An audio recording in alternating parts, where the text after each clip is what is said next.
Happy Tuesday morning, Ricks. We are the Junks coming to you live on 106.7 The Fan, Team 980, 910 The Fan in Richmond.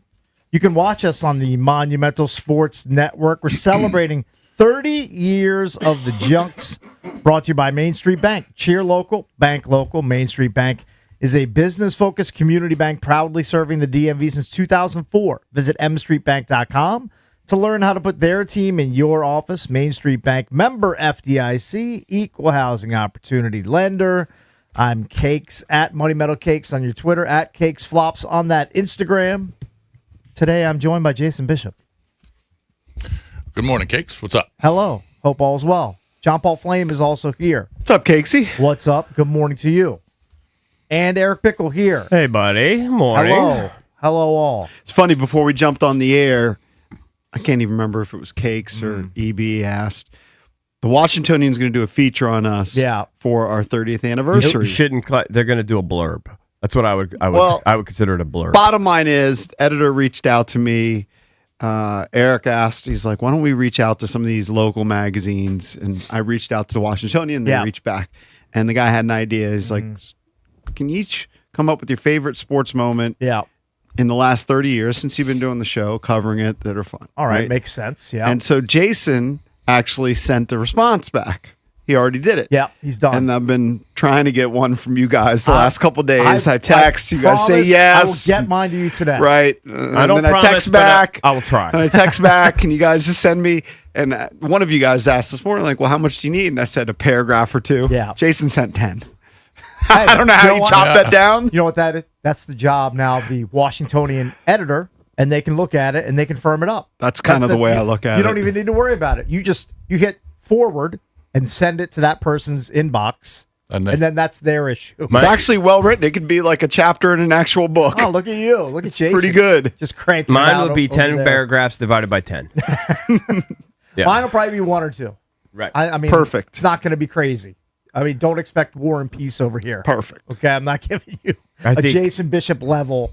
I didn't know how much to write. I wasn't told anything. I just wrote. It's all good. You're fine. Was in my head. You got excited. They asked you to write about a sporting event, and you just went crazy. I'm not surprised. You did your thing. Yeah. He has background. Are you surprised? Not surprised. Not surprised. Yeah. He has a whole setup. What did he write about again? I don't even know. He wrote about the Nationals winning the World Series, but he set it up with all the years before. Oh, Yeah, okay. good for all you. right. Good. Good on you, Jason. Yeah. I mean, I talked about all the managers. I talked about Matt Williams. You talked about how we were. Talked about like Manny Acta. Was he? No, I didn't do Manny Acta. He was the manager. Yes. Right? Talked about Riggleman. Frank Robinson. Talked about Frank Robinson. Talked about Dusty Baker. Talked about Matt Williams. Talked about Davey Johnson. Man, you did cover a lot of ground. Did the history of the Nets. I did. That's why it was 10 paragraphs. Oh, what's going to be hilarious is going to edit down to one paragraph. My favorite moment was when they won the World Series, and we were part of the parade. And that was it. Done. What a waste! What a waste of 45 minutes. These things happen sometimes. What are you going to do? That's okay. It is what it is. Well, what's up, boys? I'll do it. You guys Not all really right? Looking forward to it. I actually want to hear from Mar and Mike Marr was in Dewey this He past was week. in Dewey. Because and we're 10 days away. He had a wedding to go to. So soon. And we saw pictures with him and Monty. Did he wear his suit the whole time, the whole weekend? Basically, the entire weekend I wore the suit. Look, I love Monty. He's the man. There might be a new king of Dewey Beach, and you guys are looking at him right here. Well, Really? Monty's the king of Dewey Beach. You at best are the prince of Dewey Beach. I'll take the prince of Dewey Beach. Going into the trip, I had massive expectations. Like, for the wedding I went to, real quick shout out, Will, Connor, they got married. It was a beautiful wedding, awesome time, great venue. They're in Aruba right now. But going into the trip, so nice. I was half a mile away, my Airbnb from the Starbird. Okay, yeah. And all I've heard from you guys, from listeners, from friends, family, is that the Starbird is the place. Is like, the elite of the elite. Exceeded my expectations. Orange Crush, best drink on the East Coast. Live music was phenomenal. And Monty and I, we were running through the, different ideas. He ran a couple ideas by me.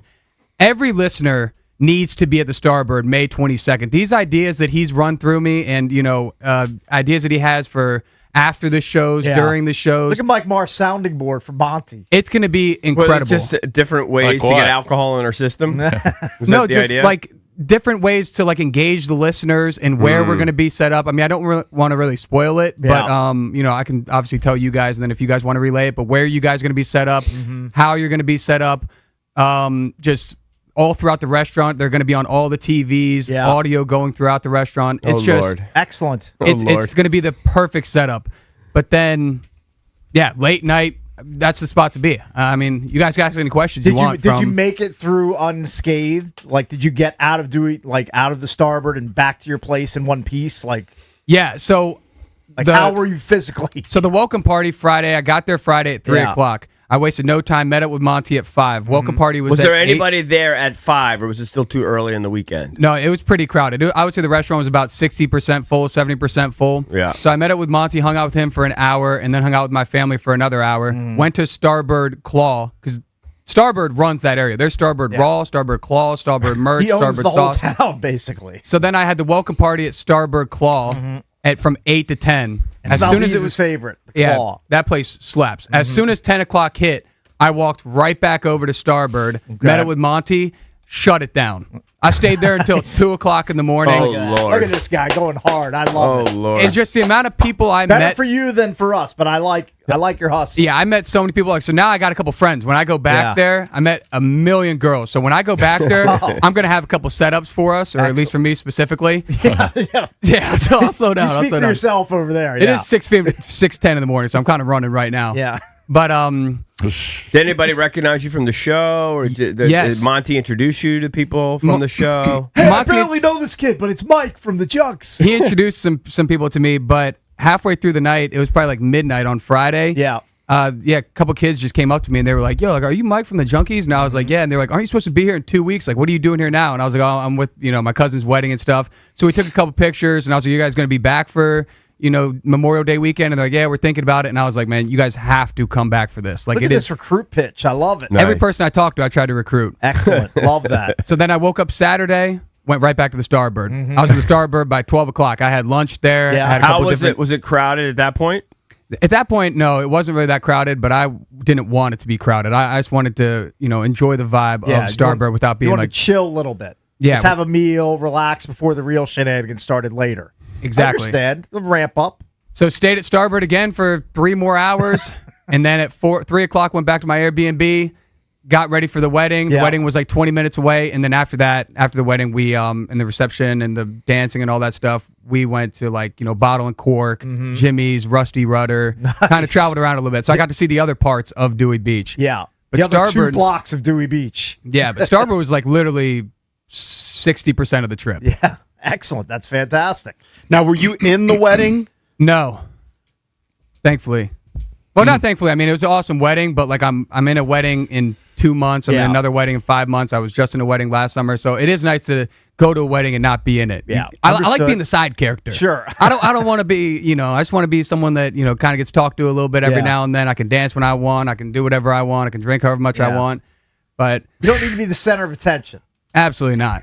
Oh, dancing at a wedding sounds real fun. Oh, no. It sounds terrible. I'm with you on that. Yeah. Look how jacked he gets for it. He loved it. He had So a great when are you? weekend. Are you headed down there Thursday after the show, like we are? Yeah, whenever you guys are leaving, I'll rock with you guys as well. All right. Excellent. All right. Well, good boots on the ground recon report from the Starboard. And, of course, we will be there Friday, May 22nd. That's Memorial Day weekend starting at 6 a.m. Have to thank our friends from Surfside, of course. Come out and try the official cocktails of the Junks Beach Bash presented by Surfside Iced Teas and Lemonades. And new for the makers of Surfside, Super Light Vodka Plus Aid, inspired by your classic sports drink flavors. So I'm sure that we'll be enjoying those when we're at Dewey in 10 days. Yes, 10 days from now, we will be at Dewey Beach. We hope a lot of the listeners are down there joining us as well. We'll actually be there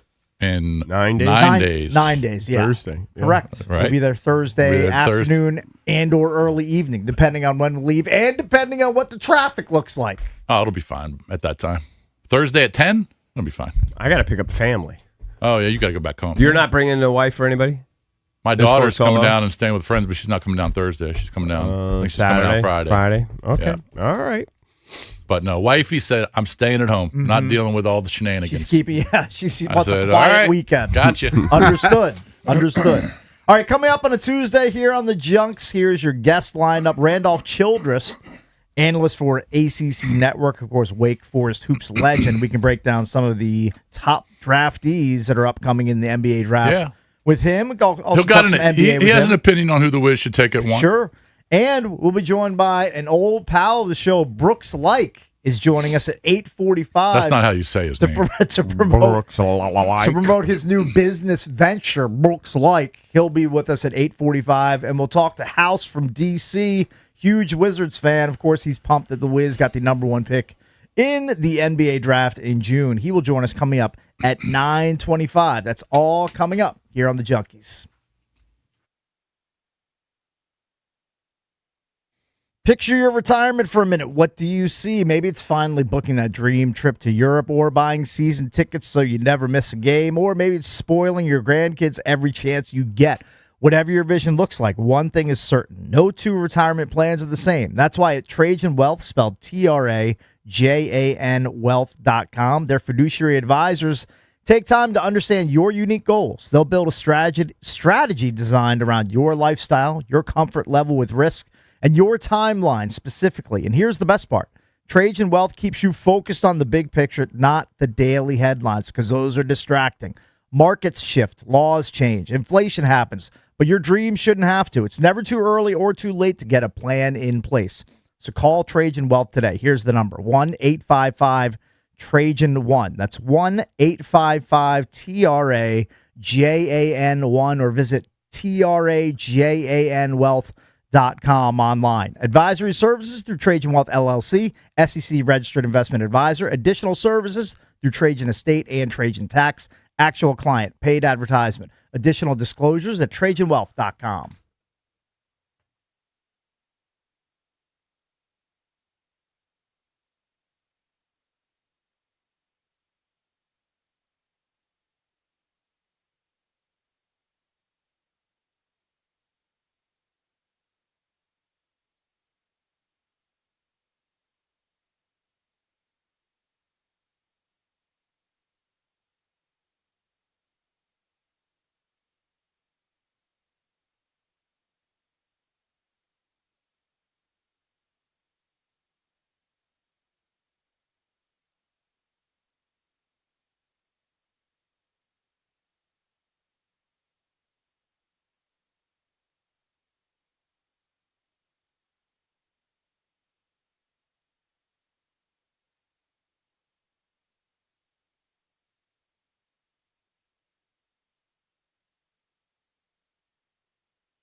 I've been on a run of like just trying to maintain the temple, like in the last like 7 to 10 days. There's been a lot of doctors / dentist visits. I had a regular physical first, then I had a dentist visit, then I had the colonoscopy, and then yesterday I went to the dermatologist for just like a random mole check. That's all been like within the last 2 weeks ish. 4 doctors in it's a lot. in a week I need to 10 days. I need to slow Clean down bill of on it. health. Yeah, clean bill Well, of that's health. good. The dermatologist, my dermatologist at least, it seems like just one of the more chill jobs as far as like if you're a doctor. Now, I went in for something very routine. Yeah. I They went in check for- your Johnson down there? I just went in for a mole check. Yeah. Now, I'll give my guy props. He's got that office humming like a well-oiled machine. Like, you go in, you do your iPad bit, you give him your ID, you give him your license. Nurse brought me back to the room. She asked me like 2 questions. Then she said, take all of your clothes off and your shoes, leave your underwear on. The doctor will be in shortly. So I hop off the bench. Took everything I off. disrobe down to the underwear, and the doctor's literally in there. 1 minute later, he comes in, very little small talk, Yep.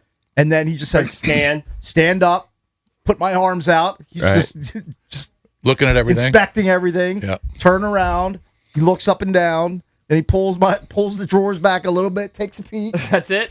and then grab your Johnson? Then he turned me back around, Yeah. and then he spent the most time on my head and my face. Yeah, he's yeah. just like touching here, Yeah. doing this bit, Yeah. and then he's like, "You're good. Come back in 1 to 2 years." Right. I was literally in there I was in the office for 10 to 12 minutes stops. It's perfect. That It's is perfect. good. I was like, Perfect. I'm done. Clean Perfect. bill of health.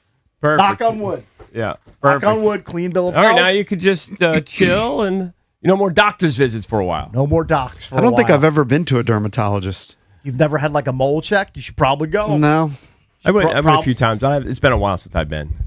I don't think Yeah. I've been.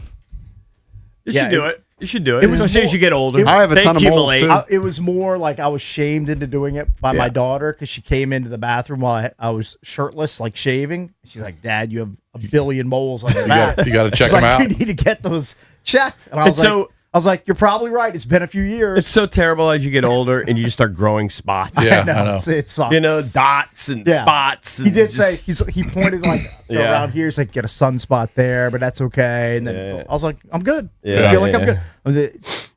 Keep the sunscreen on, wear a hat when I'm outside, and I'm good to go." Right, what I right. notice is if I get a zit and I squeeze it too hard, it gets a blemish. You just get blemishes. Yeah. It's just Valdez would love to watch it. He loves Dr. Pimple Popper. He's a big fan of that I show. actually love that, too. I can't watch that show. It's too gross. I was in if Utah. Valdez is watching it in the little Yeah. studio, I have to leave. don't know. It's Yeah. too disturbing. It's kind of fascinating, and it's leaked into my algorithm now. Oh, really? Yeah, Pimple popping. I'm sure I'll get it now because I'm talking. Yeah. And my phone listens to everything because that's bizarre. I got every third video is a blackhead removal. Yuck. But I No, was thank you. I was in Utah. My wife, she said, we gotta something. She said something about a bump on my back. And, Yeah. and I said, well, what is? She scared me. I said, well, what is it? She goes, it's just a pimple. I said, Pop you it. gotta pop it. She goes, no, it's too deep. And I go, I don't care. Was there a I head would on it? never ask my wife to do such a thing. I said, I don't care. We were popping that thing. And she's like, no. She was protesting. If I said, I laid down like, on the "No, bed. I said, Eric." pop it. Do you reciprocate? Do you pop hers? She doesn't really get them like I do. Yeah. And 'Cause we're gross she, guys. She Dirty- popped it and dirty then dude. immediately, once she got it out and she starts going, ew, and only the white stuff comes out and she says the smell. Oh, and I'm feeling ill. but I could feel I it don't feel popping well. and I could feel it oozing out. And then all of a sudden, I just have a money flat back. It's gone. You know what I'm saying? She gets it all out. It's euphoric. There's something silly about it. Hey, you ever have one around your ear, like maybe behind your ear, or maybe like on the My top? wife or, actually has one behind her ear that she actually got checked, but it's just normal, Well, when bump. you pop those, not only do you get the sensation of popping it, but you actually get to hear the pop too, since it's so close to your ear. And Gets that's you going. that's next level enjoyment when you get That's to peak hear level. There's something weird. My father, one it. Just thing- adding another sensory overload to it. Understood. one quirk of my dad, he used to get this like pimple, like filled with cheese on his neck. Oh, and it was horrendous. And it all the like smell. it was recurring, or like in the Yeah, same it would spot. kind of come back. Like you'd squeeze it out, and then it would kind of. It's just something I remember in my youth. It's a horrible memory. He would get like this horrible bump that would just fill with cheese, and it was nothing. It was benign. It wasn't anything cheese. serious, but just Just smelly. the fact that you're saying it's filled with smelly cheese cheese. does terrible things to my system. So your wife took care of that, right? On For the my back, yeah, she took care of Did the it back. hurt? Was it? It kind of hurts when she gets her nails in there and she really digs in, but it's worth it. But usually, if you like the shirt rubbing against it, you can feel it. I But you- couldn't really feel it. You really It feel wasn't that. I don't think it was that big. It was just a little bump, but it feels silly because I can feel it release, and it's just so silly.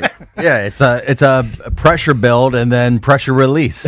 Yeah, Right. Cakes. I'm switching dermatologists. I went to Oh, you this are? one. Okay. I told you I don't yeah. like Yeah, my you don't dermatologist. like it the way Yeah. the payment is now. Yeah, and well, they're just everything? not good. They're just not Yeah. good anymore. Yeah.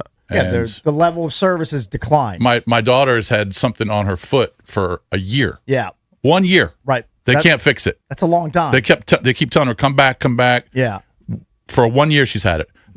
That's just absurd. Yeah. All right. Switch providers. We are. We're going to switch to. We're going to go to a Very different one. good. And I guarantee you they'll cure it. But yesterday I got in the mail. I got a statement from MetLife, Okay. who I have our insurance company with our life Jackson insurance. Dart sent you a statement. Life insurance. And I've been paying since I opened up a term life in 2006. Okay, so 20 years. It was yeah. a 20-year term life. Okay, Okay. I know what's coming. It's 2026. Yeah, I've been paying $200 a month for this policy. sounds standard. Valdez, can you do me a favor? $200 a month times, I don't know how many months that is over 20. Is it 240 months? Does that sound right? Something like that? 12 times the 2,400 times 20. So it's a 240 months. It's 48,000 So I plus paid the extra months. I I've don't paid $48,000 know. More than that. Okay, right to my life insurance premiums. yeah. So I've outlived it. Thank God. So I got a bill. So usually That's the goal. yeah, of course. Yeah. So I got a bill yesterday for $2,876. Well, I mean, of course you're not paying it. That's what That's what happens. So Right, you right. just- So yeah, my the term premium on my expired. term life went from $200 a month Yeah. to $2,800 a month. Right. So I called the guy up. I said, "Bro, there ain't no way I'm paying this." Well, he there's, goes, there's not one person on the planet Yeah. that has ever paid No. the amount when it jumps when your "No. coverage expires. But I was just blown away I know. because you're not thinking about it because the money's just kind of withdrawn from your bank account Yeah. every month. And then you get this statement, this bill right in front of you, and Yeah. it's almost $3,000. you almost fall out of your chair. I said, "Whoa!" I did $3,000 a month. Now, if I want it, it's a $2 million policy. Yeah. So if I pass, my wife gets $2 million cash. That's a lot of dough. And so it's a good payout. I called my guy Walter. I said, "Bro, it's not happening." He goes, "I understand. We can work on something else." But I said, "You know what? We might just forget about that policy. We might." I think I have a policy expiring in a year. I'm not sure if I'm going to get a new one. I think I'm to the age now where, like, are you really still buying life insurance in your mid 50s? Like, Right.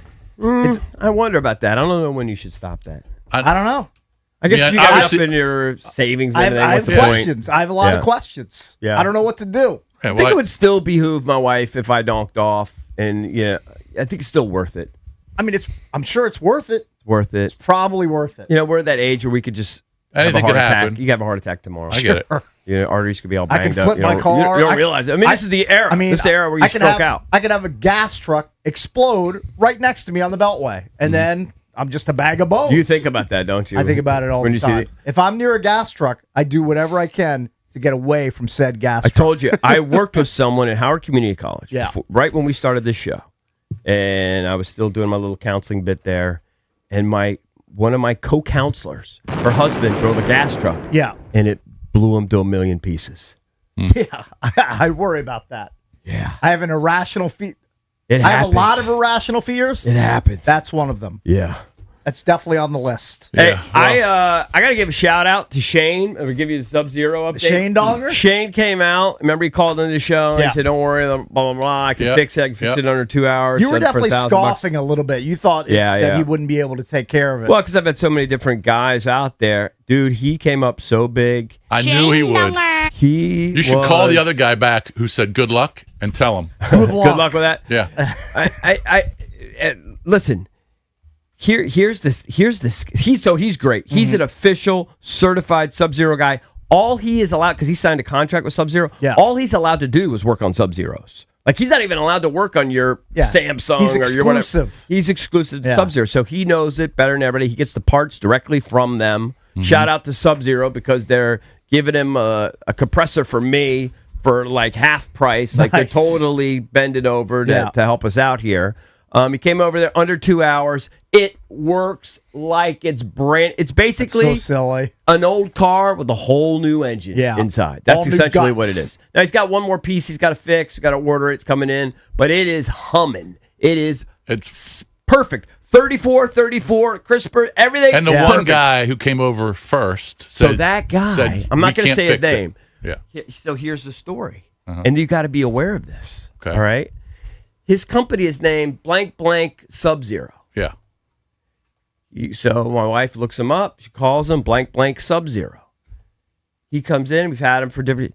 He's not actually certified by Sub-Zero. Oh, right. And they can't sue him because if he doesn't say on his card or his site or anywhere that he's a certified Sub-Zero guy, there's nothing they can do. Sue everybody. So people will just look him up and they'll go, oh, that guy does Sub-Zero. And so he's just a general guy. And it's not like he's an idiot, but he doesn't get the benefit of all the parts. He doesn't get all the benefit of the relationship with the Sub-Zero people. So he just goes in there. So he charges an outrageous amount. Well, and he goes in there and he just fixes stuff sort of on his own. Yeah. And like, so Shane could go in there and go, well, obviously, and I told him, and he's like, yeah, I've heard of that guy. He goes around a lot. And he claims he's certified. He's not certified. Right. He's not a certified guy. So there are some other people that I'm sure have that other Sub-Zeros that are paying an outrageous amount just because he says he can fix a Sub-Zero. Yeah, and he probably can in a lot Even of though ways. he'll charge 5 times what you pay. Well, he can in a lot of ways, but though I think the reason why he said it would be like $5,000 to fix that is because he didn't have access to all the parts. Yeah. So he doesn't want to do it. You know what I'm saying? He didn't want to do it. So he's got to buy the parts, and then he's got to upcharge them to you. Well, he's got to buy the parts, and then he's going to charge probably doesn't even you. have access to some of those parts. They might be unique to that particular model. You know what I'm saying? They're not all the same. And Well, so so- I think some of these big jobs, he can go in there and do the little stuff. Yeah. But the big jobs, that's where he bails. So what would you have done if Shane never called? I would have probably bought a reconditioned one, you know, like a used one from Jersey or Sacramento or something. 5Gs. Yeah, and then you never know, that thing could conk out the same way because they all have the same issues.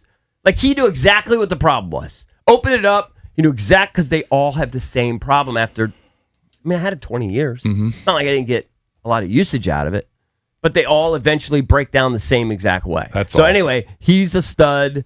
He's got to come back and replace one more. I have 2 compressors. He's going to replace the other one. Sub-Zero's going to. They're doing a deal, so I got to be nice to them. Nice. Because they're aware of the situation. So thank you to Shane. If you want, So he if you're fixed interested, it. check my Twitter. You can see the phone number for his business. Whatever. Did you give him a tip? You know what? So far he's charged me 0. Now I know what he's going to charge. Yeah. Me, ish. But he doesn't want me to pay until he's done. So okay. I gave him some vodka and some stuff. I said, here, you got to leave us something. You gave him some You got to vodka. leave us something. You should have Give given him him a some little cash. stateside vodka. Little cash. I mean, it's his own company. He'll charge me whatever he charges. I know, but he still likes cash. I still have a I card. don't actually have Well, good. cash. I'm glad. If you robbed my house, you'd find no cash. There's 0 cash in my house. You're cashless. Well, you got to I go. don't really deal with cash. I know this is foreign to you. You got to go to the ATM. I might go to the ATM twice a year. I know. I You never haven't do. withdrawn cash from an ATM in literally 15 years. Yeah, I know. For I always have to whatever remember reason, what I haven't done it. Yeah. Well, I don't have a card. I I'm go. just too lazy I probably to go get one. 5 times a week. Really? You guys haven't gone in 15 From the years. ATM? Now I've gotten I mean, cash out of I'm my just bank, guessing, but- not via the ATM. It's a You weird just pay thing. for, Yeah, you if I pay for need to- gas with cash, right? No, I don't. Oh, you not, don't. You do not credit yet. card? But he has to pay the valet every day with cash. Yeah, see, that's a pay the major. valet in That's cash, a that's major it. life leak. Yeah. Yep. On your bank. I couldn't survive in this world. He enjoys it. I know. He enjoys the transaction. I know. He does. Is it always? if I enjoy it's it, always but- $2 to $3 per day. I'm assuming. Yeah. Something in Some that days range. 2, some No, days 3. $2 to $3 per drop off and pickup. So So each double time. it. Four to Okay, $4 to okay. $5, $6. Okay, Depending on what I have. got it. It's variable. Is this just Today- so much easier just to park here? You're probably paying, maybe you're saving a little bit. Say I about am- $150 a month. I'm saving $150 a month. Okay. times 12. You do the math. Okay. And I don't love it, but it's a block Easy? away. Okay. Yeah, it's right there. Plus, he likes seeing "See You Tomorrow." Yeah, I don't know. We showed up at the same time yesterday. He actually says, "How you doing? See you tomorrow." See, I don't know his name. His Because calling he card always is says, yes. "See you tomorrow." Yeah. The other Yes. guy. Yeah. Or see you next week. Yeah. He hands you the key. I don't He'll know hand the me the guy's- key. Jason does a transaction of cash, but he just hands me the key and goes, "See you tomorrow." Matt, what's that guy's But I name? don't call His him. name What's is- "See you what's the tomorrow"? bald Jason guy's name? calls him "See I you tomorrow." understand. I don't know his name. understand. His name is Yard. Yard? Yard. Yarid. Okay. Yeah. All right. So I'll have to remember that. You know, Yeah. you could have just asked him. I know. I'm sure I It's have asked funnier him. to him to call him Right. "See you No, tomorrow." I guarantee I've it's asked him much before. better I to just call him see you tomorrow. I just forgot. Yard, Badark, Esbark. Yeah. Well, What? you got all the names down. Of course. That's- Yannick. You're a people person. Benj. What about Benj? Benji. Benj. Benjamin, yeah. Yeah. Well, He's I funny. think he's American. He's definitely American. Yeah. What's the percentage of times those guys are snoozing in the back office in that little that behind Well, there the used to be door? a guy that I don't know where he is. So what happens is these guys work for a while and then Yeah. they go back to their home country for like 2-3 months. Okay. And one guy who's haven't seen in a couple weeks, Yeah. if not months, he used to always sleep in the back. Right. You have to knock on. I mean, you got- have to knock on the door like hard. Well, you're working the vampire shift. I They mean, you're each gonna have fall their asleep. individual traits. Like Of course. Benji's usually not there. He was there this morning though. Yeah. He walked. He was right in the lobby. Mm-hmm. He just hangs out in the lobby and just talks to people. But anyway, yes. So I do go to the ATM. Did I see that's like 60 some bucks to park over to valet park overnight? Like Yes. on the sign. Correct. That's pricey. Yeah, That's pretty pricey. it is pricey. That's getting up there. It is pricey. I do get great glee whenever I go to a Nats game, which is very infrequently. But when I do, and then I drive to this garage because I have a monthly parking pass, and they try to gouge me for 30 extra bucks, and I just dikembe them. I give them the finger waggle, and I show them my card, and then I drive through. Yeah. I give them no extra money. Right. It gives me great It, pleasure. it makes you feel good. It makes me feel good and warm and tingly inside Yeah. somehow. All right. So, Mr. Bickle, I'm glad you got your Sub-Zero fixed. Thank Shout you. out to Shane. Shane is the man. Good Shane job. is the man. So that's the only refrigerator he can work on are Sub-Zeros. So if Yeah, I, it's got plenty. He actually didn't even realize. I don't even this. know what I have. I think I have a Kenmore He couldn't help or it. GE. I don't know what I I have, don't think Yeah. he's contractually allowed to. but he's not allowed to do that. Nope. But if you paid him under the table, he'd come by and fix it. I don't know if he would want to risk his deal with Sub-Zero. It's so profitable for So him. lucrative. Yeah. It's good for his bottom line. Actually, his district is Virginia and D.C. He's not even really supposed to work Coming to in Maryland? Maryland, Okay. but he did me a solid. Well, I'll keep him in mind. He's if an I ever- absolute stud. Very if I good. had an issue. All right, don't forget, a bit later in the show, we'll talk to Randolph Childress coming up at 8:25. We'll talk NBA draft with him. And Brooks Like, our old pal for the Washington Capitals, he's got a new business venture. He's going to explain that to everybody. He will join us coming up at 8:45 right here on The Junks.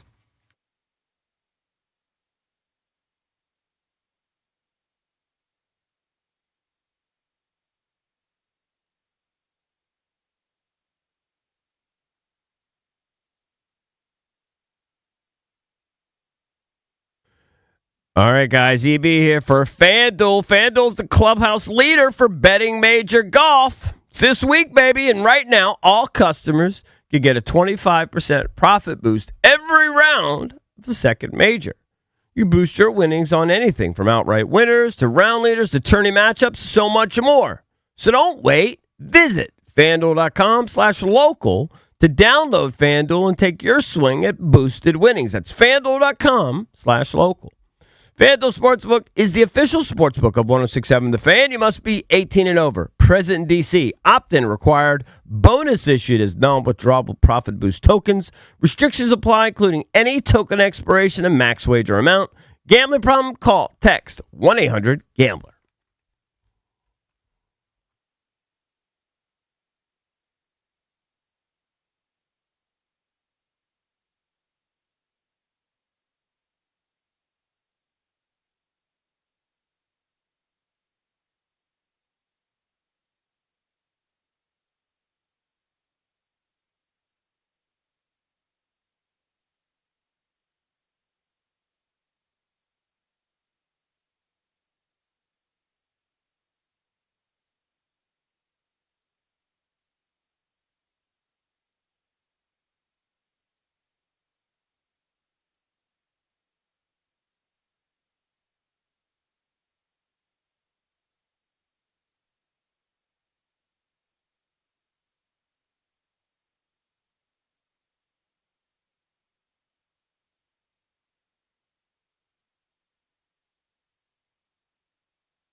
Let's dive into the Junk Sports page here, led by one Jason Bishop. Yeah, sports page brought to you by good friends at Open Road. Elevate your home bar with Open Road Distilling spirits, locally crafted in Reston. You can get your Eagle Eye Rye, your Maple Old Fashioned, Independence Bourbon, now available at ABC stores in Northern Virginia. Still a lot of talk over the lottery and who teams are going to take. I was who's gonna be gobbling up all the information yesterday. I really was the too. combine. So many different opinions. I think I mean, we could discuss it throughout, and we will in the next month or so leading up to all this.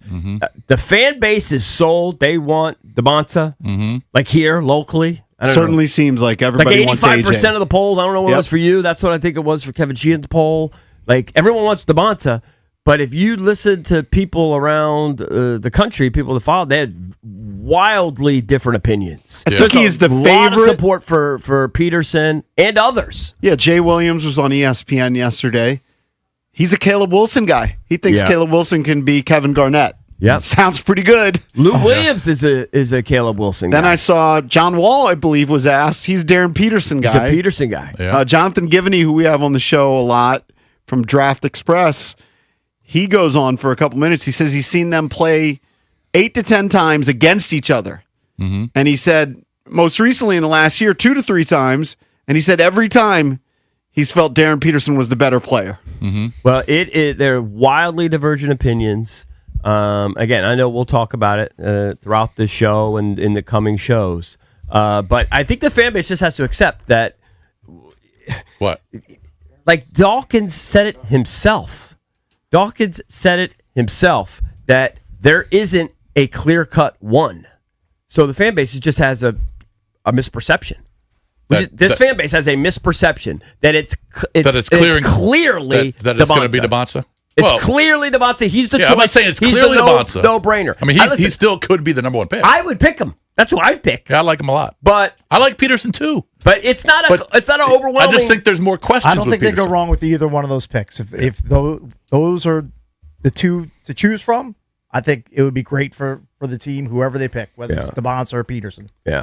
You know Just have to trust. You know what's the crazy? brain trust is making the call. Is that we talk about with these prospects? We talk about we'd rather have the longer guy than with the wingspan. Donovan Mitchell's going to the Hall of Fame. Yep. He's 6'2". Sure. What he did last night was absurd in the second half. Did you guys watch any of the game? Watched a little. He had. It's now 2-2. I was watching the first. Kind of rooting for Cleveland. I was watching. Yeah, me too. I mean, Kenny Axton's the guy. He was the head coach there. But he was 1 for 5, and I was watching the first half, and I go, geez, he looks terrible. I mean, Detroit, I think Detroit was up 6 or 7 at the half, or maybe 5, something like that. And then I woke up this morning, and I saw he had 39 points in the second half. Yeah, he finished with 45. That hasn't been done. 43. Okay. Yeah. He had 4 at the half, and 43. That hasn't been done since 1987. A second half scoring of 39 points in the NBA playoffs. Sleepy Floyd's the last guy who did it. That's going a ways He's back. And by the way, beast. Sleepy Floyd was about 6'1". Yeah. He was a beast. Donovan Mitchell's 6'2". So you don't necessarily need the guy who's 6'9". Yeah, it's just but attractive to me. I know. Like the It's attractive 6'9" guy. to I'm me. just gonna be honest. I understand that. Yeah. And I look, but there are guys. I mean, every team's got a guy 6'2", 6'3". Well, we got one too. His name's Trey Young. It's Trae Young. Yeah. I don't know. I understand that Acuff's not going to go 1. He measured at 6'2". Yeah. No, he's going to be a stud. But I think everybody knows he's going to be a freaking stud. But Yeah. if he was 6'6", he's going 1 or 2. Yeah, man, I've seen him mocked as high as 5 to the Clippers. Yeah.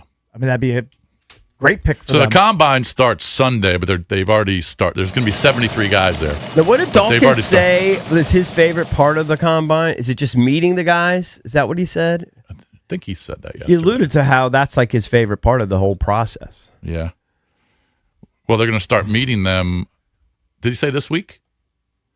I thought it was today, tomorrow, and Probably. Tuesday through Thursday. Probably. Yeah, so the combine will start Sunday, but they're doing all the measurements. Acuff, like I said, he measured at 6'2". That's good for him. Cam Boozer measured. This is at, barefoot, right? 6'2" barefoot? I think so. I'm sure it's got to be. Yeah. Cam Boozer measured at 6'8.25". Some of the other bigger names, actually, there were more of the top guys I think get measured today, but Burries from Arizona measured at 6'3 3/4, so he's almost 6'4.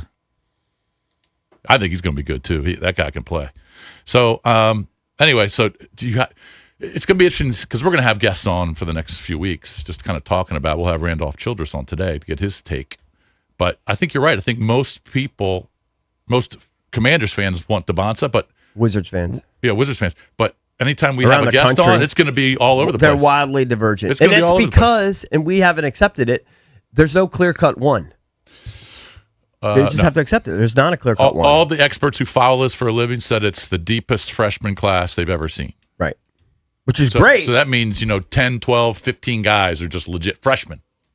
But I think like 70% of the mocks in a group have DeBonsa going one.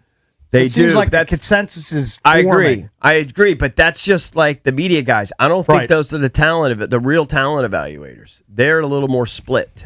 Yeah. Could be. Yeah, that's my perception. All right. So anyway, so the Cavs, even that series with Detroit, they win by 9. Detroit was handling them in the first half, but then it was all Donovan Mitchell in the second half. And Detroit just doesn't have a good number 2 scorer. Tobias Harris has kind of picked it up during the playoffs, but well, LeVert was good last night, but it doesn't seem like they have a consistent number 2 scorer to Cade Cunningham. Yeah. So they Jalen Duren's a good player, but he's he kind didn't of do anything last night. he's just kind of a brute. Yeah, that's the thing. They got problems with scoring because Cade, if he's not shooting the ball well like last night, and he has less than 20 points, then they're probably going to lose. I can't see either team beating the Knicks. I mean, the especially next the round. Knicks just chilling, just having like a week off Yeah, you're to probably get right. rested and refreshed and ready. So the Cavs will play Detroit in Game 5 tomorrow. I'm sorry, they'll play in Cleveland. I'm sorry, in Detroit for Game 5 tomorrow, tied at 2. Thunder, they sweep the Lakers. They win by 5. Shea had 35. I'm not saying the Lakers would have won. I know they wouldn't have won the series, but it would have been a lot more interesting if Luka was playing in the series. I mean, he hasn't played since April 2nd. That's crazy. Yeah, and even though he went over there to do whatever treatment he did in Turkey or wherever the hell he went, he said he wasn't even close. He went to Never Spain. close. Never close to being cleared. He got 4 shots of the PRP. Yeah, just Yeah. not enough. I don't know what his injury actually is. Hamstring. Hamstring. Grade 2 hamstring strain, which they originally said was 8 weeks. So it's Should only have been 5. Should have done the peptides. Yeah. But 8 weeks. I think those are illegal. I mean, that's a long time. If he did So the I'm in BPC, deep- I don't think he had a problem doing illegal stuff. That's part of the reason supposedly Well, he went over PRP, there. you yeah, could go that's why he's PRP flying here. to a different country. So he must have done more than PRP because you can get PRP here. You could go to your buddy Dr. Gabe and get one.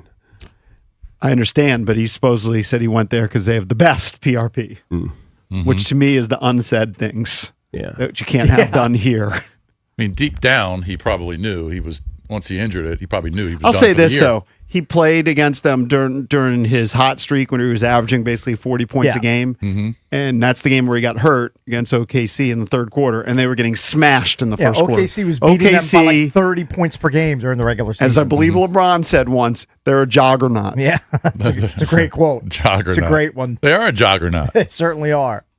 I mean, But they're smashing it's- people, much like the Knicks are in the East. OKC has been smashing their opponents, and they're doing it without their second best player. Jalen Yeah. Williams has been out. Yeah. I'm fantasizing that that's what the Wiz are going to be doing about 3 to 4 years from now. Just dominating Just killing people in the playoffs. I don't know if it's going to happen, but I'm daydreaming about it. They got some building blocks. Yeah, they're going to add another silly one too in about 5 weeks. See I saw who a it is. tweet too of Anthony Davis playing golf in Texas. Does he have a dirty swing or does he have a smooth swing for I a didn't big, notice big the monster? swing, That'd be but he hard for apparently him. had Wizard sweats on. Oh, he did. Nice. You got the team hold issued on. gear. On the course, he's wearing sweatpants. That's a faux Yeah. pas. Who let them on the court? that's just a a horrible. lot Maybe of they these- weren't sweats. lot Maybe of they these- were nicer pants, but the Wizards logo was Well, showing. he's clearly not. So I'm guessing they weren't sweats. Now you're going to make me look it up. they might again. have been, dude. I mean, I looked at it for a split second. A lot of these influencers. You just saw that had a they Wizards wear logo. whatever. Well, Yeah. true. Some guys will wear jerseys. I saw out there. Tommy Lee on a golf course recently, like signing like some dude's body that he was going to have made into a tattoo, and he was wearing what appeared to be, they looked like cargo shorts Yeah. and like the world's smallest medium green cotton polo. Yeah. It was a weird golf fit. Yeah, that he anytime you had. see like Justin Bieber on the course, Yeah. he's not wearing like traditional golf gear. No. he's got He's wearing what he wants. pants under his cheeks. Yeah. and, and And he's wearing a tank top. white tank top. How do you assess it, Jason? Jason's looking at the I picture. mean, I guess it does look. They look like sweats. Yeah. That looks like a poopy course. What course is he on? I don't know. looks I like just it. saw it was in Texas. Looks like I heard. My guess is you'd have to put him on a public course to get definitely away on with a that. muni right there. But But I don't know. who But knows? yeah, you're probably right. I know at our club cakes, there's no chance they let you do that. Oh, he There you go, you he would definitely get reprimanded. How do you like his posture? I mean, it's not bad for a guy. How tall is he? 6'11". 7'2". He's only 6'11". I mean, I think he's listed at 6'11". Yeah, I mean, he's a giant. He did get his clubs fitted, right? He's not leaning over too much. I play with my buddy Koki on occasion. He's about 6'5", 6'6", and he had regular clubs. He was bending down so much. I was like, dude, you got money? Get some regular clubs. He's listed at 6'10". 6'10". Wow. The his wings. What's his wingspan? Like Anthony Davis, 100. by 7'1" or I mean, 7'2". he's got big wingspan. I remember I went to a game when he was with, I don't know, he was with Charlotte, wherever the hell he was. He was so big. Oh, how about he has a wingspan of 7'6" Exactly. That is absurd. He is so long. Yeah, It's crazy. that's why I like the Matza. He's long, 6'9". Not tiny 6'6" like Darren Peterson. But I think Caleb Wilson had very similar wingspan numbers. I like that. I like and freakish height numbers. I like freakish to Dude, I'm athletes. telling you, Caleb is my guy like that I'm just most infatuated with. But I would be scared to take him 1-1. I would be scared because I feel like, and I would need more reinforcements. I would 'Cause he need more needs to grow scouts. more. I would just need more scouts to tell me, oh yeah, He's yeah. not as ready right Yeah, now. He's not quite as But if polished. that's the guy you're locked in on, you wouldn't be as scared to take him at 1-3 and add some extra picks right. and or players. Yeah. Well, I'd be all about yeah. that. I'd be scared though if I engineer all these other moves and the other two guys just became superstars and Yeah. he just became pretty good. Sure. What's the NBA final that you want to see of the teams that are remaining? NBA final. I want to see OKC and the Spurs. Well, that's the not going to happen. NBA final, It's there you go. impossible. I guess I'd like to see. You know what? I'm kind of tired of OKC. I want to see the Spurs play the Knicks. I think so too. I think I that's don't think that's what it's going to be, but I think that's what the TV execs want too. They want to Spurs. see Wemby in the NBA finals. yeah, I want to see Over- Shea. I think I think Wemby. they're- I think Wemby's got more star power than Shea Definitely. for the random. Maybe. I'd rather eyeballs see out the there. T-Wolves I too. think either Shea way. is an under the radar I think either way, superstar for the general public, I think. Yeah. I mean, he's probably going to be a 2-time MVP. I know. That's the point. All right, when we come back, we're going to get into the Commanders. The NFL 2026 schedule leaks are coming out. Are you pumped for who the Commanders seem to be drawing for Is there their a chance? London game? Is there a chance they're going to be back-to-back London games? potential? There's I some guess people talking about that, right? for the Commanders. I think so. I thought I Back-to-back? saw that. I don't. Maybe think- I'm wrong. I think Okay. I think that might be for their opponents. Yes. We'll tell you who that is. Okay. Next here on the Junks.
Let's start with the NBA playoffs. LeBron and the LA Lakers put up a fight, but in the end, Oklahoma City gets it done. Thunder edged the Lakers 115-110 last night, so Oklahoma City finishes off a 4-game sweep. Elsewhere, Cleveland down Detroit 112-103 thanks to a 24-0 Cleveland run midway through the game. That series now even at 2 wins apiece. Hockey, Colorado wins at Minnesota 5-2. The Avs in front now 3-1 in that series. The official schedule release in the NFL is coming up this week, Thursday night. The international games, though, will be announced tomorrow morning, so we will find out then the opponent and the date for the Commanders game this season in London. We found out about a couple of other matchups on Monday. The Eagles and Cowboys will play Thanksgiving Day in Dallas, and the Cowboys and Giants will play Sunday Night Football, Week 1 on September 13th. From the Crop Metcalf 5-Star Sports Desk, I'm Earl Forsey on The Fan.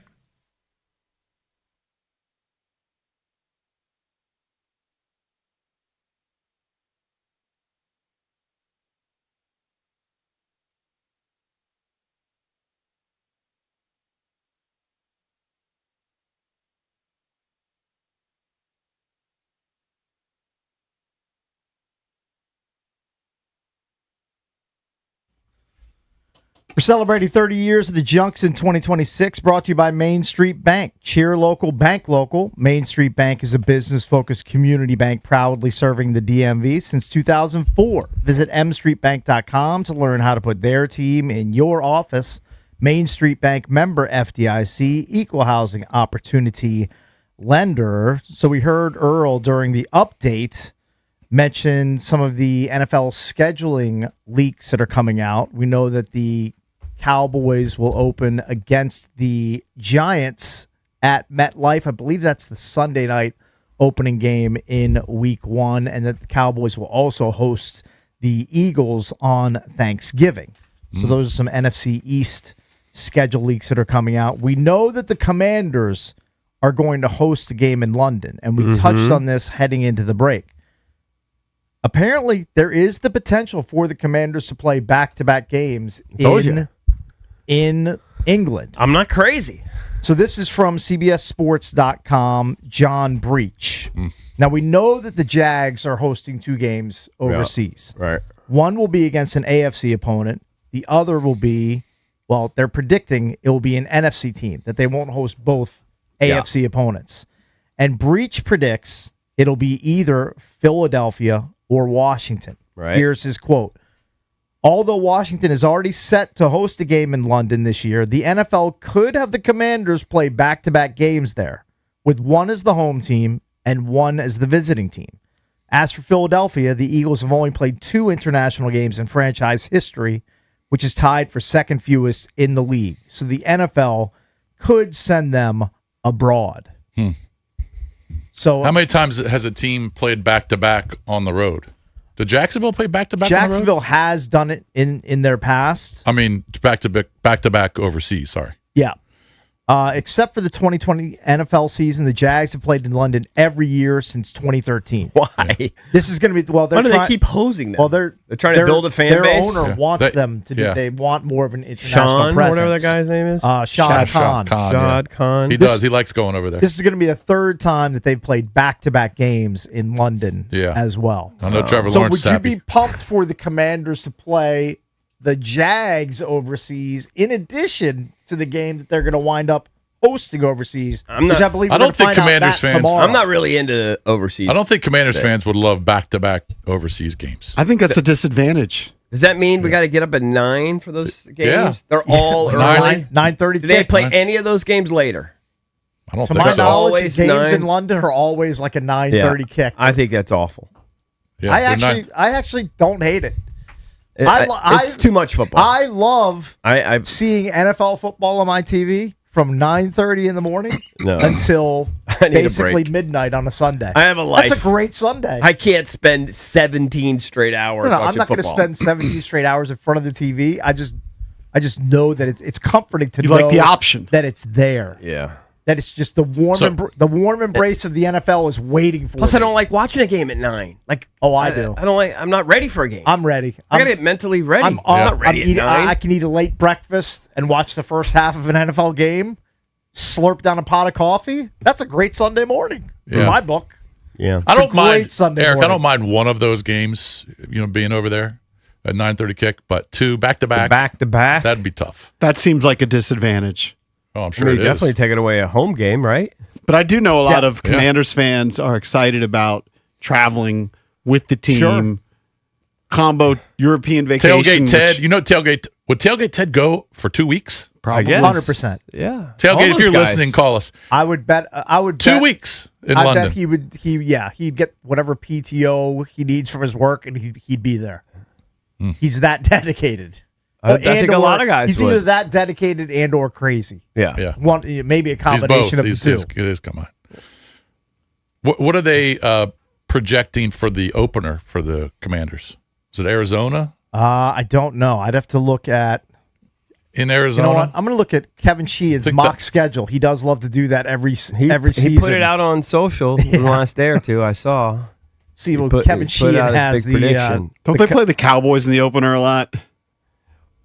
Well, that won't be the That case. won't this week because Not this year. Cowboys are playing the They might, Giants, but- right? I don't feel like they open up against the Cowboys a lot I in think their so. history. They I don't know. That doesn't strike me as true, but didn't they play them twice late last year?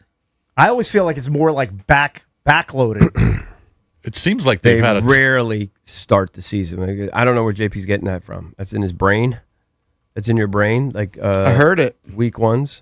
Maybe historically. Kevin Sheehan has Washington's mock schedule out. He has the Commanders opening at Philly 4:25 on September 13th. Mm-hmm.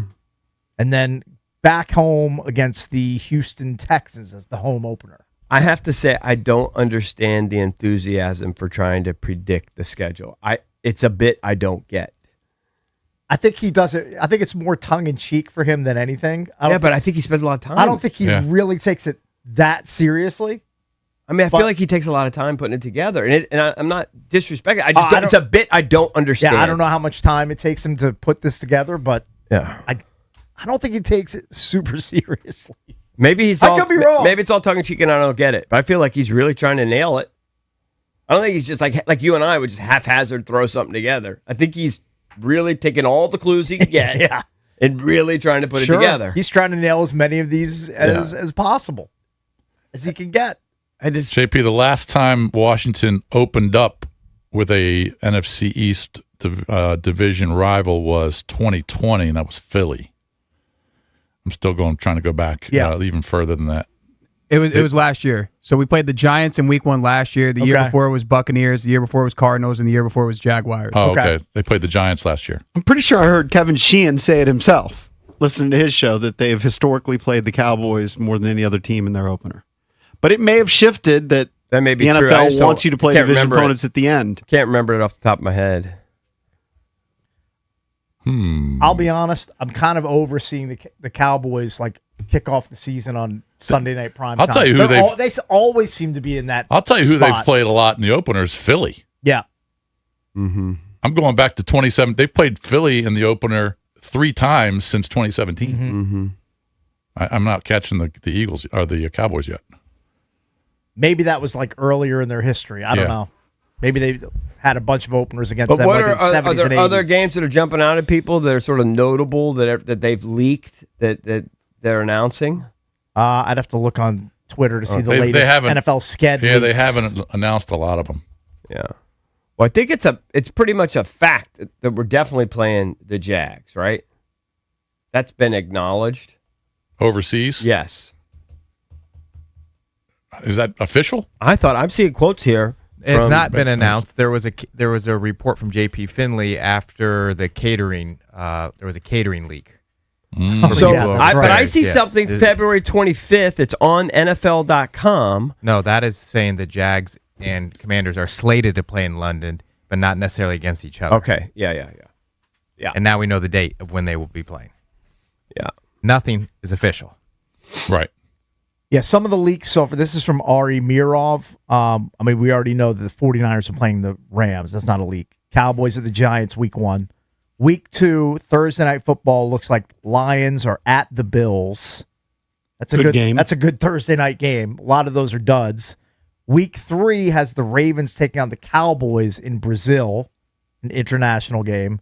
And we already talked about this one, Eagles at the Cowboys on Thanksgiving. So you're going to see more of these leaks coming out, and I believe the international games get announced tomorrow morning.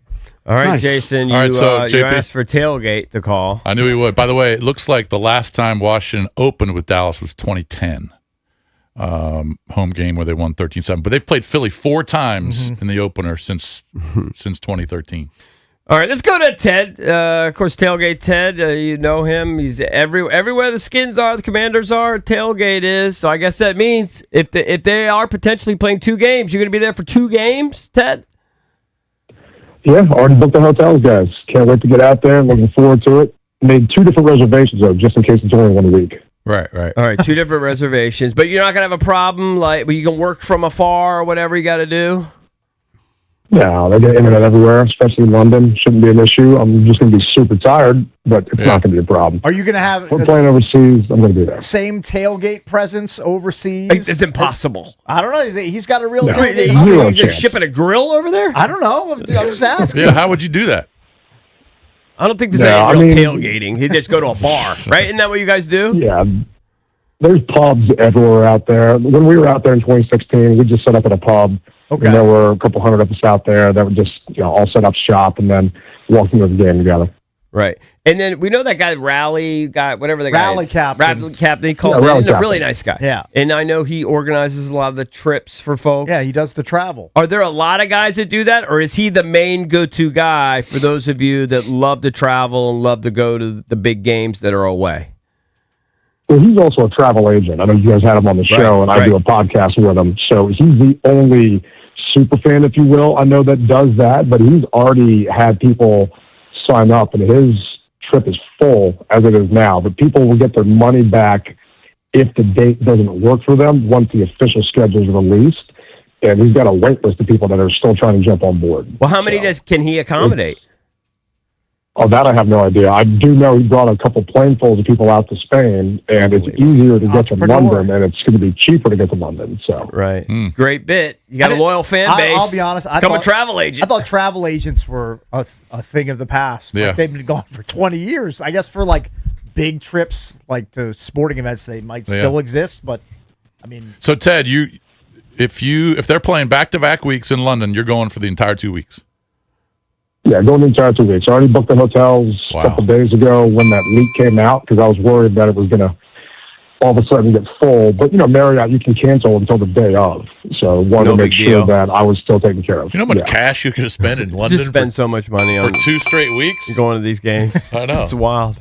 Well, But God bless I'm you, not looking man. forward to it. it's his passion. And He you always loves get it. do you always get the same faces that go to these games? For the most Yeah, part? there's a lot of the same people that go out there. I started a WhatsApp channel for all of us that travel on the road. So there's a couple hundred people in that group, and everybody knows everybody at this point. And we've got a huge fan base based out of the UK, so they're looking forward to hosting all of us out there. Wow, it's wild. All right, Tailgate, thank you, buddy. Have Appreciate fun it. overseas. All right, Get guys. get that London stamp my on your passport. prediction for the Commanders' opening week 1, will be at Arizona. All right, why is that? I don't know. It's a random saying It's it random. randomly. I mean, Yeah. it doesn't make. I mean, it doesn't make any sense to. I don't think they're going to play a division opponent in the first week. The first thing we're gonna have to start doing once the official schedule is released. Predict the record again? No, that's the second thing. Oh. First thing we have to do, circa week 1 Survivor. We have to figure out who we're picking. Well, what pool are we going to be in? I mean, the circa pool, the big one. I need a Big Daddy? donor. I need a donor again. You need a sugar daddy to get in. I'm into it, but we are maybe the world's worst gamblers ever. We are. We Our stink parlay At it. We suck at it. was 0 for 5 this week. So thank you to the or the listeners should be thanking I wonder how us many people who faded it. I saw a few on Twitter. They played the 5-game fader. 5-game fader. I whiffed on my pick. We all did. Everybody whiffed on their pick. We had a couple NBA picks. We had baseball play. We had a hockey play. I liked all my of rationale. them I would do it again. wrong. I would do it again. I had Foster Griffin to go under 4.5, and he had 9 strikeouts. 9 strikeouts. But I would Double it up. do that again. I liked my rationale. I would do it again. Well, I think Well, they I made took- it a closer game, but I had the T-Wolves winning game 3 at home, and they were down 18-3 to start the game. Yeah. Well, it was great. Listen, I know I took- Drabby lost some enthusiasm for it but I think that doing it this way is good. Sure. I think it actually builds excitement. No, I didn't So it's lose enthusiasm. I love this idea. This was worked out perfectly. The only thing I said is, should we go out on top? We did it. We failed miserably. Yeah. Everyone won money fading I don't us. think it'll be the only time. I just threw it out there. Should we take a break until the football season? No. I think but if that you want there's- to keep it's- losing I'd every be week, fine taking a break. It's Well, just you're a fine futile- because it's a futile You're exercise. putting it on your account. Well, I mean that's part of it, but Yeah. I mean we can't pick a winner to save our lives. It's Well, kind It's of just, embarrassing. it's just terrible luck. I mean, Can I say it was also kind of a show that Bish asked Marr to put the parlay in on his account on Friday? why? He's 25, makes like $7 an I hour. don't have any money in my account. Well, you Well, can. it's called you can actually deposit. hit, No. You can hit deposit. Can I? I'll tell you off air why I've I'm. hit I'll tell you deposit. off air why I'm not doing it. Okay. What? I can't wait to hear this rationale. No, I think it's a good. I think it's a good reason. I'm sure it is. I don't want to talk about it on air. Now, That's I mean, fine, but we could give Well, him if $10. nobody- well, if And by nobody the wants- way, We just give him $10. It's fine. He shouldn't have to pay. Well, Yeah, if nobody I'd wants to give 'em- deposit and do it, I mean, what's the point of doing it? that's fine. I mean, The point if of Kate doing I it. doesn't like wanna do it, chasing. I like chasing. We We're can gonna give hit it. money. well, it's fine. I We've just hit it like twice I think before. that we're gonna hit it one way or the other, either for the listeners or for us. Well, no, you can middle and go 3-2, 2-3. Of course, but Yeah, yeah. but we will hit it again. We will Eventually. go. There will be another week where we all go over. Yeah. 100%. I should just be entering the fade parlay. Like that's what should go. That's what we should be betting on. You should bet the fade parlay. I should So bet shouldn't- against yourself. Yeah, I shouldn't even enter our actual picks. Just enter the fade. We could do that. We could do Probably- that. that should Brad, be- maybe we'll do that. Maybe we'll fade ourselves. Let's just Why? fade ourselves. Make our best picks. and I just know, fade but then ourselves. you do the anti-fade fade. I know. You play some mind game, but it's fun. It's very confusing. I might do it. Just try and win. I am. I'm trying to win. Just try to get pick a good winner. picks. I'm Just trying win to get on the good picks. parlay. Yeah, I know. It's not that easy. It's not as easy as if it was that easy, you'd sounds. put $1,000 on every Yeah, we'd all place. be rich. You got to have some luck too. Yes. I took the Phillies against the Rockies in the opener of that series. They lost 9-7. The next two games of the series, they outscored them 15-3, which is bad luck. Yep. Just cursed. If I would have taken the Rockies, Yeah. It would have the happened the parlay? other way. It would have affected the outcome. Yeah. yes. If I would have taken the Rockies, We're big the jigs. Phillies would have beaten them 11-1. Yeah. But it is All right, what it don't is. forget, in just about an hour, Randolph Childress will join us. We'll talk NBA draft with him. And our old pal from the Caps, Brooks Like, will join us coming up at 8:45 here on the Junkies.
We hope the listeners are ready to kick off summer with the Junks live from the Starboard in Dewey Beach. It's all going down Friday, May 22nd. That's Memorial Day weekend, starting at 6 a.m. It gets going early and will not slow down for anything.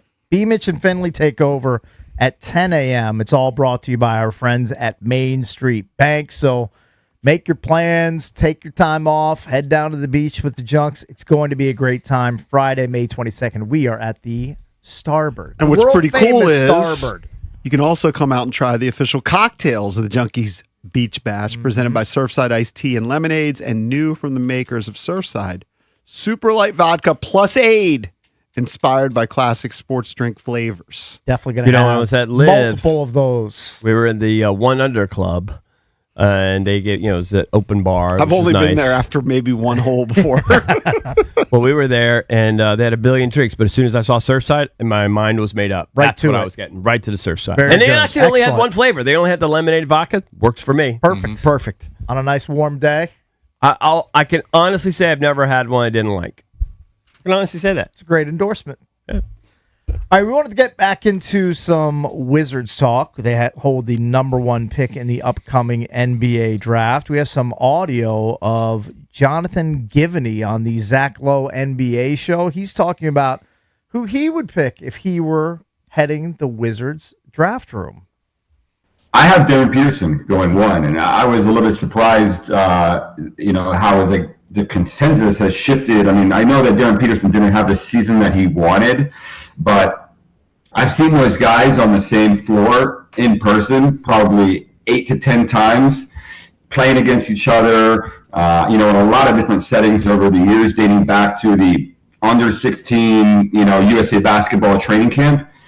And not once did I come away thinking AJ Dybantsa is a better prospect than Darren Peterson, including when they played each other this year, which is, Darren Peterson had an absolutely insane first half. I mean, it was one of his best performances. And Dybantsa had, a kind of a Dybantsa game where a lot of dribbles, a lot of tough shots, made some tough shots, incredible intensity and, will and aggressiveness and the scoring instincts. And AJ Dybantsa is a great prospect, and I have a pretty good feeling he's going to be an all-star.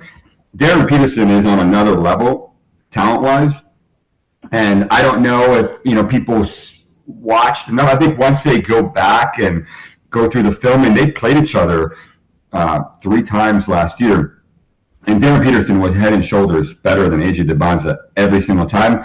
Now, the creatine stuff and the cramping, and Darren Peterson did not have the same gear that we saw in high school. He didn't have the same twitch. He wasn't quite as explosive, blowing by people, getting to the rim, finishing.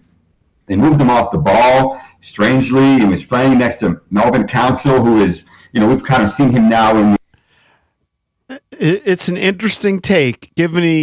Now, I saw some people criticize him a couple of years ago. He was a big Risachet guy. Okay. Going number one. Yeah. I mean, That'll guys, hurt you. But it's interesting. I'll tell you, I have a bit of a guard bias, and I guess you could say Dybantsa can play the guard and play the 2. But man, when you watch the Dybantsa highlights, they're amazing, right? He's dunking all the time. He can knock down threes. But you watch Peterson, it just you brought up earlier in the show Donovan Mitchell's performance, and Donovan Mitchell, you wouldn't classify him as a point guard, but he has the ball in his hands a lot. Yeah. Creates his own shot, goes to the basket. Man, he's just fantastic. And then I think of the playoffs right now, and Shea is dominating. Anthony Edwards, best player in Minnesota. Like, Darren Peterson fits that mold more in my mind than AJ Listen, when Dybantsa. I It's hear- not to say that Dybantsa, Right. if he turns into Tracy McGrady, that's like the comp. Yeah. One of the comps I saw for Darren Peterson was Kobe Bryant. Yeah. Like, to me, that's hard to pass up. Listen, I like to have my opinion. We all like to have our own opinions, but I defer to a guy like Givney, who's literally his whole life is the draft and prospects. So when they say things like that, that means something to me. And it syncs with having Will Dawkins on the show and Will flat out saying, yes, you're right. There isn't one dominant player here. We could be very happy picking any 1 or 2 or 3 of those guys at 1. It's perfectly in sync with that. There's not one dominant guy, even though the public thinks it's DeBonsa. Now, he may be saying that they might absolutely have DeBonsa, like all their scouts have DeBonsa. They might. Dawkins hasn't won, and he might be saying that because I doubt it. he wants other teams to think that they're interested in other players so that they might be willing to trade up. I and doubt they get it. some sort I of doubt draft they haul. have a unanimous opinion, especially on DeBonsa. I just doubt it, the way they've positioned They all probably this. don't, but they certainly don't want to tip their Because hand as to who they maybe. love and who they don't love at this point. Maybe, but and I'll take that as a given. But the fact that a guy like Givney, who that's his whole life, it's probably more in sync than just random NBA guys that cover the NBA and then they dabble a little bit in draft prep. No, he's been watching them like Will Dawkins. He's been watching them since they're 15 years old, So 14 a guy like years that, old. his opinion is probably going to be more in sync with the NBA scouts than NBA reporters who cover the Wizards and then dabble a little in draft prep a month before the draft. There's definitely a I would lean on difference- those guys more. There's definitely a It's difference also- of opinion of who should be number one. If you want to chime For in, sure. 1-800-636-1067. I looked at our poll. 82% said DeBonsa. It seems like the Wizards general fans public is DeBonsa. are all about DeBonsa, and a lot of that has to do with Darren Peterson having the issues, Of the course. cramping issues, and coming out of games. See, what we don't know, none of us know, is what's inside the guys, right?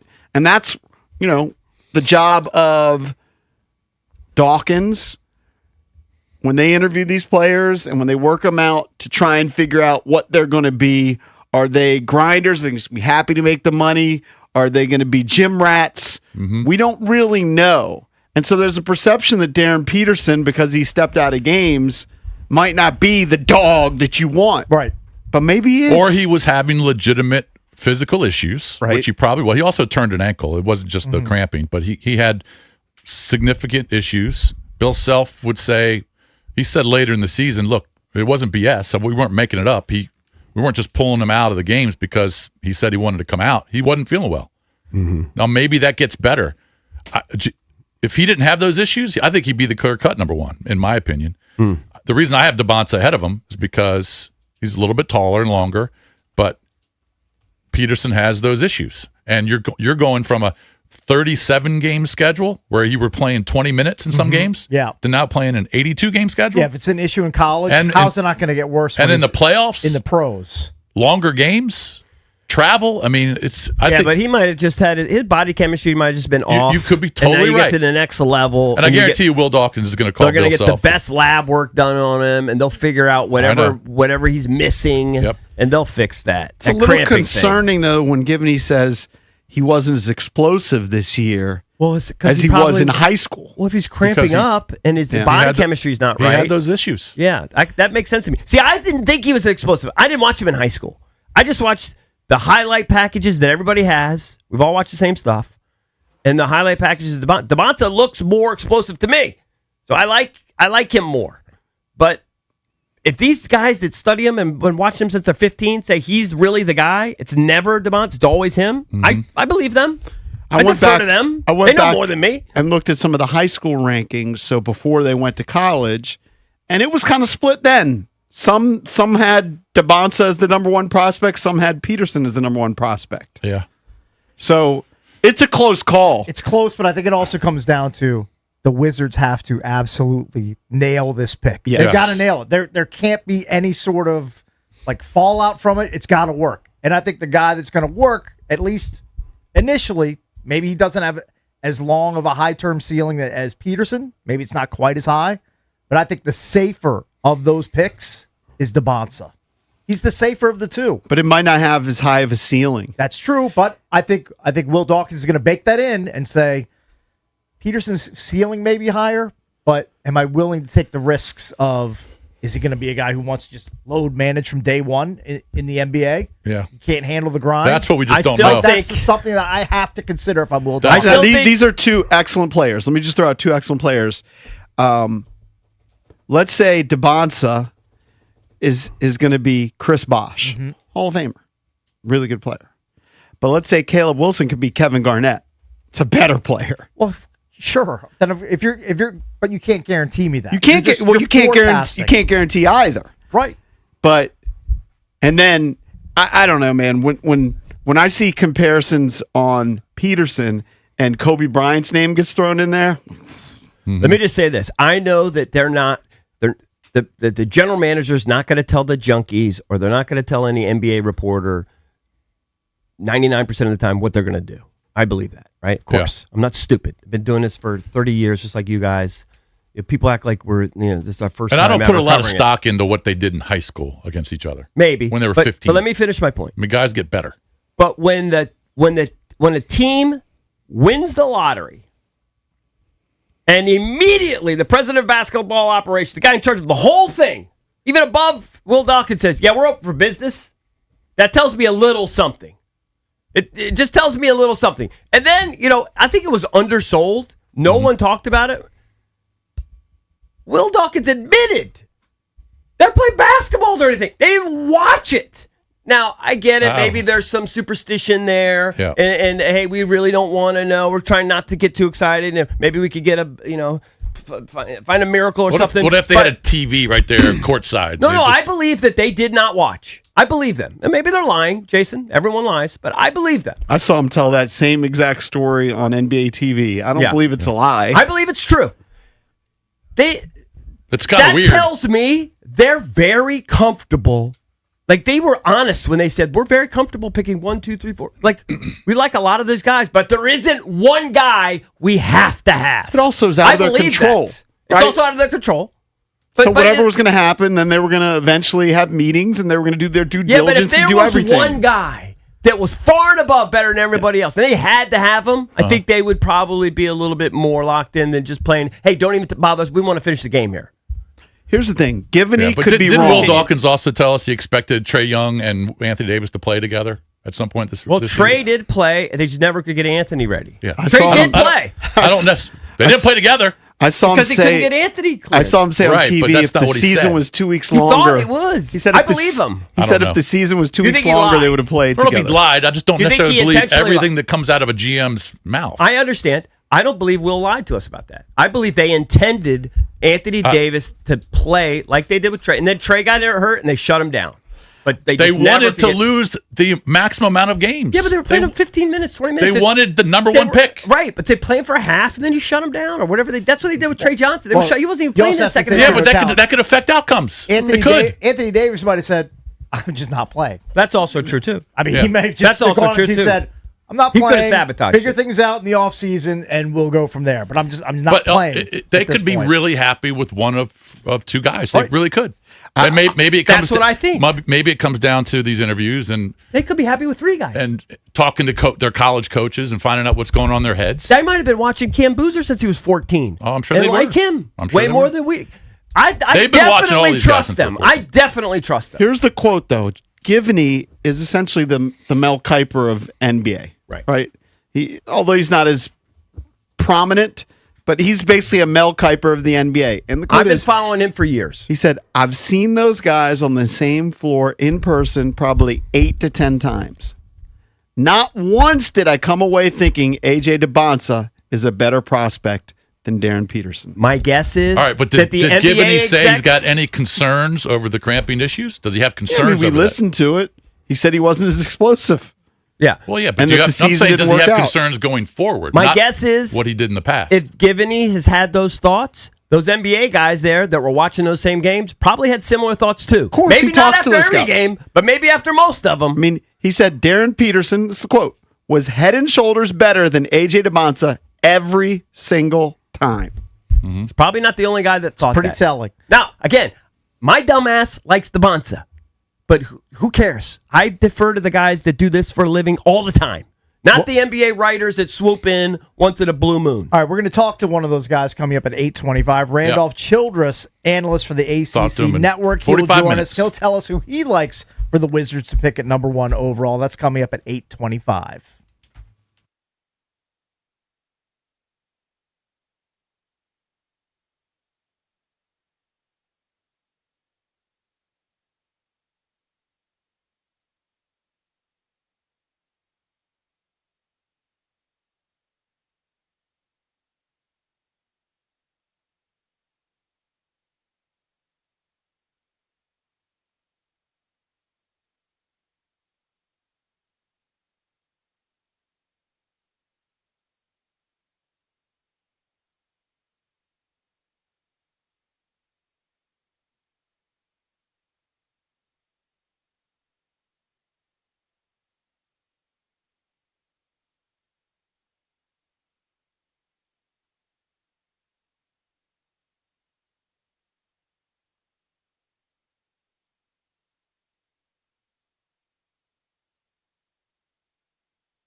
I just watched the surveillance footage that just came out of the Frontier Airlines jet that's terrible. striking the individual who hopped a perimeter fence at the Denver airport. I mean, it's just they don't show the moment of impact. They show right before, but it's terrifying. Yeah. Wait, why do people just want to donk themselves off that way? I don't know. I don't know. I mean, So a crazy. Not in person a- not obviously in a good- mentally ill. Not in a just- good place. It's crazy. I mean, that's one way of really succeeding at what you're going to do. That'll do it quick. Like there's no coming back from that. I mean, you get sucked into like the engine of an airplane. How do you Oh, it just spits you right out. How do you get over all those fences onto a runway? I don't know. I guess if you're if you're dead set on making that happen, Yeah, you can scale a fence. You could. it is I guess scary. You could bring a ladder to help you get over the top of the fence if there's barbed wire there. I don't know, but that is a terrifying piece of video. Mm-hmm. Just watching the person You could see casually those- stroll, like over the fence, then walk on the grass, and then all of a sudden they're on the runway, and 3 seconds later, a giant airplane comes in out of the the left side of the frame and just obliterates them. Right. You can see there's like a Doppler video or something where you can see it's, it. like you can't see it's like the military videos they show you of like dropping bombs on somebody from 5,000 feet up. But we saw the one from a couple weeks ago where you could just see the guy jumped in the thing and you saw it throw his body right back out. That one was like half his body. Yeah. That was haunting. that was pretty terrifying too. Yeah. Anyway, enough of that cheery topic. Sorry, it's just Did you watch any of the UAP videos that were released? I did not. I did not. I don't know did what to not. make of them. I mean, They're just don't- unexplained I don't- phenomenon. I don't make I very still much don't like of the it. fact that they've turned them now from UFOs into whatever you called it, UAP. I know, it's I don't weird. even know what that stands for. It's weird. I grew up with UFOs. It's what I know. It's what I'm You used go to. up with the Brady Punch and the guy in the backyard with the sheet and faking the UFO. These are the things I grew up with. These are the things that helped shape me into the man that I am today. UAP, unidentified anomalous phenomena. Doesn't roll off the tongue. That's too hard to just- say. UFO just flows much better. Yeah. in my opinion. Hey, so Spirit Airlines is done Dead. unless somebody buys it or whatever, saves it, whatever. Frontier's still up and running though. That was the airplane. I understand that- it was yeah. Frontier. So Yeah. Frontier that somehow is somehow still alive. yeah. JP can't wait to book his next flight on Frontier. If it's the cheapest flight somewhere, I will do it. You'll do it. Of course. You'll roll those dice. Yeah, not me. It's no dice I roll. paid the extra $10 for a more established. Maybe Just- one that's not using the When's cheapest the next parts. time you're on a flight? Is it the overseas? Couple weeks. Where are you going over? You going? I'm going to Chicago twice. Oh. I'll be flying twice in the next couple weeks. Then I'm going in now. I'm flying 3 times in the next 6 weeks. Gotcha. 5 weeks. Yeah. I don't even know when the next time I'm going to be on a flight. Got no plans to be in couldn't the tell you. airport. None. I got none. No plans. Yeah. But I thought you're doing an overseas trip too. I'm next year. Oh, that's next remember, year. like this is our 30th. That's right. I got to figure out what to do. She asked me, do we want to do something special for the 30th? I mean, I don't know. Because, she wants to do like a European thing, but we're doing too much stuff with the kids, too much flying around. So she said we'll postpone it to next year. But in the meantime, should we still do something special? I mean, I took Amy to San Diego for our 30th. Fun. Quick trip. Yeah. Wasn't like a whole week. I was thinking more or less. Now, we went to the San Diego Zoo, which I know some of you would I'm not going to definitely a never zoo. do. If there's a God, I'll never step foot in another zoo the rest of my life. There's no reason. Okay. It's sheer boredom. Yeah. It's not your I thing. don't mind zoos. Yeah. I'm out on zoos. You and Drab out on zoos. Well, Yeah. the animals are always sleeping. Yeah, they're Well, it always, they depends never where do you go. anything. It's just it's Depends when you go. please God, please never put me in a situation where I have to take a grandkid if I'm so blessed, I've got a hypothetical. or anybody ever to a zoo. Here's your hypothetical. Thank you. You can go to the zoo once a month for a year, All right. or you can go on your European vacation with Dina. Which one would you choose? Ooh. All You can do what you have to. You The have to DC do. Zoo. Can I go to the DC Zoo? Sure, DC Zoo works. I'll go to DC Zoo Once for a 1 month. hour. It's down the street. Yeah. Literally 3 miles from my house. But you have to do it once a month, Once a month, I go in there, pop in, pop out, go Yeah. back home. at least an hour each time. I go look at the monkeys. Yeah, go to the ape house, Ape House always very smelly. I mean, it's wanna look at the silly apes live monkeys? there, so Yeah. it makes sense. The Elephant House and the Ape House So- always super smelly. So I go on this bike ride on a beach drive. Where I always go by this like horse stable, like it's Okay. a I don't know what it is, some business where they have a lot of kids that ride horses. It's some Okay. scam for kids that ride Yeah. horses. It's the smelliest thing. And if you live, people know if you Yeah. know where I'm talking about. If you live near that thing, I feel bad for all those people that buy homes there. It all smells like horse poop. I mean, how could it not? I guess it's you just get nose blind to it after a while. You get How used to close it. is the house next There, to I it? mean, it's like across the street. Oh, so it's So right it's in like the a neighborhood. regular neighborhood, but there's still, I don't know, 30 acres. I don't know how many acres it is, you know. Right. And it's a horse place. And a horse farm. people know if you live in Montgomery County, you live in Kensington or Chevy Chase, you know where I'm talking about. Yep. Off the beach drive or whatever. And smelly horses. Mm-hmm. And I ride by the smelly horses all the time. It's Yeah. my little bike ride. Horses. And I feel bad for people that own homes there because your home, you live across the street from a horse. It smells like horse poop, and there's no getting around it. There's no getting around it. And you see a ton of kids. They got a great program, and they must have a great program there because they got a ton of. Usually, it's girls, and they learn how to ride horses. And I think a lot of them end up buying horses, and they do the horse shows, and it's a whole thing. You know, like our kids all played like lacrosse or whatever. Yeah. These kids, they ride horses. Yeah. And they teach them how to do the little jumps and do the equestrian or whatever. yeah, they it teach is. them how to just ride horse. They're all wearing the brown pants and They do boots. dressage is the fancy name. For I don't know it. what that is. That's a fancy name for like horse training. Yeah, that's I what learned they that do. from Jeremy Roenick when we had him on Table Manners. This Yeah. kid did that. Yeah, a guy like Drabby and Valdez, those guys are grizzled horse owners. They are. They would love that. They would love that place. The smell of horse poop. Got any good looking standard breads in there? They look like I'm not going to say they're ponies 'cause I don't think they were ponies, but they definitely weren't They were race smaller. horses. Yeah. Yeah. You know what I'm saying? But they are horses that run around and do jumps. Dressage. Yeah, That's what Cake said. Okay. Yeah. it's a fancy term. Not quite sure I know what it When means. you guys owned Mama Grizzly, were you always struck if you ever visited Mama Grizzly? Were you always struck by the smell being around the horses? I'm being honest. I know what horse poop smells. I don't know. I know, but so I it's just- expected it. You did expect it. Yeah, Every yeah. time I go to a barn, it's Yeah, just going to smell like- barns don't smell like potpourri. Yeah, right. These people live across the street from a barn. Yeah. Barns are stinky. Barns are stinky. You get used to it. Do you think you'd get used to it if you lived? Yeah. Would you buy a house across the street from a barn? I mean, if I was into horses, What if you're not? If you're just a guy that wants to live in a nice What neighborhood. if they put the barn in after you bought the house? Well, I think it's been there for a long time. Oh, I'm sure But it you're has just too. saying I'm saying, would you be happy? you'd with have to that? move. I mean, I don't know. I mean, I'm in Probably be hard to sell it. I'm in Middleburg and Loudoun County. A lot of Horses people have everywhere. horses everywhere. It doesn't Yeah. smell like poop. Well, you get to live right across the street. Like you get a couple 100 yards away from it. It's not as bad. But you live across the street from the barn, it smells like poop. Hey, did you see the viral video yesterday of the horse farting? Yes. The The horse was on its side. Yeah. I didn't hear it. I didn't play the audio of it, but I saw that the trainer or whatever was like massaging the chest of the horse. Yeah, the horse that had like was gas bloated. and bloated. Does he laugh? Does the trainer laugh? It was a woman. Oh, okay.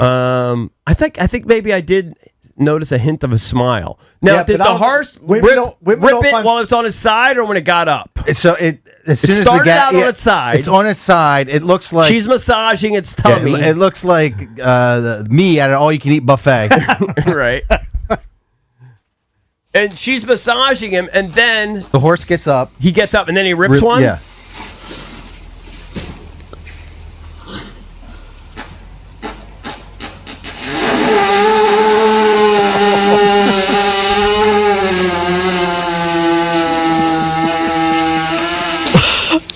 Oh my god! Sound like a chainsaw. I had no idea it was that long. I didn't put the volume up.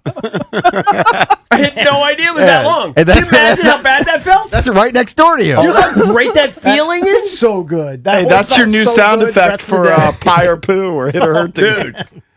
That's the world's long. They should enter that into Guinness. Being called fart of the year.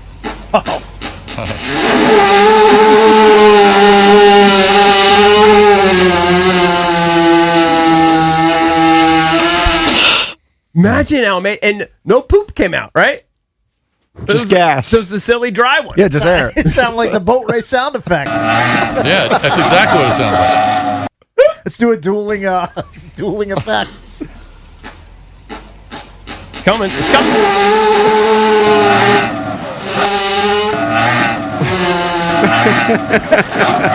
That's a great bit. Love that bit.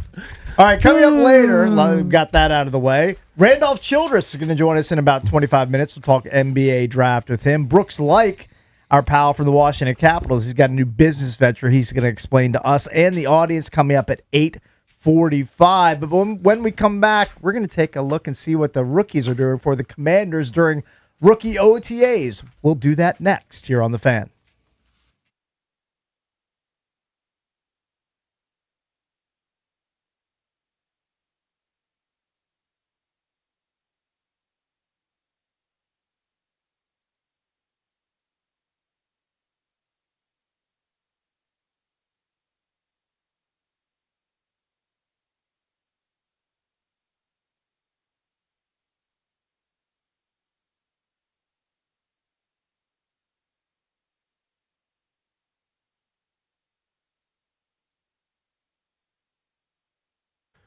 All right, guys. You know us. Always out there trying to keep up on the golf course, tennis court, going for bike rides. JP still trying to run, but back spasms, bone and joint pain, muscles, all that stuff, injuries.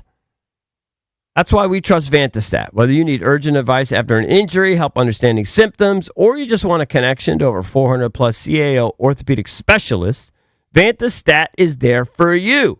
Their urgent ortho helpline is open 365 days a year, people. Don't wait. Call this number, 844-VANTA-365. That's 844-VANTA-365. We've seen how much of a difference it can make.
We're brought to you by Reynolds and Power Home Team, Keller Williams Realty. NBA playoffs last night. Lakers wouldn't go away without a fight, but the Oklahoma City Thunder edge LA 115-110 to finish off a 4-game sweep.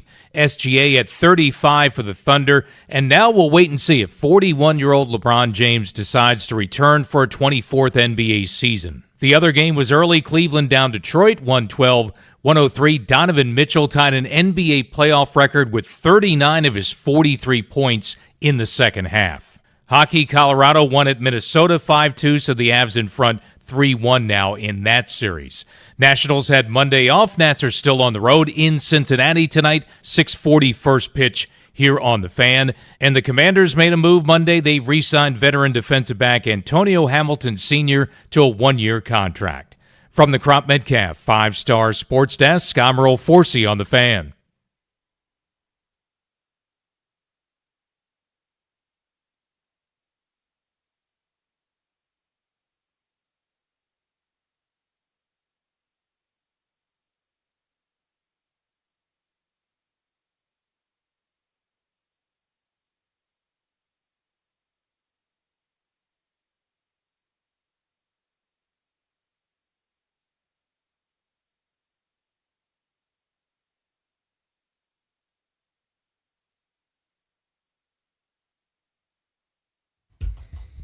We're celebrating 30 years of the Junks in 2026, brought to you by our friends at Main Street Bank. Cheer local, bank local. Main Street Bank is a business-focused community bank proudly serving the DMV since 2004. Visit mstreetbank.com to learn how to put their team in your office. Main Street Bank, member FDIC, equal housing opportunity lender. Guest upcoming in the 8 o'clock hour, Randolph Childress, analyst for the ACC Network. He'll join us at 8:25.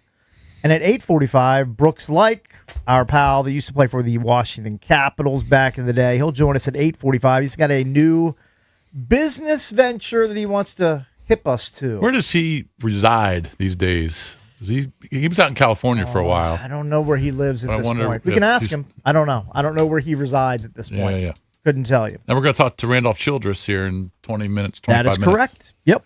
Get But his take on the lotto and the draft order. we can pick his brain when it Top comes to that. prospects. So we wanted to get into some of the buzz and chatter we're hearing out of Commanders rookie camp that is happening out at Ashburn. And I was just reading JP Finley's Substack because he's out there covering, as a lot of other media members are doing. And he seemed to have really good things to say about the top pick, Sonny Styles. Sonny Styles, he writes, absolutely looks like the real deal. Fluid, quick, smart. In 7v7 passing drills, anytime a pass went near the line of scrimmage or towards the middle of the field, seemed like Styles was in perfect position to absolutely blast the pass catcher. Yeah, I talked to a couple different people over there, and they said he just looks really fast. Now, these are just drills. I mean, let's see. I don't know how they gathered all that because what I think they showed on camera, they're kind of like half jogging. I didn't see the sprinting stuff, but I'm not there, so I trust them, I guess. Yeah, I mean, that's what they said. Mm-hmm. And look, that's what they, I mean, the one of the positives about Sonny Styles coming across he's fast. You know he's fast. He's an athlete. Yeah. He's tall, he's long, he's fast. And But JP commented on this yesterday. This is like between the shows. He said that as big and as ripped as he is, he looks like he could just He could put some more. add some more weight on. Yeah. Add some more muscle mass. He's definitely not a finished product. And Yeah. people don't like it when I say that. Right. That's definitely true. He's going to get bigger. Yeah. But it's not like he's a small guy. He's not like he's a small guy. Oh, he's got a big frame. He's a pretty impressive. Well, he's physical 6'5", isn't he? He's specimen. 6'5"? Yeah. He And he was the reports 6'5". He was the darling of the combine. And he reports on Antonio Williams' play so far. Yeah, we're going to get to some Kime- audio in just a second. Kime but commented on him. Yep. This is Kime from likes him. JP Finley said Antonio Williams also impressed. He was quite productive in 7v7, 11v11, and don't think he had a single drop. He's wiggly at the line of scrimmage, plenty of quickness, encouraging first look, according to JP Finley. I honestly think he's going to be a stud. I've got outrageous expectations. I think he's going to have my brain. plenty of opportunities in this offense. Yeah. It's a great landing spot. I really like him. All right, let's get to some of the audio we have. This is Ben Standig with Kevin Sheehan. He looks just so much bigger than guys who are positioned where he typically is on the field. That second level in the middle. There's Does he look bigger or taller? Yeah, I would guess taller. I would say, taller. That's probably a better way to say it. Yeah, but the little movements. Again, there's no blocking, there's no tackling, but like on a play where there was a pitch or a handoff left to Katron Allen running down toward the left sideline, and a blocker came up to Styles, and it would have been easy just to sort of rub him out of the play. Instead, he sort of instinctively dips under where the block is coming from, and then quickly is over there to make the play on the running back if need be. It was to the point in the passing game at times where it almost felt like the offensive game plan was to make sure that the pass went somewhere near Styles so he could make plays. He checked all the boxes of the first impression. What are you looking for? All those kinds of things.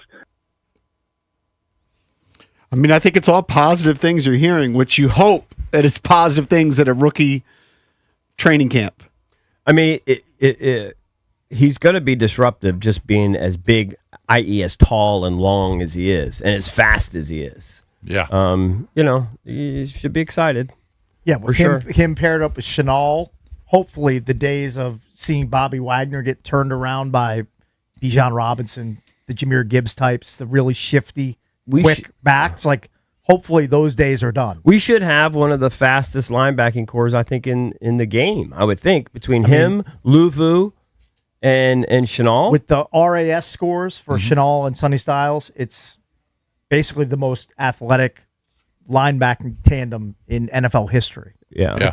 They looked and they saw what they had last year and said, we have to look radically different at the linebacker spot, and they clearly do. And part of that really is exciting. The freakish size that Sonny Styles brings. They wanted to get younger, wanted to get more athletic. Do you have audio? I doubt it. Of anybody, I doubt you do. Of anybody talking about Joseph's? Because I'm not that I've seen audio, but I've seen clips, and it's a clip where they highlight Styles, making an interception. It's kind of a gift interception, kind of thrown right to him. But makes the play. But then you in the corner you see Joseph and how athletic he is, and I'm telling you, that's going to be a guy that maybe keep an eye on a year or two from now. He's super athletic. The fact that he slipped to what did they get fifth round, where they thought he was going to be a day 2 pick.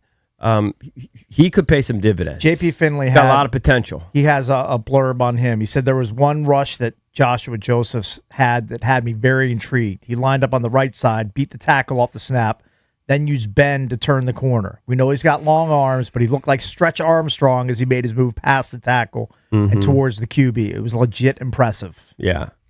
I mean, you could just go to YouTube and watch what he did at Tennessee. Yeah. I mean, there's definitely a lot to be excited about, I think, with him.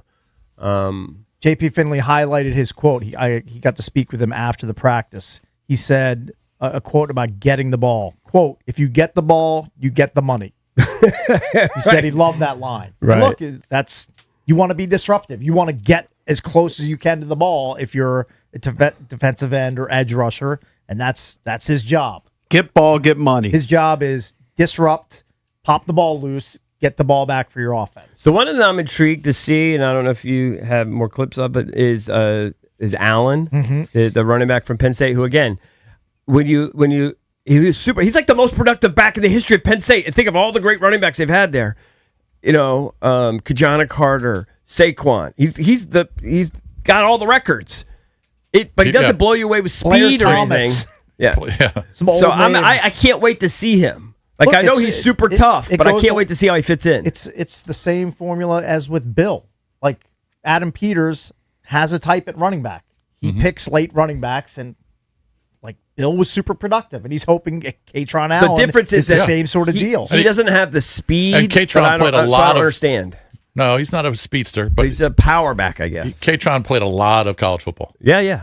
He and Nick Singleton played a lot of college football there. Right. I mean, he's obviously a stud. It was an interesting pick to me. I want to see how he fits in. It might be a great 1-2 combo. Yeah. With he this and is Bill. a lesser name, but keep your eye on Drew Stevens, the Okay. undrafted free Yeah, the agent kicker. Yeah. to compete with Moody. I think if I was Moody, I'd be shaking my boots a little bit. Because J.P. Finley said he was booming them during the practices. Yeah. Now, remind me where Drew Stevens played college ball. I don't have that here. I'd have to look that up. Was it like Missouri or something? I don't He know. I'm said- not sure I'll say the wrong thing. He said on kicks inside 40 yards, it seemed like the ball was still on the ascent as it crossed through the uprights. Yeah, they ask him, and he basically says if there's no wind, especially like an indoor, he's comfy to 65. Yeah. Iowa. Iowa. Yeah. I'm intrigued by Chris Hilton Jr. Played with He's Jaden getting- Daniels. He's getting a lot of attention. He's a And hard I guess worker. coming into college, they said he was better than Malik Neighbors. He's getting a lot of attention. You know, he actually worked out for the Scouts as a DB, too. He did whatever they wanted. He did DB drills. He did wide receiver drills. He was noted for being at this camp here. He was like the last guy on the field. Yeah. Just catching balls from the jugs machine. Now, Like, he's he's his hard favorite- worker. His favorite NFL apparatus, jugs machine. Jugs machine. Yeah, it's his favorite. He loves Exactly. it. Yeah, he's a guy to keep an eye on for sure. That kind of work ethic, that Yep. stands out. But apparently he had problems catching the ball. That's why he was on the machine. That's why I'm You gotta work but on it. he's an athlete. If you got the dropsies, you got to go hit the jugs machine. I mean, And he's had a bunch of injuries. he's a guy though that again they are looking at. He's just an athlete. Yep. I don't Where know do we play him? Smaller guy. Why aren't we buying an old beat up jugs machine on eBay and just have it out in the That'd be- hallway during that'd be breaks? Great, we just catch balls. Just work on our hands. Just like every break we should be doing. Don't you remember we had that goofy machine that Ross Tucker sent I know us? it's a ball launcher, whatever it was. That's different. I'm talking about like high speed. That ball just bang, bang, bang. Why don't you look Just up? work on See your if you can hands. find one on Facebook Marketplace there, Mar. How much a used jugs machine? Get a goes jugs for? machine in here. We just fire footballs at us. We need more footballs too, because I think we have one ratty football that's I can creeping get around here somewhere. Get us one at Marshall's. Get us a couple. We can get a sack of footballs. We get some footballs. Got to be hands catchers. You got to have you got to catch out here, EB. Oh. I know that Terry McLaurin's made a great career of catching the ball in here like this. It's kind of his thing. No, Got to be a hands. you gotta be a gotta hands have your hand catcher. away. I'm a from, body hands away catcher. from your body, That's man. nubs. That is nubs. You gotta be a hand catcher. Look. It is what it is. Look at all the greats. Look at you. Think Randy Moss was a body catcher? Was Jerry Rice kind of a body catcher? I don't think so. A lot No, of them on the hands. fingertips. He was a Hands hand catcher. guy. Well, my Most- hands catcher when it's out here. Yeah. But if it's to the body, I'm going to use the body. Most of the greats, hands catchers. You're not going to see them just having it bounce off their shoulder pads and then them corralling Are the ball. the rookies with the vets today? Starting this, I think it was starting this week. No, today's the 11th or the 12th. I think OTA start in a week or two. I thought the vets were there this week. I don't know if it's This is- actual I thought practice. This was phase 2 of rookie camp. That is what it's called. I think they're out there Let's see. all the time. I don't know what formal or informal. My guy says phase 2 starts today, so rookies join in with the vets. Not sure what that means. OTAs are May 27th through the 29th, June 2nd through the 4th, and June 9th through the 11th. Then they have a mandatory mini camp June 16th through the 18th. So is this just informal So stuff today? Maybe the phase 2 starts just rookies, and then he's talking about the vets coming in after that. Possibly. Have to ask Keim. Is Keim out there this week? I assume he is. I'm sure he's there whenever they're allowed to be. I know JP Finley texted me that the team, I was talking about how guys kind of like going half speed stuff. He says the team posts stuff from individual drills, but where you really get the closest look at like sort of like their game speed is when they're doing the 7-on-7 stuff, Yeah, that kind of right, thing. Then you right. can see them, even though they're not hitting each other, you could see them kind of getting after it. By the way, this is not Commanders related, but Jawan Jennings did wind up signing a 1-year deal with the Vikings. I believe it was over That the was weekend. last. That was the weekend. Yeah. So he was the guy that was kind of floating around out there that people were like, why don't the Commanders sign him, kick the tires on him? He gets a 1-year, $13 million, I think up to $13 million deal. So I think he and his agent had an overinflated sense of what their market was going to Hey, be. shoot for the moon. I don't blame him. Jason, your definition, this is off commanders.com, of phase 2. Yeah. Says consists of the next 3 weeks of the program. On-field workouts include individual or group instruction drills, as well as what they call perfect play drills, and drills and plays with offensive players lining up across from offensive players and defensive players lining up across from defensive players, conducted at a walk-through pace. No live contact or team offense versus team defense. Yeah. Sounds like a I'd lot. still like to be out there just to kind of see them go. Well, go then at it. you might not be. They might not let you out there. No, for they that probably stuff. not. Probably That's not. probably- yeah. It's a slight advancement of the underwear Olympics. Yeah. It's a Not few much steps going on. Yeah, on. but it's important stuff, I think, for them to be out there, get the work in, get to know each other, get to know the plays, et cetera. See what the guys are excelling at. I was it's impressed important. switching over to what the Wizards are doing and Will Dawkins. This was not during our interview with him, but I saw him on NBA TV.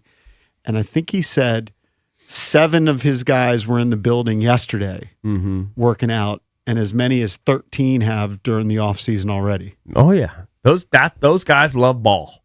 They just love being in the gym. So they had basically 3 weeks off, not in the playoffs, and they're back at it.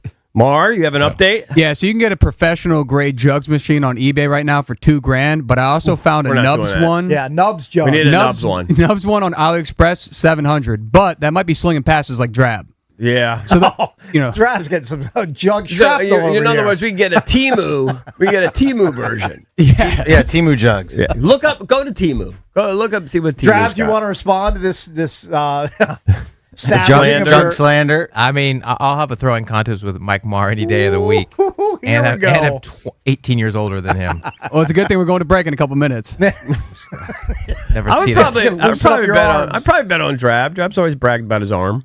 Of course, I got a rocket arm. Are you kidding me? You're Josh Allen? Of course, it's not always accurate, but Who's Mike Marr? Who does his arm compare? Kellen Patrick Moore. Mahomes? Kellen Moore. Kellen Moore? Yeah. Yeah. Chad Pennington. Trent Dilfer? Taylor Heineke. Naming every I knew the Heineke was coming out. JV Drew quarterback Brees. in the league. with The Drew weak arm. Brees is too strong. Too strong of a comp. He killed that Drew Brees' arm. Dude, they show course these you clips. would. I'm sure you see them of these like high school kids. You know, like they're showing Peyton Manning's son. I don't know, he's in 8th grade, 9th grade, whatever. Other sort of random kids that are like groomed young quarterbacks who just have rockets. Oh, yeah. You just see him working out on and it's just like, oh my Yeah, god, blows your mind. next level. You're like, I couldn't throw a ball like that if No, my they're- life they're depended like, on it. They're like on the move and they're just throwing 40-yard darts. Yeah, just dots to Yeah, people. it's sick. It's crazy. All right, coming up next, we'll be joined by a hoops legend, Randolph Childress. You remember him from playing back at Wake Forest back in the day. He was a stud analyst for ACC Network. He'll join us next to talk about the prospects that the Wizards are considering, but the number 1 pick in the NBA draft.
when you join us, not if, but when you join us at the Starboard on May 22nd, be sure to try the official cocktails of the Junkies Beach Bash, presented by Surfside Iced Teas and Lemonades. And new for the makers of Surfside, Super Light Vodka plus Aid, inspired by classic sports drink flavors. Be sure to try those while you're hanging out with us at the Starboard in just 10 days. All right, let's head out now to the Rude Guest Hotline. Rude, the most reliable heating and air conditioning products in the DMV. Say good morning to Randolph Childress, analyst for the ACC Network. Good morning, Randolph. How are you? Morning, guys. How you guys doing today? RC, what's up, buddy? Hey, RC, why don't you join us for our 30th year anniversary show? That's a beach bash down at Dewey Beach. When's the last time you were in Dewey? Yeah, what do you think? I think we should do that. If they make that happen, I can always go to the beach. There you go. Let's do it. There you go. Let's make it happen. I know you're down in Carolina. It's a little far drive, but maybe you can make it up. Hey, we can make it work. No problem. All right. Before we talk about who you think the Wizards should take, just kind of give us your take on like the overall class. And we've heard Jay Williams and Jay Billis and all these guys that kind of follow it for a living say it's the deepest freshman class they've ever seen. And it might be, and you may feel the same way, but just kind of give us your take on the overall prospect list for 2026. I would agree with that. I think when people go, generational talent, I think it's where it gets, I think it's a little stretched there. I think we see Wembanyama, and I think we all would agree, like that's generational talent. But I do agree. I think the depth of this class for freshmen in today's time, you probably, I don't know if you'll ever see again the amount of quality depth of freshmen in one class. This year was really fun for the college game. We had talked so much, as we know nationally, about how many the veteran guys, the older guys, 6-7 year guys, and this year was refreshing and fun to see so many first year college athletes be so dominant in their freshman year. So I would agree. I think it's the best from a depth quality that it's been. I think that's a fair assessment. And then at the top, I think those two guys that the Wizards will be, looking at and diving deep into their lifestyle. The Banza and Peterson are probably the two, I think, highest rated prospects. And I would add, I think Boozer would have something to say about that with his pedigree. And I wouldn't go as far as to say what a Darius A-Cup couldn't become, down the line as well. Well, since you're with the ACC Network, let's start with the ACC guys who you've seen probably the most. Boozer, and then I want your take on Caleb Wilson because he seems to be rising. We had the GM of the Wizards on the show yesterday and asked him to describe him in one word, and he said riser. Fill us in on those two guys in their games and what you can see them doing in the NBA. I think everybody kind of says the same assessment of Cam because, it's athletically is where he's not an above the rim guy. He's limited in that aspect. He's not a great shooter. He's just a winner. I mean, he just wins. He's a constant professional, shows up, does his job, and he's getting better. Caleb Wilson is the one that everybody's concerned about because he has what you can't see. Coming in day one, 6'11" with his athleticism, defend every position on the floor, really good passer. The only thing on his game, I think, is, again, he's improved. He needs to improve on his three-point shooting. I mean, his shot mechanics look good. I think he's coming up the draft board, and again, he wouldn't be a guy. He'd be a guy I think that they would look at for that spot. The only reason why I would say differently is just because of where we're looking at the franchise and already having Anthony Davis on board. But it's going to be hard to turn down that talent. I think everybody's just talking right now. I still can't see them looking much further than AJ DeBanza with that pick, to be honest. So you like DeBanza better than all of the other guys? You like him better than Darren Peterson? I do. I don't know how you pass him down. I mean, you're going back to a couple of years, and anyone has watched these guys when they were in high school. It was he and Cooper Flagg, and at some point in time, people were wondering if he was even better than Cooper Flagg. I thought Cooper was always a better defender when they were younger, probably a little bit more competitive. But AJ's been preparing for this moment for the last couple of years. There's been no secret that he probably would be the number one pick. No matter who had that pick, and I think his game, what he's done last year in college basketball, led the nation in scoring. I don't think he's done anything to drop in the NBA draft. I think the Peterson situation was just mishandled by everyone. I think the information that they're coming out with now should have been out.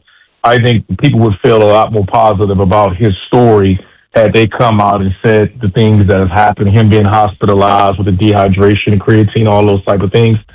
But man, I don't know how you with the makeup of the Wizards team right now. I don't know how do you not take AJ DeBonza with it. And Randolph, I think one of the attractive things about DeBonza too is that he's not afraid of a challenge, because coming out of school, he could have gone to any of the blue blood programs. They would have paid him around the same amount BYU was going to pay him, but he wanted to undertake the challenge of trying to bring BYU to these crazy heights that they've never gotten to before. So it shows you that even as a young kid, he's not afraid to take on something that's going to be put in front of him as far as like challenging himself and his teammates going forward.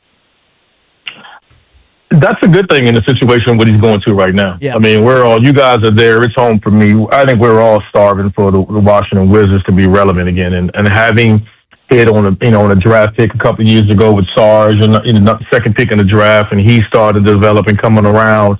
You've made the changes, and now you already excited with Trae Young and Anthony Davis, coming on board, and now having them healthy to start next year. You add the number one pick and a potential talent like this. I think it's fair to say that everyone should have playoff expectations for the Washington Wizards. And also, I think this pick kind of sets you going forward with it. Keyshawn George and some of the other young pieces you have for the foreseeable future. And sometimes you need luck like this. You need luck to get to the number one pick like this in a year where a player is worthy of it. I just think he's the most worthy of the number one pick. He just has to make up the game to back that up, and I'd be surprised if it's anyone else. All right, RC, let me get back to Peterson for a second. So, he missed 12 games, and he left a lot of those games early and played 18, 20 minutes. When they played BYU, he only played 20 minutes. He had 18 points in 20 minutes. But he did leave the game early. If he didn't have those issues, if he didn't have the cramping issues at all, and he played a full season, he was playing 35 to 38 minutes, would you have Peterson as the number one over DeBonza, or do you still think AJ is one? I still think you have to do your homework and do your due diligence now. I think those are the top two prospects in this draft. Everyone talks about the depth, and that's great, but it's Darren Peterson. I said this before. I don't think we know how we have all, most of us have seen him. A lot of us, I should say, have seen him when he was in high school coming along. Cam Boozer was the most dominant player. I thought he was the best player when I saw them coming out of high school. Just as talented. He wasn't surrounded by as much talent as the Boozer twins was, but I think he's a big-time talent, can score from anywhere on the floor. We just don't know how good he's going to be because of all the issues. And again, I think the Kansas and his inner circle and everybody just handled it poorly. And I try to be sympathetic to it, because I think when you're trying to get this close and you got a sure thing in a lottery pick and a number one, potential number one pick or number two pick in the draft, you're trying to, you're relying on so much information. You're trying to protect him. From his representation in Kansas, I think everyone can look back on this and say we just didn't, we didn't do right by him and helping him. You're right. I mean, to find out, he was hospitalized once before. I think they just was trying to get to this point. I think when the NBA teams, he leaves the combines and everyone feels comfortable, if he checks the box mentally, I think he can be an all-star caliber guard. I think he's that good. He can create a shot, and the Wizards should be looking at him hard, because I think, again, he's someone you can put the ball in his hands. He can be a secondary playmaker. You can push Trae Young off the ball. He is that talented. If you feel some people are not as high on him, I think if he checks the box mentally, you have to look at him. And I think he's a strong consideration for one. But I still think I would say the early favorite to be AJ DeBonza. But I am a personal fan of Darren Peterson. I think he's that talented. What do you make of Will Dawkins, the GM, saying that this isn't a Wemby draft? This isn't a draft where there's a clear-cut one. And that Michael Winger immediately, reportedly, after they win the first selection, he says, we're open for business. To me, that kind of does reinforce the point that they would be happy, and he said on our show, they would be happy with any 1, 2, or 3 of those guys at the very top.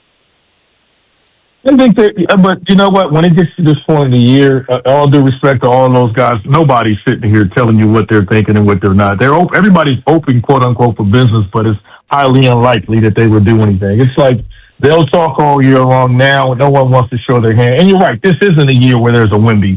but there's some really good players, and For I sure. think They're all not, very good. They're not going to go. They're all very good. I think the upside of those two guys are different than everyone else, including Caleb Wilson. And after that, there's going to be a run on the point guards. And you're not. There's going to be a run on. Is it Keaton Wog, or what are you going to do? We can take that, or is it going to be Darius Acuff? Is it going to be Kingston Fleming? Is it going to be Michael Brown Jr.? So you're going to see a run on guys like that on guards, and that's why I don't think it's as many. I don't see them taking one of those guys with the number one pick with those. So front office wise, again, when you're at the top, you have to say this when you're sitting there going. I just would. It's almost like everybody becomes Jerry Jones at that point of year when it comes management wise with front offices. I don't expect them to to show their hand. They're not going to do that, and understandably so. But again, those are the two players I think that they'll take. They probably could be happy with either one, and I think that's why you say, "Hey, we can move back." And again, if you have to take a Cam Boozer or a Caleb Foster, you're not settling. Those are really solid players. Yeah. So I think after that, after those 4 picks, and I'd be surprised if anyone goes ahead of those 4. Things get interesting at the 5th pick right now, and that's where it starts with the Clippers. Like, do they keep the pick? Do they trade it? And what do they look like? Because again, and I said this before, I think the measurables of all those guards dictates who goes first. Yeah. Because I want to know what's the size of these guys. Is Keaton Walker, is he really 6'6"? Darius Acuff, what's his size like? He's listed as 6'3". Is he 6'1" really? Like, that's why I say coming out of Chicago, we get the measurables of these guys. That's going to project a long way the way teams perceive them to be. And that's why coming out, the combine is so important this year. It's going to be measurable for certain guys, and for a guy like Darren Peterson, you want to get your medical staff on him to see if you can be confident about where you project him to be long term. Randolph, thanks for the time, man. We appreciate the insight. RC, enjoy the I week, got it. buddy. Thank you, pal. Man, have a good one. Yep, you too. Hey, I'm taking you guys up on the beach, man. Let me know. I'm ready now. I'll bring my swim trunks and my golf All clubs. right, I think you're Send him talking. the dates. I think you're talking a lot of smack, but I will. I'll let you know. Call his bluff. Don't forget your Speedo. Hey. All right. Thanks, buddy. Randolph. Thanks, guys. Randolph Childress from the ACC Network. When we come back, we'll be joined by our pal from the Caps from back in the day, Brooks Like. He's going to join us next here on the Junks.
this dream where I relished the fray and the scream. All right, let's head back out to the Rude guest hotline. Rude, the most reliable heating and air conditioning products in the DMV.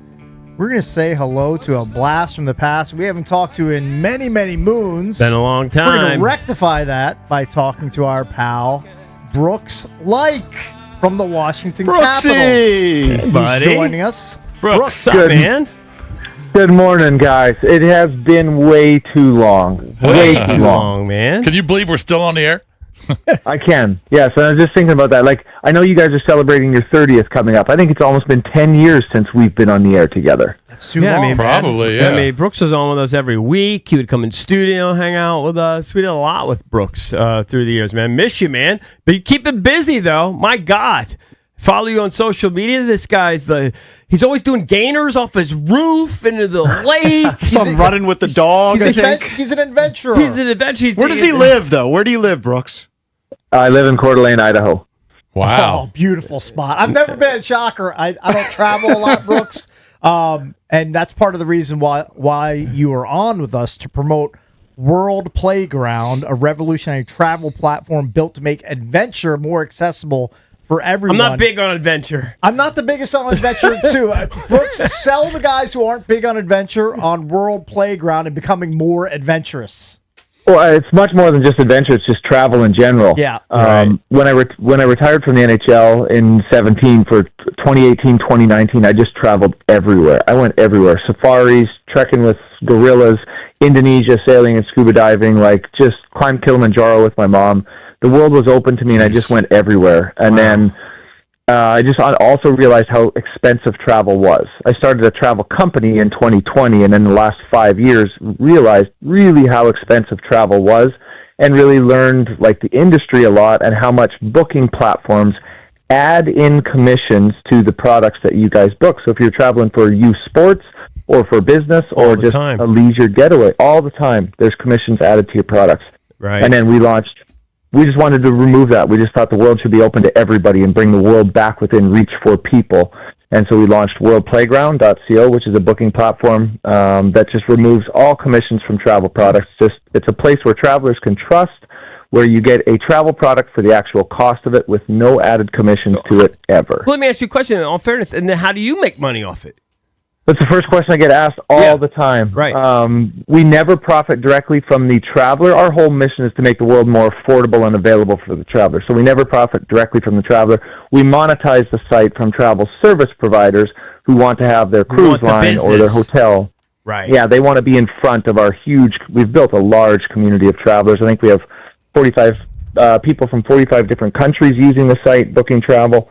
And travel service providers can pay to be in front of those travelers. How hard was it for you to walk away from the game? You know, LeBron James played last night. They got swept, the Lakers, right? And there's talk about, well, does he retire? Does he come back to play more? I'm wondering for you, you spent a lot of time here in Washington playing for the Capitals, but ultimately you retired, as you said, in 2017. How hard was it to finally decide to walk away? It was really hard. Like, excruciating hard. It took me 5 years. It wasn't until I think 2022 when I was like, I can actually say the words "I retire," and I hadn't played in 5 years. But it was so. The hardest part, guys, is what a lot of people like. I chased a Stanley Cup my entire life, and I love that the guys won one there. I always wanted to bring one to DC, right? And I love for the people of the DMV. I love that they won one. And for Ovi and Nikki, and just, I love it. That was to depart the game, having never fulfilled that dream, something that I had spent 3 decades chasing. I didn't know how to combat that. I didn't know how to accept it. Mm-hmm. I didn't know how to process it. And it took me 5 years to be able to say I retired, because saying you retired is the acknowledgement that you have failed on the biggest dream of your life to that date. And so it was very difficult to part with the game in a peaceful manner. I know that's not the case for all guys. Some guys are like, I'm done with this. I'm out. My body is this or that. Right. It wasn't the case for me. I still wanted to play. Did you still get an incredible pleasure, though? I mean, you're so hard on yourself, Brooks. I mean, okay, you didn't win a cup, but you Scored have 134 you career have this goals. incredible career. Like, how do you balance those two things? Like, you still did incredible things. It's all perspective. It's all how you look at it. I appreciate the kind words. Thank you. It's good days. You are so beyond grateful for everything that the game has given you. Every single thing, every person I've met, meeting you guys, the opportunities, living in DC. Like, I spent 12 years in DC from the age of 21 or 20 till 32. All the amazing people I've met, the opportunity to play the sport that I love in front of 20,000 people, play in playoff games, just everything. Obviously, financially, what it affords you.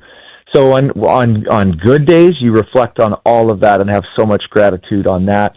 And on days where it's more difficult, it's when you're focusing on things that you didn't get, which is the Stanley Cup win. I guess that's just human. So you obviously can't go inside his head, and he said that he doesn't want it to be his last game. But what do you think Ovi thinks about in the off season? Wow, what does he think about this off season or most off season? No, this off season, because there was all this. There was expectation that this was going to be his swan song. I think this is my official prediction. All right. I think he comes back. Yeah. Yeah. I think he comes back for one more. I think he wants his name on the top of every list. I want his name on the top of every list of goal-scoring records in the NHL. And there's just one that he doesn't have, which is most overall combined playoff and regular season goals. And it has been such a joy to watch Alex continue to score, continue to have the same passion. Like, his passion for the sport has never dipped, the same excitement. And to watch him break the record, and then in my life to have been a small part of that. It's just, I still keep in touch with Al, still a good friend. My personal hope is, and I think that he will come back. I have no insider knowledge on it, gentlemen, but I do believe that he's going to want his name on the top of all of those records, and I think he'll come back. Would you put him up? I mean, everybody just, like, literally nobody has a negative thing to say about him as far as a teammate, as far as being a guy, about being a guy's guy. You know what I mean? Like, he was just like the ultimate teammate, right? He was, this is the way I always describe him. He was a rock star on ice. Like, he was a rock star, still is a rock star on ice. Just very different than most hockey players, especially in that era. Hockey has always been a traditionally blue-collar sport. We haven't been a personality sport. Personality sport, you think of NBA or NFL a little bit, but the NHL was never a personality sport. And here came, for the first time, a really big, wide grin, missing a tooth, flashy, flamboyant, outspoken, right? Like, he would speak his mind in the press when other players were like, yeah, we worked hard and we got the puck deep, and we're just very, very blue collar. And what he's done for the sport, what he's done for the city, how he's inspired youth hockey in that entire region. Just a fantastic player, the greatest goal scorer the game has ever seen, a wonderful teammate, a wonderful friend, just a legend in DC and in the league. I just don't think anybody should ever wear number 8 in the league ever again. Ooh, I like that. I like that. That'd be interesting. Joined by that Brooks idea. Laich, of course, played with the Capitals for years. Now he's got a company, World Playground, which is a travel platform, and check it out. So, of the four of us, I'm the most adventurous, and I almost went on a safari. It got pulled out at the last minute. It was a client deal. I want to do it, but when you were mentioning all the adventures you went on, from Mount Kilimanjaro to scuba diving, all those things, if there's one thing that each of us should try, like one adventure in our life, and we're getting older. We're all 55. Actually, you'd 56. I am too. Oh, you're 56 too? Yeah. Anyway, we're getting older. What's the number one bucket list thing you would recommend? We go to World Playground, we make this adventure happen. The absolute number one you must do in your life is an African safari. See, without question. Without question. Oh, the animals are still there. They've been there for a long time. They'll still be there. I know, but it was going to be a free trip, Brooks. It was a free trip to South Africa But what's so with the great client. About it? What's so great about it, Brooks? I'll never forget. It is Mother Nature. It's untouched Mother Nature. It is the raw, rugged wilderness.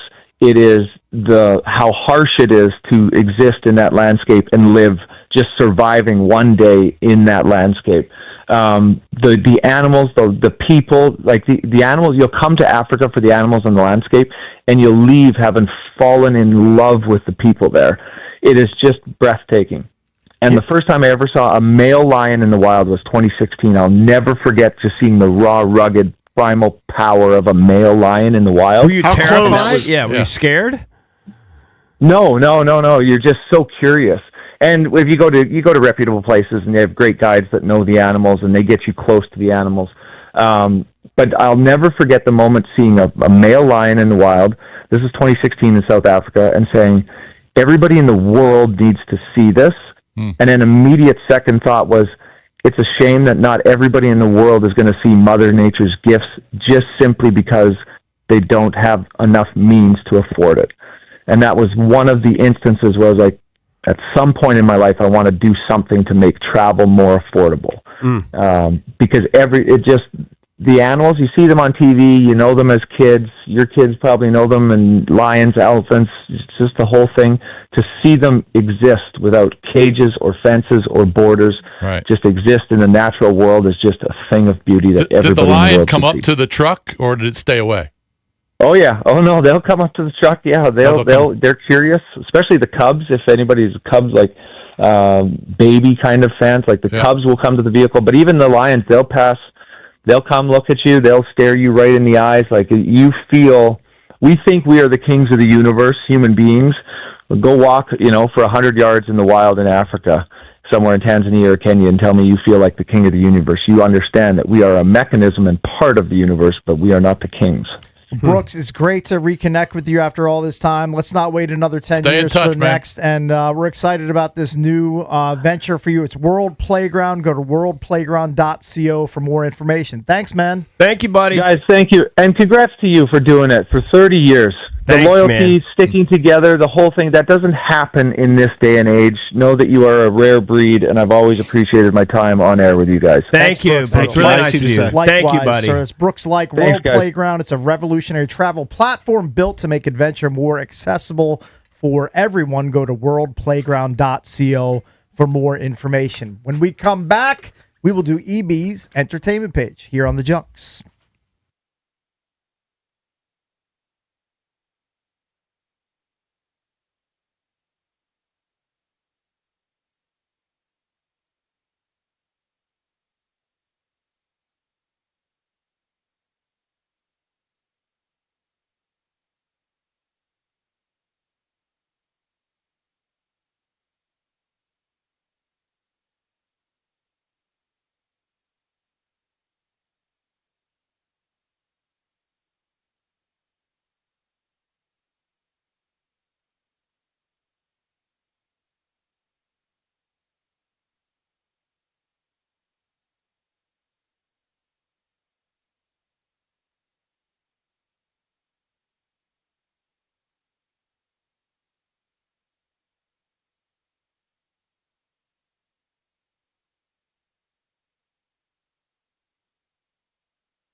This update is brought to you by Mervis Diamond Importers. Nobody pays retail anymore. Why should you? Last night, NBA playoffs, Oklahoma City Thunder knock out the LA Lakers. 115-110. Shai Gilgeous-Alexander had 35 as the Thunder wrap up a 4-game sweep. Cleveland even their series against Detroit at 2 wins apiece. Cavs with a 24-0 run down Detroit, 112-103. Hockey playoffs, Colorado wins at Minnesota 5-2 to take a 3-1 lead in that series. Nationals had Monday off. They're back in action. Still on the road tonight at Cincinnati. 6:40 first pitch for the Nats tonight here on The Fan. Football, the NFL schedule comes out on Thursday night. The international games, though, will be announced tomorrow morning, so we will find out then the opponent and the date for the Commanders game this season in London. From the Crump Midcalf 5-Star Sports Desk, I'm Earl Forsey on The Fan.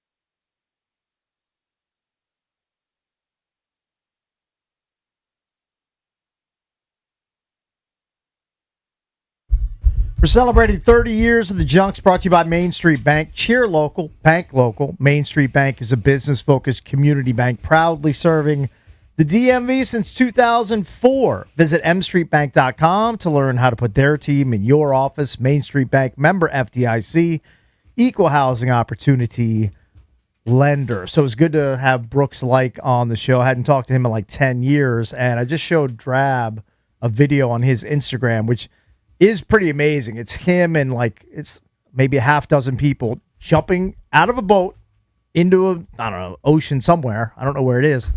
And they've got their snorkeling gear and they go down about 10 or 15 feet and there's a pod of 20 humpback whales just diving down to the bottom, toward away from them, swimming near the surface. I mean, it doesn't even look real. It looks like something that like AI would create. It's unbelievable. That seems like just an amazing travel experience. He's had something I'm missing out on. Great adventures, traveling. But it's a sore spot when he says his number one thing he would recommend, bucket list thing, is the safari. And he said that he went on one in South Africa. Right. And I don't want to get too far into it, but there's a very famous client. He's been great to the show and the station for years and years. They had a trip where I was going to be the host with listeners set up, and then like 3 weeks before, I think I was about to get my shots and everything because when you go travel to Africa to get shots, I was getting this free trip. I think my wife was going to join me, safari. There was other things going on in South Africa, and then they pulled it. Yeah, pulled the plug. And I'll probably never go on it. Maybe I'll go to World Playground and find... That would have been the greatest gift from God, them pulling it. For me. Yes, for me. You would have been throwing a party. You're cursing a blessing. That is The unbelievable. blessing. That was a blessing. Because I'm probably never going to go on that trip because it'd probably be like 20 G's for two people or something like that. Maybe if I go World Playground, I save money. You gotta get hooked. You wanted it bankrolled by somebody else, which is the best way to do it. I did get a free trip to Bermuda. Thank you, LeVar Arrington. Please tell everybody that doesn't know that's new to the show the offshoot of that trip that made us all slap our knees. In a nutshell, everybody here received an email. I'm going to say it was on a Friday. Right. And CK was in a panic because Bermuda, the island of Bermuda, was a big client. Yeah. And LeVar Arrington was their point man. Mm-hmm.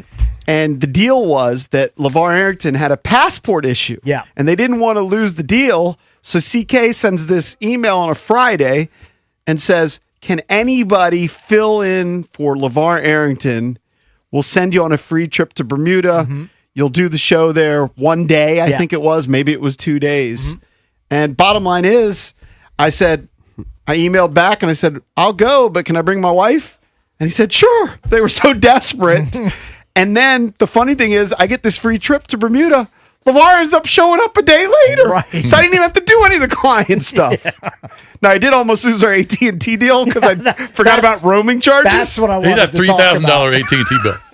But Might have been more. Still funny to this almost day. ruined our deal. Still hilarious. We had to this salvage day. it. But didn't that happen again to one of you guys at a later trip? Wasn't I me. don't It think definitely so. happened in Vegas to one of you guys later. I don't believe that ever happened to me. Yeah, I you never guys got a wackadoo. conveniently erased that. I never got a wackadoo roaming charge phone in bill. Vegas? Why would it But happen? man, Why I would it had happen maybe in in Vegas? Puerto Rico. I but had don't know in Vegas. wherever it was. It wouldn't happen in here. I had though 3 nights, I think. Maybe it was 4 nights free Bermuda trip. It's pretty good. All you got to do is All because LeVar showed up at the airport with an expired Yeah, passport. but here's the problem: you got to dodge the Bermuda Triangle. I dodged it. As long as you dodge that triangle, The only thing you're I'll good. say is it was The roaming charge was from one phone call from JP's Flaming. it was March or April. Well, I think I kept it on during our show because we broadcast during the show, so it was a roaming during the show. 4 hours of flaming. Rome, Is Rome, in Rome, Rome. March or April, Bermuda, the water's not that warm. Okay. Bermuda's not as south No, as like no. a lot of the tropical Yeah, islands. I No, can see that. it's out. That is a way off the I would coast. like to go to Bermuda, though. That is a bucket list spot I'd like to go to. It was a really, really nice yeah, hotel. no. For sure. You can make it happen. Why don't you tell Dina to do that for your 30? Bermuda? Yeah, that's F Europe. Oh, yeah, that would be way better. Oh, my It'd God. be I would so much kill better. to go there versus Europe. I mean, Yep. does Europe have pink sand beaches? Is that I what they don't think have? so. Is that what they have in Bermuda? Pink sand? I think that's what That's what they're Bermuda's known for? Part of what they're known for. They're known for a triangle, and pink sand beaches, and shorts. Bermuda shorts. Right. That's what I know about. How about Bermuda. grass? Don't they have Bermuda grass? Bermuda grass, known for that too. Yeah, I'm looking at it now. They definitely have the pink sand. Pink sand. The pink sand might throw me. Looks like pink Himalayan salt. I spread all over my food. Right. All the time. All right, you want me to tell you what's going on in the world of Hollywood and entertainment, Case? Sure. Of course, the Update entertainment us. page is driven by BMW of Fairfax, DC's only BMW Center of Excellence Award winner. For the ultimate buying experience and your ultimate driving machine, get over to BMW Fairfax. Ask for my girl Miriam. She's the general manager. Of course, you can check out their entire selection of certified pre-owned and brand new vehicles right there on their website, bmwfairfax.com. They got something for any budget. I filled up gas the other day. It was, I think, in my neighborhood, it's like $4.90 or something for gas. And believe me, I put the cheapest. I mean, I don't know if the I BMW always people put the would like Nobody's to. doing plus these days, Well, or ever. Certainly not these days. I put can't the cheap remember stuff. me ever using plus. Never. I've never had a good Well, enough you know, car if you have where I some of put these cars plus you're in it. supposed to, I just put Yeah, sorry, please. you know what? Maybe delete that, but that's what I do. I saw somebody saying now with the whole Strait of Hormuz, I don't follow it, but it is such a show now. They're so backed up that the price is about to skyrocket. We're just barely touching the surface of this. So I just don't know why good they luck. can't I build guess a I'll be new riding my straight. bike to work. That would be my project. Build a new straight. Build a new straight. That Like sounds you got good the to me. Panama Canal there. Yeah. So You what should is- have a backup canal So just in case. if it's near $5 here, it's probably $10 in California. But I think if it's near- over 7. in California. Yeah. What are they talking about? They say they have no predicting- idea. It's Could we're it- literally could it in double? uncharted waters. What a nightmare. It's going to be a show. They said even if they fixed it all right now, whatever the crap is they're arguing about, and it would still take months to get back to where they need to be, That's and then a it's just going to show. be months and months of just rising gas prices. Yeah. Yep. What are you gonna do? I just Cakes cares more about straights in his poker I know. hands. Oh wait. The only straights I care about Just don't go anywhere. The only straights I care about have a G in them. The Strait of Hormuz, no G Right, or an right. H. Right. It's STRAIT. Right. That's My different. straights need a G and an H in them Right. for me to care. Right. All right. Who's watching Euphoria here? Which one of you guys? Not me. Nobody's here watching. probably Valdez, are 'cause- you watching? Yeah, I've watched you for it. All right, so give us they're saying Sydney Sweeney's done her most X-rated episode yet. I guess really infuriating people.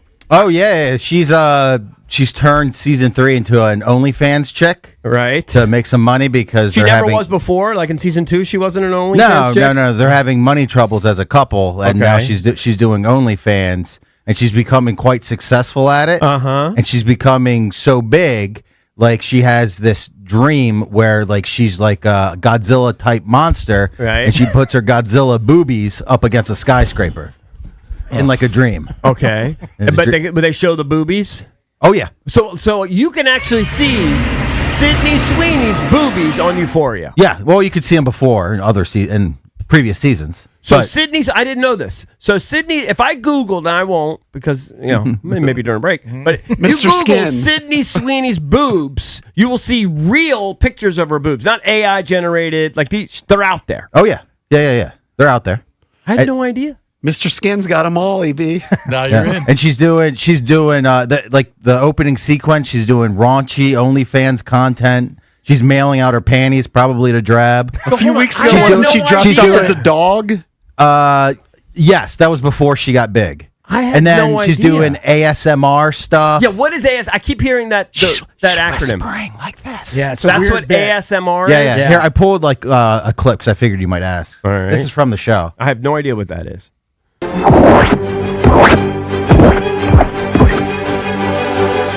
you like the sound of that? Do you want to hear my It stands for Autonomous Sensory Meridian Response, a tingling, calming sensation often triggered by specific sounds, sights, or gentle Yeah, movements. she's rubbing like a microphone against her jugs and for like the sound of her boobies, and then rubbing a microphone Somewhere else? Yeah, somewhere else. If you Google, Drab can rub his lips against the microphone, get paid. if he's got some big old luscious lips. Trav is taking a lot of shots today. Trav is just I can handle it. yeah. Yeah, I mean, she's naked all the time. Every time. Can you if you? I'm just saying this word because this is our word. But if you typed in, just work with me here, Sydney Sweeney Reggie. Would you see real Reggie? No, I don't think there's they cover that There's up. no Reggie out there. Okay, I'm just asking. Look at me. But they're sexy. Reggie. She wouldn't have a Reggie, I don't think. I knew that was Okay, coming. but her version of whatever, her version, it's probably very neatly manicured Reggie. She's got a Reggie. Yeah. I mean, it would be, Valdez-esque Reggie. it would be. No way. I know. Unless I she's like understand. following. I'm sure you could say that. All right, what were you gonna say, Drabby? How many times have you dumped this conversation? Like 3. What were you gonna say? Nothing. Move on. Okay, We should switch to like Sydney a George. Sweeney. Yeah. No, but you should watch the opening sequence. Watch Not the as opening funny. sequence. Yeah, Reggie's funnier. It's full on Sydney Sweeney. How can I hotness. watch it? I don't think I have HBO. I don't know what I have. Just go to Twitter, type in Sydney Sweeney Euphoria. Yeah. And then Oh, really? It's Yeah, all- yeah. and Dude, take a so- bathroom break. I honestly, you'd be shocked unless I go. Who's our listener that has the porno on his account? Chef. Chef. Unless I go to Chef's site, I don't encounter porno on my Twitter. But if you look for it, you can find the quadruple X-rated stuff on Twitter. Yes. Like the no worst filter. No filter. Yeah. The worst porn, Or the best. Really? like the most graphic. Yeah. It's all over Twitter if you look for it. So I guess I Sometimes believe when you. All you're right, so not hold even on. looking for it. So hold on. Yeah, Sydney's. What am I going to type in? Sydney Sweeney Euphoria. Yeah. All right, Euphoria. Let me just see. I'll give you my blink reaction. Click on top results. I'll go. Yeah, top results. She's wearing like some sort of leopard print suit. This is okay. Oh, she's starting to bust out of the. yes, because she's whatever getting that because is. she's getting so big on OnlyFans. It's her realizing it. And so so like all like the busties are getting bigger. Everything's just getting bigger. Is that what's happening? Her OnlyFans on the TV show. 'Cause Right. She doesn't have a real OnlyFans. Yeah, she's not like Shannon Yet. Elizabeth. Let me just cut to the end part of the scene. I don't want to watch the whole minute 47. I don't really see. She's wearing like a leopard print. I didn't get to see that there was no payoff. There's a payoff. She like puts her jugs up against a skyscraper Yeah. and shatters the windows. And Yeah, everything. with her, Hey, not in this cut. We'll show you. During yeah. Let me turn the break, man. I'm missing Her out. areola shattered glass. They probably have the second mark memorized. It's at the 52-second mark. Definitely. Here she's. What is Sydney Sweeney? Now I'm just stuck in Sydney Sweeney videos. Now it's going to be all over your algorithm. And she got them Tiggles cakes. Oh, there I see something. I definitely see something. But then I see something else very graphic right above it. Some person with a body part in a keyboard. Looks like you at 11 o'clock. See something, say something. My wife came home yesterday, and I honestly, it's rare for me. And she said, "You want to?" She came home around 8:45 from tennis, and I went to bed at 8:45 last night. Good. She said, "Do you want to watch American Idol?" I said, Nope. Too tired." But they crowned the winner last night, and the winner is. And you didn't see it? Nope. Couldn't name one contestant, so I don't know the winner. I don't know the winner judge. is Shelly. Hannah Harper. That was good. What's her deal? She won season 24. They can say what they like, but all I know is everything's gonna be alright. No one, no one, Thank you, Valdez. That's the horse part. Wasn't Motley Crue? I can't get over the Tommy horse Lee part. was there. He was Yeah, there. Motley Crue was doing a bit with Carrie Underwood. Yeah. Seacrest still the host? Seacrest is still the host. I've seen people say he looks weird now. Well, he looks very Does he? skeletal. Yeah, I think He he's doesn't look another great. one on a Ozempic. He didn't He's need another to be. skinny guy. Yeah, what's he what's doing? going on? Nobody wants. You can't have an ounce of fat on you. I guess. I don't know. God, these people are so Cheek jacked up. bones Here's are who all needs prominent. Ozempic. Big John needs Ozempic. Ryan Seacrest. Why is does Big John need not on Ozempic? Ozempic? Like honestly, Big John, what are you And I'm doing? not even joking. I'm Yeah, like, I know. Save he's your a guy life. that needs that product. Listen, I think you got to be careful with those things. They don't know the long-term side effects. Be careful. But if you're Big John, I mean, every day Yes. is a nightmare. It could be your last. I mean, every day, literally, for Big John is a miracle. Yep. Yeah, you mentioned TV. The one show which I watched the other night, which I think was a big deal. I don't know the ratings. Did any of you guys watch the roast of Kevin Hart? I like I those saw a roasts. few It's been a clips. couple years. Did not. I saw a few clips. I thought it was Why- pretty good. Why? Why was it good? Shane Gillis hosted it. There's just people just nonstop joning. I feel like Jones. Yeah. It's funny. Yeah. I saw a few clips. Tom Brady showed up. The Rock showed up. Of course, Brady showed up. He Cat shows up for Williams, that everything. was a big deal because Cat Williams has ripped Kevin Hart. So he showed up. He basically says Kevin Hart's an industry plant. Like you never saw him Well, he coming just up. And also all of a sudden he says got that super famous. He took all his jobs. This is one of his big things.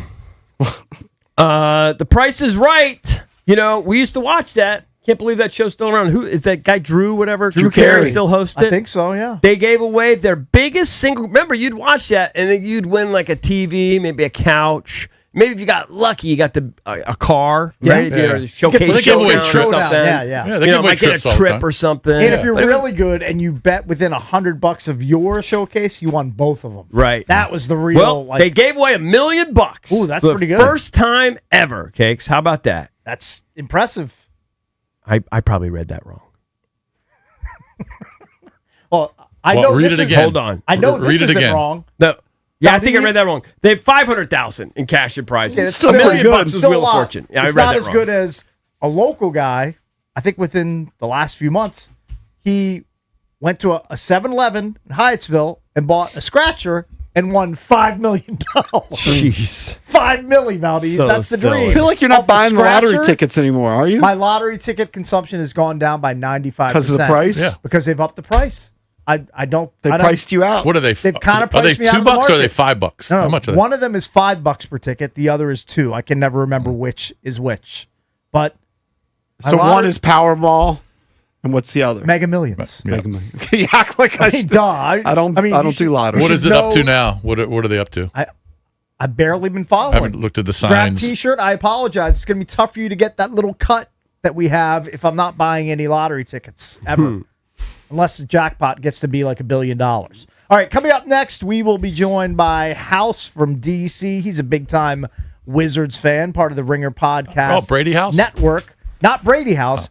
House from DC. He's going to join us when we come back.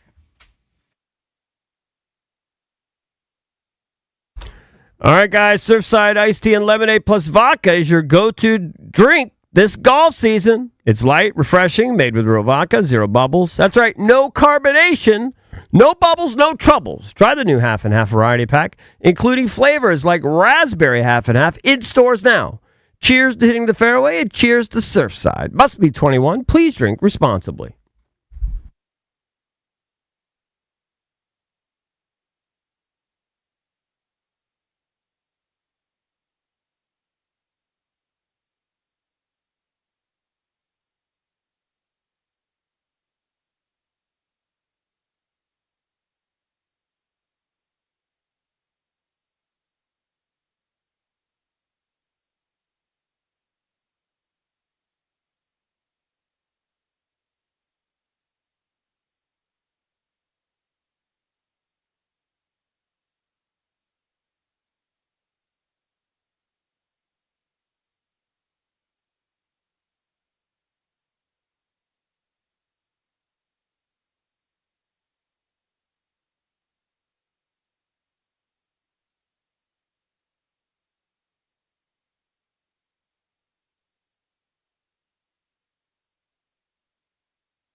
Coming up right around 9:45, we'll give you a chance to win tickets to see Satch Vai Band featuring Joe Satriani and Steve Vai at Wolf Trap. So keep listening for your chance to win those tickets. If you're into guitar virtuosos, that will be the show for you. We'll give those away at 9:45. Scheduled to have House from DC on to talk about the Wizards getting the number one overall pick in the upcoming 2026. I saw a video. NBA He was draft. fired up. He was definitely fired up. Is he a DeBonsa guy? Does he? Yeah. Does Is he he like us? a AJ DeBonsa You know guy? what? I'm or not he's sure. cool with We it, can whatever? ask him. I think the video JP is referencing is just his reaction to the Wizards landing the pick. Right. I don't think he was like really riffing on who he prefers at this point, but we can ask him. Yeah, he was when he's wearing on. I think he was wearing a John Wall jersey. We can ask him. He's on the Rude Guest Hotline. It's House from DC, part of the Ringer Podcast Network. Hey, House, congratulations. We did it. The Wizards get the number one overall pick. Well done, sir. Boys, we did it. It's amazing. I have to ask, what do they say if it lasts longer than 4 hours, you're supposed to call a doctor? Right. Is that what we're supposed to do? Yeah, I think so. Yes, correct. It might be time. Might be time. You might want to place that call as soon as you're done with us, House. Might be time. What? You know it. What was your instinct? Because immediately those of us, most fans, and certainly those around here locally, everyone like, AJ DeBonsa, here we go. And then you hear Michael Winger, maybe he's just doing his due diligence, but he's like, yeah, we're open for business. And then we have Will Dawkins on the show, and he goes, honestly, guys, this isn't a Wemby draft. Any one of those guys there at the top we'd be thrilled with. I don't know, man. I honestly don't know what they're going to do there. Yeah, I share that sentiment. It's crazy. Immediately after the pick, the pandemonium of it and the euphoria, my text threads start filling up with how committed is Utah to getting DeBonsa?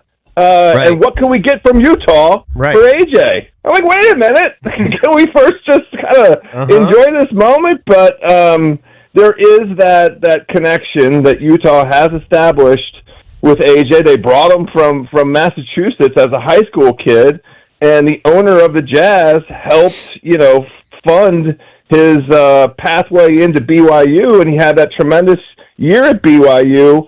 I think the Wizards front office is doing exactly the appropriate and correct thing, which is striking a nice balanced tone and accepting all incoming phone calls. Hey, House, how great was it to see the montage of the reaction of Wizards fans when they flipped over the Utah Jazz with the number 2 pick, and you knew that the Wizards had the number 1 pick? You should have been included from your bit with Bill Simmons where you got up, you did the Dougie like John Wall during his debut with the Wizards. But it was awesome to see a bunch of long-suffering Wizards fans like me, like you, and like a lot of listeners, like they just were in disbelief. They were shocked that the Wizards finally landed the number 1 pick after last doing it back in 2010 with John Wall.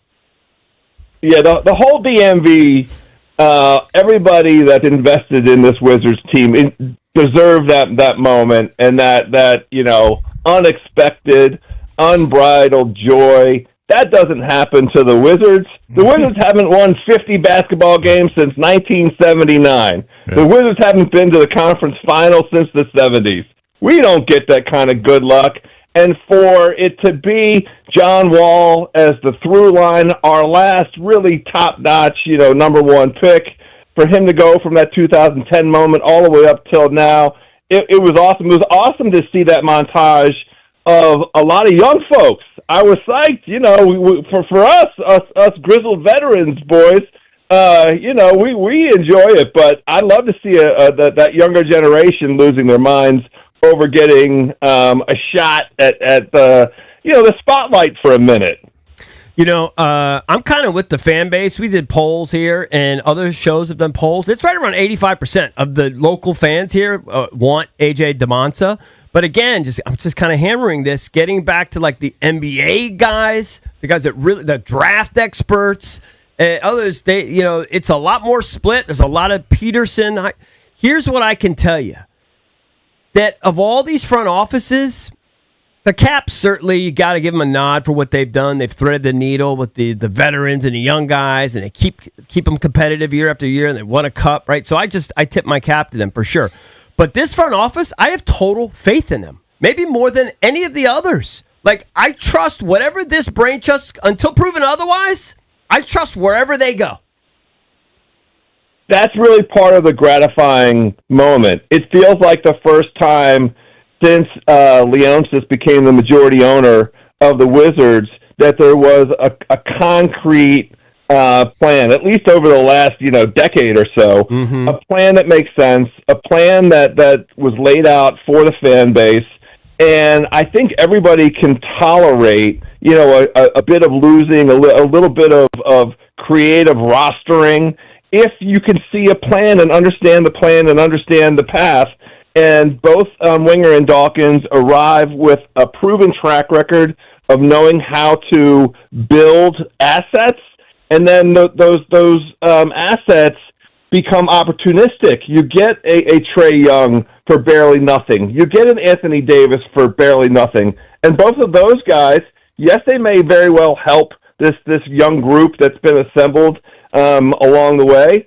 But also, those guys could get flipped into picks. I mean, there's a way to have a really nice young core, massage that young core into something that can be competitive this upcoming season, and continue to build. The model is in place right there in Oklahoma City. I mean, they have the number 12 pick overall, and they keep doing great in drafts. A.J. Mitchell, who saw him coming from where he came from, if this group, if Dawkins and Winger continue to do well draft-wise, then there's no reason that Washington can't build up a young core here. I totally agree, EB. This is a brain trust thus far that has really, they turned Bradley Beal and Jordan Poole into genuine assets and genuine team building, and that's the moment we're in right now. Hey, House, I'm guessing that you were scoffing. I think this was yesterday when Stephen A. Smith just went super hard on the Wizards with an old take that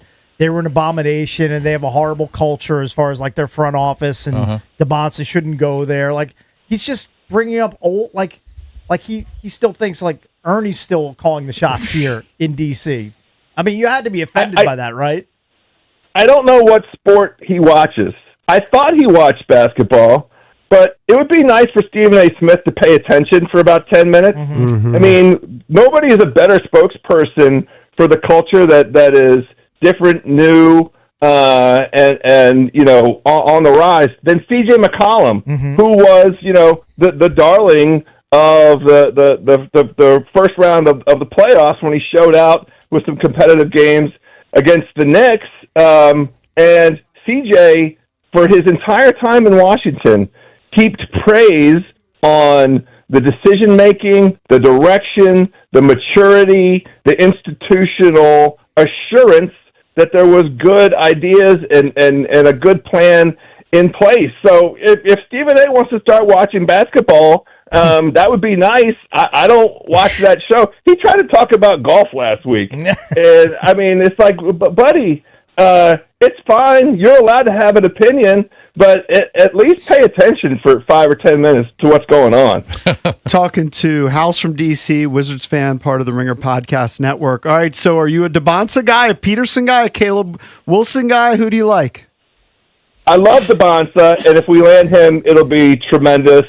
But if somebody makes a Godfather offer, so I was prepared for any one of the top 4 guys. My truly euphoric moment was when they flipped over Clippers at 5, and I knew we were getting a top 4 pick, because any of the guys in that top 4, I'll be absolutely thrilled with. So I'm totally open to the idea of one of these other teams trying to jump into the top 4 and offering up another young guy already on their team. The Utah, the trade that keeps hitting the threads and my Twitter feed is like Ace Bailey and the 2 pick and maybe one of the future firsts that Utah has. If Utah offers that, I think you got to take it. I mean, Peterson didn't cover himself in glory, whatever that situation and relationship was in Kansas.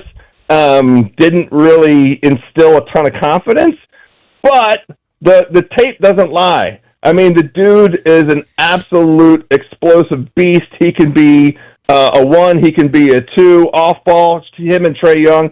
So if it leads to more team building, if there's a deal out there that leads to more team building, I support that. House, do you think Trae Young and Anthony Davis will play the entire season together next year in Washington? No chance whatsoever. All right, so None. AD goes at the deadline. He gone. They don't give him more money. They don't throw more money at him to make him happy. Who? AD? Yeah. Hell no. That man hasn't played basketball in 18 months. Yeah. Why would we pay him? Well, we don't need him. Do you even want to see him next year?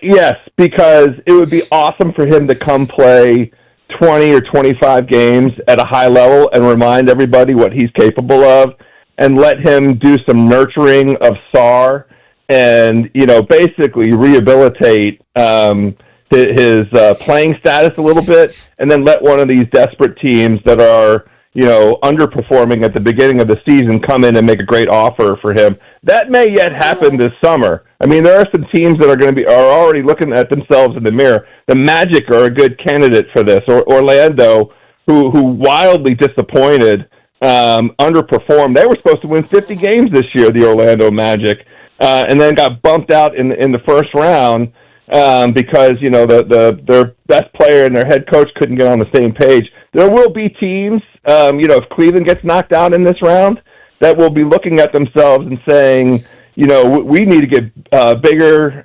We need to get more sort of defensive presence.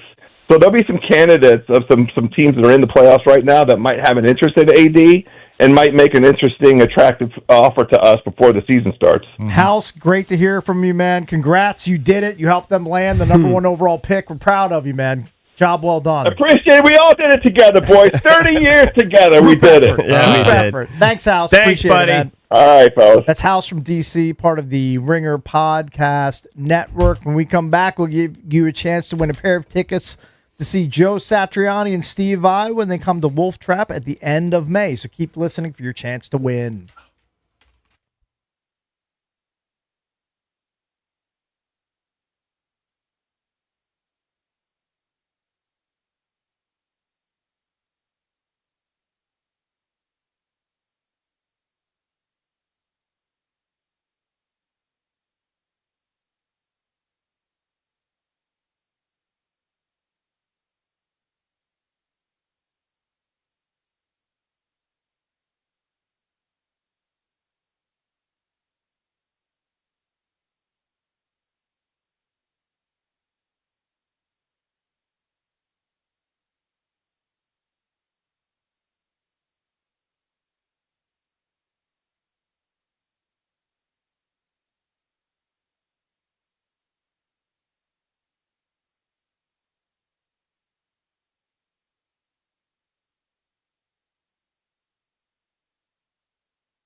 We're going to hook up caller number 10 right now at 800-636-1067. You're going to score 2 tickets to see Satch Vai Band featuring Joe Satriani and Steve Vai Saturday, May 30th at Wolf Trap. For tickets and more event info, visit thefandc.com/events. Calling now to win. Somebody did point out that we should maybe just chill out on the jugs machine idea because you remember the guy from ESPN, he lost his sight from that. Remember? I don't remember that. Yeah. The guy that died of the colon cancer, whatever, the terrible Stuart Scott? Stuart Scott. Hold on. That's how. Hold on. You're telling me that he lost his eye in a jugs machine lost accident? his vision. That's where he got. That's a real thing? That's, I think, how he got his lazy eye. Really? Yeah, he definitely had a lazy eye. I didn't realize that was I was it. unaware. No, definitely had an incident with it. Really? Yeah. Well, you know what? Tells me. Yeah. No jugs. Bad catcher. Bad catcher. Did he play football at North Carolina? I thought he did. I don't know. I could be wrong, but I thought he did. EB, have you seen the big Nationals news this week? The Nationals. The Washington Nationals. I'm not sure that I have. It's going to be a debut on Friday. A debut of what, like some tchotchke that they're giving away? Top or something? prospect? Is there a prospect coming Oh, up? there's a prospect. What is it? Oh, it's a mascot. Team dog. Natty. Natty, the new team dog. 8-week-old golden retriever and Labrador retriever mix. Very cute. It's probably a great looking So dog. major league debut coming up on Friday as they host the Orioles. Did they do that last year? I don't believe so. No, they're introducing a team dog. I thought they did something new else. bit. I mean, I guess that's cool. Is it Doggy Day? They've recently had a pause in the park day. Yeah. I think they do that a few times. I think they do during it a the few season. times a year. Yeah, Bickle loves those games. You love dog, Jason. Sorry? There he is. He's a That's good-looking great pup. looking dog. Good-looking pup, Natty. Good name too.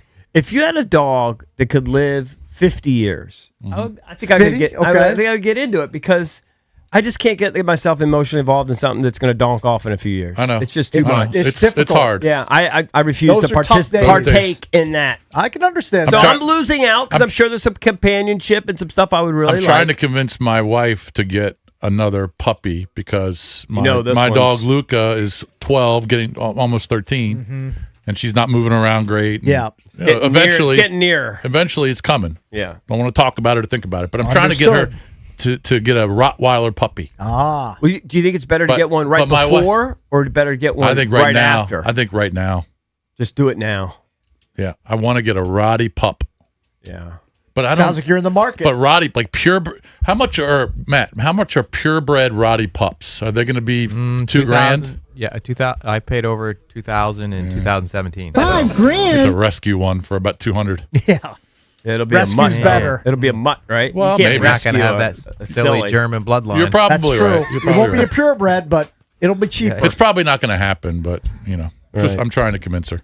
Yeah, keep working on it. Oh, Mr. Might Bickle, happen. I meant to tell you this on what day are we in? Tuesday. Today's Tuesday, yeah. All right. So Saturday, Last Saturday this past Saturday, when I was at Live. you were at Live. Yeah. And my wife and I went to dinner with some friends in Alexandria. On the way back, Yeah. we stopped in Reston at the JW Marriott because Okay. that's where all the Live players were staying. Oh, okay. And my buddy Chris Heck, who of course was on the show. Yeah. So I wanted to meet him for a drink and just talk about some For a things. nightcap. By the way, the JW Marriott, which is new, Yeah. is pimping. It's baller. Yeah, the bar is great. I've been to the some restaurant, JW Marriotts. it's really nice. Anyway, so I dropped my wife. I'll pull up to the front door, drop my wife off because I was going to go park. Yeah. And she walked in. Sergio held the door for her. Oh, look at Sergio, a gentleman. Sergio Garcia. I Who had said, And they walked in together. who said and- chivalry is dead? Sergio looks so grumpy on the golf course, though. I did watch him on Saturday. he looks so grumpy. I know, but he and was. we hung out with him at the Palm 15 years ago. was awesome. He was great. I know. And, I'm sure he's great. He looks so miserable on a golf I course. was hoping that he would go into the bar because I wanted to Yes. go. I wanted to go up to and have a drink with him, but no, Yeah. he went right upstairs. to Well, his room. aren't reports that you also look miserable on the golf course sometimes? I mean, yeah. you I'd get say- it from yeah. Sergio. No, I don't get it from Sergio. It's the game's too hard. I know, Yeah. The game's too hard. But he It's was challenging. he was very polite to my wife. That's great. That's great to hear. Jason, you can get this Rottweiler pup for $4,051. That's pricey. That's about what it's going to cost. What it would cost me for a reconditioned Sub-Zero. That's a great looking dog. Thank God I don't have to buy one. You got a way better deal. Sure. I wouldn't want a Rottweiler. They get big. Yeah, they get big. I like big dogs. Big piles. I You're want a picking big up. dog. So my brother has a dog. My sister has 2 dogs, and they've accepted it, but they roll their eyes when I see them. I can never remember the names. I just say dog. Shocker! You can't remember the name. Come here, Doggy. dog. I just say dog. Let me dog, pet you. Dog. Let me go. What do you think their names are? Or you mean, know what they are? You're just confused I as feel to like which- he told us. One is bacon. It's like a food name. Bacon. Yeah. Oh, that's a good name. That's a good name for a dog. I just always get confused. I get confused which one's which. Bacon. And what's the other one? I'm forgetting him right at the moment. my brother's dog's name is Penny, I think. Okay. But Bacon again, and Penny. I don't allow myself to get emotionally attached to these things. Shout out to Bacon, our listener, won a chicken wing contest years and years ago. I mean, that's Been a long remarkable. time. Remarkable memory. I by think you he to was remember a that. Paul VI student. Remember, Yeah. there were like kids Sure. from Paul VI used to swing by. Back when Paul Yeah, VI was in but I mean, Fairfax. I can't remember- Literally Bacon's 100 probably years a ago. 50-year-old Yeah, man now. I can't remember that he won a chicken wing eating contest. I but think so. that's I impressive. could be wrong. Now I just want think that's wings. right. Now I want wings for lunch or dinner. Oh, wings sound Hey, good. we never Sounds talked to amazing. Mara about all the plans Monty has for us while we're there. I mean, Let's have you- keep it under wraps. Okay, but I'm just saying we haven't talked to him. Keeping it top secret. Yeah. I like that Mike Marr is now our starboard mole that we sent in to get all the intel before My our countdown appearance there. basically starts Tuesday because that's when Vin's coming into town with his wife Jackie, and we're going to play golf that day. Then we're going to the Mets game, Nice. and then that's On when it just like Wednesday. starts Hey, I brought my- snowballing heading towards Dewey. EB, I hope you don't mind. I'm wearing Mets Crocs to the game. I think Vinny is phased out of the He's Crocs. off Are on they the Crocs. I think he found some new Are shoes Vinny and in his there. wife staying at your house? Yes. Is it just them, or is there another? Just them. Joe P can't make it. It's got some stuff going on. All right. And they're coming down to Finn. Dewey. Yep. And they're driving down, and then I got my Lucas. He's flying down. We got a whole thing. Hey, Flying just an aside, deserves Florida. like 1 minute of attention. Did you see what LaMelo Ball named his kid? LaMelo Ball. What No. did he name his kid? Can And I I start? saw, Does it start with I saw the pops said he's going to start training him when he's 4. Oh, so yeah, he'll yeah. be the next One. I think big it's ball. called One. LaOne. LaOne. Low one. Yeah, LaOne. So LaOne. Yes. LeVar Ball's they have a bit. They're I've doing seen their some bit. of those clips. Yeah, yeah, like yeah. his whole genius is, and it's not particularly genius, but his whole genius is he just has his kids. Like when they're 5 years old, they play against third graders, and Yeah. then when Yeah. they're 6 years old, they play against fourth graders. Right. He just has them. So by the time they're like 15, 16, they're way advanced. he's Yeah, got I think he That's said he just was going to kind have of his the formula. He's got 4-year-old him playing leveled up 8-year-olds. early. Yeah, that's the formula. I mean, that's what a lot of people do. Well, it's also reps. It's reps, but it's reps against higher comp. I mean, it's really smart, but it's very simple. Look, you got 2 kids in the NBA. One is an all-star. No, he's Yeah, his the third one genetics- played at UCLA. His genetics are pretty sick. Yeah. yeah. The other one had the goofy rap song. LaMelo. That's what I'm saying. LaMelo Ball and Angela. Anna Montana. Not Hannah Montana. Hold on. No, Anna Montana. His wife's name or his, I don't know if it's his wife. the baby mama's name is Anna Montana. Yes. I you don't know that? I don't know who that person is. No, I did It's not not know that. Hannah Montana. It's Anna Well, Montana. I know who has bigger Is that a hits on real the name, or radio. is that like Tom Cruise? Oh, Or is I that don't know. like a Hollywood name? I don't know. That's what the story says. I mean, I'm gonna- who knows who I'm gonna Anna guess Montana that's is? not her real name. I'm going to go out on a limb Probably and not. say not her real name. Is she some influencer or something? You just made me Wikipedia Anna Montana. I'll never do that. She is a social media influencer and Never, model. ever will I do that. I'm ever getting a in my lot life. of videos of Sydney Sweeney's boobs. I'm sure you are. All right, we have to get out of here. We are done for the day. We'll see you again tomorrow. B. Mitch and Finley, they're up next.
Monday was a busy one in the NBA playoffs last night. Cleveland down Detroit 112-103. Donovan Mitchell led the way. NBA playoff record tying 39 of his 43 in the second half. That series tied at 2 wins apiece. And Oklahoma City got by the LA Lakers 115-110. SGA 35 as the Thunder complete a 4-game sweep. LeBron James decision coming, another one this summer. We'll see if he decides to return for a 24th NBA season. No suspension for Spurs star Victor Wembanyama, so he will play in a pivotal Game 5 of their series tonight against Minnesota. Nationals coming off a Monday off. They are on the road still in Cincinnati tonight. 6:40 p.m. for the Nats here on 106.7. The Fan, and the official schedule in the NFL comes out Thursday, but tomorrow's a big day. The international games will be announced tomorrow morning, so we will find out this time tomorrow, by then, what the opponent and the date will be for the Commanders game this season in London. Indications yesterday that could be week 4, Sunday, October 4th. The official word comes tomorrow. From the Crop Metcalf 5-Star Sports Desk, I'm Earl Forsey on The Fan.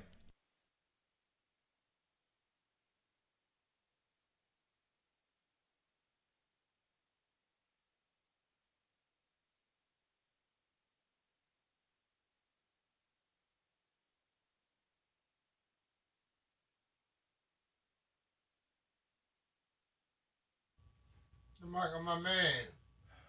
With the mic in my hand.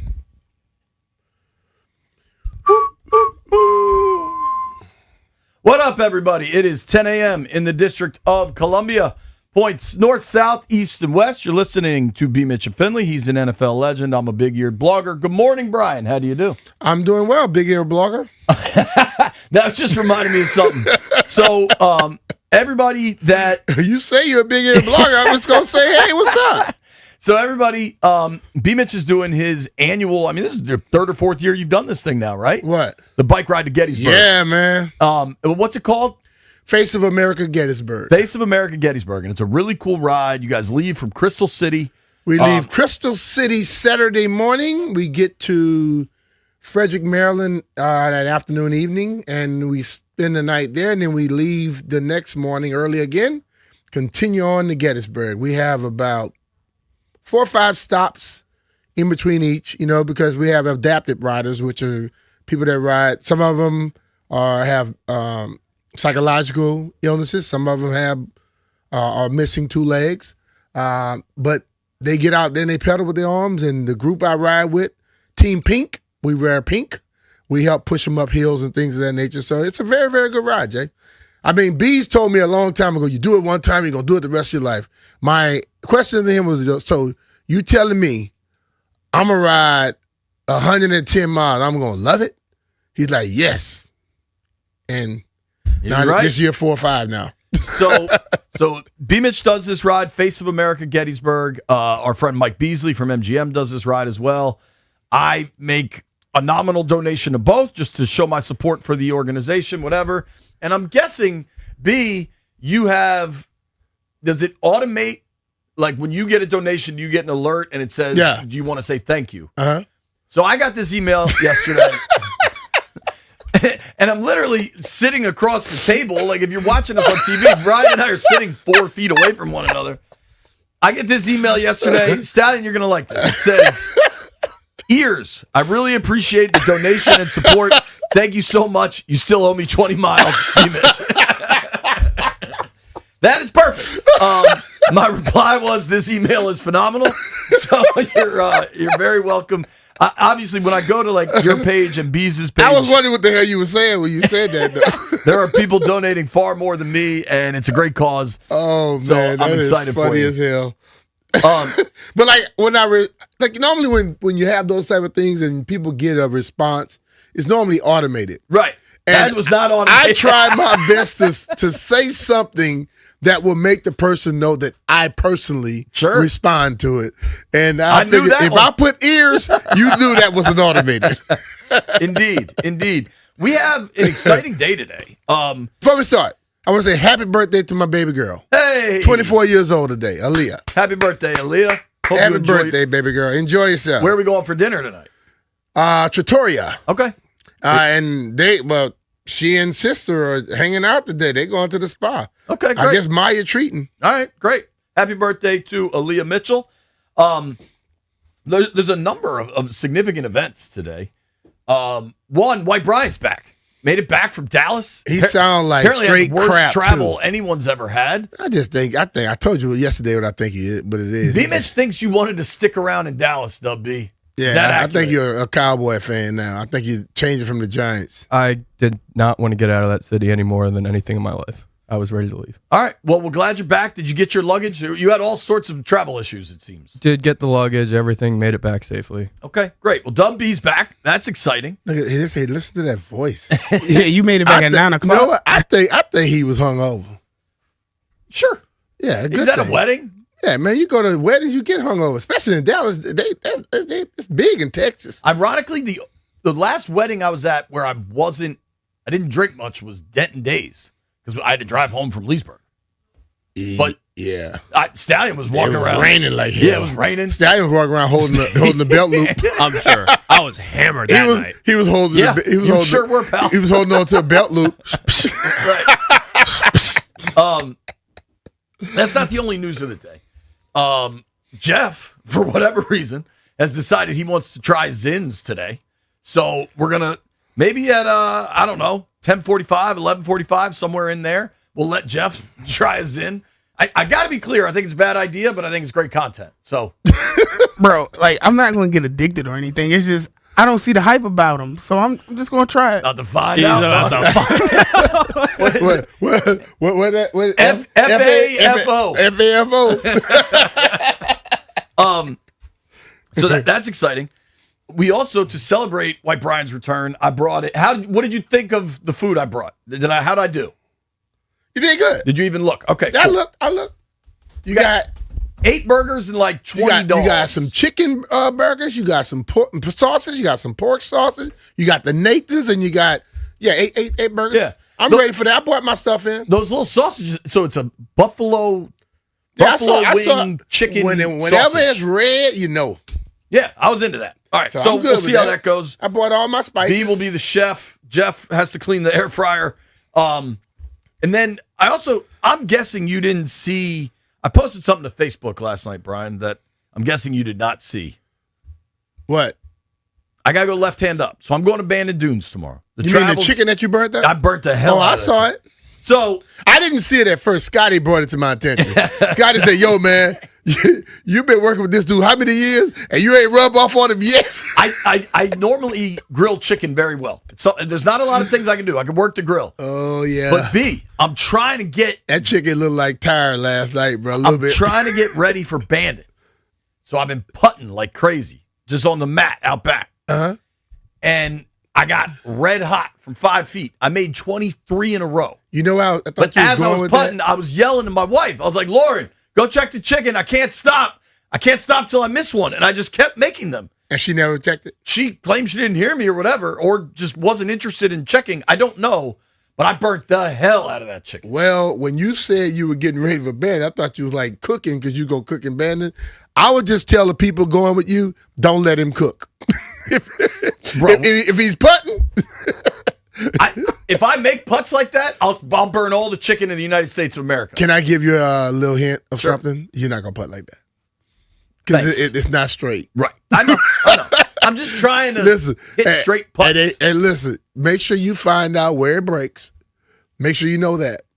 Because the green's not as fast as people would think, because when you get to link style courses, because of the no trees, right, they try not to make the greens too fast because the wind will make them move. Sure. So it will break you just find the right break spots. But some of those damn things, elevation, bro. You'll be hitting from a spot and you looking up at the green and that thing like 40, 50 yards higher than you.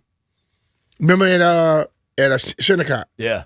Like 9 and 18. Yeah. Yeah. Jeez. Shinnecock's the hardest golf course in the world. It's beautiful. It's incredible. But damn, that place is hard. Yeah, it was tough. I'm getting picked up at my home tomorrow morning at 4:30 a.m. Okay. How prepared do you think I am to depart? I don't think you packed yet. I haven't done anything. See, but the thing of it is, like, I got your rain gear. You need to get like I am. This is how I am. As I go, I don't normally be overly prepared, but I already know what I'm taking. I have a checklist. You have a checklist? Yeah. Have you looked at any of the things you're taking with you?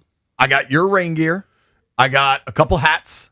But Lauren see, did laundry, so I should have fresh drawers. The thing about it, like, I guarantee you, if I'm going on a trip, if I was going on a trip tomorrow, by Sunday, it may not all be in a suitcase, but it's all folded and it's in a place to where I just got to go drop them in. And you're going to be on the golf course all day, so you don't need too much. And it's not fancy. And then Like, I don't need- once you're finished with golf, you're hanging out with your boys. It's a boys' trip. And listen, Bandon is all about a boys' trip. Yeah. Because ain't much in Bandon. Yeah. Now, you're going to be sitting around the fireplace at the sports bar, at some eating and stuff. So you don't need many clothes. Right. So you may leave on the golf stuff. Yeah. Like, a lot of times, Plus I get a lot of rained times on I or just kept going, took my bath at night before I went to sleep, and the next day, I'm going 24 hours again, baby. Hey, there you have it. I'm very excited. At 1:30, our friend Bees is going to give me some over-unders for how I'll perform in Bandon. That'll be fun. Today, though, at noon... Eagles. I'm Yeah. going under half. Yeah. At noon, John Wall is going to join us. We had some scheduling mix-ups yesterday. Really excited to get John Wall on the program today. At 12:30, we're going to do our GOATS segment. We might have to move that around because I have a feeling that could go deep. But I just look, Jay. It's a possibility we can go through the GOATs and never get to a football player. Well, in honor of the Wizards getting the number 1 overall pick, we're going to do greatest number 1 picks ever. Yeah, of all sports. Of all sports. And I looked, and I'm telling you, it's some names you may not get to a football player. All right, that's going to be a lot of fun. We might have to move that because I think the phones could go nuts. Maybe we do that at 11. I'll talk to Stallion about that in a break.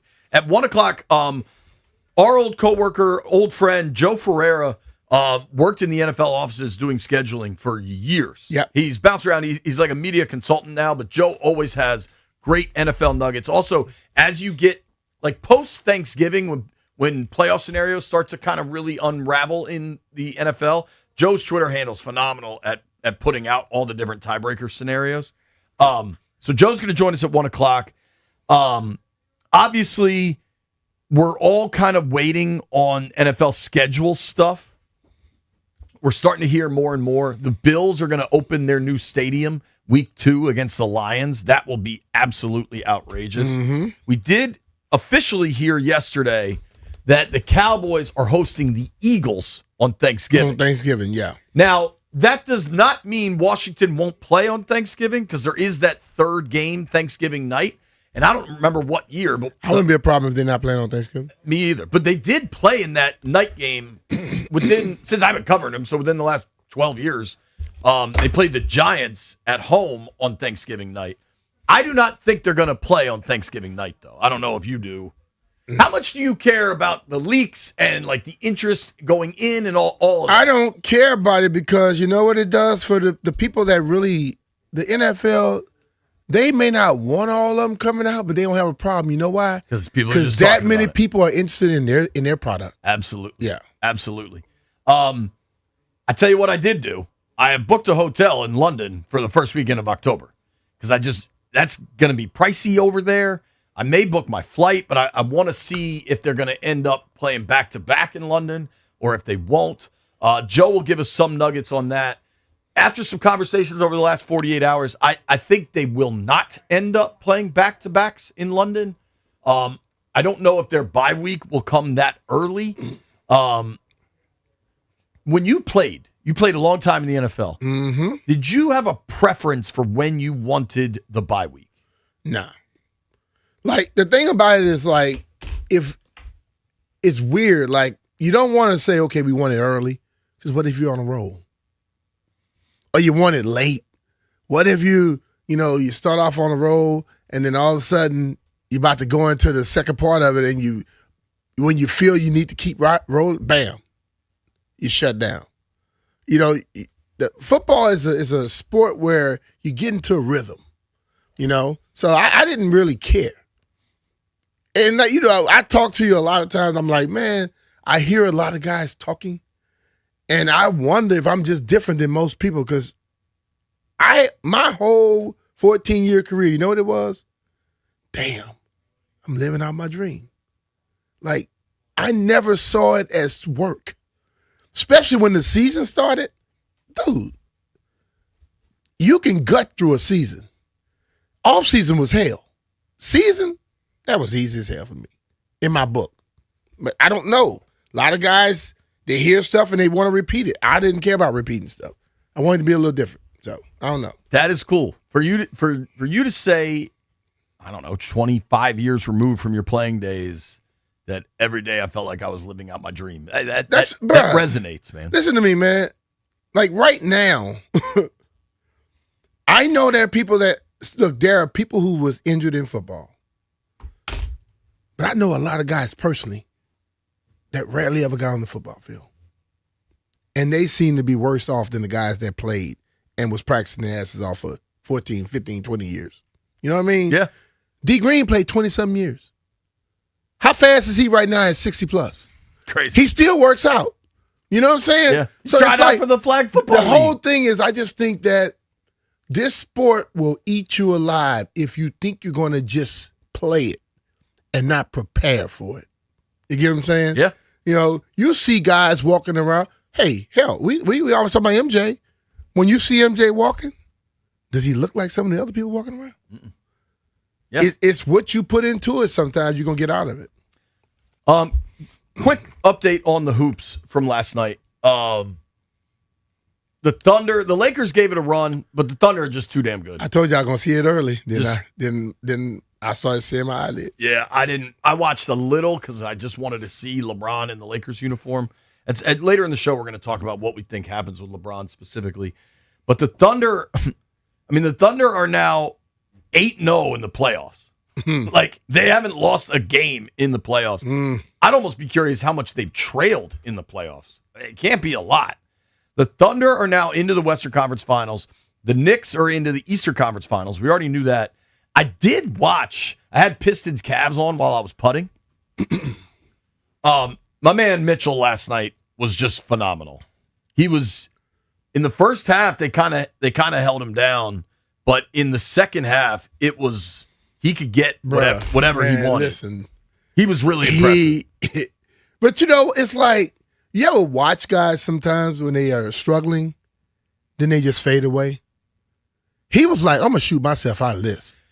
And he wasn't missing often. White Brian, what do you have in the first half? He ended with 43. He had like 4 points. He had 4 or 4 5 points points at in the halftime. first half. Yeah. Unbelievable. I watched that game. Unbelievable. Dude, he was making everything. No And- matter how he threw it up, it won one bounce straight to the net or straight to the net. I thought Harden was quite good and quite under control last night. He went for 24 and 11. But Donovan Mitchell in the second half of that game could not be stopped. But perhaps this is stupid, so I'll recognize that. Watching Cade Cunningham last night and watching the way he plays defense, that dude's a real dude. Like he's last night wasn't his best night. None of the Pistons had it. They don't have a secondary scorer. It's not Tobias Harris. Like the Pistons are the two dudes off the bench was balling for him. Paul Reed. They were He had 15 balling, man. points in 14 minutes. And then LeVert. Yeah. LeVert, I kept looking at LeVert. I'm like, that's one of the LeVert brothers? Nah. You know, he's not a singer. What the Pistons remind me of in the NBA, and I don't mean this as a shot, but if you have a pretty good team and you play defense and play hard every night, you're going to win 50, 55 games. Yeah. Because there's a lot of teams that dog it. Yeah, That's they just the dog it. reality. And so, like, remember the Bulls teams when Tibbs was coaching the Bulls and they were winning 50, 55 games and then they get to the playoffs and they just didn't have the It wears juice? them out, though. Well, it wears them out, and they don't have the elite scoring. They're just a good team. That's what this Pistons team reminds me of. They're going Cade, to though, he never looks like he's stressed. No, that dude's a player. He moves like the old uncle you see at the you know, when you go out to the basketball courts and you got this old dude and you just wonder why the hell he stays on the court. We got T-Wolves Spurs tonight. Wemby is not suspended. I believe they're back in San Antonio. So that's a good one. That's an 8 o'clock start. That's perfect. Right after bedtime, watch a little hoops, go to sleep. I want to run through what we're kind of learning about the NFL schedules. We have a packed show. John Wall's going to join us at noon. We're talking more NFL schedule with Joe Ferreira at 1 o'clock. Nobody go anywhere. It's B. Mitch and Finley.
Brought to you by PVI Office Furniture. Fast, excellent, affordable business grows with PVI. JP and B. Mitch talking about the schedule release in the NFL coming up on Thursday night. Next couple of days, we'll start hearing things leak out little by little. The international games will be announced tomorrow morning, so we'll find out the opponent and date officially for the Commanders game this season in London. Indications were yesterday, because of a post on the Tottenham Hotspur website, that it could be week 4 for the Commanders, a 9:30 a.m. game Sunday, October 4th. We'll know for sure tomorrow. Some of the marquee matchups leaked yesterday: Eagles, Cowboys, Thanksgiving Day in Dallas, Cowboys and Giants, Sunday Night Football, week 1 on September 13th. The Commanders Monday re-signed defensive back Antonio Hamilton to a 1-year deal. And the Nationals still on the road tonight. They will play in Cincinnati, 6:40 first pitch on the Fan.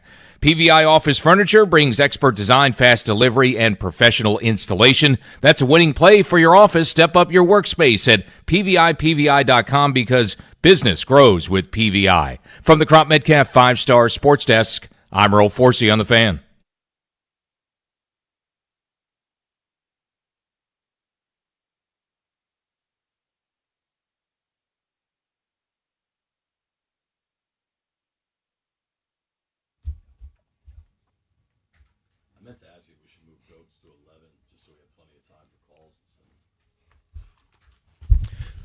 B. Mitch and Finley, 1067 The Fan. It's going to be very interesting. Can we try to do some math real quick between the 5 of us? We're all intelligent. Let's go. We all have college degrees. There are 18 weeks to the NFL season. Teams play 17 games. Yeah. Therefore, there is no Monday Night Football Week 18. Mm-hmm. I believe there's the Thursday nights miss one at some point. But let's just roughly add it up. How many primetime games between Thursday night, Sunday night, Monday night are there? I think it's early on you have 2 games on Monday night. But and you get the first week you get 2 on Thursday night. No, it's a Wednesday and a Thursday. Well, Wednesday, why? Because it's in Australia? Yeah. So, but I'm saying normally maybe the Thursday's in Australia. Normally, Wednesday, it would be 2 on Thursdays. Let's not even get into the minute. That's where I'm going, because I'm trying to figure out the first week. You basically look at 1, 2, 3, 4, 5 primetime games. Right. Then after that, it's basically 3 every week. So what is 3 times 18? 54. 54. No. 48. Something like that. 36, 54. 54. Yeah, it's playing golf. 54. I'm getting like JP up there. He rubbing off on me. So there's 54 prime times just off the break. Yeah. How many international games are there now? 10? 9. 9. So we're at 63 national windows. Then you've got Black Friday, 64. Christmas. Thanksgiving, there's 3 of them. Christmas is more than 1. Christmas is 3, it looks like so now. that's 6, 64, 70. Let's call it 70 national window games. Okay. There's 32 teams. Mm-hmm. Just on math alone, every team has to play at least 2. Yeah, right? And doesn't the league mandate that every team plays Thursday night? Yeah. So I'm really curious what the Commanders' primetime schedule is going to be. I spoke with someone. And the explanation was, I know they had a bad year, but Jaden Daniels still brings eyeballs. Yeah. And I find that to be true, right?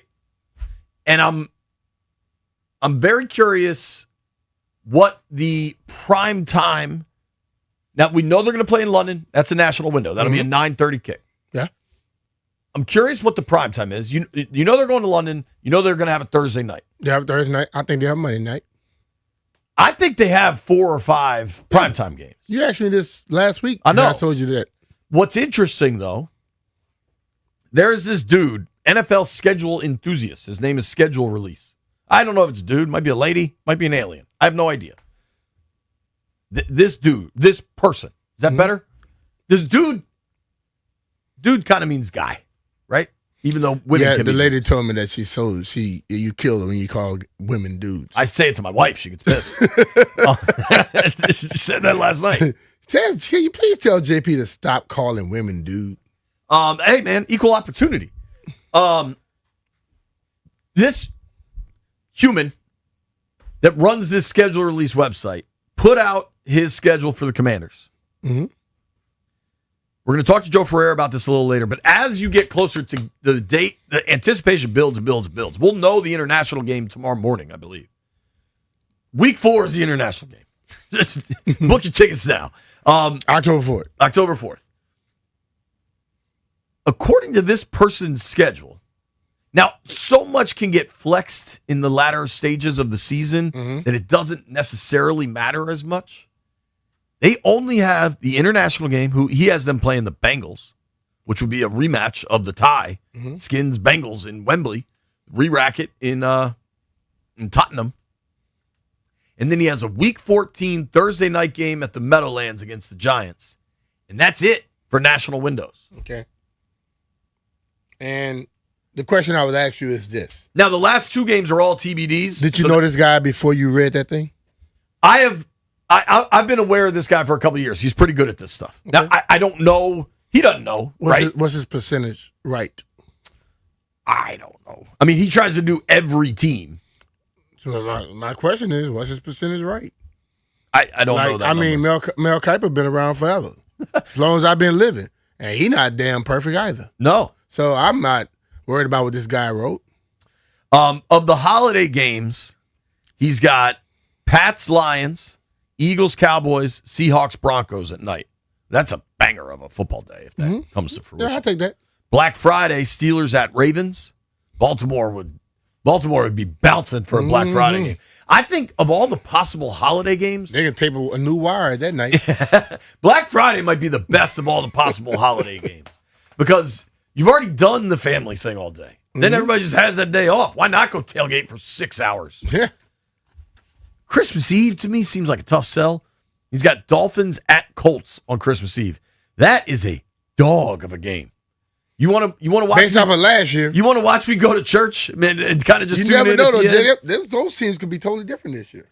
Dude, I mean, worst first happens every year in the NFL. Oh yeah. Christmas Day, Bears, Bills, Vikings, Packers, Chiefs, Rams. That's a banger of a Christmas. Yeah. So we'll see, man. I just think they'll have more. I think they'll have more than 2. I do too. Yeah. I think it'll be closer to 4 or 5. Yeah. But we'll.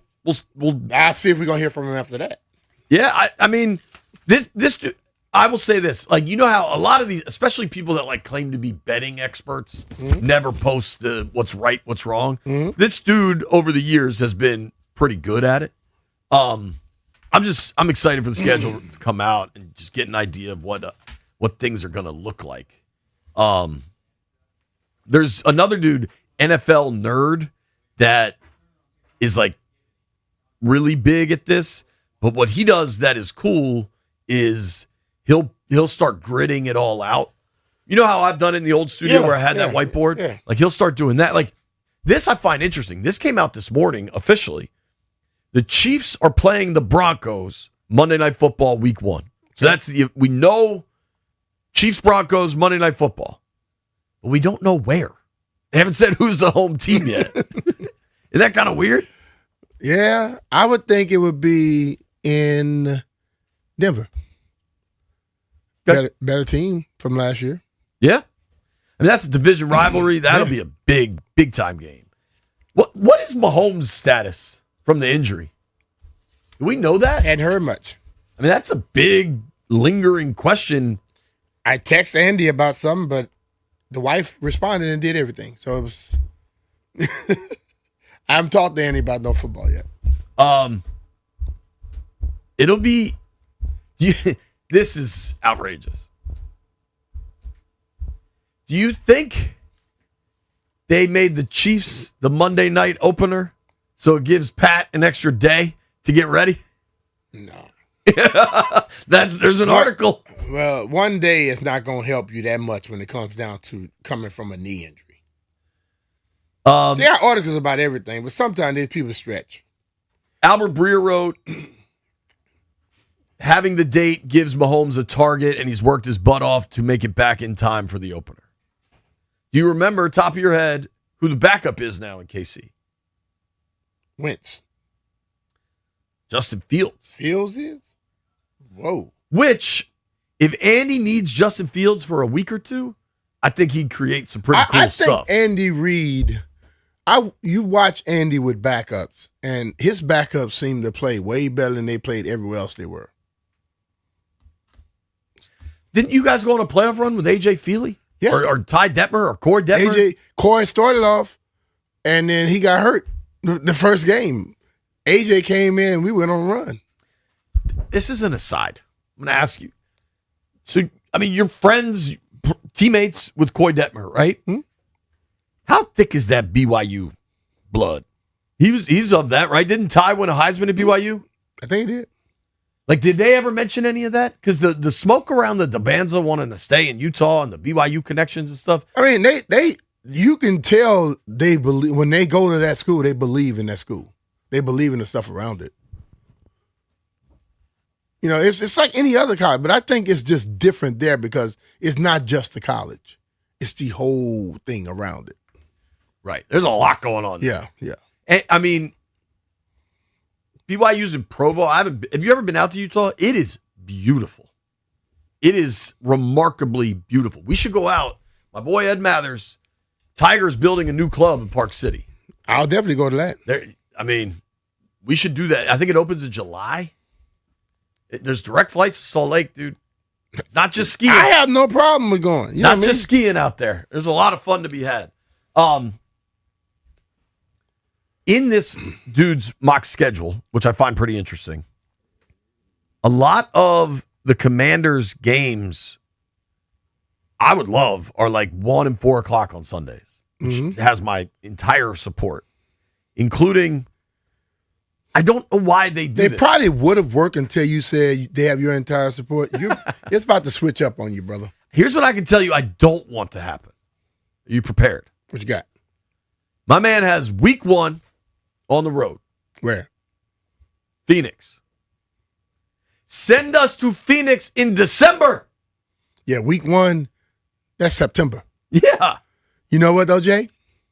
Last time we went down there early. It was great. We played golf. It was hot. It was hot. They got those. We had a great time, They got though. those comfort stations. Yeah, the comfort Shout out stations. to Bill Strang. The comfort stations were great. They were phenomenal. I don't know why we can't go to Phoenix in the winter. I tell you what I do not want to happen. I don't want to go to Minnesota in December again. Like, if I can make a list of what I want to occur, probably no Christmas Eve game would be 1. No Minnesota in the winter 2. And Arizona in the winter 3. That's what I would like. Coming up, Jeff's going to try us in. Nobody go anywhere.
B. Mitch and Finley, 1067 The Fan. It's an exciting day on the program. In about 15 minutes, we're going to open the phone lines up. We're doing our weekly GOATS segment, and to celebrate that the Wizards got the number 1 overall pick, we're going to do the greatest number 1 picks ever in all sports. Basketball's got some heavy hitters. I was thinking about hockey's got some heavy hitters in this town. The greatest number 1 pick in this town ever, I think, has got to be Ovi. He was number 1 pick by the Caps in whatever year, 04 or something. But football, whatever. There's no wrong answers. It's your list. There might be some baseball ones I'm sleeping on. Bryce Harper's in there. He doesn't compare to Ovi. He doesn't compare to LeBron. I think my early lean in football, at least, is Peyton. But we'll have to look. Everybody's going to have their own list. Right now, though, more exciting news. I walked in the office this morning. I was carrying a bunch of hamburgers and buns because we're celebrating White Brian today. B-Mitch just did some seasoning. But I walked in, and Jeff's like, yo. I was like, what's up? He's like, I'm going to try a Zyn today. So, Jeff, why is today Zyn Day? Because I look over, and I see Ryan spit one out. Into the urinal. Mike is talking about it, and I'm like, what is the hype between into the these urinal. things? And I was going to try chewing tobacco before. Ooh, but that's a different ballgame. You know what happened? I hit multiple batters in a row. You know what happened? Doing that. My mom saw me about to put it in my mouth and whoop me. So I never tried that. Chewing tobacco is a different vehicle, dog. Yeah. Don't let that juice go down your I throat. was like, let me try it. I don't even know how to take this. What are the options you have in there? I got spearmint, peppermint, and citrus. I think I'm gonna go with the citrus. Now I got to be honest. Stallion kind of tried to do him dirty. So all those are 3 milligrams, right? Stallion gave him a 6. Mikey Mars out there with a 6. I want a 6. He wants a 6. I'm all in. Give I'm him a all 6. or nothing. Give him I'm a never 6. going to do this again. Mikey, I'm never going to You do this never know. again. You may love it, bro. No, I'm never going to do this again. Jeff, I got to be honest with you. I think you should start with a 3, dog. No. 6 is a horrible idea. All or nothing. I'm not a halfway in, halfway out guy. Jeff, you heard that? 6 is the horrible idea.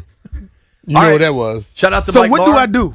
You just put it in your lip, dog. Put it in between your gums and your lip. Yeah, it's good for you. Up here? It's not bad for you. Oh, you go Might up? go up tight. Oh my That god. go to your brain Go quick. lower, dude. Go low. Go lower lip. Yeah. Upper decky, first time ever, is fairly significant. All right. Bro, this feels like bubblegum in my mouth. Okay. Yeah. Just don't chew on it. Keep it going, bro. Keep it going. Bubble gum. We're going to see. I don't feel nothing, though. I remember when Cakes put one in. Was that yours too, Mikey? And Cakes, I was listening live, and he was like, oh, my God, I feel needles in my stomach. Or what did he say? Something like that, wasn't it? It absolutely destroyed Cakes. He was in a Hurt Locker for like 45 minutes. We had a guest. He missed the guest. He was asleep in the green room. Hold on. So Cakes is a softie? Weekie? Everybody's different, man. I just asked the question. How we doing here? I'm cool. This tastes like you've been chewing on gum for a long time. Keep it going. All right. So, I hey, feel a Jeff. little tingling sensation in my lip. But other than that, I don't feel nothing. Jeff, I think you the man, dog. You should put 2 of them 6s in. Yeah, get to 12, dog. I say he does 2 6s also. I think he can do it. What y'all think? I'm soft? No, we don't think you're soft. We just think you like competition. But 6, I should be good with a 6, right? Yeah, you good. You good. You seem fine. I mean, it hits you automatically? No, at least you kind of builds. At least you're trying something strong. You don't go around drinking mimosas on the Yeah, bench. mimosa. And they tried to clown me for matcha. I like matcha. A matcha frappuccino slaps. I don't care what anybody says. That's Jeff's new obsession now with matcha. He comes in every morning with matcha. Because I try to drink something healthy. I like matcha. That's it. I'm a It's Celsius healthy man until they in the put all that mornings. damn sugar in it. Now, do you get a regular matcha? It's healthy as hell. Till they put it tastes sweet. It ain't healthy.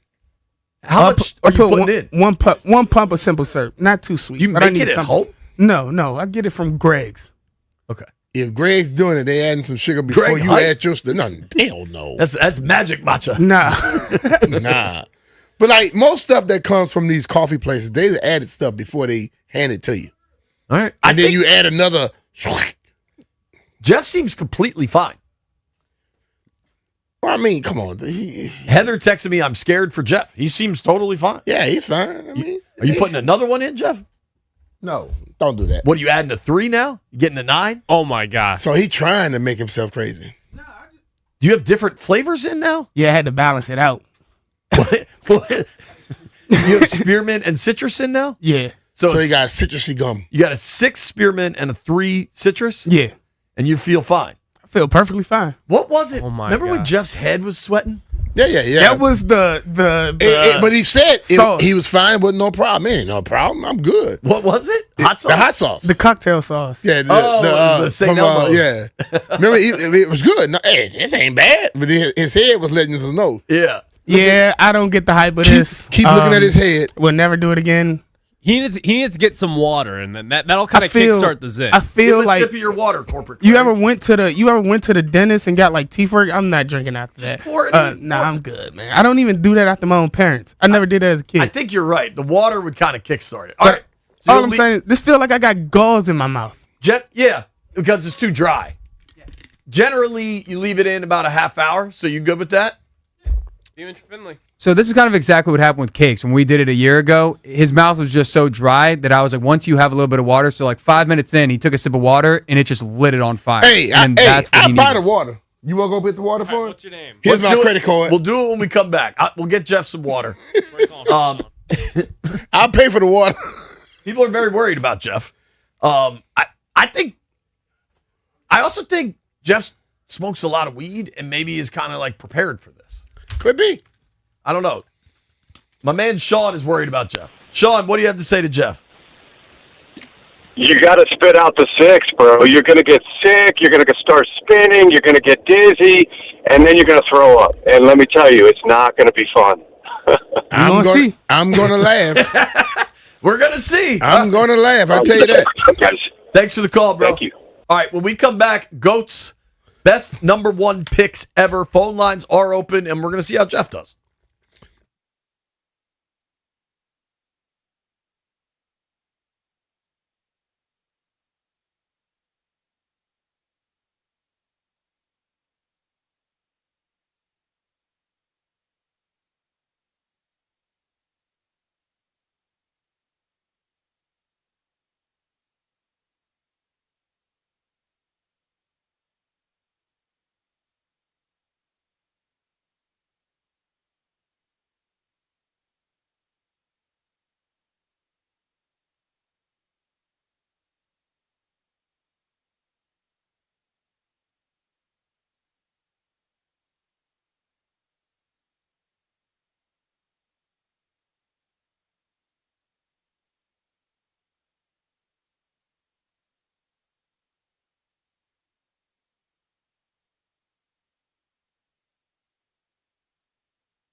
Brought to you by Reynolds and Power Home Team Keller Williams Realty. Busy Monday in the NBA. Cleveland Downs Detroit 112-103 thanks to a 24-0 run midway through the game to take control. That series tied up now 2 wins apiece.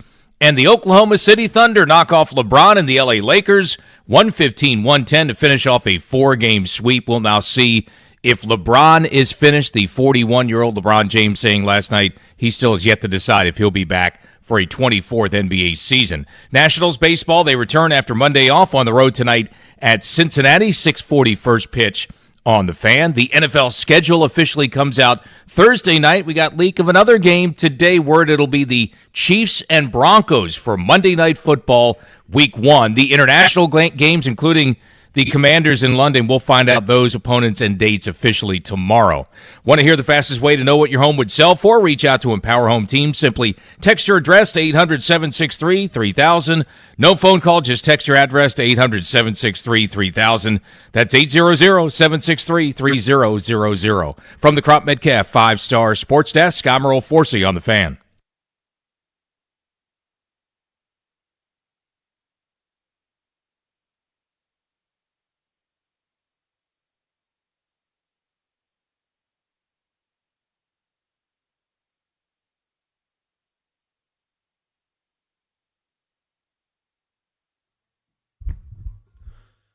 B. Mitch and Finley, 106.7 The Fan. Huge week in the DMV as the Washington Wizards got the #1 overall pick in the upcoming NBA draft. A lot of conversation about AJ Dybantsa. I think he's kind of clearly the top pick here. Some folks are saying maybe he wants to stay in Utah. We'll see. I think one of the person that I respect maybe the most talking about basketball is David Aldridge. And David Aldridge tweeted after the lottery, he said, "To say this is a seismic moment for the Wizards franchise, which has been utterly bereft for generations, is beyond understatement. Whether it's Dybantsa or Peterson, at last, for the first time since peak Wall, Washington will have a must-see player to build around." Mm-hmm. Super exciting. Yeah. And we do our GOAT segment every Tuesday, and it got us thinking, should we do the GOATs of greatest #1 picks ever? Yeah. So, are we sticking to basketball since it's a basketball thing, or you want to do all sports? I think it's all sports. All right. Now, I knew off the top of my head Michael Jordan would be my answer to any GOAT debate, but he won the #1 pick. No. He was the #3 pick. Mm-hmm. That draft went Hakeem, Sam Bowie famously, and then MJ. Yeah. I did have to Google. Pick Sam Bowie, kicking themselves in the rear. I think Portland, right? Didn't Sam Bowie get drafted by the Blazers? In the butt. Now, I did Google this because I thought it was relevant for the debate, because I don't know in any, to me, MJ is the answer also, but I don't know in any sport that there's such a clear greatest of all time like there is in hockey. Gretzky wasn't drafted. He signed at 17 with a minors team, and that's how he entered the NHL. So he was never drafted. So he's not part of this debate. They consider him they consider him a pick. I just looked it up. He wasn't drafted, so he's not part of this discussion. He wanted to play at a higher level, but the way it was set up back then, he signed with the World Hockey Association in 1978, Mm-hmm. and then they merged with the NHL in 1979. Mm-hmm. I think his contract got sold, basically, but back then, the NHL required players to be 20 years old, and Gretzky wanted, everybody knew he could play at that level, so this was the workaround to get him into the NHL at 17. So Gretzky wasn't drafted. MJ was drafted 3. Neither of those players are part of this discussion. Mm-hmm. Now, we're doing this pretty broad, right? It's all sports. There are a lot of absolute stud #1 picks across sports. Yeah. I don't know. We got one right here in town. Totally. Ovechkin. yeah. Alex Ovechkin, all-time leading goal scorer in the NHL, has a Stanley Cup. Mm-hmm. The year after Ovi was Sid Crosby, who was really good. Lemieux? I'm not going to look at baseball. Probably won't get my answers here, but just in Washington, I mean, Strasburg and Harper were pretty damn good, man. Yeah. Pretty damn good. If you look all time at baseball, A-Rod was the number 1 overall pick in 1993. I was never really an A-Rod guy, but he's obviously but he's a player. He's a fantastic player. Yeah. And Ken Griffey Jr. was the number 1 pick. Smooth swing. Dude, he might be the smoothest, coolest baseball player ever. Like when Griffey was cool, baseball. He plays golf just like that. Has gotten cool now. But Griffey, when he would wear the backwards hat during batting practice was a big deal. You know what I mean? So everybody gives their 3, 2, 1. This is hard, though. This is very hard. I think it comes down to basically what you like, and I think that's the ultimate thing. I'll go. I'll give you people who I really consider, since I'm going to throw a football player in there. And I'm going with LT as a football player, number 3. All right. B-Mitch. And then I'll jump number 2. Lawrence Taylor. That's a good one, dude. I'll go number 2. You can go either one. Throw it in there. Magic or Kareem. Which one are you picking? I'm picking Magic. Okay. Although Kareem was spectacular. And then, since he was a number 1, and I'm going to give it to him, LeBron. Number 1 pick, came up with a lot of hype. He lived up to it. He absolutely did, man. Yeah. All right, so B-Mitch goes Lawrence Taylor. Since Gretzky won't be considered it, because I look at that like, if everybody won him, he's the number 1 pick. No matter if he came a year, 2, 3 years later, he was the pick. But, go ahead. B-Mitch's list: Lawrence Taylor, Magic Johnson, LeBron James. Yeah. Hard to argue with. Can't miss that. White Brian. We'll get both Brians will go first. Somebody gonna be from Auburn, watch. Bo Jackson. I'm gonna give an honorable mention to Paul Skeens. It's a little early, but I think he's tracking to be an all-time great. Okay. And then with 3, I'll go with Patrick Kane. Won 3 Stanley Cups with the Blackhawks. 2 is he's Sidney- like an all-time dirtbag, isn't he? I think so, but he's an American, and he's considered one of the best American hockey players. So I'll put him there. That was a mouthful right there, but he just stayed. Speaking of mouthful, I'm not sure how good Jeff's doing, but we'll get there. Dub B so far. Skeens, honorable mention. Patrick Kane, number 3. All right. I'm going to stay with hockey and go Sidney Crosby, number 2. Now you're just trolling, dog. And the best number 1 pick of all time, the team that drafted him, stayed there for 19 years, won 5 titles, Tim Duncan. Tim Duncan's a good one, dude. Yeah. And you know what? Many people might not think it because he don't talk, but the dude's a badass. My favorite thing with Tim Duncan, you remember during the years with him, Tony Parker, and Manu? That team was just so fun to watch. But you remember when Tony Parker would talk in the post game? He says, "I just throw the ball to team," because he had that French accent. I always love that, dude. Let's check in with Jeff Walker. Jeff, 1, how are you feeling, pal? Because there's a lot of spitting going on in there. I am good. I feel it a little bit, but I'm already I already spit a lot, and this is just making my mouth salivate more. Okay. That's part of the plan. My goats. Your goats. I'm gonna have to go with Shaq. I'm gonna go with 3. Shaq. Shaq at 3.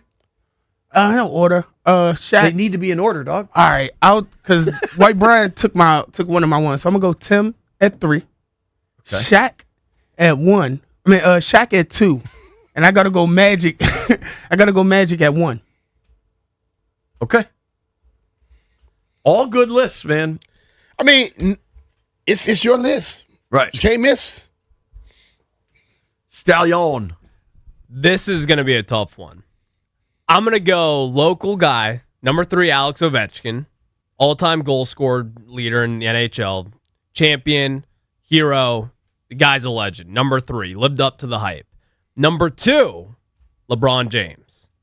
All that hype back in the day, he's lived up Cover of to Sports it Illustrated in high school. And there's really only been like LeBron and Bryce Harper who have done that. And both of the guys have lived up to the But expectation. LeBron has outpaced Bryce by a significant far. margin. Yeah. By far. LeBron is legit in the discussion of greatest basketball player ever. Bryce isn't in that conversation. Yeah, and LeBron's like one of the greatest athletes of all time, probably if not the best. So he's up in that conversation as well. And then number 1, this is my guy, Ken Griffey Jr. I love that man. growing up, I watched him play with the Reds. Then he went back to the Mariners. I saw the back end of his career, but his swing, nothing smoother than that thing in sports. I love Ken Griffey Jr. All right, phone lines are open, 800-636-1067, 800-636-1067. Who's the greatest number one pick ever in any sport? This is a hard one, dude, because we're talking all sports, all over the place. B, I had to look this up. We have a problem. What? With your list. What? LT went number 2 overall. I thought he went 1. No. George Rogers went 1. I'll switch it then. Okay. Now I'm not going for ball. It's hard for me to say Peyton because Tom kicked his ass all the time, and he was a 6th-round pick, 7th-round pick, whatever it was. So, Peyton did get 2 rings. The second ring, that one ring, you and I would have got that ring. You maybe, probably not me. You could have. He basically stood around like all of us would have been doing. There is a defensive end that went 1 overall. Oh man, it's kicking in now. Hold on, let's check in on Jeff. I'm gonna go with. I'm just gonna slide that thing over and go with. You can go Kareem there. You mentioned. Yeah, I'm going Kareem. Okay. Got to do a bunch of honorable mentions because this is just like our most loaded category ever. Phone lines are open, 800-636-1067, 800-636-1067 if you want to weigh in with your greatest number one pick of all time. Before I give my list, let's check in with Jeff Walker. Jeffrey, how are you, sir? Oh, I'm good. I feel a little spacey, like loopy a little bit. Yeah, you starting more to slur. than normal? You starting to slur. Nah, that's just these things in my mouth. Pause. Did he say that out loud? He paused himself, though. I'll give him credit. I feel it, though. I feel jumpy a little bit now. Nothing in your stomach or anything? Nah, my stomach don't hurt. Okay, good. All right. So, best number one picks ever. Peyton is the one that comes to mind for me. But I looked some of this up. John Elway was the number one overall pick. People call it the Eli when you refuse to play for a team. Elway did that first. Yeah. Elway refused to play for the Colts, got traded to the Broncos, went to 5 Super Bowls, won 2. I didn't realize this. Terry Bradshaw was a number one overall pick. Terry Bradshaw's got 4 Super Bowl rings. Now, that team was loaded. Yeah. But many people believe that they won in spite of. That defense was spectacular. I mean, think about and Lynn Swann was climbing the damn wall to go get half. Lance Allworth was on that team, right? Who's the running back? The Italian dude, Franco Harris. Like, I mean, those teams were loaded. Troy Aikman was the number one overall pick. Jeff couldn't believe that one. I mean, they won 3 Super Bowls. Jeff, you didn't know that Troy Aikman went number 1 coming out of UCLA? I didn't. Yeah. So Troy Aikman Aikman started his career at Oklahoma, and I think he and Barry Switzer didn't like each other, and then he transferred to UCLA. I think I have that right. I was like 6 years old at the time. But Bruce Smith was the guy I was thinking of. If you wanted a DN, Bruce Smith was the number 1 overall pick out of Virginia Tech. Yeah. I wouldn't put him in that conversation. No, I'm not doing that. Hockey, obviously, you've got Ovi, you've got Sid Crosby, you've got Patrick Kane. I appreciate White Brian bringing that to our attention. I'm curious elsewhere in MLB, like, when did MLB get a draft? Because I can't imagine, like, Babe Ruth was drafted. You know what I mean? Darryl Strawberry was a number 1 overall pick. David Price played for the Rays, was really good. For my list, personally, I'm gonna go Peyton at number 3. He was phenomenal. He really modernized a lot of NFL offenses. I know he didn't have the playoff success. He did win the 1 Super Bowl. They lost another one. Then he won the other one with Denver. I think they lost. Is Peyton's all-time Super Bowl record 2-2? Does that sound right? Because they lost the one to the Saints when he was with the Colts. Then when he was with the Colts, they beat the Bears. They lost the one to the Seahawks when he was with the Broncos, and then they won one against the Panthers with the Broncos. So I got Peyton at 2-2 in Super Bowls. Yep. It's my list, so I don't care. I'm going Ovi at number 2. Now, here's what's really, really difficult. to have the appropriate level of respect and history of basketball, you probably have to say Kareem. Kareem's a 6-time MVP, 6-time champ. I think he won one with the Bucks like as soon as he got to Milwaukee, and then obviously had all that success in LA with the Lakers. You also have Magic. Had 5 rings, but I believe all 5 of those came with Kareem. So clearly that's a loaded team. Magic made he was the straw that stirred the drink though. Yeah, absolutely. Magic revolutionized basketball. All the people that are part of this conversation to me have to be considered revolutionary. But for me, with LeBron, the longevity of the career, how good he's been throughout his career, I'm going to go LeBron number 1. So just running through all the lists, I went Peyton, Ovi, LeBron. Stallion went Ovi, LeBron, Griffey. Jeff went Duncan, Shaq, Magic. White Brian went Kane, Crosby, Duncan. B. Mitch went Kareem, Magic, LeBron. Our guy Shane is on the line. Shane, who's your GOAT of number 1 picks? Rocky Top, your way. It's got to be Peyton Manning, dude. It's got to be. First of all, good morning, No, fellas. it don't It's have gotta to be. It Peyton have to Manning. be for you, Shane. You can't tell me what it has to be for me. Okay, I know what you say. And then I got number 2, Shaquille. He changed the game. You got to have Shaq number 2. And I'm with you, B. Mitch. I gotta put in. I like A-Rod, but it's got to be Shaq number 2 and Peyton number 1, and then number 3. I would have to say, like I said, I got to have King Griffey. King Griffey is the prettiest swing in baseball. Yeah, man. He was smooth. All right, brother. Thanks for the call, Shane. Appreciate you, bud. Yep. If we were doing just football, who would you say, B? Just football? I have to look closer. If it's just football, to me, it's Peyton or Elway. People sleep on Elway. Elway was bad as hell, man. People, I like guys that can move. Yeah. And Peyton Elway could not. was able to move. I think football's really hard between Peyton and Elway. Aikman kind of has a place in that conversation. Like, if we're talking Peyton and Elway, Aikman has more rings than both of them. Mm-hmm. But if we're knocking Terry Bradshaw for how loaded that team was, those Cowboy teams were They were loaded. unbelievable. Hell, O.J. Simpson. Was he number 1 overall? I never watched O.J. How smooth was his game? Obviously, things happened later, but what was he like as a player? You got to go back and watch these Go old watch players, JP. Get him, Jeff. Get him, Jeff. I do think Jeff's kind of dying in there. How's it going in there, Jeff? No, it's this, like, I don't like this. It's like my stomach don't hurt, but this lightheaded feeling is just weird. That's a part of You're trying to get through the segment, right? You're going to get to 20? Oh, no, I just got to get through the segment so we can do the EAS test on time. Oh, God, I don't want to do that.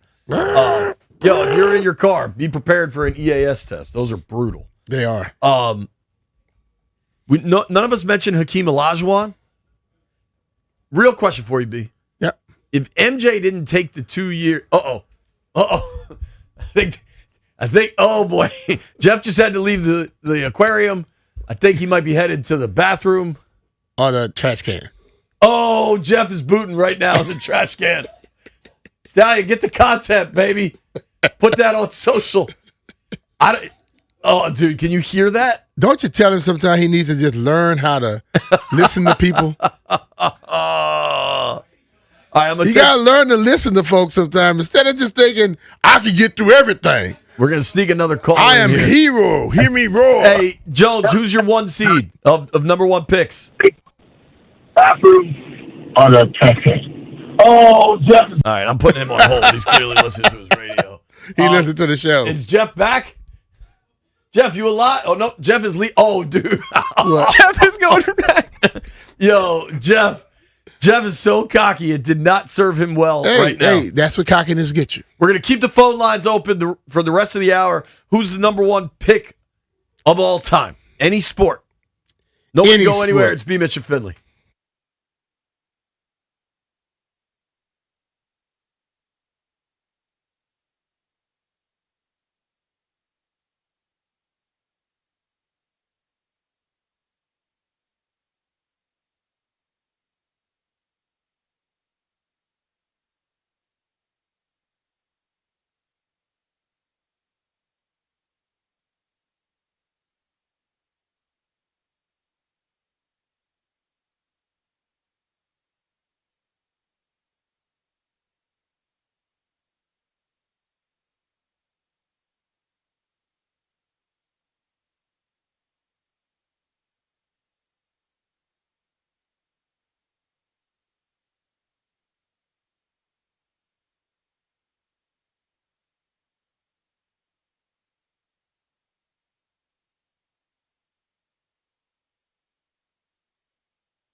Brought to you by Prince George's Community College. So we're getting some of these NFL schedule leaks with the official schedule release Thursday night. Word today, the Chiefs and Broncos will play Monday Night Football Week 1. Now, that'll be 9 months to the day from when Patrick Mahomes suffered his knee injury on December 14th. Bills will open their new stadium in Buffalo Week 2, Thursday Night Football against Detroit. The international games will officially be announced tomorrow morning, so we will know this time tomorrow who the opponent and date for the Commanders game in London this season will be. Nationals had Monday off. Nats are still on the road tonight, hoping to snap a 2-game skid in Cincinnati. 6:40 first pitch for Nats baseball tonight here on The Fan. Want a degree, certificate, or new skill? If you live within 6 miles of MGM, the Local Impact Grant means you could go to PGCC tuition free. Visit pgcc.edu for more information and enroll today. From the Crop Metcalf 5-Star Sports Desk, I'm Earl Forsey on The Fan.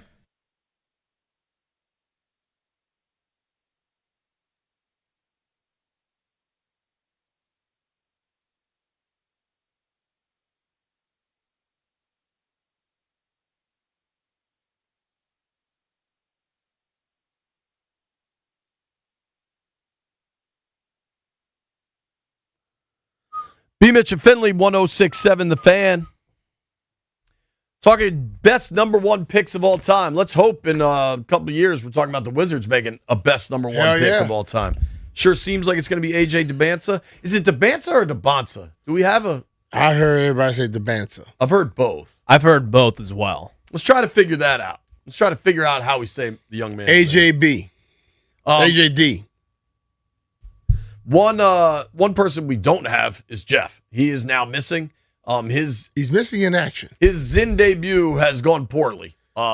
Just make him do what he normally does. He threw up in the trash can a bunch, and now I think he's recouping. No, he's doing it again. He's going for round 3. Oh, okay. So he is. He sick. don't need to be throwing up. He already too damn skinny. Seriously. I got a bunch of replies to the GOAT debate on social media. All right. Now, just so everybody knows, our lists are complete. Brian Mitchell went with Kareem, Magic, and then LeBron. White Brian went with Patrick Kane, Sidney Crosby, and Tim Duncan. Jeff went with Duncan, Shaq, and Magic. Stallion went with Ovi, LeBron, and Griffey. I went with Peyton, Ovi, and LeBron. Let's see what Vinny in Philly says. What's up, Vinny? What up, Vinny? Hey, good morning, guys. What's happening? My number 3 is Peyton Manning. I think he would have won a lot more championships if it wasn't for Brady. Sure. My number 2, I got everybody's going men. I'm going women. Caitlin Clark. I think there hasn't been a single person that's changed the league more than she has, and drew Not numbers mad at like that. she has. That's an interesting one. Yeah. And then my number 1, I'm going Ovi. I think he's kept the Caps relevant for 20 years, and being a Caps fan, you gotta give some love to Ovi. So I'm gonna go Ovi with number 1. Not mad at Ovi, dog. Good list, Vinny. Thank you for the call, man. Let's go to our guy, Toothpick. What's up, Pick? Who's your GOAT? Number 1 pick. Hey, my GOAT. Okay, let me start off with this one. Let me get Sue Bird at number 3. You just can't argue with it. Jay, you made me go back and look at some things when I talked about Cynthia Cooper and Don Staley. So yeah, Sue Bird, and I'm gonna go. I am definitely going to go Shaq, but my number 1 of 1, and simply because he was the unanimous Hall of Famer, King Griffey Jr. Nobody else can take that post game credit or post player credit, but King Griffey Jr. being unanimous that way. So he's my 1 of 1. All right, Griff is in. The kid. Can't argue with that. I got a lot of responses on social media. Our boy Cody has a good one. Myles Garrett is making a run at this thing. Yeah. Garrett is a player, man. We'll see. The all-time sack leader right now is still Bruce Smith. Yeah. I don't know where Garrett is on that list. What's crazy is Reggie White is just behind Bruce Smith, but there were a number of years Reggie played where they weren't keeping it as a stat. Mm-hmm. Garrett right now. Can they go back and look at it and add him? They got enough damn people that they can have. Go watch his film and see when he took a quarterback down. We'll know if it was a sack or not. But the problem is how many dudes they have to do that with, I guess. But you got a good point. If they're in the top 20, top 30, 50, go with it. Myles Garrett is at 20. He's 20th Yo, on the have list. AI go do it. Yeah. The what's amazing is like Julius Peppers and Kevin Green of like recent players. Chris Dolman, Dolman got to 150.5. Pep got to 159.5. Kevin Green got to 160. They're still so far. Reggie White's at 198. Bruce Smith's at 200. He's at 198 and they didn't count a lot of his years. Right. That says a lot right there. Yeah. I got Cody chimed in with Garrett. Jeff tweeted never again. Is he back in there? Hell no. All right, Jeff. He's tweeting though. How you feeling, pal? I'm good now. Like I still feel it, but I just had to get the stuff out of my stomach. I'm good. Do you need to apologize to Cakes? No, apologize to the Zen. Do I need to apologize to Cakes? Nah. In the video we did, I don't know why Cakes got all hot and bothered. I kind of had too much dip on my chip, but too much dip in your lip. I'm good. Well, Jeff, what'd you think? Enjoyable experience? Nah. It wasn't like I had to burp, but it's coming again. It wasn't bad until I just sat here and I don't like my stomach wasn't hurting, and then it just came up. But I wouldn't do it again. I just love the fact that even if I didn't, vomit, I wouldn't do it again. He would never give it all the credit it deserves, but you know what? He ain't gonna do it again. That's all I need to hear. I still think you should have just started with a 3. You'd been better. Or even starting with the 6 was one thing, but then adding the 3, it was a wildly aggressive plan. Even before I tried it, I knew in my head, all right, this is the first and last time I'm doing this, so go all out. You know, it's like when people get an edible and they want to just hit right now. So they take another So they're one? going to take another one. And then when they hit, they're destroyed. Yeah, they're in outer space. That's what it is. Just sometimes wait for the first reaction to hit you. That's a very good point. Jeff, what is your standard edible potency? What do you take? 10s? I don't eat edibles a lot. You did yesterday. But yesterday, and he was done. Yeah, we don't do 10s, JP. 5s? Nah. Like 25s? Probably more than that. For real? Yeah. What was the one you had last night where you started sending weird texts? Yo, so the thing about last night, we made those. Would you make brownies or something? Cookies. Okay. That was good, though. Stallion, what's your size edible? Like 5 or 10s, I think. Weed is too potent, man. The fact that Jeff could pop I had a friend of mine, I won't say his name, says his girl had made some brownies one time. So he decided, he was like asking for where was the bag. She said, oh, I used it. She said, the whole bag. So he ate a brownie, and as both of his sons came to talk to him, he never knew they came to talk to him as he sat and looked out the window for about 4 or 5 hours. Weed will get you. Yeah. All right. I don't know how accurate this schedule is, but it sure looks kind of accurate. Another NFL schedule possibility here. Commanders opening back-to-back home games. Falcons and then Giants. I think for 2-0. Let's go, baby. Yo, if they could start with back-to-back home games in September, weather should be great. That's a real chance to start 2-0. Yeah. Why, Brian? Why are you shaking your head at that? Have you seen other Giants schedule leaks? No, Malik Neighbors will probably be back by week 2. Nobody cares. Is he not going to be back for week 1? I don't think so. This was sent to me by Farm the Hogs. That feels, I don't know, if they open with back-to-back home games, that place would be rocking, and it would be a lot of fun. When did Neighbors get hurt? They're saying he's not back for week 1? Week 5, week 4, middle of the season. Early middle of the season.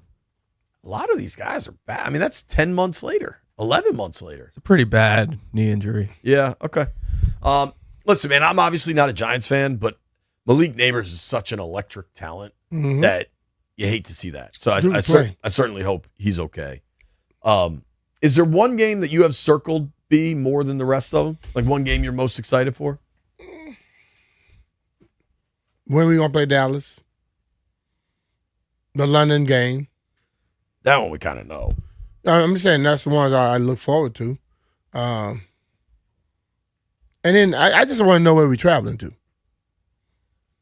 When? We know where. Yeah, I don't care. I don't care when. Yeah, exactly when for the most part. But I just like the places. When they come out and tell me who we have home, who we have away, I'm good. I am excited for when the Seahawks come to town because the Commanders had that run of getting whopped for a month, right? It was Dallas, Seattle. What were the 4 games they just got their ass kicked? Kansas City, wasn't it? Kansas City, yeah, they gave up like 4 touchdowns in the second half.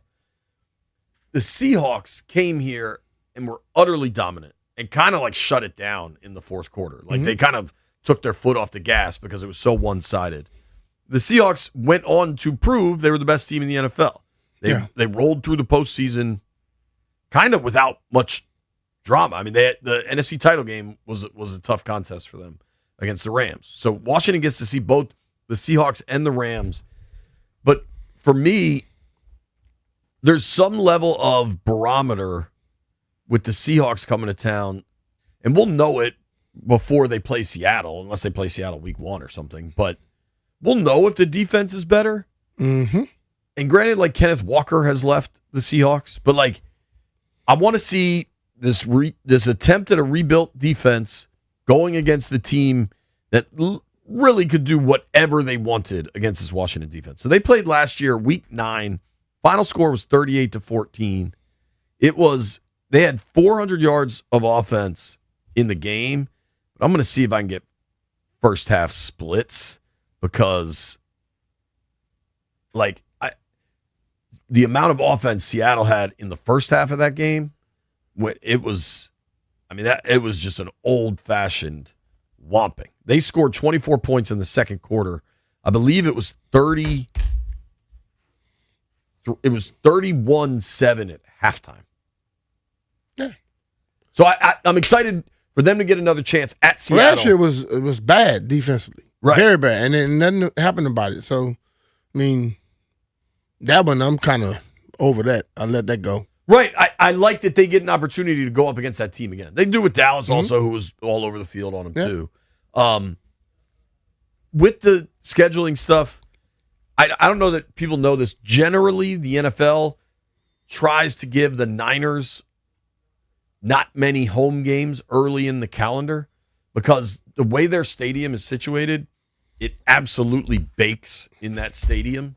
So they try to give the Niners either night games or like they play a lot on the road early is typically what happens for San Francisco. So it bakes and also the field is horrible? Yeah. No, that's the practice. That's next to the electricity joint. No. Their surface in their old stadium used to be bad. Now Candlestick was I hear awful. in the new stadium it's a little soft there too. Interesting. That'll be an interesting one. They got a lot of water around that area. Sure. So and apparently electricity too. John Wall got the Wizards the number 1 pick, was a number 1 pick himself. John Wall will join us at noon. Nobody go anywhere.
B. Mitch and Finley, nothing but a gangster party. Appreciate everybody hanging with us on YouTube stream. Appreciate everybody watching us on Monumental. Appreciate everybody driving around their cars, listening to us on the Odyssey app. The time travelers listening to the podcast in the future. Appreciate that too. Wherever you get the content, we just are happy you're getting it. That's it. Jeff, as his stomach is settling, said something interesting there that I'm not sure I agree with. Do you believe the Wizards fan base, now that they have the number 1 overall pick, do you believe the Wizards fan base wants them to trade the pick? I don't know if I can say definitely, but I think if you start listening and hearing about how the Utah Jazz owner feels, and if he's willing to give up some stuff and you can get a Peterson and something else, or somebody else and something else, or Caleb Wilson and something else, why wouldn't you? Who would you take 2? Say they move out of the pick, right? Say they move. Then you have Peterson, you have Wilson, but like I stated who yesterday, would you take 2? Well, it's not about who I'm gonna take. I'm gonna watch all of them. I'm not gonna be interviewing them. So my thing is, as I said yesterday, if they look at Wilson or Peterson and feel like that's the guy, we are willing to let the Banza go and pick the others, I'm with that. But it's depending on how much that dude really wants him. What is he willing to give up? We're looking at AJ, but hell, they can get 2-3 players. If you could get Ace Bailey, so you get the number 2 Ace pick from them, Ace, number 2 and then a pick. future 1. Let's go. I think I'd do that too. Yeah. But I think we so much look at just the one guy. One guy's not going to win it all for you by himself. You'll need some other guys. And when you have yourself... Basketball is the one sport. If you have the one guy, though. You still need other people to win for you, too. Sure. So when LeBron went all them time, he ain't win. He ain't win. So when he started getting some people that could play with him, he went. He started to win. So you're going to have, if you're Batman, you need a damn Robin. And if you could be Batman with Robin and have Captain America and a few others, all of a sudden you win a lot more games. I have a take that's been in my brain for a little while. You remember we had Chase Hughes on before the draft, and he was kind of saying he has this theory that maybe like the vertical game in the NBA, you might have been out when he said this. It was pretty interesting. As the NBA has become so 3-point line dominant, that like the true high flyer vertical game isn't as important. And he said, if you look at kind of the best players in the league now, they're all able to get buckets, but not necessarily dominate athletically. Joker, Luka, even SGA. I mean, he's more athletic than those two. That said, I think I would take Caleb Wilson ahead of Cam Boozer. I think Cam Boozer is going to be a really, really good player. But I kind of think we know who Cam Boozer is going to be. I think he's going to be a really good player for a decade. But unless he evolves into an absolute stud 3-point shooter, one thing I noticed watching Duke in the NCAA tournament? I believe he's right-handed, or is he left? Whatever hand he is, he cannot go the other way. And like when you're playing pro defenders, that's just maybe that can evolve. Yeah. Caleb Wilson, dude, is Sean Kemp. I understand that, but I watched the game last night with Harden. He got to have the ball in his left hand. He can't really go right. And when you start trying to cut him off, you know what he does? He turns his back to you and dribble. So you can still be effective in the league if you just work on other parts of your game. Harden's still playing. Harden is, Harden's a Hall of Famer, right? But like the thing about it is, I think we underestimate somebody being damn good for a decade, 12 years. What if you get a guy who could be above average for 12 years, but you get a guy who could high fly for a year, hurt 1 year, high fly for half a year, hurt the next year? I take the guy who could be above average for 12 straight years. What do you make of Peterson misses so much time at Kansas? That is the thing that makes me have everybody worried about him. What if the stuff he's saying about the creatine is true? I can tell you one thing I knew about creatine. Creatine will, when you had injuries, it was from major muscle groups. Guys will pull abs, gluteus, hamstring, stuff like that. He said, so he's saying it was depleting them of water, making them have all the cramps and stuff. When you have cramps, what they say? Hydrate. If you're starting to have these pulls and all, you probably don't have enough fluid in it, enough hydration. So he may be right. And this could be something that could solve it. But I hope you just stop doing the creatine. Start doing something else. But if that, like I said before, if that had never happened, will we be saying the Bands completely number one? I don't know. It's crazy that the Wiz get the number one pick in a draft that's known for incredible depth. Yeah. You know what I mean? That there's so much talent. Like last year, if they had 5, I think we're all excited about Trey Johnson too, but what do you make of Caleb Wilson? So he broke his left hand in February, right? And then broke the he other missed one like 6 or 7 games. Then he broke the other one, his right thumb dunking in practice, and missed the NCAA tournament. He's going to have to learn that your thumb don't have to hit the rim when you're dunking. I mean, what the hell? How many times? Well, I was about to say, how many times have you dunked? How many times? Your thumb kind of has to hit the rim. Not really. Were you going to tuck it away? If you dunk, you don't have to hit the rim. Most guys, when they dunk, they can hold on to the rim here. Yeah, your thumb's included. But I'm not hitting it. I'm wrapping it. I see. But like when you're coming in with the ball, you flush it down, and then your thumbs are kind of underneath. But some people just throw it through the rim. I mean, you don't have to try to break the damn rim every time you dunk. Sure. Sometimes just get the ball through the hole.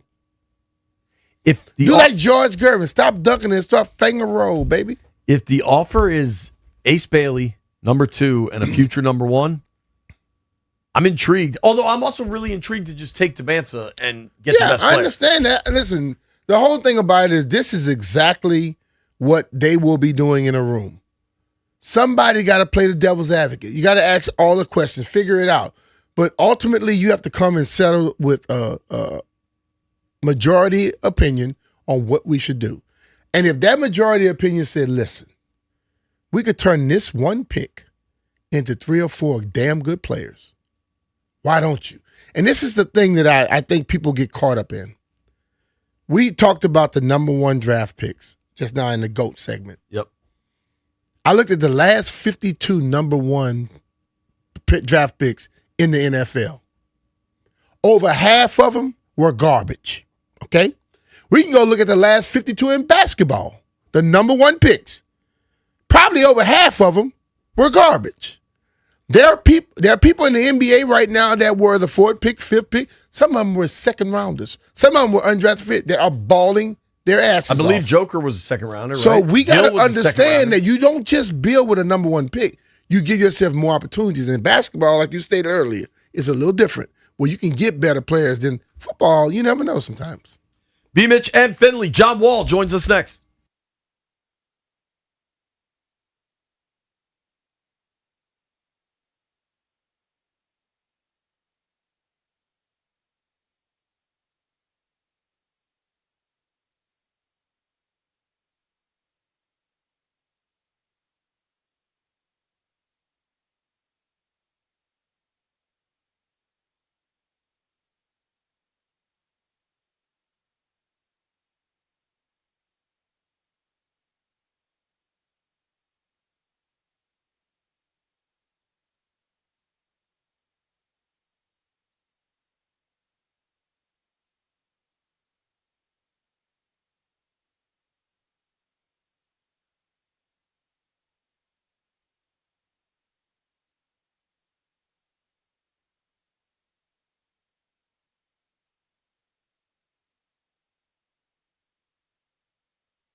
This update is brought to you by Melwood. So we're awaiting the schedule release in the NFL Thursday. The international games, though, will be announced tomorrow morning. So we will find out this time tomorrow. We'll know the opponent and a date for the Commanders game this season in London. There were indications yesterday, namely a post on the Tottenham Hotspur Stadium website that was eventually taken down, that the game is going to be Week 4, Sunday, October 4th. We'll know for sure tomorrow. Word today, Chiefs and Broncos will be Monday Night Football on Week 1. Patrick Mahomes maybe could be back. That'll be 9 months to the day after his knee injury suffered on December 14th. Nationals are back in action tonight, Monday off for the Nats. They're still on the road, playing tonight at Cincinnati, 6:40 p.m. for Nats baseball tonight here on The Fan. Donate your unwanted vehicle to Melwood and support people with disabilities in your local community. We can pick up as soon as tomorrow. Visit melwood.org or call 1-877-MELWOOD. From the Crop Metcalf 5-Star Sports Desk, I'm Earl Forsey on The Fan.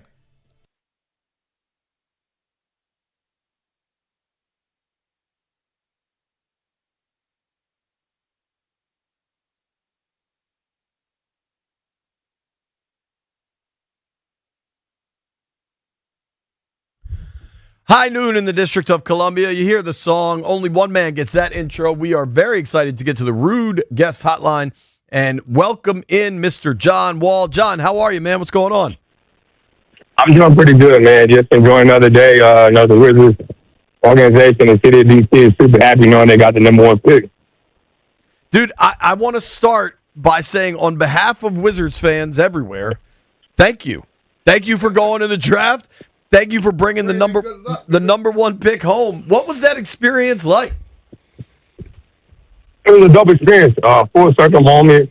Like you said, having the number 1 pick, I go up there and represent the Wizards organization and help them get another number 1 pick. It was amazing. Like I said, full circle moment for me. Yeah, I mean, it was. Do you know who was the representative when they got the number 1 pick for you? A-Pole's wife. A-Pole's wife was the one. I think A-Pole had just passed his wife that went up there. That's so cool, man. So John, when the pick came through, you seemed to get a little emotional. Did it touch you? I think it was just a surreal moment for me, just knowing it was Mother's Day. You know, my mom passed in 2019. And then being up there with an organization that gave me the opportunity to be drafted number 1 and to live out my NBA dream. So it was like a super emotional, super surreal moment. And like I said, I give a lot of credit to God and a lot of credit to Francis because I feel like they made that happen on that special day. So what's crazy is I don't know what it's like in the room. I've never been in the room. But when they go to that commercial break and there's 4 teams left, that commercial break felt like an eternity to me. What did that feel like sitting there? For me, it was kind of like, when they had the first 4 teams into 5, it was pretty easy and calm for me because I knew we were guaranteed a top 5 pick. So once it got past 5, I'm like, okay, we the last 4. Then they asked Tony Kukoc to speak, and then I had to speak. And I'm like, man, I don't want to speak right now. I want to speak later. And then you just see the picks go one by one. And then when you try to get the other pick, I'm like, oh, maybe that's the 1 pick.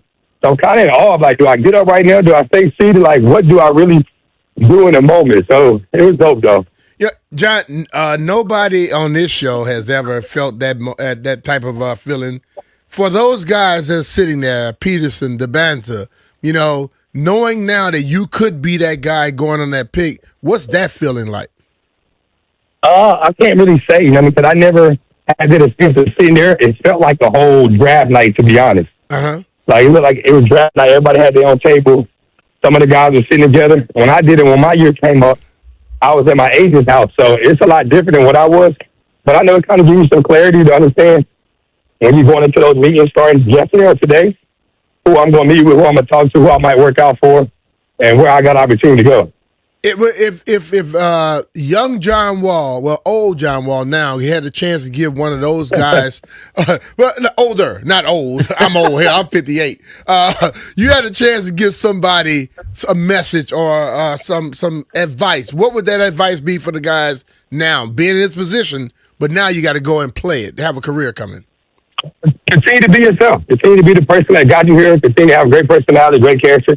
Continue to put the work in. I feel like nothing has changed. Like you say, you just got a little bit of clarity to understand where you might be going when the draft night comes, but you still got to put your team to work in and just know you're ready to get your career started whenever the draft night happens. Talking with John Wall here on the Rude Guest Hotline. It was just so cool to see you up there representing the Wizards in the draft lottery. I'm curious, how did that come to be?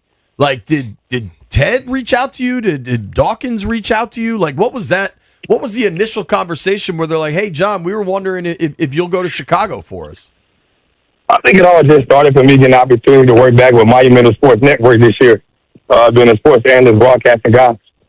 For the team throughout the season, having like 15 games and doing that. Yep. I think just building a relationship back up and then just having a conversation between Zach Leonsis, Michael Winger, Will Dawkins, Amber Nichols, all those people just talking to me and seeing if it's a possibility could happen. And when it came, it's a full circle moment. You can't turn those type of opportunities down. Yeah. How does it feel being back in the building? Because I know when I started doing stuff with the Commanders, it make me feel you're not a part, but you damn sure are a part. You know what I mean? Because you were in there before.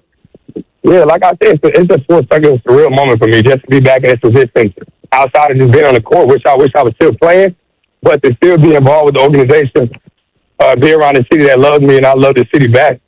It's all there. You want to be there when everything changes and they get back to winning. Yeah. So hopefully this is the right stepping stone of how they can improve. John, I'm curious for you when he did the interviews after the draft lottery went down.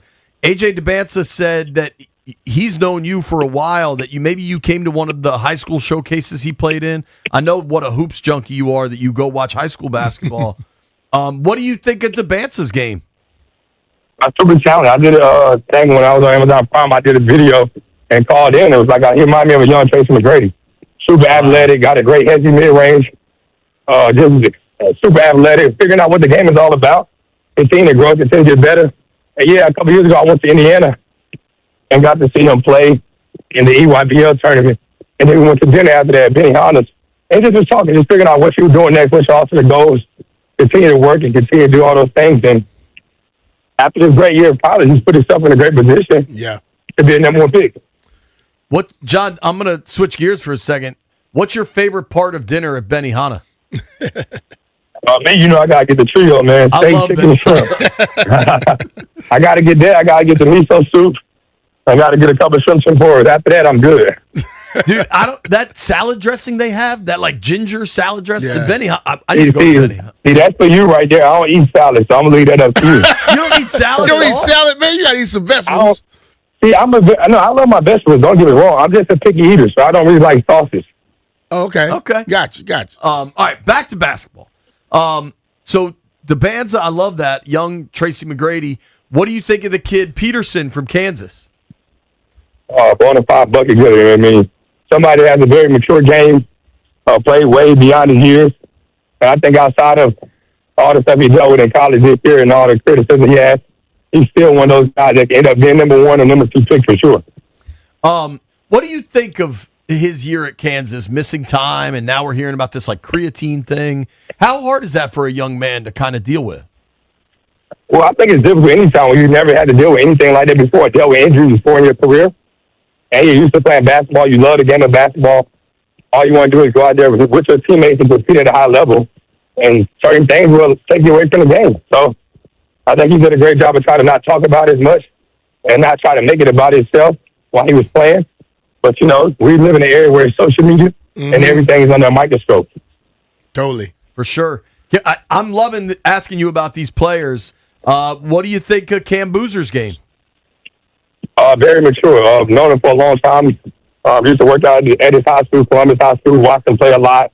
Ultimate winner. Wherever he goes, he's going to be ultimate winner. Great poise, great maturity, great basketball IQ.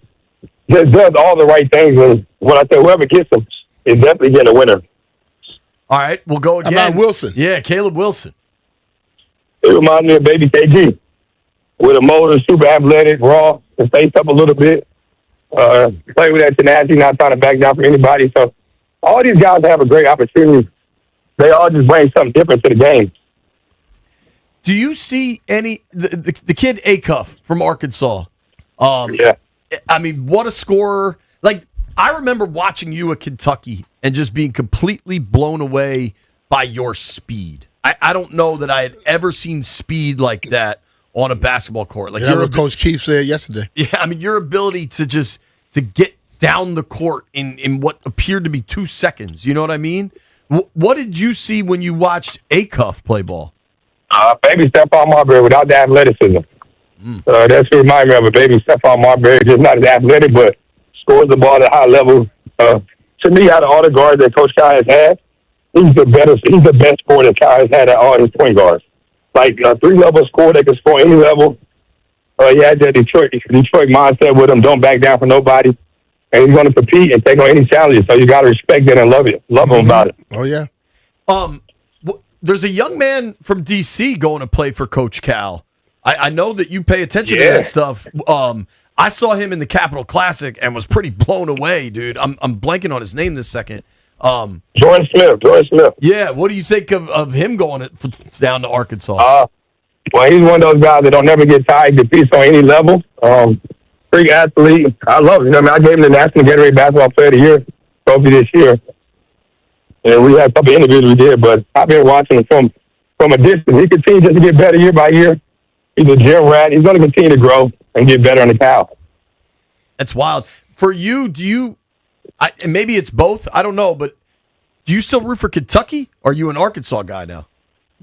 I root for Kentucky. That's the school that gave me opportunity to live out my dreams, but I'm always going to support Cal at the same time. Yeah. So I always want Kentucky to win, but I'm always going to give Coach Cal his love and support also. John, you spitting off all these things about all these players. You sound like a little Dick Vitale, man. How much excitement are you getting? Because I'm being honest with you, watching young talent, when you've gone through it and you know what it takes, when you're watching young talent, it can just take you. Have you fallen into it where you just look forward to it? I'm super excited. I got my own holiday invitation, the John Wall holiday invitation tournament. So I've all some of the best players in the country, best teams in the country coming every year to my tournament. But I'm always locked into basketball, man. Just women's basketball, men's basketball, AAU for girls and boys, college. I'm doing it all, watching it all.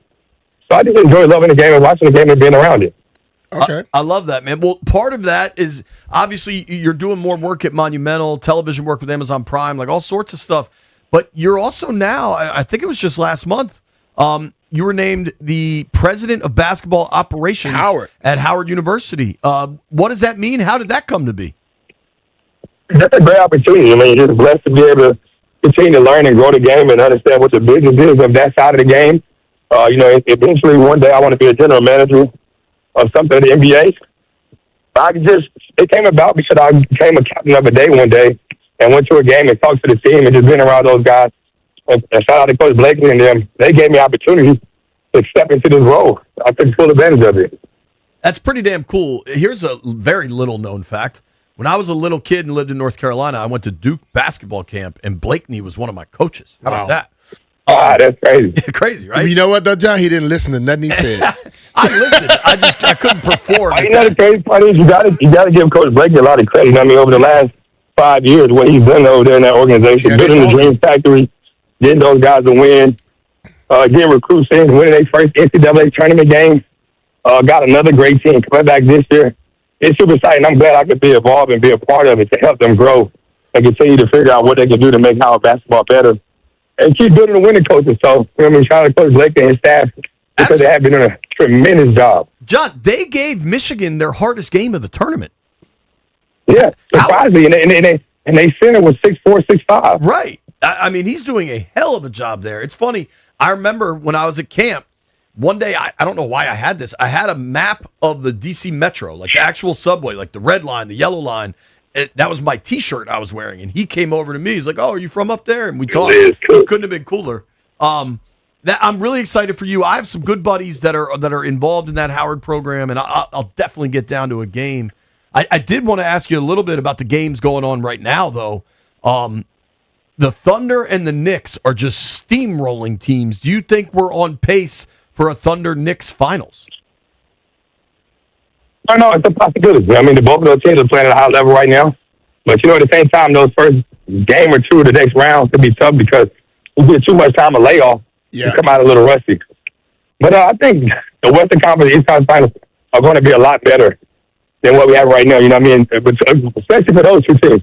I mean, I think we have a great series going on between the Pistons, Cavs, and Timberwolves and Spurs. So super excited to see where that ends. But I think it's going to be a great showdown. I think that if the Spurs can get past the Timberwolves, I think you would need Jalen Williams in the Western Conference Finals to go against the Spurs. I think the Western Conference Finals and the T-Wolves, man, Anthony Edwards, that entire team just has a total dog mindset. But I think the Spurs get through there. Yeah. Thunder Spurs should be absolutely electric. Yeah, I feel like the Spurs are healthy, and if the OKC doesn't have Jalen Williams, that can affect them a little bit against them. You know what I mean? I don't go by what regular season records was because you could be the team 4 on regular season and get swept in the playoffs. So totally, you're never showing your full game plan, or you're not making your adjustments in the regular season. Did you watch Donovan Mitchell last night? He balled. Yes, I did.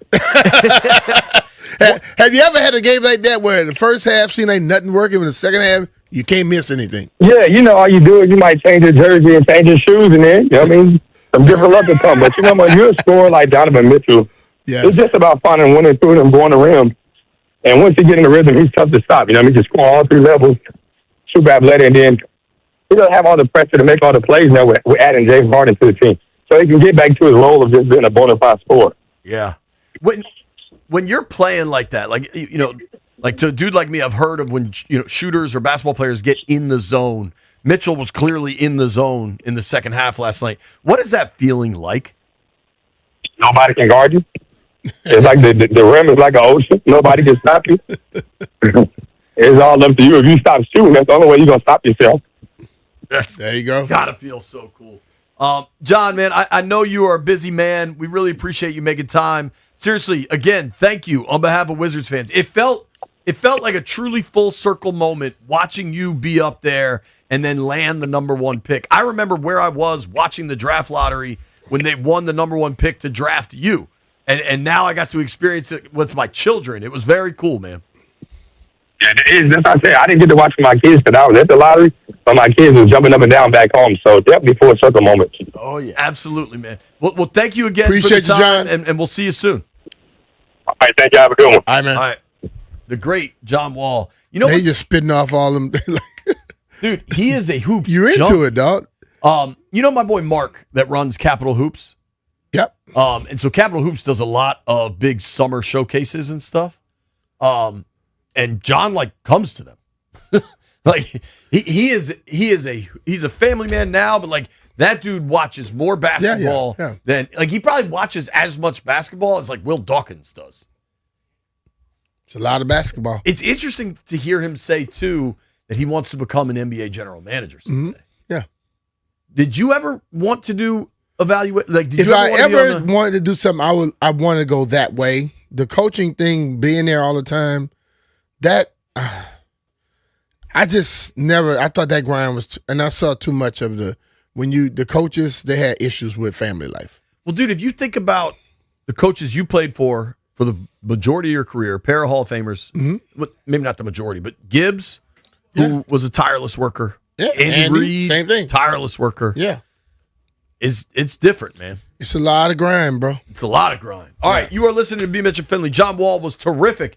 If you missed any of that, get on the Odyssey app or YouTube, wherever you check out our content. It's going to be there because he was awesome. I want to run through his comps for what are considered the top 5 basketball players. Plus, we got a pop quiz on some championship teams. Nobody go anywhere. Oh, boy.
Brought to you by the DC Defenders. NBA playoffs last night. We've got another decision coming up this summer for LeBron. Thunder knock out the Lakers 115-110 to complete the 4-game sweep. 41-year-old LeBron James non-committal after the game on whether or not he'll be back for a 24th NBA season. Cleveland and Detroit are tied up at 2 wins apiece. Cavaliers went on a 24-0 run late second quarter, early third quarter last night to beat the Pistons 112-103. No suspension for Spurs star Victor Wembanyama, so he will play tonight. Wembanyama in the lineup for a pivotal Game 5 against Minnesota. Nats with Monday off on the road tonight at Cincinnati, 6:40 first pitch here on The Fan. DC Defenders versus the Orlando Storm, Sunday, May 31st, noon at Audi Field.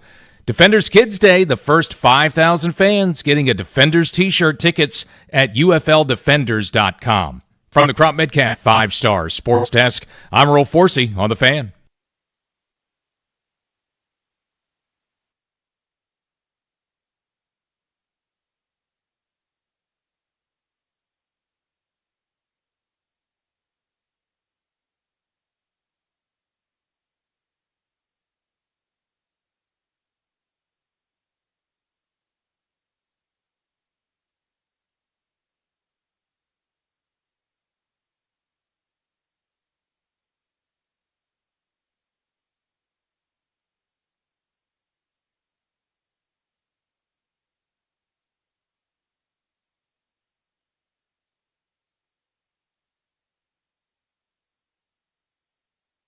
B. Mitch and Finley, 1067 The Fam.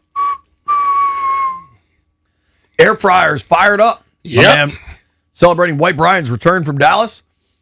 Jeff burnt the first batch of burgers, so don't look like it stopped you from eating them. it was all right. It was just a little overcooked. Not like my chicken last night, but a little overcooked. I want to circle back to John Wall's scouting reports on this upcoming draft. He was great. If you missed any of that interview, see to it that you don't miss it. YouTube, Odyssey app, Spotify, Apple Pods, wherever you go. But I had this debate over the weekend with a buddy that I think over the last 25 years, so that 25 years for me be, I don't know, I was about 10, I guess, 11 years old. I think between you and I, we can name 5 players from any championship team in the NFL or the NBA. I guess. We're going to see. Part of me wonders if you and I could go even deeper than that on football. I don't know. Let's try it with 25 years and see how we do. So I think Stallion has some championship teams where we just have to name players. All right. That's it, right? Yep, that's it. We got 5 players. So let's get it started. We're going to go the 2004 Detroit Pistons. 2004 I can Detroit name the starting Pistons? lineup. Ben Wallace, Rasheed Wallace, Tayshaun Prince, Rip Hamilton, Chauncey Billups. Done. All right. Wow, you nailed that. Okay. Except he got that memory like that. You do have that. I don't But remember all that that team stuff. was also so different than every other team because they were like a complete team versus that was like the Shaq Kobe era. That was like when the Lakers added Karl Malone. Who else did they brought like Gary Payton in maybe? I don't they definitely brought in Karl Malone. I remember that. But that's who they beat in that finals. And shout out to my boy Celestin Kane. I remember going into that series, everybody in the world thought the Lakers were just going to roll them. And I believe Celeste wagered heavily on the Pistons at the time. He was like, Pistons are going to win this thing. I think it might have been a sweep. It was like a shocking title run. They won in 5 games Yeah. against the Lakers. Yeah, So, shout out that's to impressive. Celeste. All right. Go to the NFL now. The 2002 Tampa Bay Buccaneers. This is Brad Johnson's team. Yeah. Brad Johnson, Tiki brother, Rondé, Warren Sapp, what's my other man name? Derek Brooks. Derek Brooks, and How many we at now? Lynch. John Lynch. That's 5. Mike Allstott as well. WB Was threw that in Keyshawn there. on that team? Keyshawn Johnson was on that. I know the dude caught that white dude receiver. Joe Jurevicious went up the sideline. I almost stepped off the sideline to tackle his ass. I'm serious, dude. Oh, dude. Hold on. Stallion doesn't even know what he just did. What? Isn't that NFC Championship? Yeah. Hey, Jeff, get them burgers off, please. Jeff's trying to burn more burgers. I know. All right. So we're going more modern times. I feel as if I think we're gonna have to go deeper into the '90s now that I think about it. What the hell was that? That was just the. It's usually the Oh, dumpster. okay. Yeah. That one sounded louder. Yeah. That was right. loud. That was really loud. All right, the 2017-2018 Golden State Warriors. Steph, Clay, Draymond. Yeah, come on, man. Yeah, but when KD on that one? I don't know when KD was and wasn't there. I think that's when KD was on. Steph, Clay, Draymond. We know them three. Steve Kerr. Does Kerr Not count? that. People are screaming at the radios right now. Yeah, damn. That's all they needed. Those three. When was Iggy there? There was a former Wizard on that team. JaVale McGee. Dang, you got that. Yeah. Iguodala was on that team. He might have been there earlier and then retired. Iguodala was on that team. Iguodala was Yeah. on that All right, team. That's 5. That's 5. Was KD on that team? KD was on that team as well. That's 6. That's 6. People are screaming at us right now. That To hell with them. We got it. Yeah, we All did right, get it. wait. No, there's one deep cut of a guy that went to Duke that is also from the DMV. Can you guys name that player on That's that? on those Warriors That teams? was on that Warriors team. Duke? They get a lot of guys from He's here. a big Skins fan. Josh Hart? No, Not- is it the little point guard dude? Point guard. Cook. Quinn Cook. Yeah. Yes, Yeah. nailed it. Yeah. All right. So okay, you guys crushed that one. 2021 Rams team. 2021 Rams? We're not going to count Stafford. How about that? Why they can't count Stafford? That's fine. I'll give you Aaron Donald. We can get you home without Stafford. Maybe. Maybe. Aaron Donald. What's the little running back from here? Was he on the team? Was it Kyron? It wasn't Kyron Not- yet. Not Kyron. I thought it was the other dude. Cooper Kupp. Yep. Cup was. You won that MVP. Yeah. All right. Donald, Kupp. Might have to count Stafford. Gosh. That is tough. There was a guy that was here in Washington for a couple of years as well on this team. Also a Giants legend. For the wrong reasons. He said a Giants Well, legend. Yes. All right. I don't know that their hints are helping. I'm trying to remember their linebackers and their corners.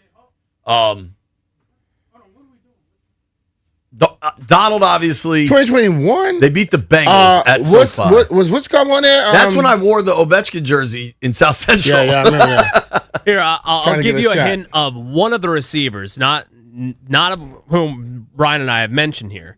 B. Mitch had to wear a blank. Tutu Atwell. Tutu Atwell. That's a good hit. That's 3. You guys was are missing was some Dorsey big- on that? I mean, the guard? Whitworth. The tackle. Guard from, Whitworth. when the guard from UL Lafayette was on that team?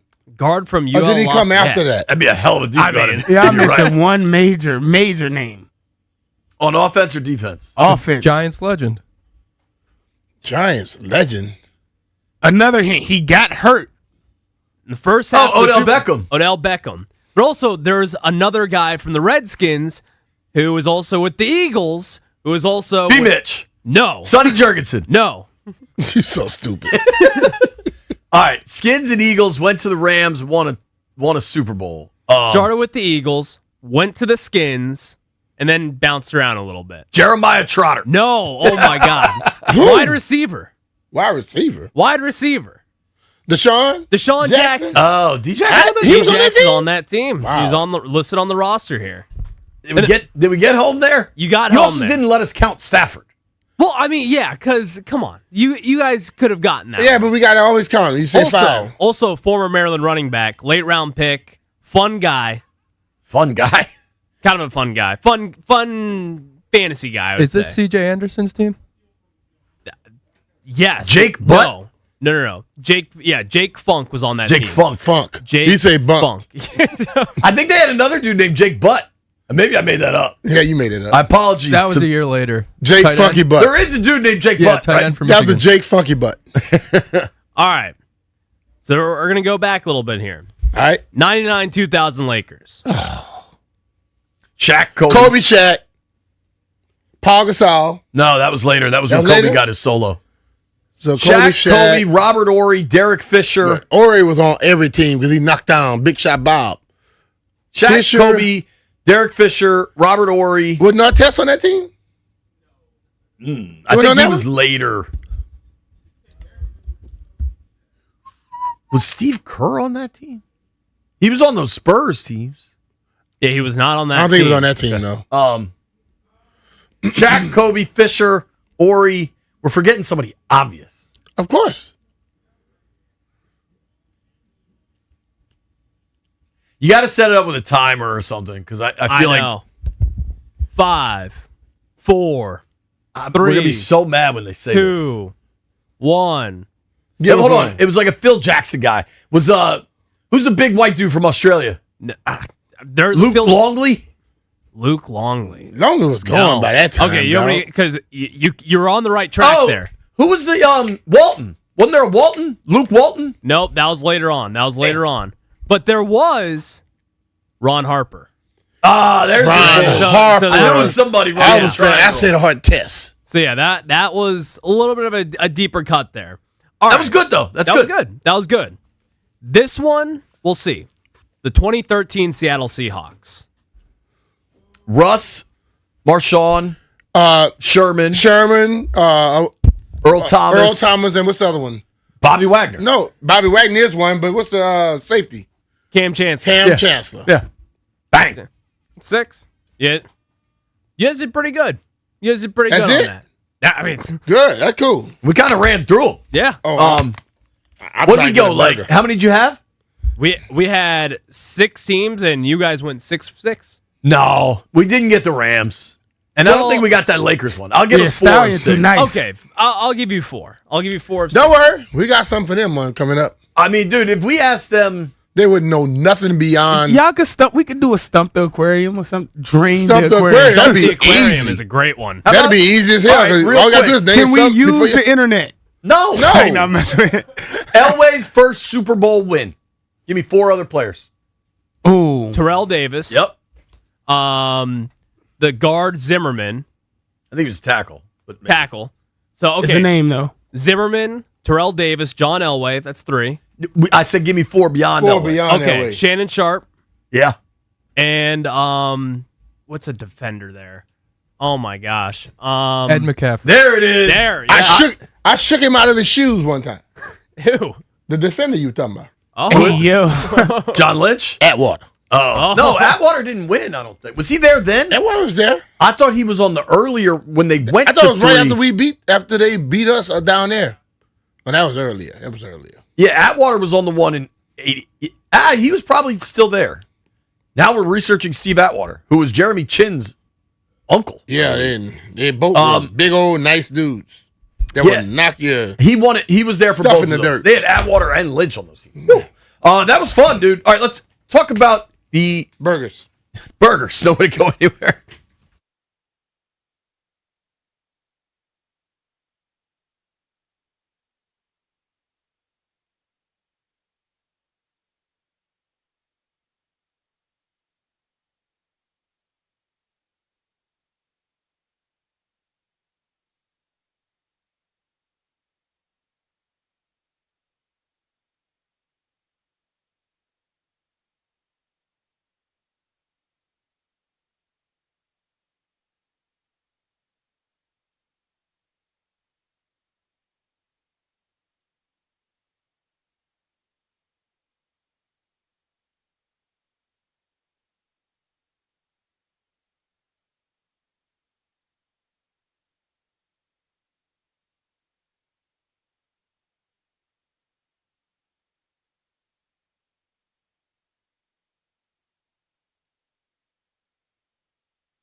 B. Mitch Finley, 1067 The Fan.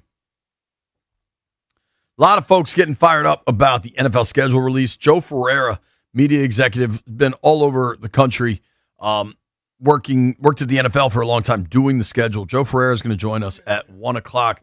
Tell us kind of what he thinks of the schedule, what little nuggets we can glean. One thing that is pretty interesting, B, is within the NFC East, a bunch of games have emerged now. We know Giants-Cowboys Sunday Night Football opener. We know Eagles-Cowboys on Thanksgiving. We still don't know anything about Washington. We don't. It's coming up. We know something. October 4th. We know October 4th. This is really interesting. There's a lot of talk about what team they'll play, whether it's the Bengals, the Colts, the Texans. I know we heard the Colts yesterday, the Bengals today. Kerwin just sent me something from Madrid. What did it say? This is from Madrid last year. Look what two teams just were right next to each other in the display case. For the folks that are listening to us and can't see this, the NFL had a lot of displays at the Bernabeu Stadium, and one of the displays had the Colts and the Commanders logos right next to each other. Could that be the next one? I don't know. We'll ask Joe. Because the other thing to think about, I don't know that everybody's aware of this, and I highly doubt any of these things are like written down because you want to have flexibility and ambiguity, but I have heard that the theory with the international games around the NFL is it's 2 and 2. For back-to-back seasons, you will play an international game. One is the road team, one is the home team. Then you get 2 years off. So that would make sense for Washington as they're in the second year of a second straight year of an international game. I guess we'll know a lot more in 2027 if they don't go internationally. I think, though, that's pretty fair for these teams because the travel's significant, the cost is significant. But what I'm fascinated, because I had heard this, the Sixers last year, I think it was a preseason game. The 76ers played a preseason game in UAE, I think. Yeah, they played in Abu Dhabi. They played 2 preseason games there last fall. I will be really, really curious. Now, obviously, everything in the Middle East right now, you're not taking a football game over there. But presumably, what's going on, the war in the Middle East will quiet down at some point. Yeah, it will. And, I mean, can you imagine football games in Riyadh or Abu Dhabi or Dubai? Yeah, I've been thinking it was going to go there. Me too. And I think when I heard one point that it said that we had the the rights. Yeah, I think we have the international marketing. Is what Doha is. That's Qatar, I believe. Yeah. I mean, that will be wild. Just absolutely wild. Yeah, so the Sixers and the Knicks played a pair of games at Etihad Arena in Abu Dhabi, UAE. I think all that stuff's probably just kind of on a little bit of a pause right now. B, the other thing I was curious about for you, bringing Antonio Hamilton back with the Commanders. That corner room, you really need Amos to be fully healthy, I think. You've got True. Amos, Samerstill. But if you got people like him, the way he played down the stretch, people that could hold, keep everything afloat until he gets back would be good. He was good, man. I think the expectations for Trey Amos is that he hits the ground running and there's no surprises there. You know what I mean? Antonio Hamilton, in his career, undrafted guy, been on 6 teams. He was good for this team last year, man. Like, I think when he arrived, when he was on the field, I don't think we were complaining. No. I'm trying to think. Late in the year, was it the Eagles game? There was a game where it was the Giants game in MetLife. Yes. He had 2 passes defensed, 5 tackles. He was really good in that game. And I don't know that, you're going to get that level of productivity every time, but I think Hamilton signing at this point is kind of a real part of their roster, you know? Yeah. And I know they've got Amik Robertson as well. They've added people, I think, that may not come in with the luster of the name we want, but they got some competitors. And I think that, for me, I've been around football a long time, played with a lot of guys who came in with all these names, all this status. But when they got on the football field, they did not know how to compete.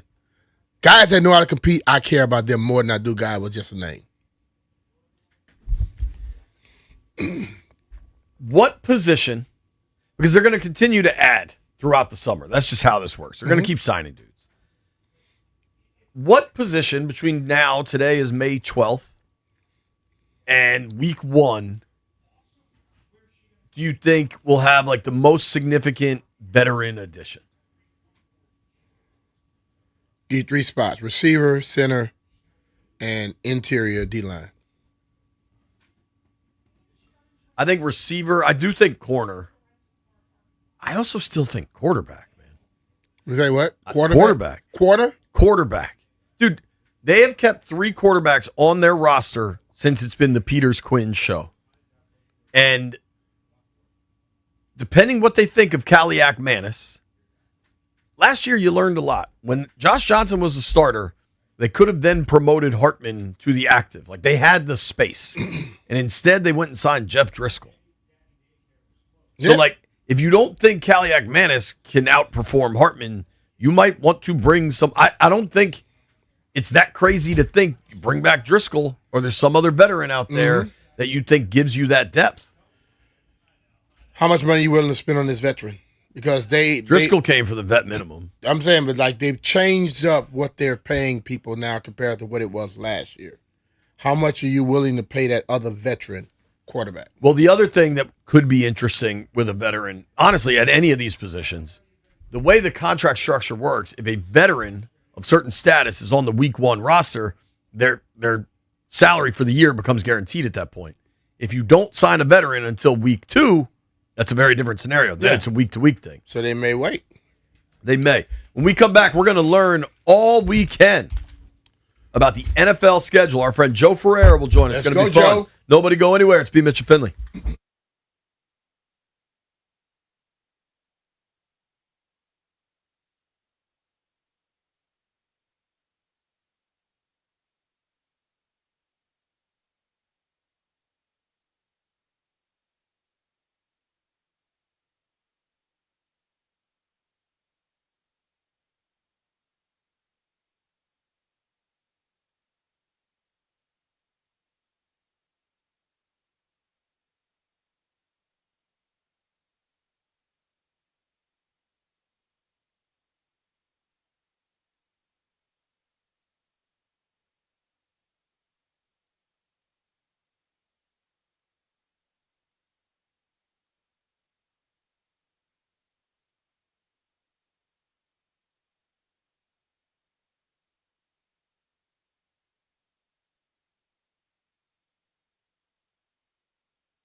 This update is brought to you by Melwood. Schedule release in the NFL is Thursday. Tomorrow, big day, though. The international games will be officially announced, and we're going to find out the opponent and an exact date for the Commanders game this season in London. There were indications yesterday after a post on the Tottenham Hotspur Stadium website that it could be week 4 for the Commanders. That would make it a 9:30 a.m. kickoff on Sunday, October 4th. Speaking of the Commanders, rookie minicamp was last week. We're going to hear from the top pick, Sonny Styles, today. He's going to be a guest of Grant and Danny later on this afternoon, 5:20 p.m. here on The Fan. Nationals had Monday off. They are still on the road at Cincinnati tonight, 6:40 first pitch on The Fan. NBA playoffs, no suspension for Spurs star Victor Wembanyama, so he will play in a pivotal Game 5 tonight against Minnesota. Donate your unwanted vehicle to Melwood and support people with disabilities in your local community. We can pick up as soon as tomorrow. Visit melwood.org or call 1-877-MELWOOD. From the Crop Metcalf 5-Star Sports Desk, I'm Earl Forsey on The Fan.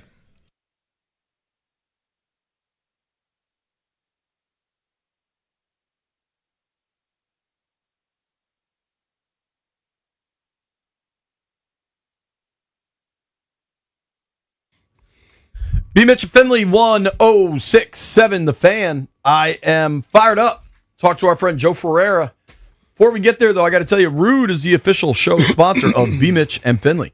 Don't melt this summer. Upgrade to high-efficiency HVAC and get 60 months, same as cash, on qualified equipment until May 31st. Keep your cool and your cash. Find a Rude Pro partner at rude.com. If it ain't Rude, B, it ain't right. All right. Our friend Joe Ferreira is media executive consultant. He's worked everywhere, scheduling, football, radio, all of it. But for many, many years, you were at the NFL, and you used to crank out the NFL schedule. Joe, what's up, man? Thank you for making your annual appearance with us. Good to be with you guys. How you doing? Doing good, man. So good. If you can, tell our listeners kind of your backstory working on this stuff and how it all shook out then to what it is now. It's vastly different now. When I was doing the schedule, late 90s, did it for 8 years. We used a pegboard, believe it or not, to do the schedule, move team names around and helmets around. And it's a trickle-down effect. You know, once you place a game in Thanksgiving or the opening, kickoff game, it trickles down and limits the amount of options you have. Now that the NFL has, computers and AI and a bunch of other stuff, it makes it a little easier. Also, JP and B. Mitch, you guys remember, back when I was doing the schedule, there were a lot of teams that shared stadiums with baseball, Three Rivers and Veteran Stadium and San Diego, Jack Murphy. And it made it difficult to schedule because you had to schedule around baseball and potential for baseball teams to get to the postseason. Doesn't happen as much anymore, but then they've added the complexity of the international games and needing to be, off either a week before or a week after, plus all of the extra games now with Netflix and more Thanksgiving games, more Thanksgiving weekend games, more Christmas games. I think it's become a gargantuan task for the league, and they do a great job each year. Is that the reason why we get the international games before we start getting the overall regular games coming back? Well, I think there's two reasons for that. One, the league doesn't like to start teams on buys before around week 4 or 5. So that's when it starts, and they like to tie buys to certain international travel for obvious reasons. Especially Australia. And then they want Australia and last year in Mexico or in Argentina is kind of a one-off because it's such long travel, and they want to have a kickoff effect, so they've changed that around a little bit. But they're trying to get it done by week 10, 11 if you can, because they really want to get into divisional contests and those big matchups stateside in the end of the season. All right, so what do we know so far? What do you think? I'm curious, like you mentioned, there's so much more national window games now. There's so many more between the international games. You got Thursday night, Sunday night, Monday night, all the holidays. Like, Do we know, is there a minimum, a maximum anymore of how many? I know it used to be 6 primetime games, but like that doesn't even feel like a right way of discussing it now. You know what I mean? Yeah, I think what you're trying to say is there a national exposure, window, if you will, because an international game is a national exposure, but it's 9:30 in the morning in the East Coast. So is that really a primetime exposure for the Jaguars and the Texans? Right. I wouldn't consider that a major exposure for the team, at least for branding purposes. But being international and the uniqueness of those games makes it pretty interesting. I think they judge it. They do have limits still in terms of prime time. They focus more on Sunday Night Football, Monday Night Football, and Thursday Night Football still, as it relates to a lot of those primetime exposures.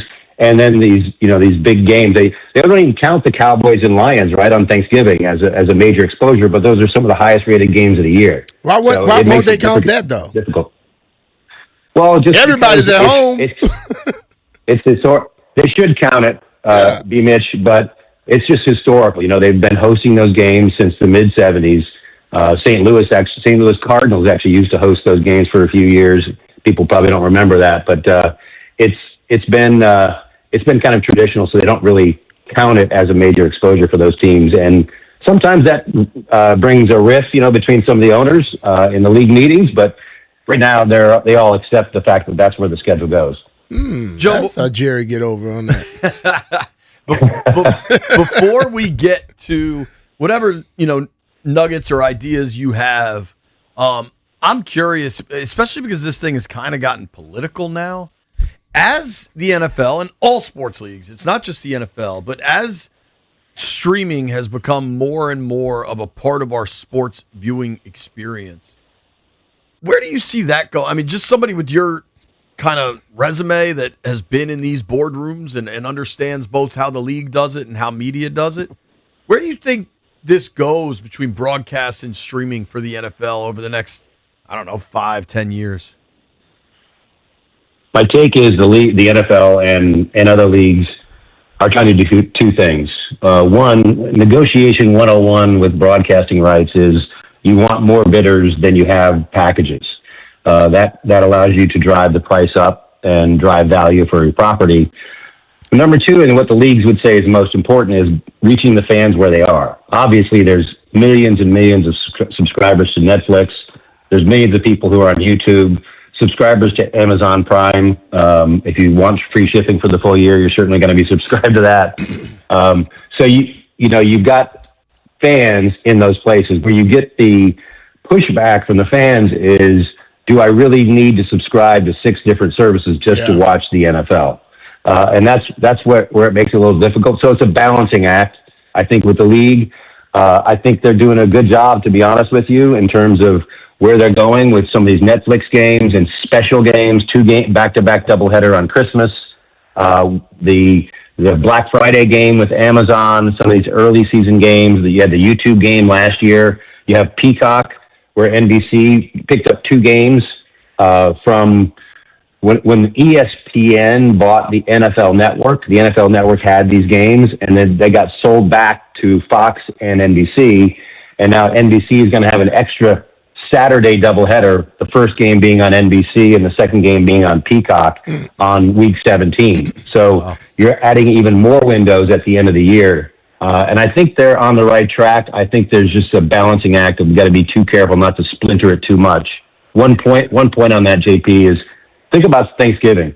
It used to be you have 2 games on Thursday, and then you had your normal Sunday afternoon games and Sunday night and Monday Night Football.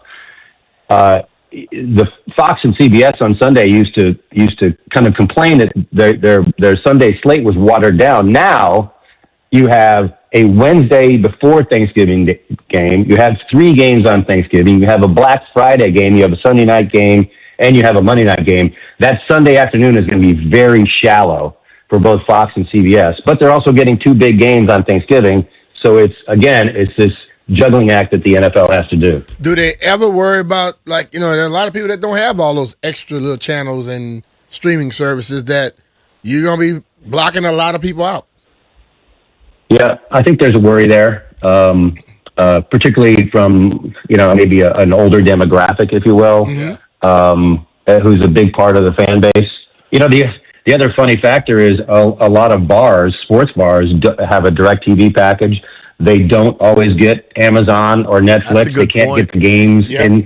And you go to the bar and they're like, where's the Packers game? And they're like, well, we don't have that service. And so it creates a bit of a tug of war. They've worked out some deals with DirecTV and others to get those games into bars, but that's also a factor because that's where a lot of people would go to watch games if they couldn't get it at home. Yep.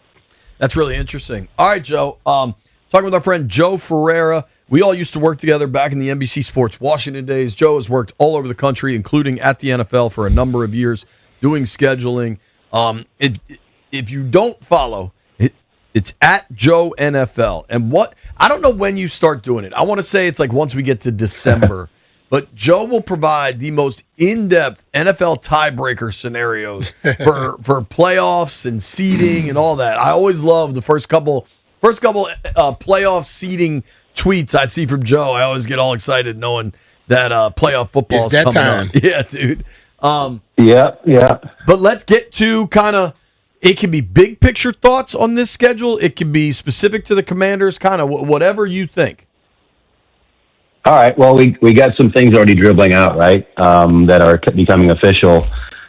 We know the Seahawks are going to host what now is Wednesday night kickoff. It used to be Thursday. I think it's going to be the Chicago Bears. It's really down to two teams for Seattle to host that game for a lot of different reasons. The upswing of Caleb, how the Bears played last year. It just feels like a good kickoff matchup to me, the Bears at Seahawks. So I'm going to roll the dice and say that's going to be the opening game. We got the 49ers and the Rams playing the next night in Australia. And that's on Netflix. You got the Cowboys and Giants already playing Sunday Night Football at New York. And they just announced earlier today that the Chiefs and Broncos are going to play the first Monday night game. We don't know where yet.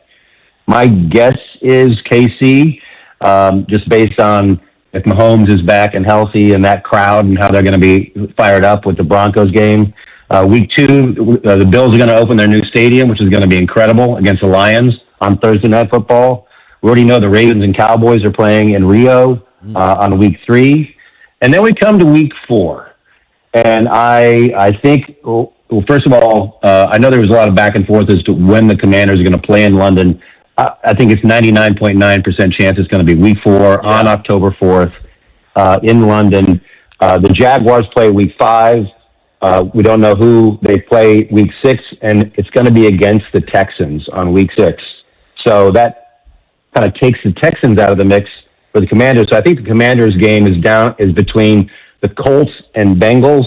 There's 2 pieces of information. One, later on, around week 8, the Falcons are going to play in Paris, in Madrid, where the Commanders played last year. Yeah. And one of their potential opponents is the Cincinnati Bengals. Cincinnati hasn't played an international game since like 2019. So I think there's a possibility there. You guys are probably hearing a lot of rumors around, the training camp and the Commanders headquarters, but I'd say it's either the Colts or Bengals. I'm going to lean to the Colts on that game. But I had heard that. Who knows? Okay. Then you got, they're playing 9 international games. The Saints are playing in Paris. It's going to be against the Browns, the Cleveland Browns, on week 7. I'm doing and that then to you the got poor again Parisians, man. Sending the Browns over there. Yeah, I know. That's Browns and Saints. That'll be a barn burner. Paris. It might be. And then you got the 49ers are playing 2 international games this year. They've got the Rams in Australia, and then week 10 week 11 they play in Mexico City. We don't know who they play yet, but that's 2 for them. I heard you earlier, JP, talking about this 2 and 2 theory. Yeah. 2 years on, 2 years off in terms of international. I'm not sure they locked into that, but I think they're trying to do some kind of a mix because it's just going to keep getting more and more international games. So I think the mix is going to get greater and greater as we go along. And there's a lot of teams that still haven't played in a while. They haven't played international games in a while. and you've got Cincinnati is one of them, and you've got Pittsburgh, who played, last year, but they hadn't played an international game since 2013 before that. So they could be heading over to play the Falcons, if you will. So it's going to be interesting. Then we know Thanksgiving. We know the Cowboys are going to play the Eagles. They're going to try to beat the rating last year that the Chiefs and Cowboys had. We don't yet know who the Lions are playing. That night, I think it'll probably be a division game. I'm going to guess something like New England, Buffalo on Thanksgiving. That would be a great game, obviously, in either place. And then you got the Black Friday game on Amazon, which will probably also be a division game, and they'll go through the different areas. The other stuff on Christmas, you got the 2 Netflix games, and you got Fox at a primetime game, and then you've got Christmas Eve. So Christmas this year falls on a Friday. These are all the factors you have to go in. The NFL, to be honest, is not worried about the NBA on Christmas. They're just going to put their games on, and they're going to do what they're going to do. Yep. They're going to go Christmas Eve with an 8 o'clock game on Amazon. They're going to go 3 games on Christmas Day, 2 on Netflix and 1 on Fox. And then the next Saturday, two games on NBC and Peacock. And then the next Saturday, Netflix, and then 2 ESPN games on Week 18. So Week 18 is going to be interesting. When you try to figure out what game 272 is, which there's a 272 regular season games in the season, try to figure out what that final Sunday night game is. And I actually do work with the league on some of those game matchups. It gets interesting because they're trying to figure out, the best matchup. Usually they try to do a win and in. Like last year was a Pittsburgh Ravens game on that game, but you had Seattle, San Francisco vying for the division championship on Saturday. This gives another unique window. The challenge with that is you have 3 games on Saturday, and you don't want it to be a situation where you play a game and that result means somebody on Sunday doesn't have anything to play for, particularly against a team that does have something to play for. That's the stuff you try to avoid. And when you start doing too many of these games, you might get in a situation where you can't avoid it. So that's what the league is hope doesn't happen. It's a lot to think about, it's man. It's so crazy to think about all that, man. I thought they just say, "Hey, okay, we're gonna play here." Not all that thought going into it. Joe, how long until you think they get to 18 games? I would think 5 years ago if it was up to the league. The players are obviously pushing back on that. I think there's 2 things that go along with that. One, right now we have 3 preseason games. If they go to 18 weeks, it'll likely be 2 preseason games. That brings up other factors, right?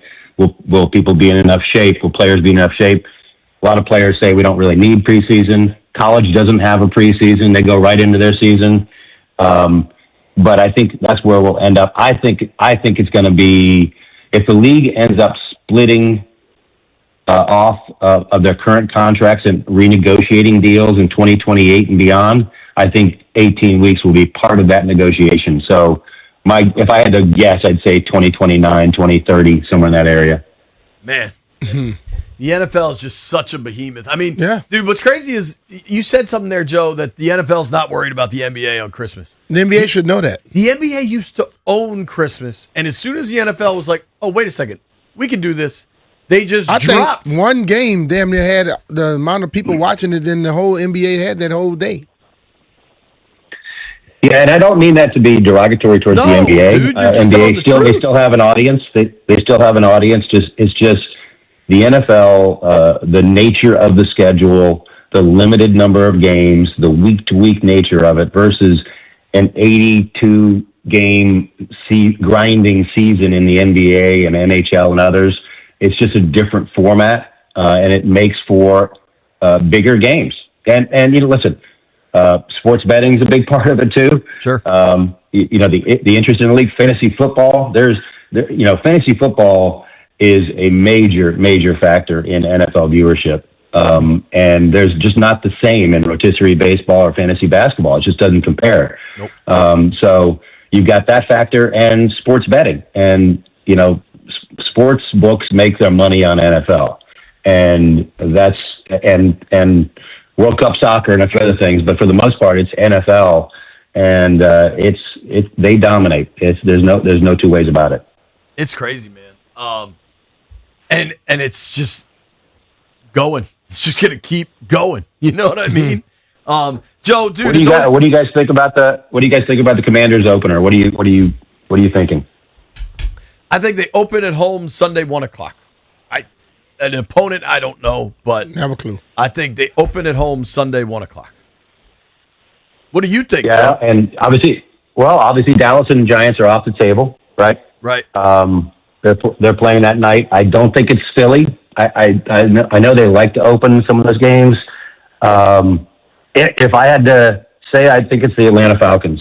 I think the Falcons coming in town is probably my gut on it, especially if it's Cincinnati going international, and obviously Indy international. Could be Houston, but I don't think they're going to do the Rams or Seattle. That's the other thing too, is the strength of the schedule is often built by the schedule rotation.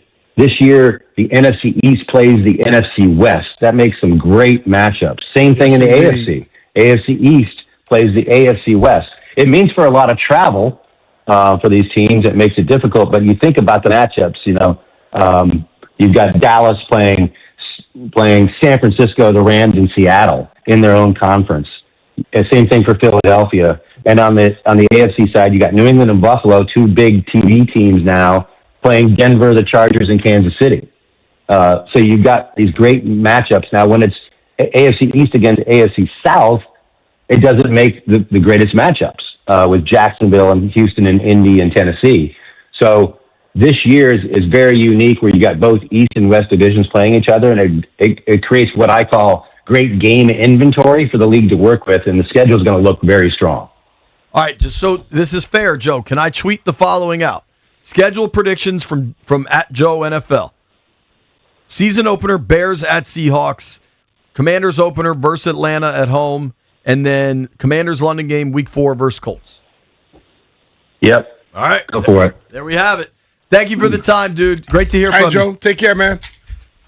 Take care, guys. We'll see you soon. All right, brother. That's our guy, Joe Ferreira. Give him a follow @JoeNFL. He can go. That dude is an encyclopedia on this kind of stuff. That he man. is. I love it. Here's what we're going to do.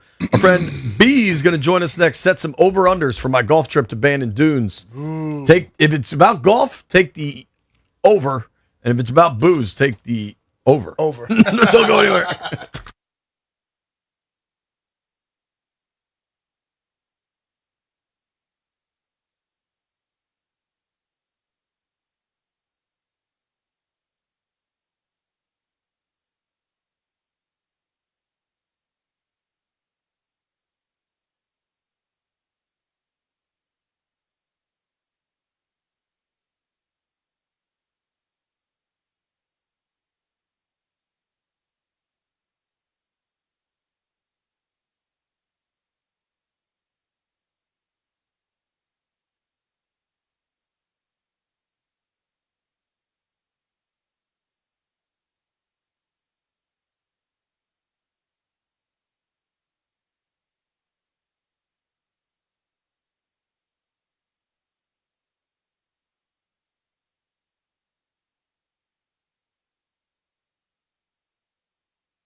Brought to you by the DC Defenders. LeBron and the Lakers swept out of the playoffs in the NBA last night. We'll find out what happens in a closer series. Spurs and Minnesota Timberwolves tonight. No suspension for Victor Wembanyama, so he will play pivotal Game 5 as winner will take a 3-2 lead in that series. Baseball, Nats had Monday off. They are on the road still in Cincinnati tonight for 6:40 first pitch here on the Fan. NFL, the schedule released Thursday. International games come out tomorrow. We'll find out Commanders' opponent and a date for their game in London. Word today, it'll be Chiefs and Broncos Monday Night Football Week 1. Possibility that Patrick Mahomes could be back for that one 9 months to the day after he suffered his knee injury back on December 14th. DC Defenders versus the Orlando Storm on Sunday, May 31st, noon at Audi Field, Defenders Kids Day. The first 5,000 fans get a Defenders t-shirt. Tickets at ufldefenders.com. From the Crop Metcalf 5-Star Sports Desk, I'm Earl Forsey on the Fan.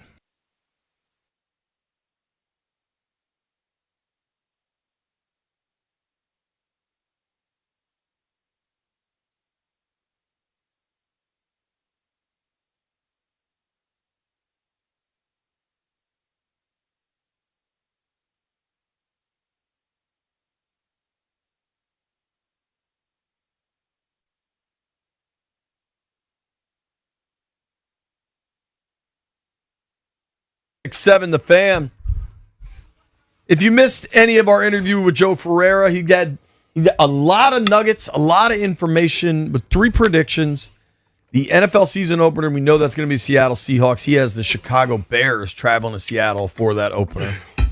Commanders opener, he believes they will open at home against the Atlanta Falcons. Did we hear that earlier? We did. So that's 2 people now. And then he believes the London game will be against the Colts, week 4. I think we all believe it's going to be week 4. Yeah. It's I'm still waiting for that second game. I don't know if I said this on air. You're talking about the possibility of a second London game. Mm-hmm. I have flipped. I think that's like a 25-30% chance of happening. Okay. Prior to that, I thought it was like a 60% chance of happening. Mm-hmm. But the schedule, we should find out at least the international stuff tomorrow. All right, joining us now, tomorrow when all this news breaks, I will be on an airplane because I'm headed for a bucket list golf trip to Bandon Dunes. Bandon Dunes. I've been there, Jay. I know. How did you play out there? What the hell, Bees in a wind tunnel? I mean, all right. So our friend Mike Beasley always sets. I played good, man. Whenever we're going on trips, Bees sets over-unders for Brian and I as far as golf, recreation, all sorts of stuff. We're going to have Bees set it up, although his phone sounded terrible right there. So maybe we can figure that out. I think Bees was driving with the windows down, letting the wind blow through his ears. Mr. Beasley, you there? Yeah, I'm there. I just had bad connection with my phone. All good. So, What's up, bud? you're just, getting ready to go golf. Nice. Golf League Tuesday, whatever day it is. Is that Cannon? Is that the Cannon Club? Yeah. Yeah, Cannon Club. We got a little makeup round. Doing a 5 o'clock round, so they do a great Tuesday night league out there. I want to say they usually have about 2-man teams. I want to say 70 teams total. Oh, that's awesome. So All right. maybe 50 teams, yeah. All right. We'll tell all the boys we say hello. Much love to the Cannon Club. Yep. We'll have to get out there this summer. Now, Bees, you may have heard, I'm headed to Oregon. I did hear that you're going to Oregon, and I just want to make sure I got the facts right. You're going to be there 3 days, 36 holes each day. Is that correct? Yes. We're playing when we get Thursday, Friday, Saturday. Thursday, Friday, Saturday, 36 a day. I do think one of those 6 rounds is a short course. And tomorrow afternoon, we're playing like a little par 3. Course? Yeah. You'll know the names, B. So Thursday, we're playing Bandon Preserve, which is a 13-hole par 3, and then Bandon Dunes in the afternoon. And then I think the other 4 are all traditional Trails, 18. Old Mac, Pacific Sheep Dunes. Ranch, Pacific Dunes, Bandon Old Mac Trails. is a little tricked up. Okay. Sheep Ranch was nice. That's the newer one, I think. All right. Those are the facts, Bees. So what does that make? 72, 108, is that 117 total holes, or what are we looking at? I mean, 13. I know that's 13. So 36 31, and 36, 17. 36 times 2 is 72, right? Mm-hmm. And Correct. then 31. Well, no. Yes. 107. Okay, so for our second grade math students right now, that's a total of 103. So if the rest of the second grade class is paying attention, 103 is a magical number. Okay. So here's the odds that I came up with. You got 7 other guys you're traveling with. 113. 36 and 36 is 72. Plus 18 is 100. Plus 13. Okay. 31. 18 plus 18 is 90, by the way. Oh, yeah, it is 90. 72 and 18. All right, 103 it is. All right. So no worries either way. Off to a hot start. We're killing this one. Looks like you're going back to first grade is what you're going to do. I'm gonna start working let's with you, start JP. you off right at the airport. Here's where I start you at the airport. You get there tomorrow afternoon. My over-under for drinks in the airport for you is 3.5 total drinks. I think you'll get there a little I'm early. going over because I believe he's been having a lot of stuff. He's drinking more than that in the airport. The boys I'm traveling with, so we're on a 6:30 flight a.m. tomorrow make a morning. difference. They want to meet at 5:45 for a cocktail. A cocktail? Yeah, so I think I'm telling you, I think 3.5 is the right number there, and I still think I'm going to play the over on that particular over 3.5. So just so Does you that know. count only in the airport or airport and plane? No, in the airport. Okay. In the airport, Gotcha, 3.5. At DCA before a 6:30 flight? You might get one before you leave your house. I don't know, man. I like, if you're saying how many drinks before I get to Bandon Dunes in Oregon, sure, way over. No, that's like that's a 6.5 number. Yeah, I didn't post that one. I didn't post that one because I know it's a long flight. It's a 5-hour flight. You got to figure every 45 minutes you got to have a little something to wet your whistle. Yeah, exactly. So don't want that whistle to be dry. No. So let's stay within the drinking category to start off with. I got you for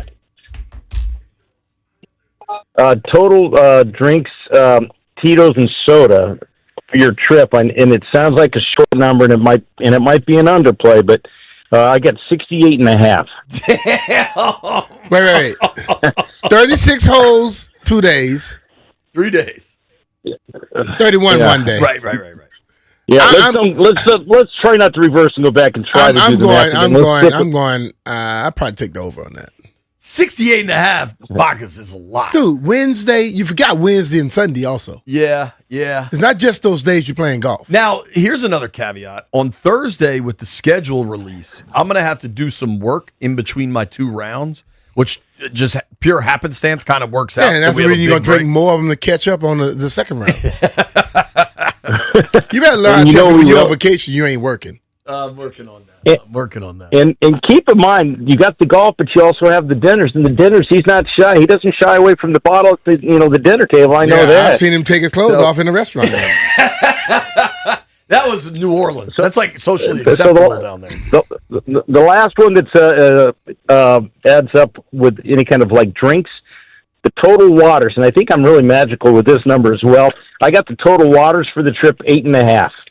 So more than that. You're not drinking much water, Jay. And it's not going to be very hot. So you don't need a lot of water. I drink a lot of water in the morning. Yeah, drink soda 8 water water? inside Tito's. That don't count, by the way. Let's get to the golf. The golf on the good side, the upside, the birdies, total birdies in the 103 holes, 2.5. I go down there. Now, if it's windy, I might go under a half. 2.5 birdies in 103. Honestly, that sounds about right. I was gonna say like maybe 5. Like I don't get that many birdies. I assume that we're playing a couple par 3s. I don't know. We'll see. 2.5. That sounds like a fair number. A lot of the holes are like posted. So I like the over in this next play, and this is because I support you, JP. You're my guy. You're my dude. Total pars, 11.5. I like that. So I like to think that's an over. I believe you can get that, especially on that short course.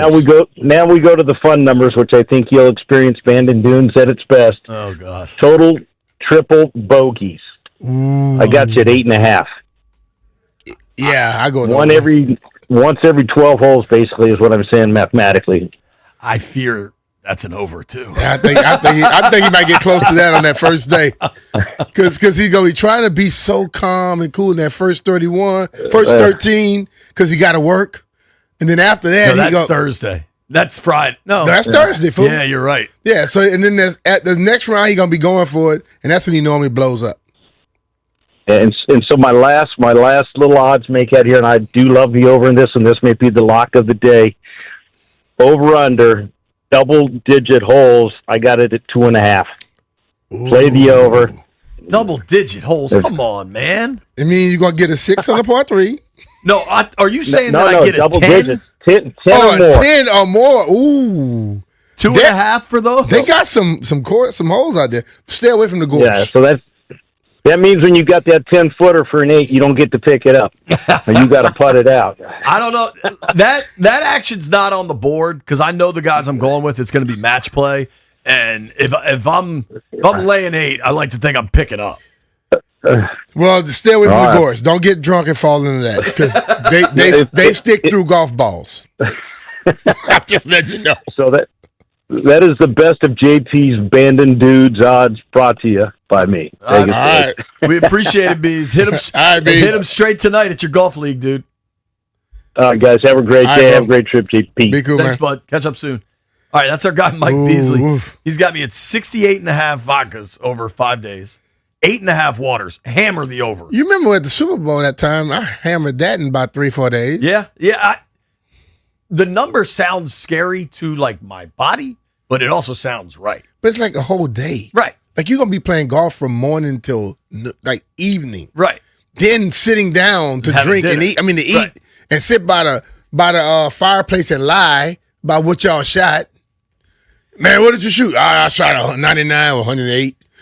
I feel like I'll go over the pars. I usually can generate 4 or 5 pars around.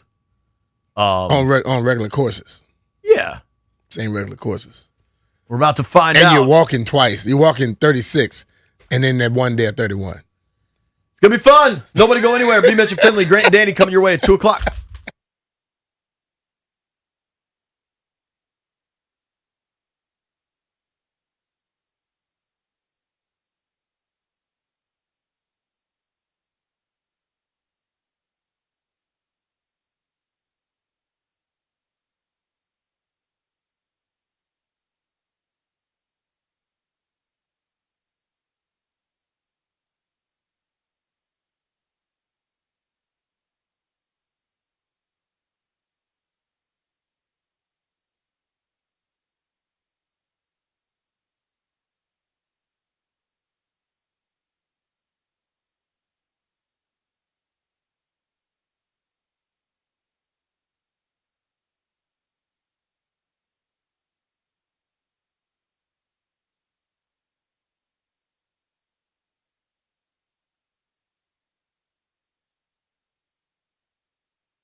B. Mitch and Finley, 106.7 The Fan.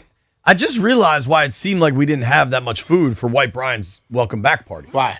The entire pack of hot dogs is still in the fridge. There's like a 20 pack of because Nathan's in the fridge. Everything else was eaten, and you had eight burgers, 6 pork sausages. Those are big too. But six of those others, and he said they will keep because nobody kept coming. Yeah, I told you I was putting those in the fridge. Okay. Well, they're in the fridge. You guys, we ain't want to overcook. Yeah, there's plenty of buns too, so y'all can make them this week. If we gonna keep feeding the station, somebody got to bring something in from the other shows.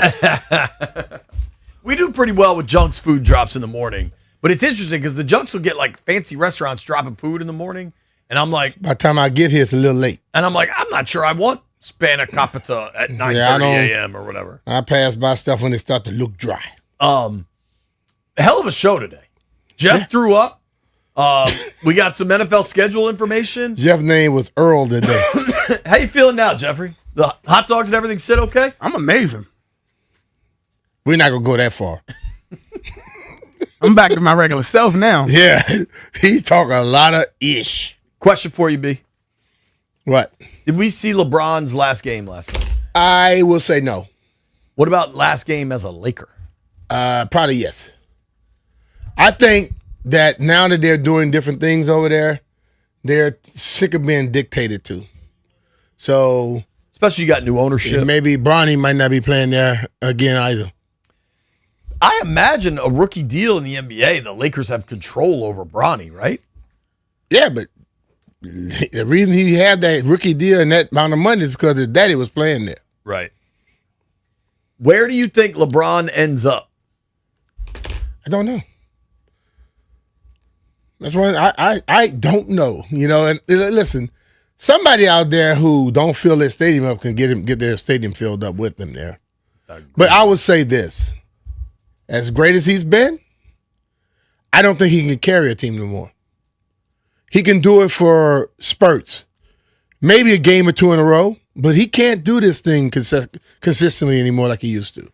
You watch him, he was doing some things in the game last night, sorry, in the previous game. But when he goes hard, he sits longer. Yeah. And now you're starting to see, look, man, Father Time is undefeated. I don't care who you are. Speaking of undefeated, the University of Maryland Terps football team just got their Big Ten opponents announced for this fall. You make a prediction? Undefeated this year? Well, some of their opponents might be. Listen, we are Coach Locke's guys. That is my dude. Yeah. They need to win this year, and this schedule looks hard. But what you expect? That team, that conference is loaded, bro. So home games in College Park, Illinois, Minnesota, Nebraska, Northwestern, both LA teams come flying across the country. UCLA and USC. They're going to beat one of them, maybe both. Never mind. This is basketball. I was like, how is this so many games? All right, this makes a lot more sense. What the So the hell Big Ten are you basketball doing? schedule, here we go. So all those teams are home. We don't want to hear all of those games, JP. On the road. You don't call out the whole basketball schedule. Well, here's what we don't even care. It don't start for a long time. Football seems to be at first. When I thought it was football, I was like, damn, because it had them playing Indiana twice. And Indiana all of a sudden is a wagon. Did you not notice when it was Indiana twice that it could have been basketball? I started, as I kept reading, I was like, okay, that doesn't make a whole lot of sense to play one team twice in football. Yeah. What does make sense is making bets because your boy keeps winning. Jeff? Holla. Gather around. All right. Going to get your next opportunity in because you're going 0 for 3 the next 3. Well, White Brian wasn't here. I know I won. I had the Lakers covering. Stallion already has the hot dog hat on. Yeah, because he messed up the whole bet when he chose what I chose. That's why I knew they were going to lose last night. I should have changed it. Yeah, we took the Pistons to cover, and they did not cover. Sure didn't. And I should have got rid of that one and just stuck with my over, and I won the over. Now, I'm a man of my word. I told you that I'd wear it if they lost, and they did, so we lost. You look great, though, pal. Thank you. I know. It fits me real well.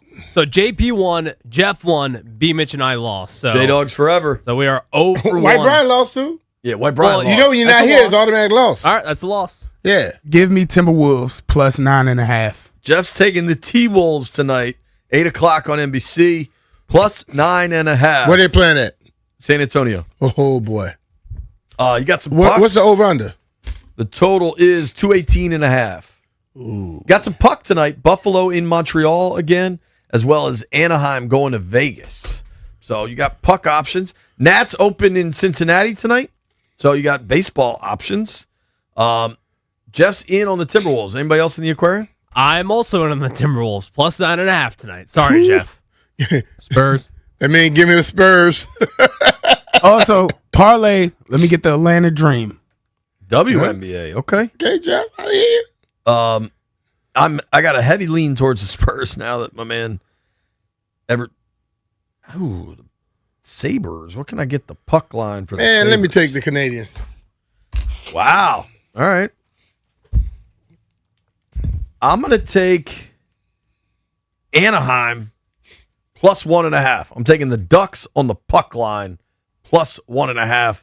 A little bit of a lean towards Anaheim to win that thing at plus 140 in Vegas. I also like the Spurs tonight. I would lay that as people are jumping on the T-Wolves wagon. Awesome show today. Appreciate everybody that listened. Appreciate everybody that called in. Big thanks to John Wall for joining us as well. Thank you to Joe Ferreira and Mike Beasley for joining us. All right, B. I'll keep you boys updated. Don't worry. Don't worry, we'll call you. Yeah, I'll try. I can try to call in if we want. It was a very fun show today, Jeff. Good luck with everything. Call pal. in after like 8. I'll call in Friday afternoon. We'll see how it goes. Grant and Danny next. You made it this far. I owe you a beer and a birdie.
This update is brought to you by Mervis Diamond Importers. Nobody pays retail anymore. Why should you? We're waiting for the international schedule of NFL games to come out tomorrow. The full schedule released Thursday night, but tomorrow morning, international games will be announced by the NFL. So we're going to find out the opponent and a date for the Commanders game in London coming up this season. Also today, we'll hear from top pick Sonny Styles. He'll be a guest of Grant and Danny today coming up this evening, 5:20 here on The Fan. NBA no suspension for Spurs star Victor Wembanyama, so he's good to go. He will play in a pivotal Game 5 tonight against Minnesota.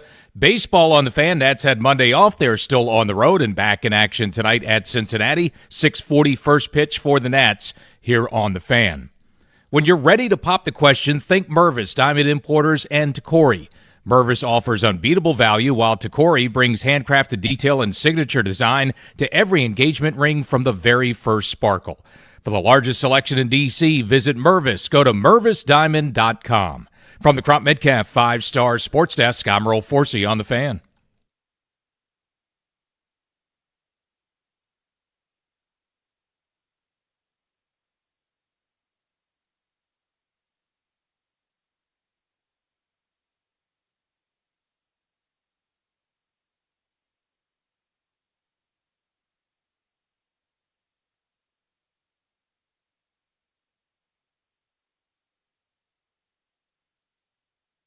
Good Tuesday afternoon. Welcome in to Grant and Danny. It's May 12th, 2026. You are listening to The Fan. We'll take you all the way up to 6:10 this evening. The Nats play the Reds at Great American Ballpark in Cincinnati. That game starts at 6:40, so we're done 30 minutes before that for Nats pregame. We've got an outstanding show planned for you, including former Wizard Brendan Haywood, now of NBA TV at 3 o'clock. Want to talk about the Wiz getting pick number 1, the NBA playoffs with him, and Sonny Styles, the newest Commanders linebacker, the 7th overall pick in last month's NFL draft. Sonny is on the show at 5:20 today, our first chance to talk to the Ohio State Buckeyes star. That will be fun. That's awesome, man. Pumped to talk to him as well as Brendan Haywood, DC legend, North Carolina star as well. Quick little story to start off the radio program. So I wish this was a slightly different story, but my wife's car has had a couple tire issues of late. So because of her schedule, she has a real adult job. I'm me. I've got mornings free pretty much after I drop the kids at school, so I've had to deal with it. Friday morning, I dealt with it, and they were like, hey, we only have one tire for you, so can you come back again? I'm like, I love spending time in the waiting room at repair shops or whatever, but I guess whatever it is, what it is. Like, you need to do it for it to pass inspection. Fine, no problem. So made an appointment for this morning. And I go back, and I'm like, they told me it's going to be a couple hours, which, again, is not my favorite thing. It's a tire change, but they're packed. It's busy, whatever. So I go to the waiting room. I do the thing I'm going to do, get on my phone, get a cup of coffee, sit down, just, kill some time until it's time to come to the radio station. And it's a semi-packed waiting room. So there are seats, but there's no, like, space where I've got a row to myself or a space where I can put my feet up or whatever. Not that I would, but you know what I mean. And this one setup, there are a couple different places where there's 2 rows of 3 chairs back to back. You follow that? So 1, 2, 3, 1, 2, 3. But they're big chairs, nice, comfortable chairs where you could sit in, lean back. You're not going to like rub heads with the person behind you. There's plenty of space, plenty of room. I see, here's one on the end that's got a table. I want to use the table to put my coffee down. Coffee table. Pretty reasonable thing, I thought, right? So I bypass a couple other seats, and I find one. There's a gentleman who is sitting behind me, and I am sitting in the chair directly behind him, and we're both going to use the table. Pretty big table. We should be just fine. So you're going shoulder blades to shoulder blades? No, there's But I plenty mean space. back to back, like in a big waiting room. He's on one side facing one way. You're on the other side, perpendicular, kind of facing the other way. Right. It's not like an airport where we could touch if I lean back and stretch or something like that. Like I'd be hard pressed to touch this man. I have no plans to touch the man, but you see the point, right? So I sit down and, on my phone, sipping my coffee. He's got earbuds in. Older gentleman, gray hair, but big dude, like a big hulking dude. You could see back in his day could have been a really good football player or something. I mean, this is a big man. And he sort of blurts out, I'm not sure if he's on his phone or not. I don't know if he's talking to somebody, if he's listening to a podcast or something like that. He blurts out, not long after I've sat down and put my coffee down and I'm minding my business, just reading my phone. He goes, clear as day, rude. And so everybody, it's loud enough. It's not a place where people are talking. There's a couple work calls taking place, a couple, voice chats where everybody's kind of doing the quiet voice where you're at your office, but it's a cubicle. And everybody's saying, well, I think that's a great job professionally, but I think we need to make sure that we are circling back to next steps, keeping agenda items, blah, blah, blah. They're using that voice, right? Is it just you and him in there in the waiting room? No. There's plenty of people. Okay, It's people everywhere. so- There's probably 30 people in this waiting room, but Oh, it's a big space, and Okay. there are 12 seats free. So no matter where I sat, it was going to be near somebody, right? That's kind of what I want you to picture. Are you listening to things on your phone audibly? No, Or no sound. scrolling? No sound. No sound at all. I'm on Twitter looking for show stuff. I sent right around the time I sent the fantasy article to you guys that we're going to talk about on the show. I sent that, and shortly after he goes, rude. And now everyone kind of looks up at the guy as to what's going on. He's just sitting there shaking his head. I'm not like turning all the way around, but I'm like, that was something. Again, who knows what Do came you up. think he's talking about you when he says it? At first, I'm kind of going, there's no way, right? Because there's my drink that I've sat on the table that we're now sharing is 2.5 feet away from anything that he could be using. His drink, his magazine, whatever he's reading. I mean, I'm out of my business. So I go, it must be a phone conversation. Yeah. That's the only logical explanation. A few minutes pass. Don't think anything of it. We kind of go back to our whatever everybody's doing their business. A couple more minutes pass. Everything's fine. He stands up, shakes his head again. Now it's a big production. And he says the word, that's a naughty word that I can't say on the radio, but it's a donkey and an orifice. You follow me? Real loud. Glances at me and walks to the other side of the room and sits down. And I'm going, oh my God, this was about me the whole time. What I did was I got a cup of coffee, I put it down on the coffee table, sat down and looked at my phone like everyone else in there who's not like doing work or whatever, and that sent him over the edge. So now when you yell that word, I mean, it's almost screaming, but it's very, very loud, very clear. Now everyone knows it was you at guys me. make eye contact? He did not make eye contact with me, but everyone's kind of going, what is this? What is going on? A couple employees kind of do the prairie dog kind of just out of the hole, like what is happening in there? Is there any kind of issue that's not normally happening at the waiting room, but the repair shop? And so I'm kind of sitting there dumbfounded. I realize this is definitely about me. I don't want anything to do with any of it. I want no part of it at all. Can I get an age on this guy? 66, if I had to guess. Okay. But again, a big dude. This is not a small man that's saying that stuff. If it came to it, I could probably defend myself just fine, but I don't want it to come to that. I am here to have an inconvenience taken care of and leave without having any kind of incident. I'm already have to pay and I'm already annoyed about it. Anyway, so now after like a couple of minutes, everybody realizes there's something happened. At least, or that's the viewpoint of several of the passerbys. So a curious person, a Grant Paulson-like figure who has to know. Yes. He can't leave it alone. He has to know. He goes, what happened? And I go, I don't know. He goes, are you guys okay? Like, do I need to get somebody? I go, no, I think it's fine. He seems to have moved on. He's on the other side of the room. But again, I don't know what's happening. So now the guy apparently is on the phone. He wasn't before, but now he is. And he's doing the loud talking thing to let you know, I'm not speaking to you, but I'm speaking about you. And he's now talking about me. Guy sits down, moves the table. I don't know, man. I don't know what I'm going to have to do. I don't know where this goes. And the whole place is like, what on earth is happening right now? Everybody's looking at me like, what are you going to do about it? I'm like, I just, please come get me. Please tell me my car's ready. I just want to leave. I want nothing to do with any of this. You shouldn't have moved the table. I didn't move the table. I swear to you. I would tell you if I did. And by the way, the table was slanted 90-10 for him. I had to reach back a little bit just to put my coffee down. It's a coffee table. I swear it's the purpose. Because there's an armrest. There's no place for me to put the coffee so it's not going to spill. I don't want any spills. I want to get out of there so badly. I don't want to be there anymore. And he's going on and on in the conversation. It goes to a couple other places, and it keeps coming back to me and the inconvenience I've caused this guy. And the guy's like, I don't know how it's going to end, man. I'll be honest with you. I really don't care. I couldn't believe it. Couldn't believe the audacity. Me, the audacity, right?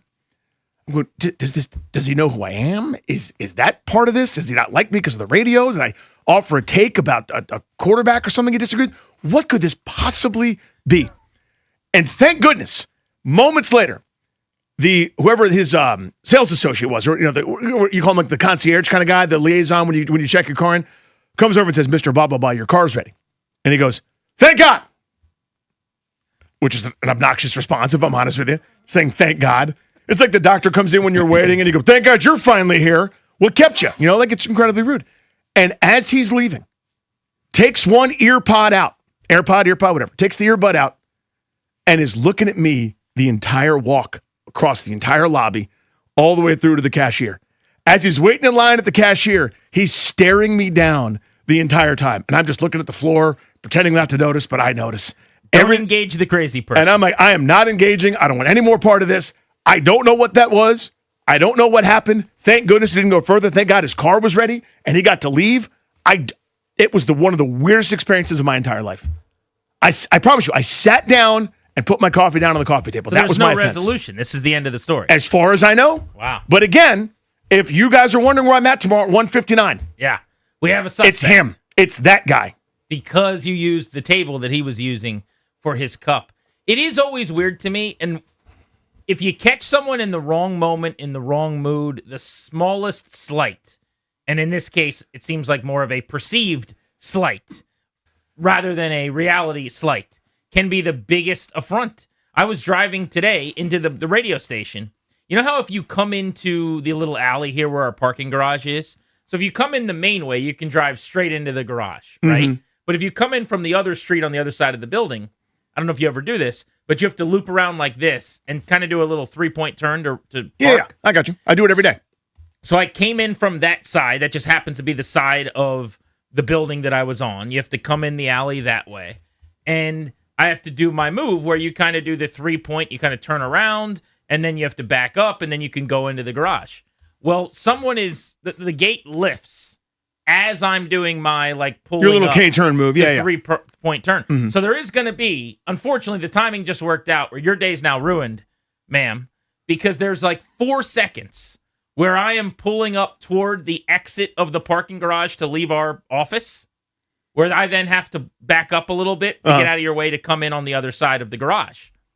And in those 4 seconds, this woman with her window down was so upset at me. What? I mean, yelling at me, kind of the way she looked at me was how you would look at someone who did something awful to your children. You stole my grandmother's ashes. And we both had our Yeah. windows down, so I could kind of hear her just giving me the what for. And I just kind of calmly, as I'm pulling into the garage to put my card out to come in, I'm like, what are you so upset about? That's literally what I said, very quiet. She probably couldn't even hear me, but I'm like, what could you possibly be this upset about? And it was just the wrong moment, maybe in the wrong mood. Yep. But that affront to her, she cursed at me, she yelled she said terrible things. And there are crazy people who will engage and now we fight, or not me and a woman, but there are people on the street that have died over these kind of stupid things. Where it's just next thing you know, 2 people are out of their car and someone pulls a weapon. Crazy people need to not be engaged. That's the moral of the story. Thank goodness there were plenty of witnesses. I don't know where or what the hell.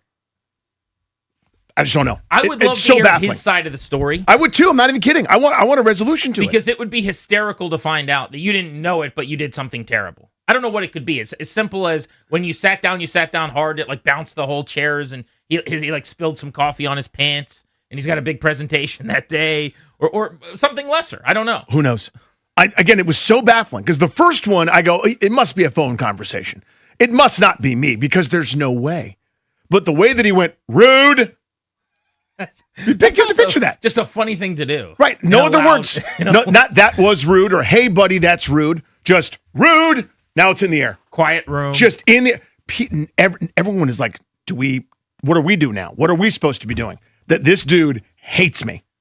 Speaking of what we're supposed to be doing, Danny, we're 2 days away from the schedule release scheduling in the National Football League. We're 2 days away from knowing not who the Commanders play. We already know that, but when they'll play those teams. The only thing we know at this point is that they are playing in London on October 4th. We're going to find out the opponent tomorrow morning. Israel's been telling you in the updates because the international games get leaked and released one day earlier. But as is always the case, a few days out, things have started to trickle. So here's what we know for week 1. You've got a season opening game Wednesday Night Football that it sounds like the Seattle Seahawks, your defending champions, will be hosting maybe the New England Patriots. That one's put in pencil, not Sharpie just yet. The Thursday night football game, which is normally your kickoff to the season, it'll be game 2 this year, is the 49ers and Rams in Australia. We've known that for a little while. And then Sunday night football week 1, little NFC East flair for you, Danny Houtier. Cowboys, Giants. I feel like they open on Sunday night football more often than they don't. I can't prove that, but it feels like it, doesn't it? It's almost an annual tradition. It might not be every single year, but I'll bet you in the last 15 years that game's happened somewhere between 6 and 8 times. Has to have. So that's week 1. We know the Bills are opening a brand new, beautiful stadium in Buffalo week 2 against the Detroit Lions on Thursday night football. I actually love the opening of a new stadium, not during week 1. Because there's enough hoopla and fun and excitement anyway. I smell what you're cooking there. Push it a week or that even makes sense. 2. Get them to week 3, and now they're, as a fan base, that gives you a lot more juice in that second week. The Brazil game's going to take place not in the opening weekend because we've got Australia, but in week 3 this year. That's the Ravens and the Cowboys. And then we know that on Thanksgiving Day, the Cowboys are hosting the Eagles, which means Washington, not playing Detroit this year, not going to play the Cowboys on Thanksgiving, unlikely to play on Thanksgiving unless they're part of the Thanksgiving night games. So far, that's what we got. That's what we know. A total of about 5 games over nearly 300 have been leaked, and they're going to continue to trickle out as we get closer to Thursday, but we'll have wall-to-wall coverage all day long that day on the Fan, which will be a lot of fun. I'm all in on it. I love it. I mean, I just want to know so we can, as you said, plan accordingly. Because for some fans, it's the road trip they're going on. For others, it's the things I care about are where are the pitfalls? Where is that make or break time? Where is that, here's 4 straight weeks with a division game, or here's the short rest game and look at the team they're playing. They've got 10 days of rest. I mean, I look for those advantages, disadvantages, soft spots, kind of the hidden things. Because you've already said it. We know the opponents. We've known the opponents for months, quite frankly. We've got it all set. There's no mystery there. The mystery is kind of the sequence, the order. Where's the bye week is always a big one too. So those kind of details to me are important. Last night, the Lakers got eliminated in the NBA postseason. They got swept by the Oklahoma City Thunder, not surprisingly. LeBron capping year 23 in the NBA. Crazy. 40-minute performance. God. 40 minutes he was on the floor. 24 and 12 last night as he got eliminated. More than half his life he's been in the NBA. Isn't that nuts? That's wild. Yeah. I've heard a lot of people today suggesting that could have been his last game. I think that's insane. There's no chance LeBron is not going to make it all about him for a final farewell season. I mean, I would be the loudest wrong, the most stunned and surprised I've ever been about anything if LeBron just walked into the sunset like we all thought Ovechkin was going to do, and it turns out he actually is going to come back and, we think, and want his flowers and do the year-long Selly thing. But LeBron James not making it about LeBron James for an entire calendar year on the odds boards is like plus 83 trillion. There's no chance that was his last game. No way. And here's the other thing. A lot of times when you go, okay, it's time, you know what I mean? Like the performance isn't there, and it's like you're kind of hanging on, and the knees are gone. Well, even with Ovi, who led the Caps in goals, we look at the usage and the metrics and how they implement him on ends of the ice and things, and you go, there are areas where he kills you. You don't get a lot of that with LeBron. Yeah, 23-7-7 in the playoffs. You know what I mean? Like, again, I understand he's not the player he was 10 years ago. That's not a criticism. That's totally fine. That's still a pretty damn good basketball player who can help you. But am I taking crazy pills? No, I I don't keep think you hearing are. everyone being like, we could have seen the end of LeBron James last night. As if he's just going to be like, hey, guys, I enjoyed my 23 years. That's all for me. I think he's going to... This is the guy who gave us the decision. Yeah. I mean, He everything wore a is commemorative patch for the season this year. Everything's about LeBron. Yeah. He is going to milk this for all it's worth. I think so. I think there's one more. I think maybe it's whatever his storybook ending is, if it's one more swan song in Cleveland, if it's, one more time in LA, so I can, wherever he wants to set up his business, maybe it's New York. I have no idea. But yes, he's going to do a pageant year. Whereas Ovechkin, and it's your career, dude. You want your flowers, you deserve your flowers after being one of the best players ever. But some guys want that rocking chair at every time it's your last stop in Memphis and Cleveland and Sacramento or whatever. Other guys don't want the attention. He wants it. He's a wanter. I read a fantastic story today on ESPN.com about the NFL offseason that I want to localize and turn into a conversation about the Commanders, which we're going to do next. Brendan Haywood of NBA TV on the show today at 3. Sonny Styles, new Commanders linebacker at 5:20. We've got tickets to see Russell Peters we're giving away at 4 o'clock. Busy G&D on the Fan.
This update is brought to you by PVI Office Furniture. Fast, excellent, affordable business grows with PVI. Baseball tonight.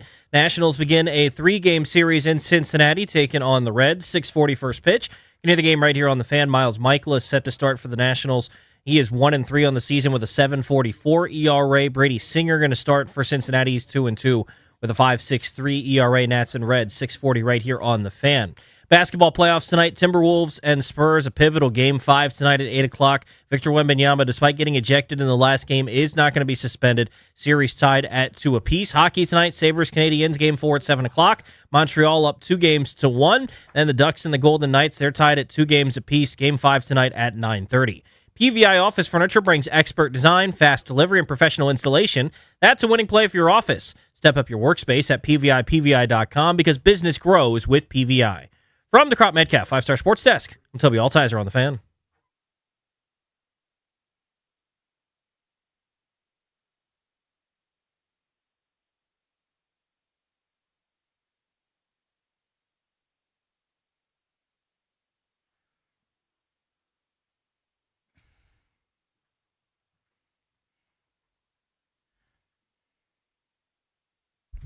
We're on social at Grant Paulson on Twitter. For me at Funny Danny. For DR, ESPN.com. Saw this story today. Thought it was really good. Off-season chatter section of the site. Wait, why didn't my NFL team blank? This was written by Dan Graziano. He took 10 different teams, and he asked, why didn't this team do whatever the blank was? Washington was not one of them, but I wanted to localize that and talk about the Commanders through that lens. Why didn't the Commanders blank? So here's the way I'm going to do this. I've got a couple. I want to tee Danny up to give his, and then we'll hit the phones on this at 800-636-1067, 800-636-1067. So an example would be, why didn't the Commanders, me filling in that blank, Danny, bring in legitimate competition for Nick Allegretti? You moved on from Tyler Biadasz. You had this master plan somewhere along the lines because well before free agency, you cut him. You didn't have to, but you did. You didn't need the cap space, as we found out. You didn't need the cash, really, it doesn't feel like. But they did it anyway. They move on from Biadasz, who ends up getting the second most money at the center position in free agency behind Linderbaum from Baltimore. Which was a staggering amount, by the way, Linderbaum. Yes.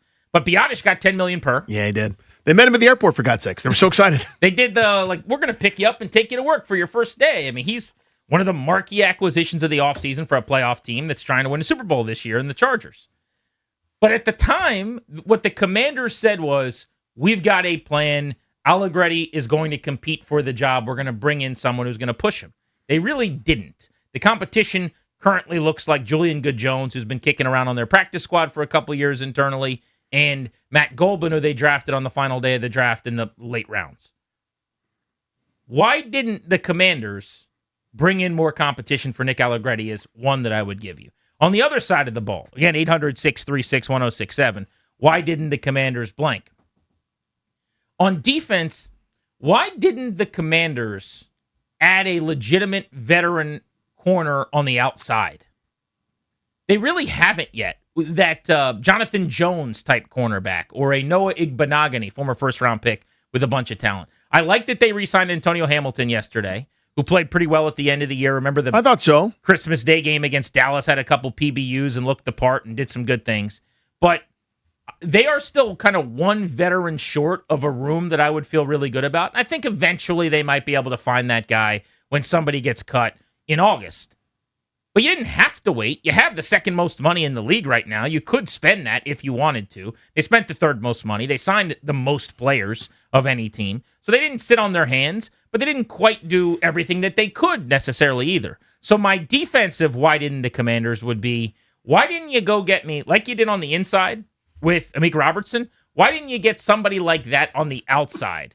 Never really happened. Someone could say Ahkello Witherspoon. That's not really the caliber that I'm talking about. Again, I'm shopping in a little bigger lane than that. I'm looking for putting something into my cart that costs a little more money. They didn't really do that. I got two. And the Steelers did both of them. Why didn't Washington do the following? It cost the Pittsburgh Steelers a swap between a 6th and a 7th round pick to trade for Michael Pittman, a receiver on the outside. Not a one, not a star, but a good compliment, a good third down war daddy, a good possession guy to unlock potentially Terry McLaurin, a dependable 80-catch, 1,000-yard dude. That would have been a major upgrade for not that much. His cap hit this year is around $8 million. I think he signed to a small extension at Pittsburgh, a total of $35 million over 2 years, half of what you're paying Terry McLaurin. How could you not have been in on that? That cost nothing.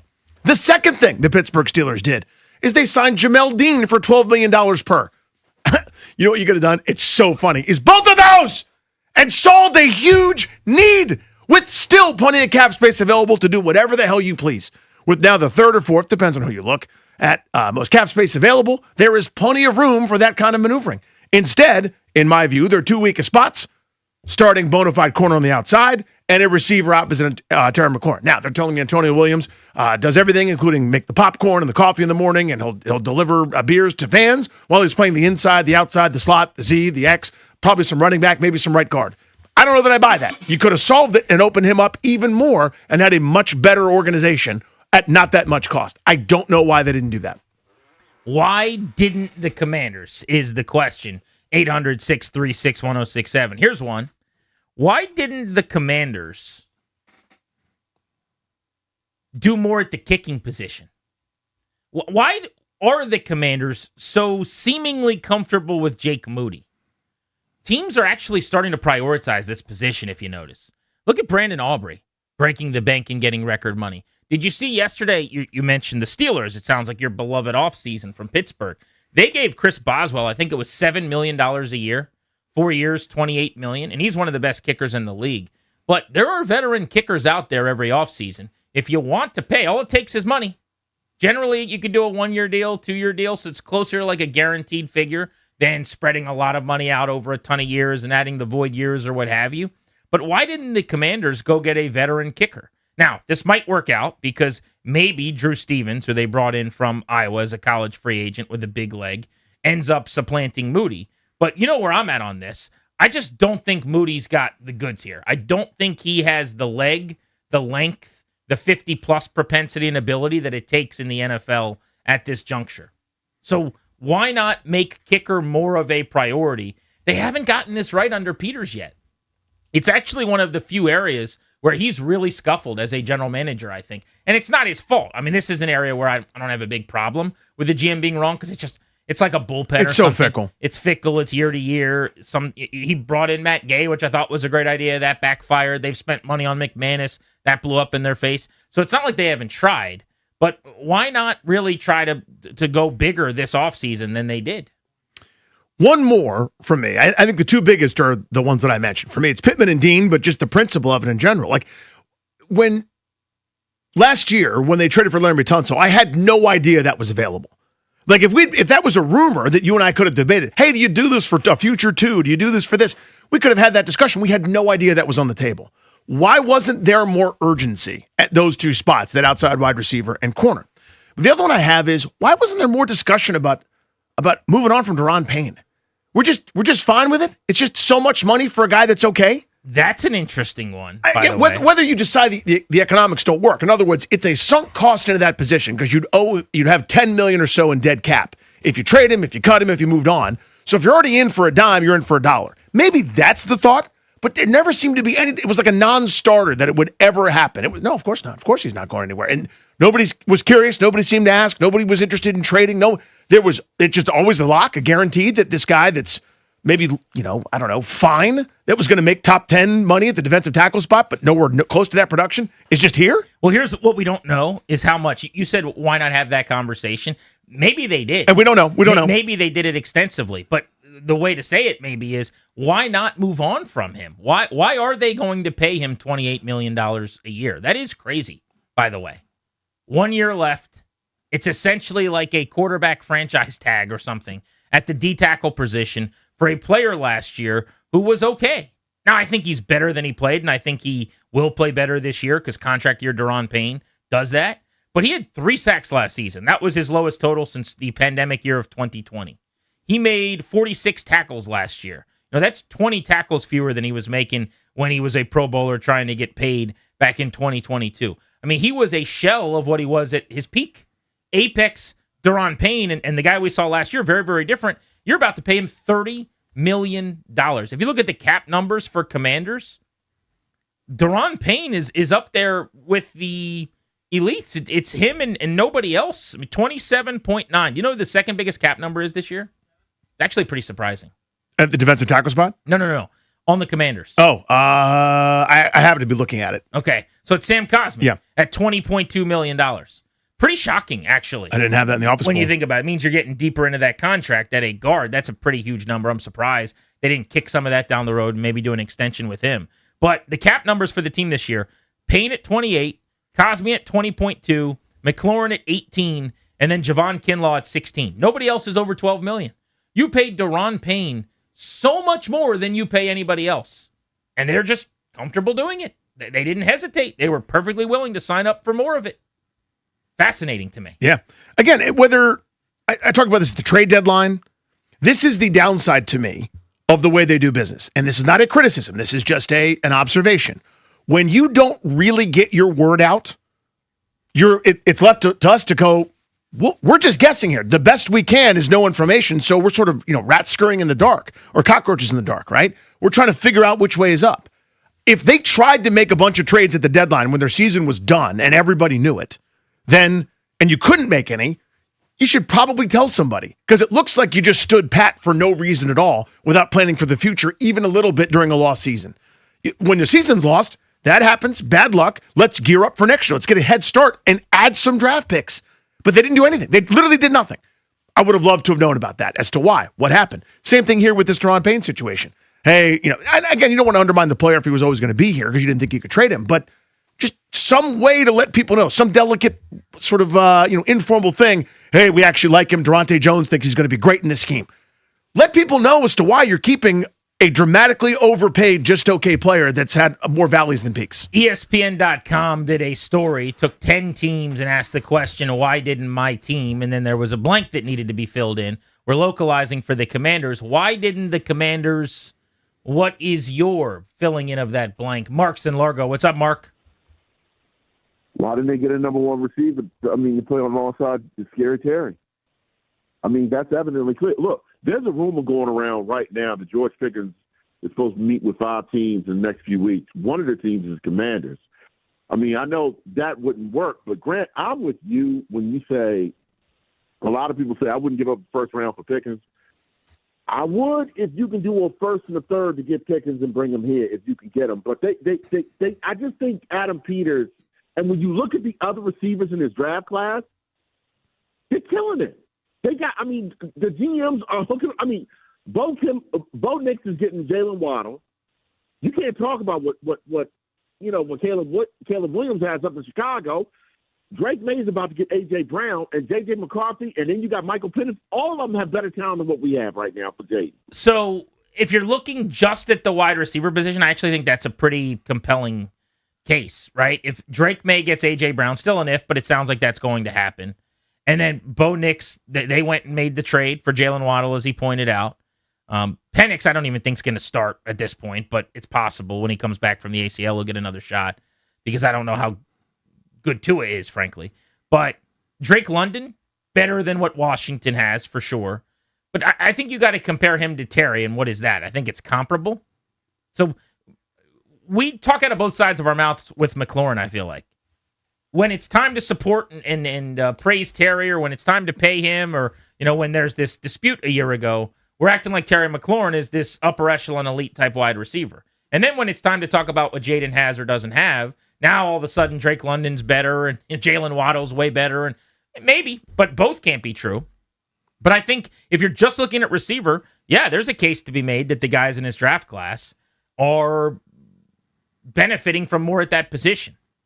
When you do everything in totality, the scheme they're going to be running, the fact that they brought in a weapon at tight end, what they have spent and invested in the offensive line in terms of draft picks and trades and dollars, overall, I would say they've done a pretty good job insulating Jaden Daniels. But we've talked about this a lot on this show, Danny. The wide receiver position is whelming at best. I think so. And you're a McLaurin injury away from being in big trouble. And when it comes to McLaurin, listen, we like him, and he's been wonderful here. He didn't do anything wrong, but you could see what the team thought. When it was Laramie Tunsil, it was like, please sign this immediately. We cannot wait to pay you a bunch of money. For McLaurin, it took an eternity plus a day to get him through, and they could get out of that deal at the end of this year. So counting him among the upper group, it ain't CeeDee Lamb or Justin Jefferson or Jamar Chase or a bunch of guys down the line before you get to him. I the beholder, but they certainly aren't treating him like he's one of those dudes. So I don't think we should either, right, when it comes to that position. I want to go down memory lane with Danny next and also quiz the younger members of our show on some things that meant something to us early in our lives to see what they even know about them. That's next on G&D. Brendan Haywood in 20 minutes at 3 o'clock on the Wizards getting the number 1 overall pick.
He's Danny. I'm Grant. This is the Fan. Brendan Haywood at 3 o'clock, former Wizard, knows a thing or two about when this team gets cooking, what basketball can be like in DC sports. We'll ask him about that. And the Wizards getting 1-1 coming up in 15 minutes.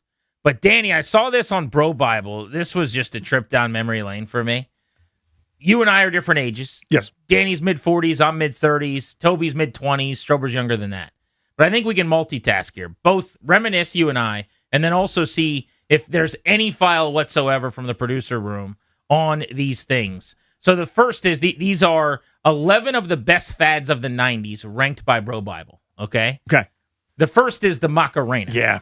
The Macarena was everywhere. It was ubiquitous. And you were probably old enough, school dances or whatever, where they were playing it. But I'm sure you hated it. Sweet 16 parties of a million different times. Did you learn the dance? Well, you couldn't help but learn it. I mean, I didn't do it very often. Right here. Yep. Right? Turn You up, got palms up, Yeah. go to the shoulder, On go to the elbows. shoulder. So Toby and Strober, do you guys know how to do the Macarena? Do you know when we say Macarena what we're talking about? Of course. All right, so that means it lingered beyond the 90s. Toby, you're in on the Macarena? Oh, yeah, of course. Okay.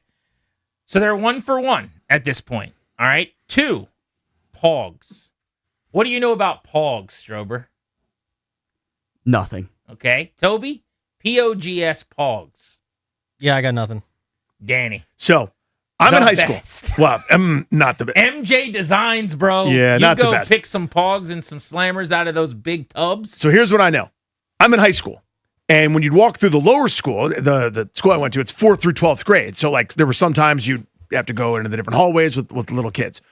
The 4th and 5th graders are using those things. And you had to step over them a bunch. And we're like, what are you doing? We're in our leather jackets, like ready to go play varsity sports. And they're like playing Pogs on the So ground. you We're never like, did Pogs? We're like, no, this is the stupidest thing in the world. And we cannot wait for it to leave. Oh, my God. Pogs were these little circular paper, kind of. You could like tear them or bend them, snap them. Designed chips, essentially, that you would use and you would hunt for cool ones. It was like collecting trader cards. Mhm. But there might be one with a Nats logo on it for me. And then you would get these slammers, and they were plastic, or if you got a really nice slammer, Danny, it was like metal, aluminum or When something. Metal Chris was there? And the Pogs would be in a pile, and you would slam down on the Pogs, and whichever ones would pop up and land upside down on the board, someone got to take those like poker chips. It was an actual game. It was fun, but everyone collected Pogs, and as you said, traded Pogs as well. They were so fun. All right, here's one. Now, you guys know what this is, but I wonder if they've ever done one of these. What about a Super Soaker fight? How many times in the summer did you get, like, not just squirt guns? We're Oh, yeah. talking The Super Soakers. Super Soakers. That was a summer activity. Strobes or Tobes, have you guys ever had a Super Soaker fight? Yeah. Little bit. I mean, not that long, but sure. Danny. Oh, yeah. I mean, you had to have some knockdown, drag-out Countless battles. hours. So my dad, back in the day, was a sales rep. So before there was Amazon, before like you could get everything instantly delivered to you like within 7 seconds, like manufacturers and stores needed a connection. That's what he did. So when something like that would happen and his kids would like something, he would take notice, and he got samples and stuff all the time to be able to sell. I had like a Ghostbuster style water backpack. Yes, I had one of those. With this, The tube, with the an hose. 8-foot tube, and I was annihilating kids in my The neighborhood. Ghostbuster backpack, plastic, hunky. Oh yeah, that thing was such it was unbelievable. Trump card. So everyone else is like, pumping up their Super Soakers and getting like 17 feet of arc. Cool. You brought a knife to a gunfight, bro. Jinko jeans. I can gladly say I never wore Jinko jeans one time. Toby, do you know what Jinko jeans are by chance? Never heard of it. Danny, all No your idea. friends had them. No idea. You don't remember that? No, what is that? Maybe a little after you. This would have been probably mid-90s, I would think. Big, baggy, bell-bottomy almost. Okay. But the super baggy, terrible-looking jeans. It was a brand called Jinko. Oh, so JNCO. Kids had those, but I didn't know that was what it was called. It was ubiquitous. Like, just that term was pretty popular for me when this would have been maybe middle school. Yeah, that's the one. Ironically, we were like, the kids that wore them were like, dude, I hate conformity. Look, conforming's the worst. Like, look at you, conformist. And then they would like wear those giant jeans and they all look the same. I also hate any baggy jean trend. Like nowadays, girls especially, like this is a thing for young millennial, mid-20s. Everyone wears super baggy, what they call like mom jeans. Yeah. whatever happened to just jeans that fit you? Right. Those are cool too. Here's a choice here, fork in the road. Make myself look better or worse. I'll pick worse. Let's go with worse. Worse every time. That'll be the trend. Nintendo Game Boy's easy. Starter jackets. Dude. Starter The single jackets. largest phenomenon in human history, as far as I'm concerned. If you don't know, you don't know. And the last one here, you guys have any file on Beanie Babies? Do you know what Beanie Babies are all about? Not me. Oh, yeah. Did you have or collect them? Or No, but my grandma had a bunch of them. Dude, did your mom get into that at all, or anyone in your family, Danny, get into Beanie Baby craze? Just missed us. My aunt and my mom were relentless at finding Beanie Babies. So my sister was a little bit younger, and she did the Cabbage Patch things. So What which is was that? it Like was the pre Beanie dolls? Babies, yeah. So Okay. that was the obsession at that point. So we've done this before. We've done this with the Cabbage Patch, where they sell out in 7 seconds at the Toys R Us, and you can't find them anywhere. We did that collecting thing first, and we outgrew it. Which of those would you like best describes your 90s experience? Starter jackets. Starter jackets. Yeah. No one will understand. If you didn't do it, you weren't alive. There's some good ones. It was the single most important thing. Like, if you were, like, for example, if you got the teal San Jose Sharks starter jacket. I was going to say, I remember the Teal Hornets one. Yeah, the Teal Hornets one was another one. So the Raiders one became like you think you're NWA, you think Yeah. you're like down with Ice Cube and company. Probably not suburban white kid. Maybe settle down on that. It was tough, right? But if you were going to do one of the like a cool one or a very bright or loud one, you better be sure that you weren't going to get mocked, right? I had such a great Redskins starter jacket. I can picture it like it was yesterday. There was only one left when my brother went to get a starter one time, and it was a Niners one. So he just became. This is how big Became the a deal Niners was. fan. He became a Niners Yeah. fan for that football season. 1,000 the points starter jacket. and control the board. What was my starter jacket? There's a connection. Bullets. No. Don't know. Spurs because of David Robinson. Oh. Went to the Naval Academy, I saw him play, and I got myself a Spur starter jacket. Brendan Haywood on the Wiz, picking first, winning the lottery. That's next on Grant and Danny.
G&D brought to you today and every day by the law firm Condori and Murad. They can do so much for you, like estate planning, elder law, real estate transactions, probate administration, and so much more. Their attorneys are always there to protect you and your family's assets. Schedule a free consultation with their team today by visiting kmlawyers.com. And be sure to let them know that we sent you. That's kmlawyers.com. Speculation abounds. Sounds as though the Commanders, at least the rumor mill is churning. This is uncorroborated, not yet confirmed. They could be opening the season. At least one leaked week one schedule in its entirety is out there, Danny, against the Atlanta Falcons, a 1 o'clock game at Northwest Stadium. That would be a home season opener, 1 o'clock window, Falcons in town, probably Tua at the helm because Michael Penix is not back from the ACL. That would be a very winnable, legitimate matchup in week one to get off to a fast start. I would dig that. I would take that, sight unseen. I mean, again, you never know how week one goes. It's always weird. I mean, remember the year the Patriots won 2 games? One of them, I think, was week one. I mean, just weird stuff happens, right? But if you're just talking about that on paper, maybe this year would be one of those years where they actually do stuff in the preseason or have a tough training camp and are, quote, ready to play, end quote, at the start of the year. Let's go to the Ruud guest hotline, shall we? Ruud, the most reliable heating and air conditioning products in the DMV. And welcome onto the show, former center here in D.C., one of our guys for many years, you and I as Wizards fans, Brendan Haywood, who you see now on NBA TV, joining us on Grant and Danny. Brendan, it's great to talk to you again. You're on in the district. How are you? I'm doing good, man. Good to talk to you guys. Yeah, same to you. I want to know what you were thinking as you saw the Wizards win the lottery, because the party's been on here ever since. What was your reaction as a guy who bled and sweat here for 9 years? Man, I was just excited for the city. Covering the games this year with Chris Miller and having a chance to call the games. I just know that whoever they pick at number one, I know they're going to get a certified franchise changer. And I just understand that this could be the move that springboards this team and this franchise and this organization back into the upper echelon of the NBA. Brendan, how do you view it from the Wizards' perspective here in terms of what they should go for, what they need? It's easy to say best player available. Well, A, everyone's available, but B, what does that mean? The best player in the next 3 years on his rookie contract, the best player when he's 28 years old? Like, how do you view this draft and what the Wizards should do with it? I think what it comes down to is when they sit down with their scouting department, you pretty much know number one is going to be either AJ or Darren Peterson. Right. You sit down with your scouting department, you see what guy you think is the best fit for your team right now, what's best fit for your culture, leadership, all that. You do your homework, you do your research, and then you make your decision after that. The good news is this. I cover college basketball a lot this year also, more than I ever have. And I got to call the Darren Peterson game, and I got to call the AJ DeBansta game. These two young men are AA, as advertised. Like Darren Peterson scores the ball easier than any big point guard I've ever seen. I mean, he's a legit 6'5", can shoot it with range, gets downhill. Like, he is just another level.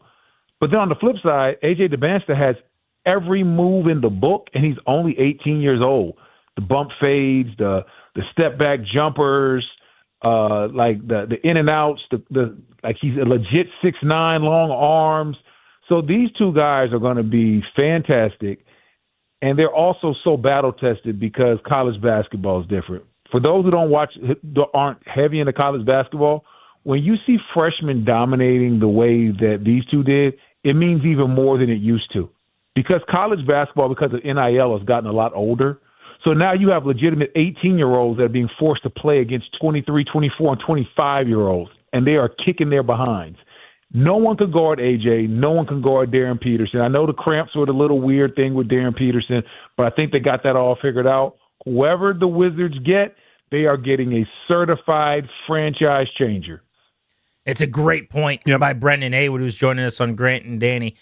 The moment they got 1-1, it kind of was perceived in town like they got AJ DeBansta. And everyone we're having on nationally is kind of saying, hold your horses here. They got some work to do, and there is a 2-horse race here. It's not a runaway horse out in front and then everybody else, meaning Peterson could be that guy. So, A, give me a thought on that if you would, but then also, B, I want to know, would you be worried or scared or nervous based on his season, sounds like he's saying it was creatine and these issues with the cramping. Like, he's taking himself out of games. His coach, Bill Self's calling him out at different points. It was not ideal for a guy that could go 1-1 as a face of a franchise. Well, like I said, I think that's what kind of happened this year. At the beginning part of this year, it was a 2-horse race. Then for quite a while, it was Darren Peterson number 1. People were saying, hey, I got Darren Peterson number 1. Then Darren Peterson went up against A.J. DeBanster, and he got the better of him quite easily. And then it was clearly supposed to be Darren Peterson number 1, and then we kept having the issues, the cramping, the missing games, and then all these questions arose, and that's when A.J. became the consensus number 1 pick. So I said all that to say this. Do the Wizards have their work to do? Yes, they have to do their due diligence. They have the number 1 pick. You can't make that decision today and just be closed-minded.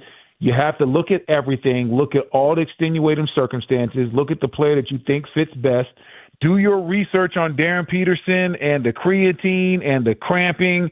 Does he have a history of this? Like, do all your research, and then you make the best decision for you. But this situation, if you were paying attention to college basketball, it was swinging back and forth all year long, and that is why it's not a foregone conclusion that it could be Darren Peterson number 1. But as somebody that's been in the building, got eyeballs locked on them, and got to watch these two guys play, whoever they get, they're getting a great pick. There's a reason why this draft is as lauded, and people were really, really excited about this crop of young players, because it starts with these two guys. These two guys can set up what your franchise is going to be for the next decade, both of them. Brendan Haywood with us here on Grant and Danny. So I wanted to ask you about that, Brendan. How close is Cam Boozer in that regard for you? It seems to me the higher floor maybe than some of the other prospects, but maybe a lower ceiling. Is that fair? Just seems like the National Player of the Year is kind of, sort of like second fiddle in this draft. Yeah, I think that for me, he's not even second fiddle. I guess he'd be fourth fiddle. Wow. Because I would take Caleb Wilson over him too. I feel that Cam Boozer is an incredible player. Obviously, I competed against his father, and you can just tell that Carlos's influence on his son. I'm so proud of what Cam has become, and I've been hearing about Cam Boozer since his freshman year. And the skill set is there. But there's an athleticism question that you don't have with Darren Peterson. There's an athleticism question that you don't have with A.J. DeBanster, and there's an athleticism question that you don't have with Caleb Wilson. I said this yesterday on my IG page, and I'll say it again. Cam Boozer and Caleb Wilson, they both remind me of throwback Minnesota Timberwolves power forwards from yesteryear. Cam Boozer reminds me of Kevin Love in Minnesota. I'm talking about first name 20, last name 12, Kevin Love, that one in Minnesota. Yeah. Caleb Wilson reminds me of Kevin Garnett from Minnesota. 6'10", bouncy, athletic, two-way guy, attacking the rim, dunking like the rim owes him money. Both players are really, really good. It's just that athleticism, I'm not going to act like it doesn't matter. I'm not going to act like I don't see it. Cam sometimes struggled to score against bigger guys in college basketball. Even if you go look at the Carolina game in the second half, Vesser gave him problems. He had problems in the ACC tournament, even in the NCAA tournament, scoring over the top of taller guys. I think he'll figure it out kind of the same way Kevin Love did. Kevin Love had problems scoring against taller guys, but he developed certain moves, bump fades. He was crafty. He understood how to get around his limitations, and that's what Cam Boozer will do. But if I had to pick in this draft, if Brendan Haywood was a GM, I'd be picking between A.J. and Darren Peterson first and second, and Caleb Wilson would be my third pick. I'm telling you, I think this kid is Kevin Garnett-like. Let me ask you this then. If those guys are close on the Wizards board, and we're talking to Brendan Haywood here, who covered the college game very closely, of course, NBA TV, you see him on Monumental here with Wizards coverage as well. If the Jazz are fascinated with DeBonsa and want to move up to 1, which is not crazy, their owner is one of the guys that brought him to BYU with all the NIL money, right? And they've been putting their ducks in a row for a few years to make that happen. Shouldn't the Wizards be listening then to possibly move back one spot, maybe still get Peterson? I was told you can't get Ace Bailey in that deal, but maybe you could get another good young player and some future assets? I mean, is that a crazy thing to be considering? When you're number one, you hold all the cards. You listen to everything. It don't hurt you to listen. It doesn't mean just because I'm listening doesn't mean I'm even interested. But it doesn't hurt to listen. Hey, if Utah calls up the Wizards, it doesn't hurt them to listen. It costs you nothing. So, like, if I'm the Wizards, hey, listen, if Utah wants to call, yeah, I'll listen. You know, you never know what you never know what they're going to offer. Because, like you just said, hey, obviously AJ has a relationship with the Jazz owner. I mean, from him going to high school in Utah, how many top 5 recruits are picking BYU? So you understand, yeah, there is a relationship there. And if the Jazz are going to overpay, we're going to listen because AJ and Darren Peterson are both premium prospects. So, I would just keep my options open if I was the Wizards because when you're at number one, you hold all the cards. Everything is on the table. The world, for the first time, is your oyster. This is the first time the DC's had this type of pick since the John Wall era, and we see how great John Wall was for that team. And these two young men, they're on that trajectory. Brendan Haywood with us here on G&D. So let's go back to the, I don't want to call it off-court because it translated into on-court. Off-court always to me is like guys are like committing crimes or something like that. That's not what Darren Peterson did, but there was a lot of stuff swirling around. How did you view that? You're so plugged into college hoops, Brendan, that just how strange all of that was. What was your 30,000-foot view on it? It was strange. Yeah, I viewed it just the same way as you did. I like to, when I know something, I like to give that information, and when I don't know, I like to sit back and observe. Yeah. And so anytime I was asked on public forums about Darren Peterson, I was like, hey, man, I can honestly say I've never seen anything like this.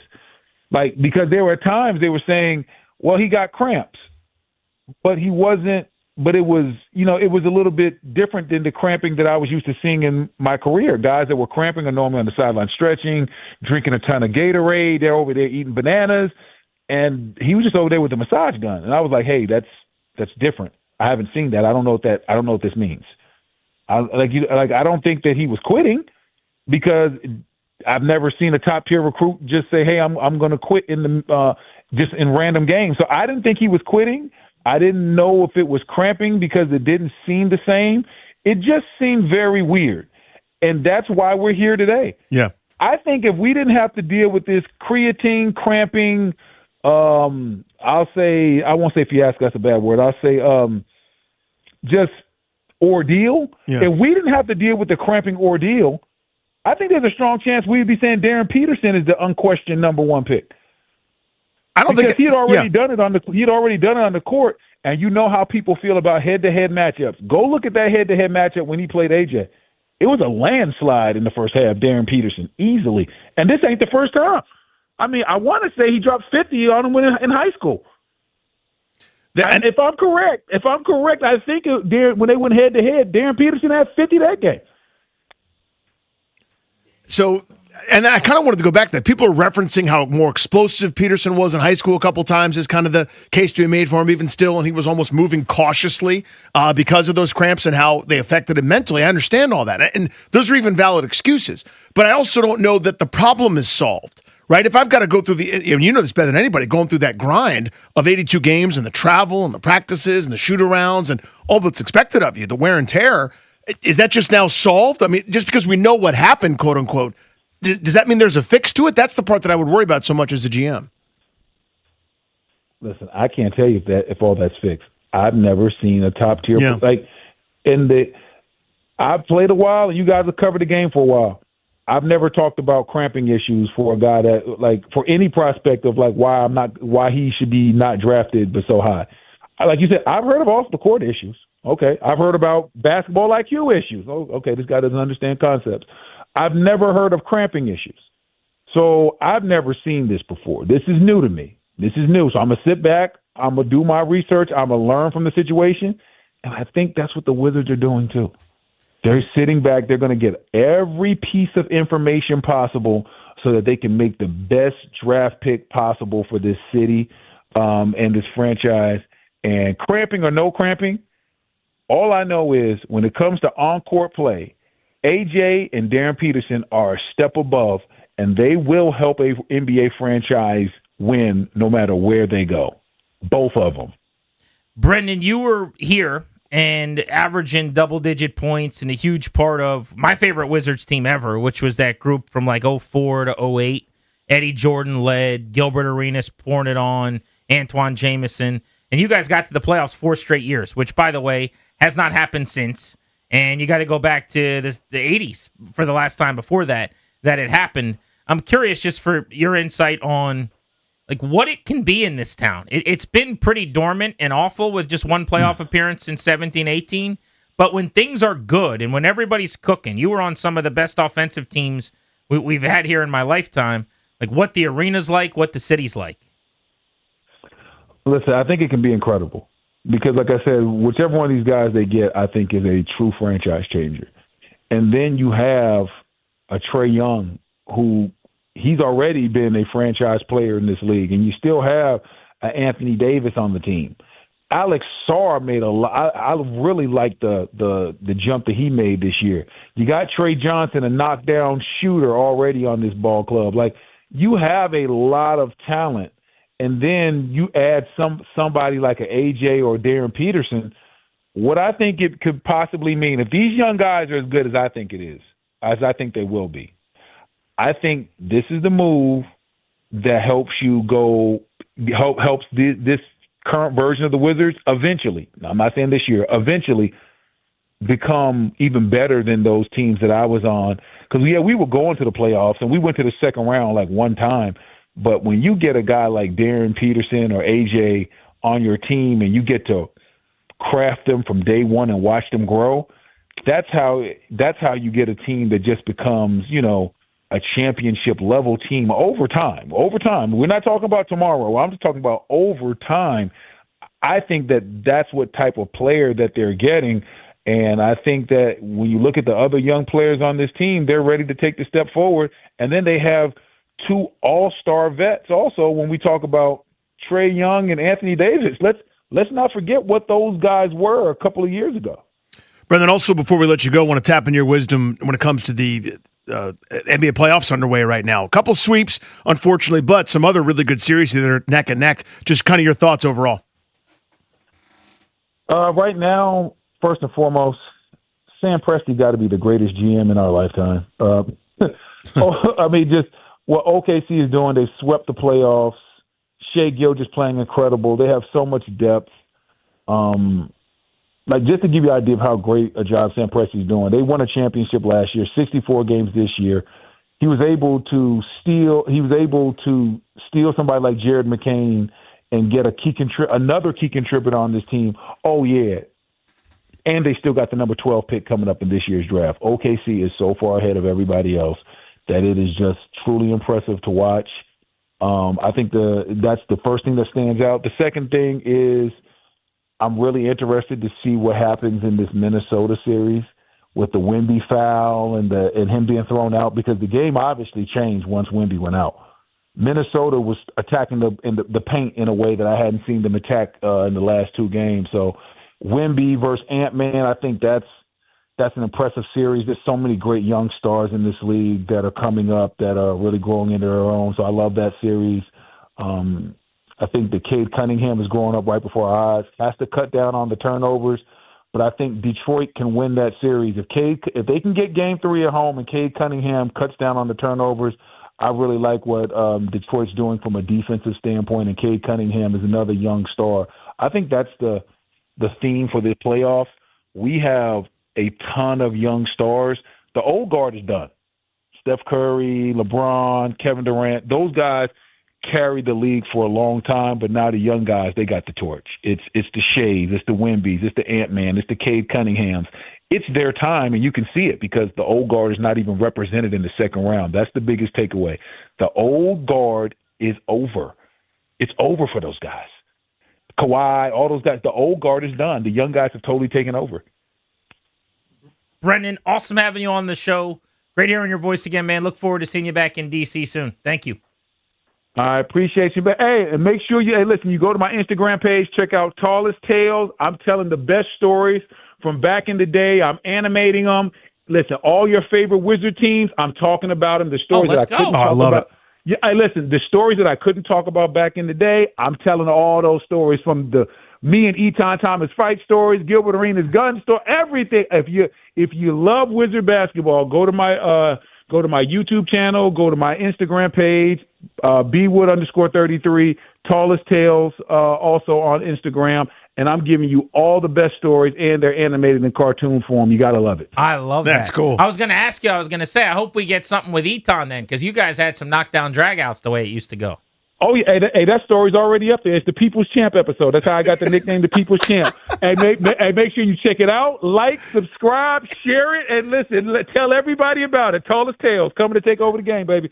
I'm about to go watch it in the break right now. That is great. I love that. Those are my squads, man. You're gonna love the People's Champ episode. That's one of my favorites. Oh, that's great. Those are my teams. All right, Brendan. Thank you, buddy. All right. That was the group I was sitting there charting stats for. Brendan Haywood, let's get to 10 rebounds tonight. Let's see if we can get you 11 and 10. He turned himself into, early on, out of North Carolina, you throw him a pass, you don't know if he's catching it or not by the end. Brendan Haywood was a legit center for the Wizards. A competent player, man. And just as the game evolved, too, right? So I don't have to have this guy back down in the post 7,000 hours. We can run him on some pick and rolls, some lobs, some rim runs, and defend the rim and things like that. But because the Wizards lost Ben Wallace, and he turned into a superstar at the defensive end, they thought they had that 2.0 with Eton Thomas. So they paid him $1 trillion at the time. Doesn't seem like much now, $39 million. But basically to do the same thing, except he never did that same thing. And he and Brendan Haywood didn't like each other. Yay! Great team build. Eton Thomas, the all-time leading shot blocker, I believe, at Syracuse. Is that confirmed? Is that right? That's not confirmed. That's what I remember about Eton Thomas. That's what it was? I think that was the case. He was one of the all-time leaders in the conference. Based on what I remember from when he came to Washington. He got a nice little payday, too. $39 million or something at the time was a lot of money. Oh, I remember. I'm going to give you 2 terrible takes next. We're going to find out which take is worse. Okay, we're going to play a little game. 2 terrible takes on Grant and Danny.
This update is brought to you by Mervis Diamond Importers. Nobody pays retail anymore, so why should you? Baseball tonight, the Nationals taking on the Reds in Cincinnati. First of 3 games at Great American Ballpark. 6:40 first pitch. Can hear the game right here on the Fan. Miles Michaelis will take on Brady Singer. Hockey playoffs, Sabres and Canadiens, Game 4 tonight at 7 o'clock. Montreal up 2-1 in that series. Then the Ducks and Golden Knights go at it. Game 5, series tied at 2 games apiece. 9:30 puck drop for that one. NBA playoffs continuing on tonight. Timberwolves and Spurs. Game 5, 8 o'clock tip-off, series tied at 2 games apiece. Victor Wembanyama was ejected from the last game with a flagrant 2 foul, but he has not been suspended for this one, so he'll be good to go. Timberwolves and Spurs, 8 o'clock tonight. Celebrating her birthday, discover the stunning collection of Tacori fine jewelry at Mervis Diamond Importers. From engagement rings and anniversary bands to necklaces and bracelets, at Mervis, you'll find the largest selection of fine quality diamonds and Tacori jewelry in D.C. Go to mervisdiamond.com. From the Crop Metcalf 5-Star Sports Desk, I'm Toby Altizer on the Fan.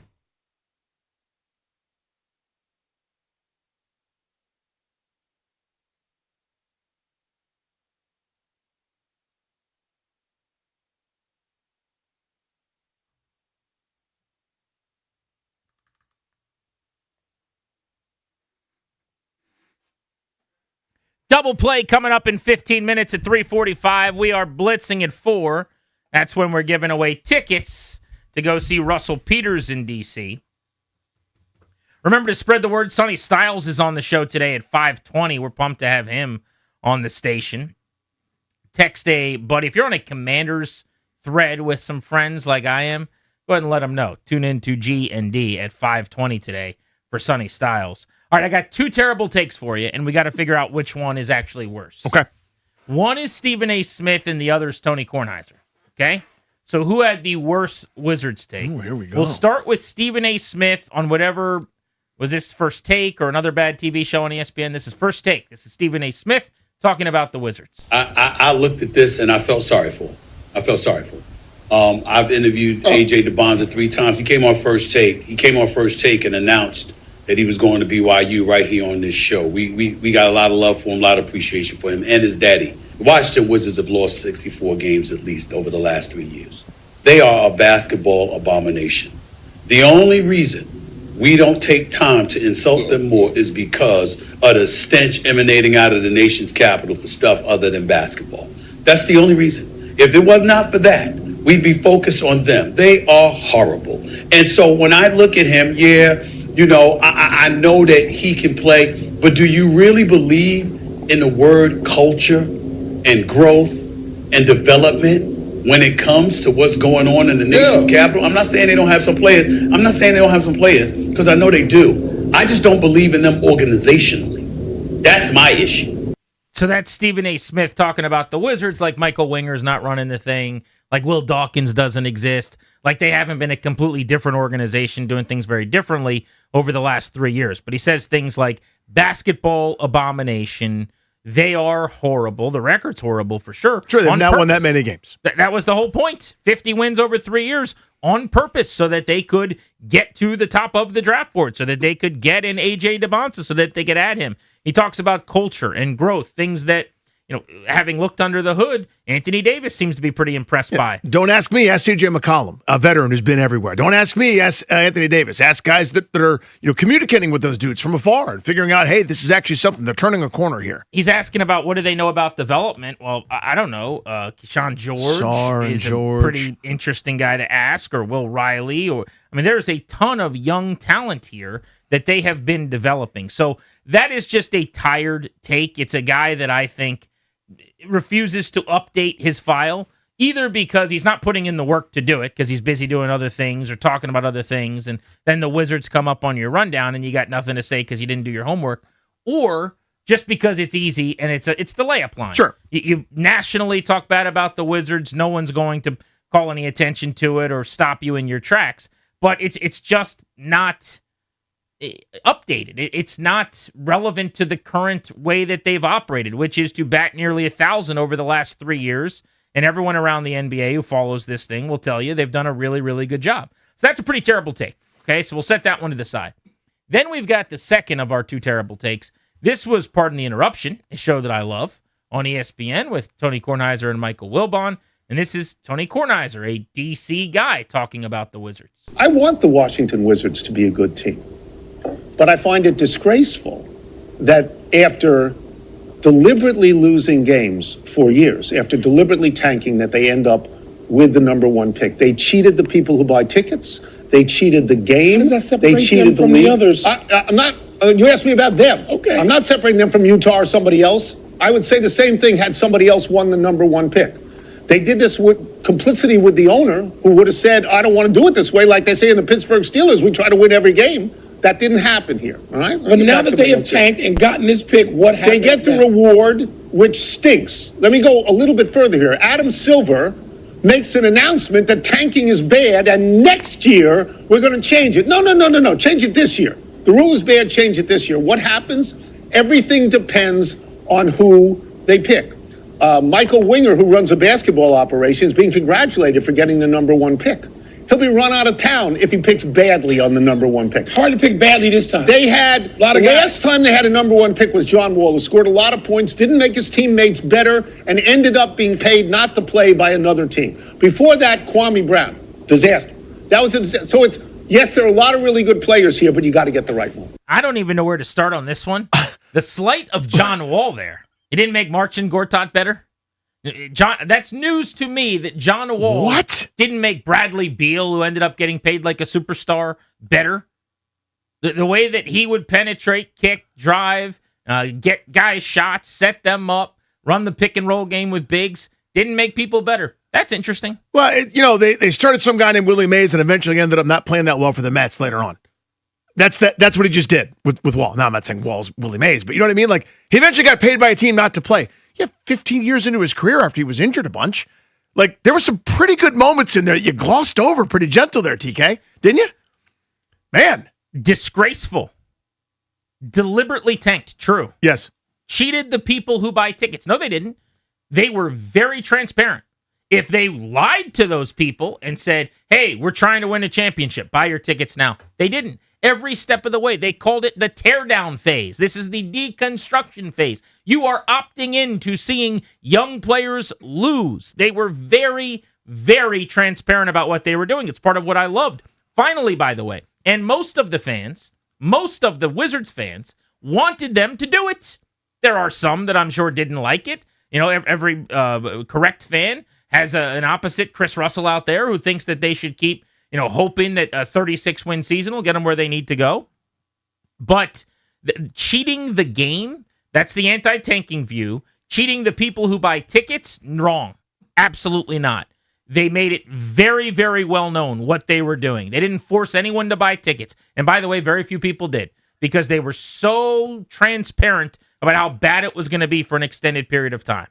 Now, that's a pretty bad take, too. The John Wall one makes me think it might actually be worse. That's the worst of the two, respectfully. You think so? Yeah. Somebody was ready to say Stephen A. Smith's take was worse. But when he starts going in on John Wall as not making anyone better, when he basically says they didn't deserve the number one pick, it was, basically that they should have had worse karma because of what they did. And then he uses the Steelers as the beacon of hope. Like, that's the way it should be done. This team that can't win a playoff game, that goes 9-8 every year, that puts all their chips into the middle, Danny, just so they can finish 500. The spinning tires and mediocrity, which is the worst thing you can do in sports. They give me the glory days of the Atlanta Hawks as the 7 seed. What are we talking? He lives here. Yeah, that's my problem. Stephen A. Smith being a sports tourist. That's what he is. He's got to do this big national thing. He's got 17 jobs where he talks very serious. He's also running for president half the time. Very weirdly. I'm not even. Well, yes, but that's part of it. I mean, you can not all you want to. He is other irons in the fire right now. He's very busy, and it's obvious he's not paying that much attention to the things he talks about on television. And that's my point. He is a tourist, so he stopped by. Look, basketballreference.com. Oh my God, they won 17 games. Terrible, deplorable, embarrassing. Tony Kornheiser is here. He knows. He's a DC guy. That's worse to me. Like, you went to the library, you read the book, and you summarized the different book. That was horrendous, with all due respect. Again, he's more accomplished than me. He's whatever. That's not the point. That was bad. That's a bad one right there. You're going to Michael Wilbon in disbelief. Which take is worse, Stephen A. Smith or Tony Kornheiser? 800-636-1067. I think I'm going to go Stephen A. Smith because he should actually know better. It's kind of what you're saying with Tony because he's from here. But Stephen A. Smith makes his money covering the NBA. That's your job, right? You cover the association. You know about basketball. When you're talking about other sports, it's secondary interests. I can live with you saying that a Patriots tight end who hasn't played all season is going to be the X factor in the game. Remember when he did that with Hunter of course, Henry? yeah. Stuff like that happens. But in this case, it's basketball, man. It's the team that got the number 1 pick the day before. Maybe be a little prepared to discuss it. Will in Arlington, what's up? Hey, what's going on, fellas? I'm going to tell you something. Stephen A. Smith and people from New York specifically, they bag on Washington, D.C. anytime they get an opportunity. And the last I checked, the Knicks have not done anything since before Ronald Reagan was president. Did they go to the finals a couple of times with Patrick Ewing? Yeah, but unless you win the ring, you're Jim Kelly. I mean, you win, but you didn't win. And you know, Tony Kornheiser, he is one of my all-time favorites. He's been, you know, in Washington, D.C. as long as I've been alive. And, yes, he's from New York, but that guy's a D.C. native. Appreciate you, buddy. Yeah, man. I mean, I don't expect him to have a great, thorough take on the Wizards. And, by the way, his thesis was tanking is bad, which a lot of people agree with him on, including the commissioner of basketball. Sure. That's why I don't take as much issue with it. The wall part, to me, was pretty ridiculous. But when you just say you hate that the team that purposefully lost for 3 years got the number 1 overall pick, I categorically disagree with you. It's exactly what the Wizards should have been doing. But there's plenty of people who will be incorrect in agreeing with him. The Stephen A. Smith one is basically like, this is a terrible organization run badly. They can't develop talent. For 3 straight years, that has been inaccurate of the way that they operate. Chris is in Culpeper. What's up, Chris? Hey, what's going on, fellas? I heard both these takes yesterday when I got home from work. The Stephen A. Smith, he just kept going on and on. And if y'all heard it, Big Perk had to get in the middle of it and say, look, those are Sam Presti proteges. Both the guys that they got that went to the Wizards are building through the draft. They finally decided not to win games that didn't matter, go to the playoffs and get your head tore up. I was kind of embarrassed for Stephen A. Smith yesterday when he said all that. You could see the clueless look in his face when Perk actually called him out. Yeah, when Kendrick Perkins is the voice of reason right there. You know what I mean? Like, you know. It's a great call, Chris. Yeah, I'd be curious for right after that when they did their segment on the Thunder sweeping, what his big take was. Because how do you think the Thunder got this good as you heap your praise on them? They tanked for 2 years, man. Yeah, when they won 22 games, they're terrible. They're an embarrassment. I'm talking about Tony, though. That's what well. Tony, that was your 3 minutes on the Wizards, and then the next one was, tonight the Thunder have a chance to eliminate the Lakers, and I'm sure you opine about how they're the next great dynasty in sports. How did they get there, Tony? Terrence in Northwest D.C., what's up? Yeah, I believe that both takes are equally as bad, but Stephen A's is the lazy take because he didn't do his due diligence. He hasn't seen what we've built in this roster, you know, with the Alex Sars and the Keyshawn Georges and the Will Rileys. Like, he's not doing his homework. And like you said, they've been very transparent about the tanking. So Kornheiser's is pretty bad, you know, because he is a local guy. But Stephen A. Smith, I mean, he is, you know, because he's on that big platform, he decides that, hey, the easy thing is to just say that they're terrible. But like you just said, OKC, they had to tank. Detroit, they had to tank. Yeah, let me hear your breakdown. Thanks for the call, buddy. Where's your breakdown on the Pistons as of yesterday when you're doing the show up 2-1 in their series to get to the conference finals? Who just came off of their tank, by the way. An all-time tank, if I may say so. Let's talk about the Spurs next. Yeah. I mean, we hate all those teams now, right? They're all bad for basketball, yeah? What, you mean the 1 seed in the East, the 1 seed in the West, and the 2 seed in the West? Oh, how did they do it? I have no idea. Oh, they tanked? I'm just being told? Nate Elgin says, Tony's take is worse. No chance you can disrespect a player who got Nene double-doubles in the playoffs. Here, Nate. And that's a good line. Nate, by the way, can you do another bingo for us? He's got two. He's the bingo guy who does the Grant and Danny bingo, where everybody gets bingo every show because I have a bunch of catchphrases and things that I use all the time. Nate, it's time to update. Give me a 3.0. 2 terrible takes. Which one was worse on Grant and Danny? Our double play is next.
Our double play every day at this time is driven by your local Washington area Honda dealer.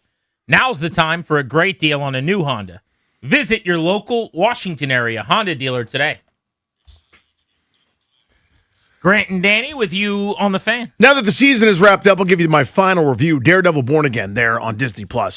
Man, oh man, this is the thing that Marvel needs to get back to in a way, because they kept raising the stakes, right? You have what I consider their genre of local hero. That's Daredevil, that's Luke Cage, that's Jessica Jones, kind of the small scale neighborhood, even a citywide thing.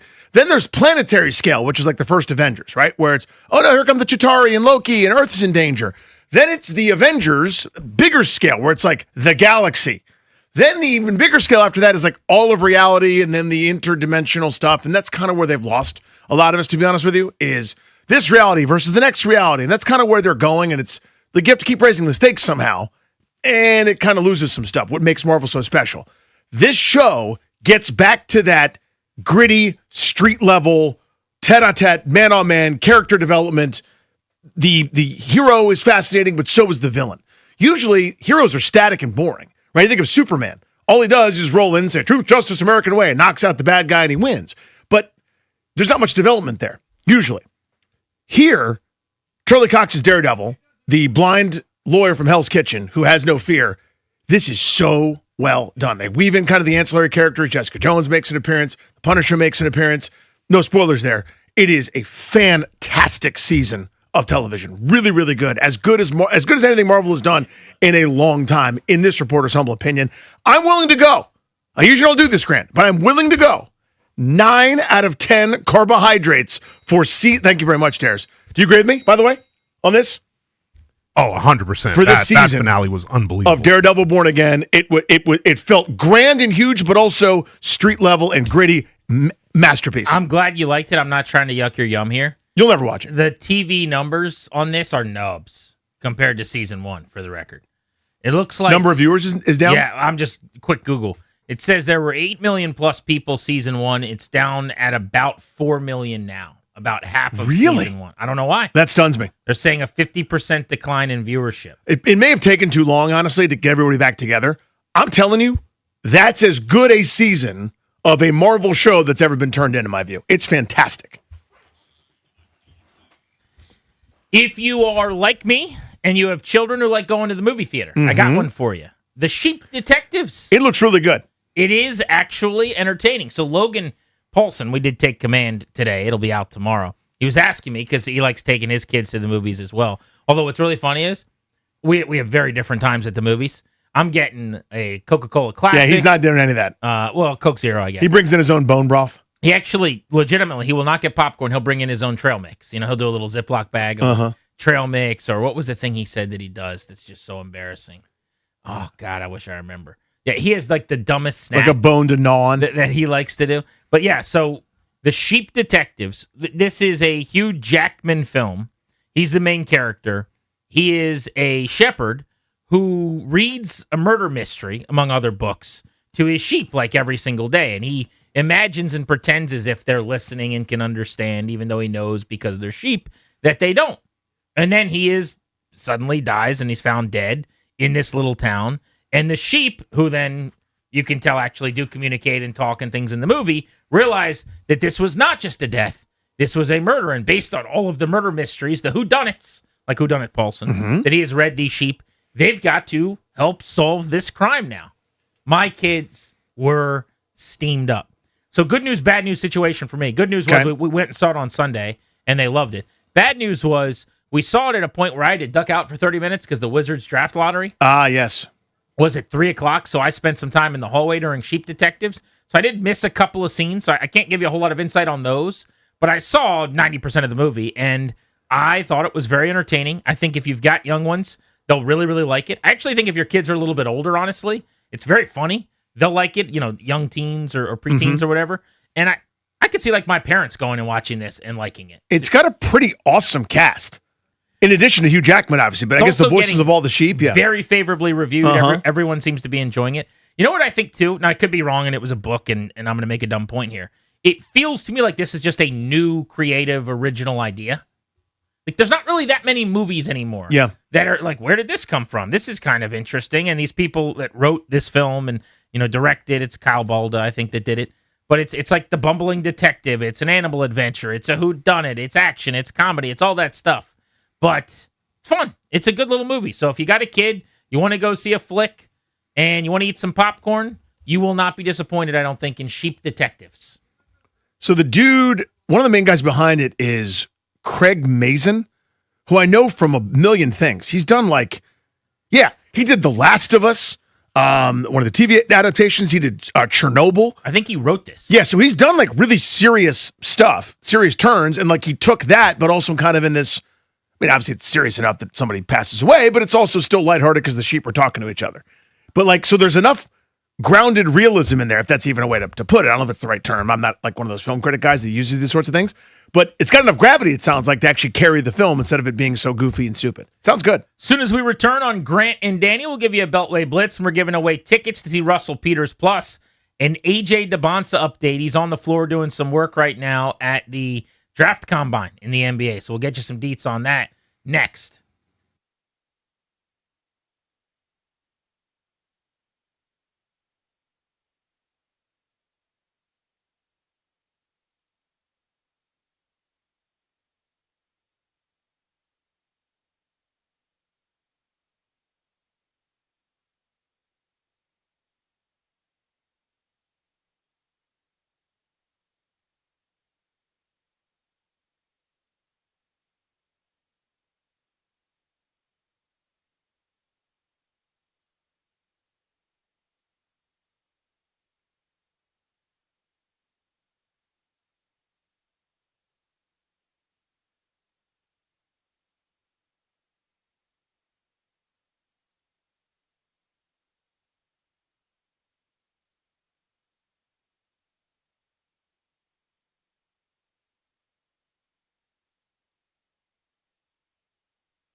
This update is brought to you by Reynolds and Power Home Team, Keller Williams Realty. Baseball tonight, the Nationals beginning a 3-game series in Cincinnati against the Reds. 6:40 first pitch. Into the game right here on 106.7 The Fan. Miles Michaelis set to start for the Nationals.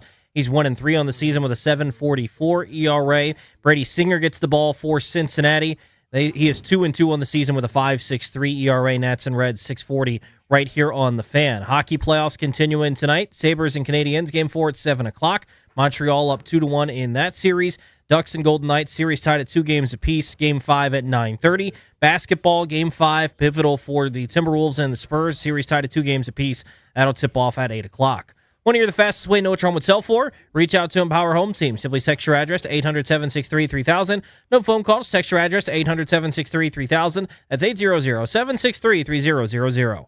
From the Crop Metcalf 5-Star Sports Desk, I'm Toby Altizer on The Fan.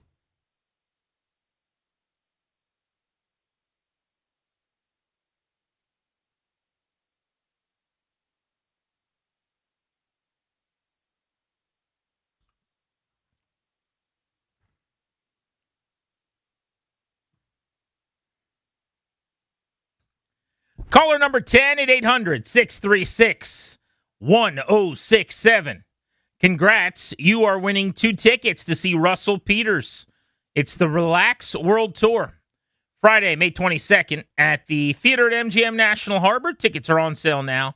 For tickets and more event information, go to thefandc.com/events. Have you seen the Kevin Hart roast on Netflix yet? I have not yet. It is in the queue. I need to sit down with no distractions and maybe no kids in the room to make sure that I'll be able to view it. But it seems like it's getting rave reviews. A lot of comics throwing haymakers. A lot of curse words. Yeah. A lot of jokes that I will say would be inappropriate for radio. Sure.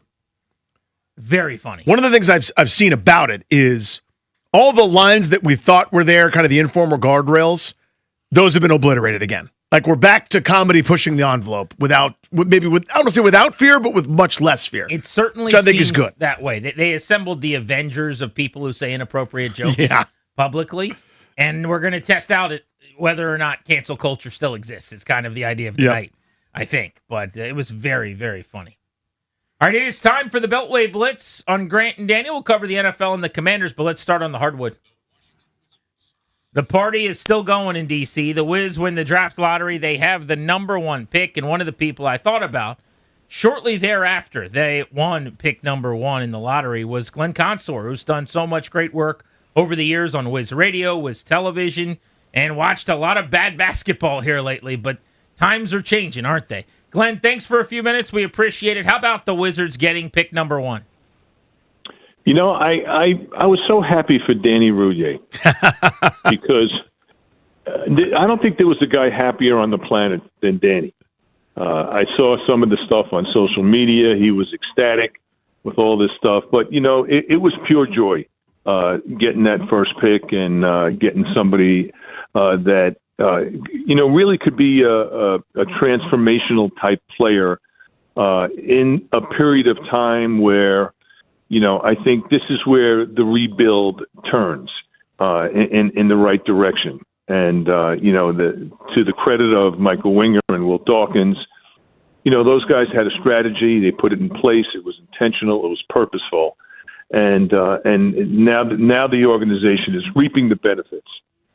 So go into what it actually means here, Glenn, to get the number 1 pick. Is it as simple for you as they just take the best player, or is it we can wield it and, you know, maybe get a Godfather trade offer to sort of transform some things? Like, where are you at in terms of how they should use it?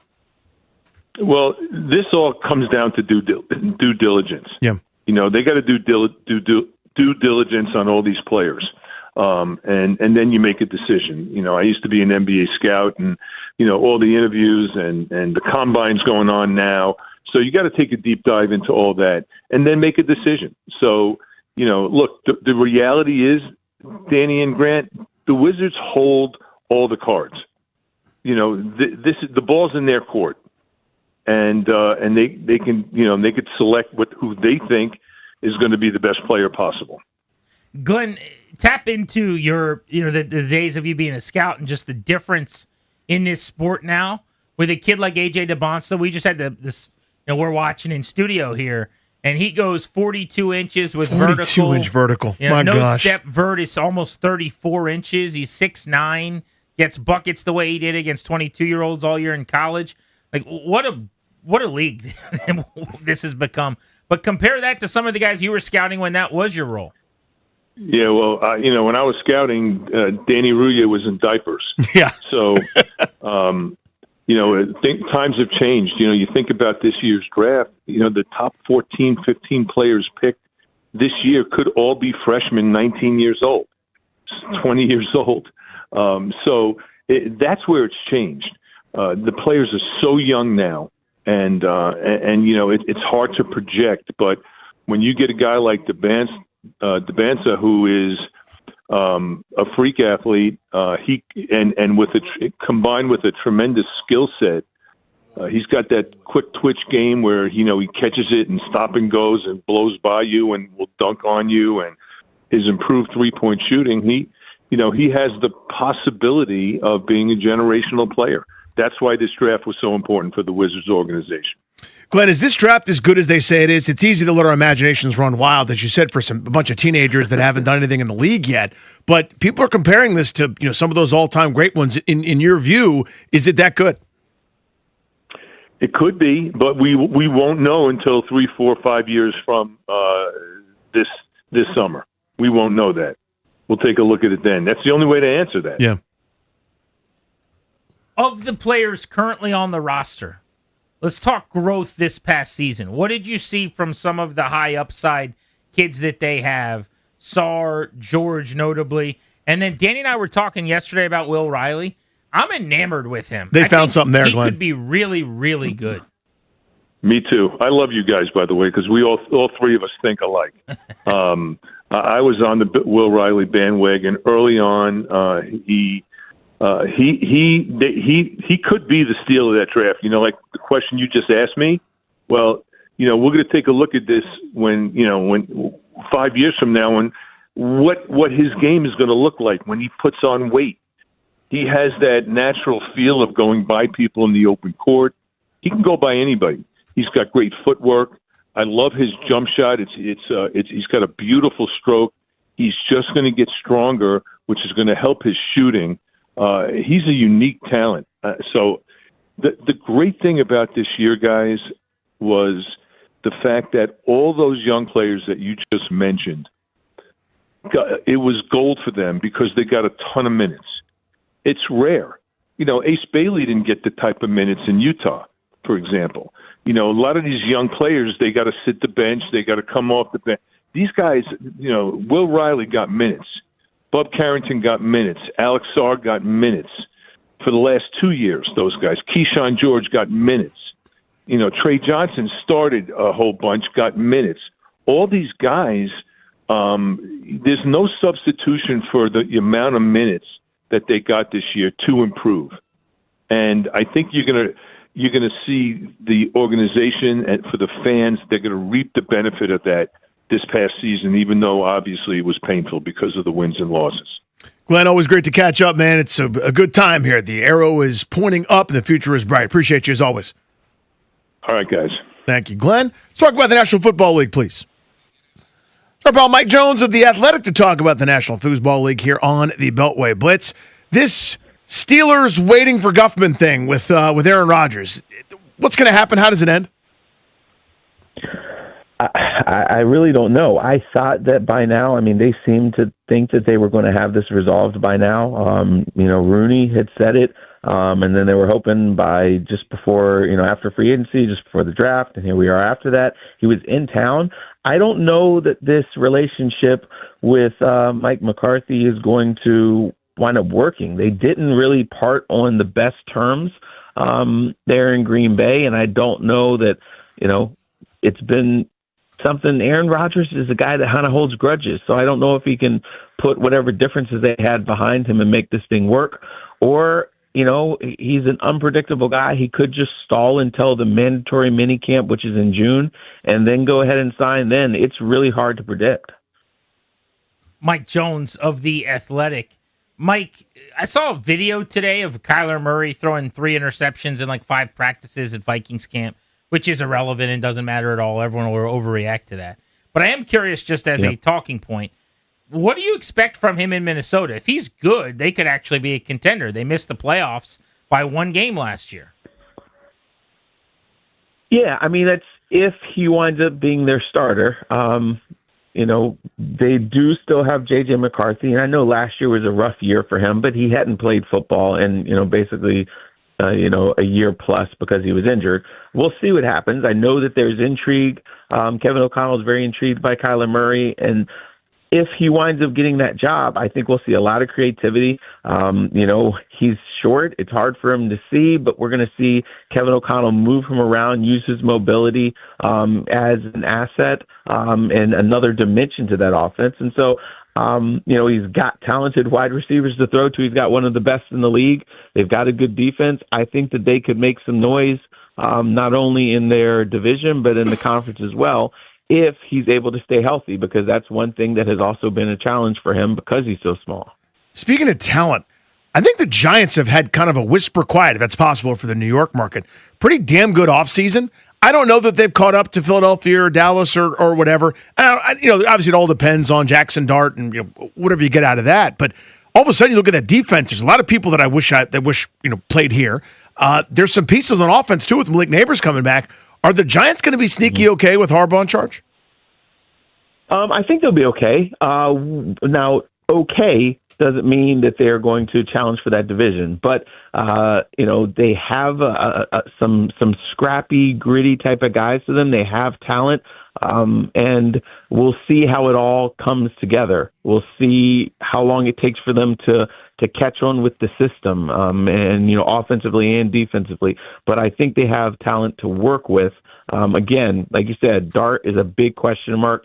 I'm not totally sold on him. I know that, he's a competitor. I don't know, has he learned how to better protect himself? Has he, become better as a passer? We'll see. But they're going to be interesting. Just like last year, how they kind of made things, tough on teams and, just fell short. They could take some steps forward. I think that they could be in a lot of games, but do they seal the deal? I don't know. It's year one, but we know a John Harbaugh team is going to have them playing hard. They're going to, be disciplined, and we'll see what happens from there. Mike, agree or disagree? I don't see Mike Vrabel in any way, no matter what happens, stepping down or being out of a job with these affair allegations, paparazzi images. There seems to be this growing groundswell where people are saying, hey, if this keeps up, he's going to be in trouble. The Patriots will do something. I think that's ridiculous. He's not going anywhere. Why would he? Yeah, I mean, it's silly. I mean, there's people who aren't talking to people in the league. I have asked people, and I have not gotten that sense. I mean, the thing that I basically heard is, look, it's not great. He's not the first coach who's cheated. He's not the last coach who's cheated. He's not the first NFL. There's NFL players. This is not something that is the big crippling monster that some people try to make it out to be. And remember, his owner had some little messiness himself, and so I don't see the Patriots doing anything. I think Vrabel is working through this thing, and he addressed it with his locker room, and he's going to go out there and coach these guys. I don't, eventually this thing's going to die down, but I don't see this being something that's going to force him to step down. Speaking of the Patriots, what's the holdup with A.J. Brown? When is that happening? The way that the contract is structured, it's not till after June 1st that they'll save like a bunch of money to do that. So I think that, in a couple weeks, we'll see that deal go down and he'll wind up, unless there's somebody else that swoops in and winds up trading for him. But I think that that's when that move will be made. Mike Jones of The Athletic. Thank you, buddy. We appreciate you. All right, have a good one, guys. Buddy. Be good. All right, let's talk local football. Our pal Michael Phillips, Odyssey Richmond, and the Richmonder. Michael, why don't we begin with the schedule that gets released in 2 days? Couple of leaks already. Sounds like an October 4th London game for Washington. What do you care the most about as it pertains to the schedule? Okay, I'm actually a bit of a schedule release mark. I know, I'm usually cynical about this kind of thing. I actually love schedule release night. I don't like that they call them leaks because they're definitely just Roger Goodell picking up the phone and calling the Today Show and telling them what to say. That's a different point. I am curious, Grant, how much prime time these guys get. The maximum's 5, right? The Sunday nights, Monday nights, Thursday nights. Is this a team that, the executives believe in? Jaden Daniels drawing big numbers again. Or is this a team that they're going to stick them at 1 o'clock and make them prove it before they flex them later in the season? What positions are, I'm going to try to ask this the right way. They're basically saying, we got it. Us on the outside are going, are you sure you got it? They're more confident than we are at, name a couple spots. I do think you asked it the right way, so thank you, Danny. Thank you. I appreciate the delicacy there. I would say probably they feel confident at wide receiver because I think they've got one, in their back pocket, so to speak. Even with that, I don't feel wildly confident here. I think there's a depth issue that they have a lot of guys. I don't know that they have good guys. Corner's not the answer because I think they are continuing to make moves at corner, which tells me they know they don't have it. Running back might be a popular choice, but I'm kind of all in. Like, give me Bill and the Fat Man. Like, I will drink that Kool-Aid all day long. But I'm guessing there's some people out there who would light up your phone lines and say they'd love for another move at running back to kind of add a little bit more competition. Michael, we're thrilled to have Sonny Styles coming on the show in an hour at 5:20 today. Let's go. What is your expectation for him in his rookie season? Well, I am curious how much, is he the green dot guy? Is he the 100% green dot guy? Because that's a big learning curve. He's a really smart dude. I'm excited to listen. I'll be tuning in. But I'm excited to see how much they put on his plate. Do they spoon feed it gradually? Do they take him to training camp after a week, say, oh yeah, that's our guy, green dot, let's go. Because that is a huge learning curve and a big responsibility. You guys, me, and Richmond, we have fed our families off of why can't the defense communicate? That just we do that 100 times a year. He's the guy with the green dot. He's the chief communicator. If that's the case, that's a monster expectation for a group that really hasn't been great at that recently. Will Jaden Daniels have a huge season? I hope so. I think this, Danny, and I'm not ducking the question. I think it's entirely health dependent. If he is healthy, I believe he will have a monster season. If he plays 15 games at full health, I believe we'll be talking about him in that top tier upper echelon conversation. If he gets hurt, if he's banged up, if he's playing through things, this could be a rough year. And this could be a big discussion coming into next year's draft. But I believe that if he is healthy, he is amazing at playing football. I have no concerns about that. Michael, thank you, buddy. Be good. You have a good one. RC Richmond, our buddy Michael Phillips. You saw a fantasy ranking today where he was listed where among quarterbacks? 4th overall. Who was ahead of him? It was your usual cast of characters. It was the Lamar Jacksons of the world, Josh Allen, and I'm blanking on the third name, but someone you'd expect up there. So he was ahead of Joe Burrow, ahead of a couple other guys. Now, it's fantasy, which just means if you run a lot, like maybe Jalen Hurts would have been up Hurts there. is below him. I can't believe I'm blanking on it. But if you score rushing touchdowns and or you run you got to be pretty prolific throwing the football, too, to get there. Drake May, he had ahead of him. Third? That's odd to me. In fantasy football? Yeah, so ahead of Joe Burrow, Jalen Hurts, Justin Herbert, Caleb Williams, Jackson Dart, Dak Prescott. Monster years all last year. If he's in the top 5 in fantasy this year, they're cooking. They're going back to the playoffs. Because it means he played a ton, and he's a dual threat just like he was in 24, where he's making plays with his arm and his legs, and he's staying on the field. I have a hard time envisioning him having a year where he's prolific and dynamic enough to rank that high. Yep. And the team not also being really good, especially if the defense is better, which we think the defense is better, no? One of the big reasons for that is Sonny Styles, who's going to be on the show in an hour at 5:20, so spread the word. Looking forward to catching up with the rookie. Next, the Wizards got the first overall pick in the lottery. I think a lot of people assumed that immediately meant that they just definitively got A.J. DeBonsa. Maybe they will end up choosing him. That's probably the path that Washington's on. But it's not that simple. I mean, they got the asset of the number 1 pick, and whatever that means, they hold all the cards. Should they consider a trade back if they get a king's ransom? That's next on The Fan.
This update is brought to you by Surfside, iced tea and lemonade with vodka.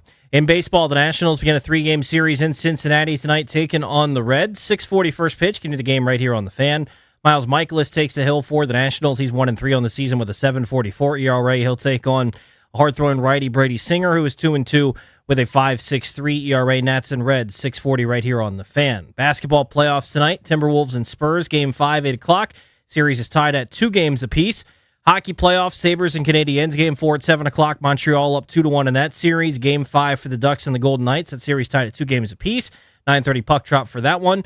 And in football, first-round pick for the Commanders, Sonny Styles, set to join Grant and Danny in just under an hour at 5:20. Baseball season is back. Celebrate with Surfside iced tea and vodka or Surfside lemonade and vodka. Smooth, refreshing, and your game day must-have. Made with real vodka and zero bubbles. It's not a seltzer. It's Surfside. Must be 21 plus. Please drink responsibly. From the Crop Metcalf 5-Star Sports Desk, I'm Toby Altizer on the Fan.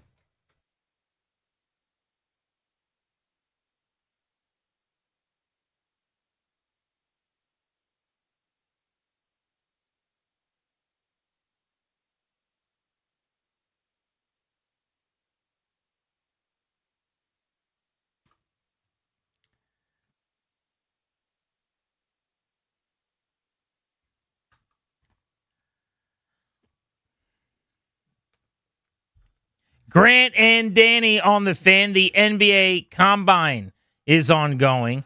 AJ DeBonsa, 42-inch vertical, eye-popping total. I will say, not expected that he would come out and shoot the lights out from 3, because that's not really a big part of his game in terms of being fluid and strong with the jumper from deep at this point. But he struggled from three-point range just in his little shoot-around that he was doing based on the video I saw Chase Hughes post. And then Darren Peterson came out and hit a calm 19 out of 25 threes with just that nasty stroke. That's his game, man. Yep. He's a point guard who can fill it up from the outside, who's 6'5". I do believe if Darren Peterson didn't have the baggage, the questions, the leaving the floor in game, and his coach essentially calling him out at Kansas stuff, he's the 1-1 in this class. Now, I love DeBonsa, and I'm taking DeBonsa as of right now. But I don't think I'm writing in Sharpie yet. I'm writing in firm pencil, I think, because Peterson, if you take the baggage out of the equation, it's just about basketball. He could be 1-1. That's not crazy at all, by the way, in terms of talent. I mean, he was, I think Brendan Haywood said this very well, he was the number 1 until all this weird stuff started happening, where he's asking out of games, he's got last-minute flus, he left 11 games early because he took creatine in September or something. The whole thing is a weird odyssey. And the explanation, okay, now we sort of know, and I put that in quotes based on the story, what's to say that's solved? If it's not cramps this time because of creatine, is it you didn't like the plane flight, so now you're asking out of this game or that game? I just don't know. And for a GM, it's an impossible quandary to be in, because you could be passing on the superstar. You could also be stuck with a guy that doesn't feel like it that night. And you're just sort of, what do we do? You're just begging someone to play time and time again. I have no idea. But again, coming into this year, there is no question that in any other year, he's so clear-cut the number 1, pretty much, other than Wembanyama, you'd go, yeah. But this year just happens to be stacked at the top of the draft. But this is why the conversation needs to be on the table about possibly moving back. And I'm not suggesting that it's what they'll do. I think they're going to take DeBonsa, and I'll be thrilled. But people that want to just put their fingers in their ears and scream la, la, la at the top of their lungs aren't getting this. There is not one guy in this class. There are multiple guys. DeBonsa might be the best fit, exactly what the Wizards are looking for. Plug and play, perfect option to give you 30 minutes and 17 points a game or something as a rookie. I could see all that happening. But do your due diligence. And the variables here are just interesting. The Jazz picking second. If they had the 4th pick, I wouldn't even feel the same way, Danny. Mm-hmm. But because Utah has the 2nd pick, because they're owned by a guy who basically paid for DeBonsa via NIL to go to BYU and has been getting all of the things lined up that he could to try to draft him and bring him to the Jazz, and they're only 1 pick back, it makes it intriguing. Because they have Ace Bailey, who the Wizards liked last year and who wanted to be in Washington. It makes it more intriguing. Because you'd only have to move back 1 spot and you'd still get a potential generational talent. It makes it more interesting. So this is something that they are absolutely going to have to consider. They've got to listen. They should listen. I just think people are so excited about getting number 1 that they feel like if you don't use it, it would be the equivalent of like the Commanders trading back 9 spots or something. It's not the same thing. No, you're using getting it. the asset. Right. That's it. You hit the lottery. You're just spending your money on a couple different things. Yeah, you're using it however you again, it is the cudgel. It's the ultimate hammer. It's Milner, right? You can use it however the hell you feel like. And one of the ways to do it might be to go, like we talked about Milner this. Thor's hammer? That's Thor's hammer, yeah. Okay. Whoever holds it has to be worthy of the power of Thor. But we talk about this with, again, I always go back to that Chase Young draft at number 2. Where are you better as a football team? With Chase Young or with 2 first-round picks? Not that was available, but just the hypothetical. You'd be better if you had multiple first-round picks and the total value and difference that are made. Where are you better? And I'm asking rhetorically. Are you better with A.J. DeBonsa? Ain't nothing wrong with that, by the way. Please and thank you. Or Darren Peterson, I'm making this up, Jaren Jackson Jr., and next year's number 1 for Utah? That's a question that a GM has to answer. Will Dawkins has to have that conversation, and he will, by the way. A lot of GMs would say the second one. That's the other thing. Like, it's not crazy to say that. People are acting like it would be crazy to consider moving back. But I want to play a couple clips here, and we'll react to these, Danny.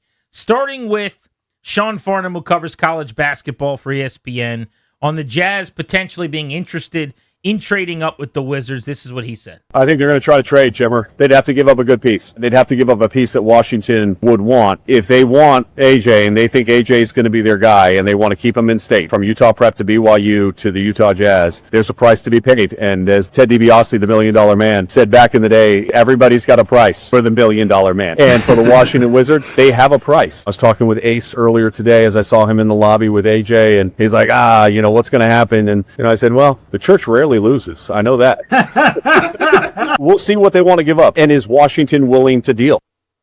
That's Jimmer's Fredette's podcast. And it's Sean Farnham as a guest with him. He's talking about Ryan Smith, the owner of the Jazz, who's been kind of pulling the strings on DeBonsa for years and years and years. You'd only have to go up the 1 spot. So we had Kevin O'Connor of Yahoo on the show yesterday. He was outstanding. If you missed any part of that conversation, you can go grab the audio when we're done today. But O'Connor, talking about the framework of a trade with the Wiz and the Jazz, made it pretty clear to me he doesn't think you could get Ace Bailey in that deal. But this is what he had to say about the possibility. I don't think the Utah Jazz would offer that much. I don't think it would be Bailey. I think it would be more like the second pick and, some number of a future first that's kind of what, think about a few years ago when the Celtics in 2017 traded down from 1 to 3 with the Sixers. The Sixers got Fultz at number 1. The Celtics got Tatum at 3. It ended up being 1 extra first-round pick. So I'd say something along those lines to just change spots would be the price, not Ace Bailey. It just feels too rich to me. I mean, the top 4 guys, its beauty is in the eye of the beholder. So I don't think it'd be a massive move with an Ace Bailey included. But here's the beauty of this, I think, Danny. If you don't want to make the trade, you don't have to. So you could tell them 2 and Bailey, or we don't do it. And they decide they're not going to do it. If they say no, is it okay? Thanks. That's fine. Yeah. So if they don't want to trade, don't trade. You get Peterson and stay put, and then you take DeBonsa. I mean, that's what I'm so excited about. Is I trust Winger implicitly. I think Dawkins and Schlenk in the front office are fantastic. They're going to do the right thing. They've done the right thing over and over and over again. And even if it doesn't turn out to be the best thing, like I don't know how to describe this. The floor is so low on this one. Yeah, it's hard to screw this one up. Do you know what I'm saying? Like if you go, oops, we meant to say DeBonsa, we turned in Peterson by accident. Sorry, fine. You know what I mean? Like if we trade back to 4 with the Bulls, who blow us away with a whole bunch of offers, and with a current great player, number 1s for 2027 and 2028, and you take our worst salary, and you get Caleb Wilson, still pretty good. You're like, that's the point of the number 1 pick to me, is, again, I keep coming back to it. It is the ultimate hammer.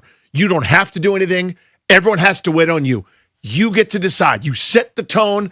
Everyone's talking about you. Everyone's calling you. Everyone's courting you. And you're required to do nothing other than to have the highest floor ever, where the worst case scenario, you take a great player. That's the worst case of being number 1. Sorry about it.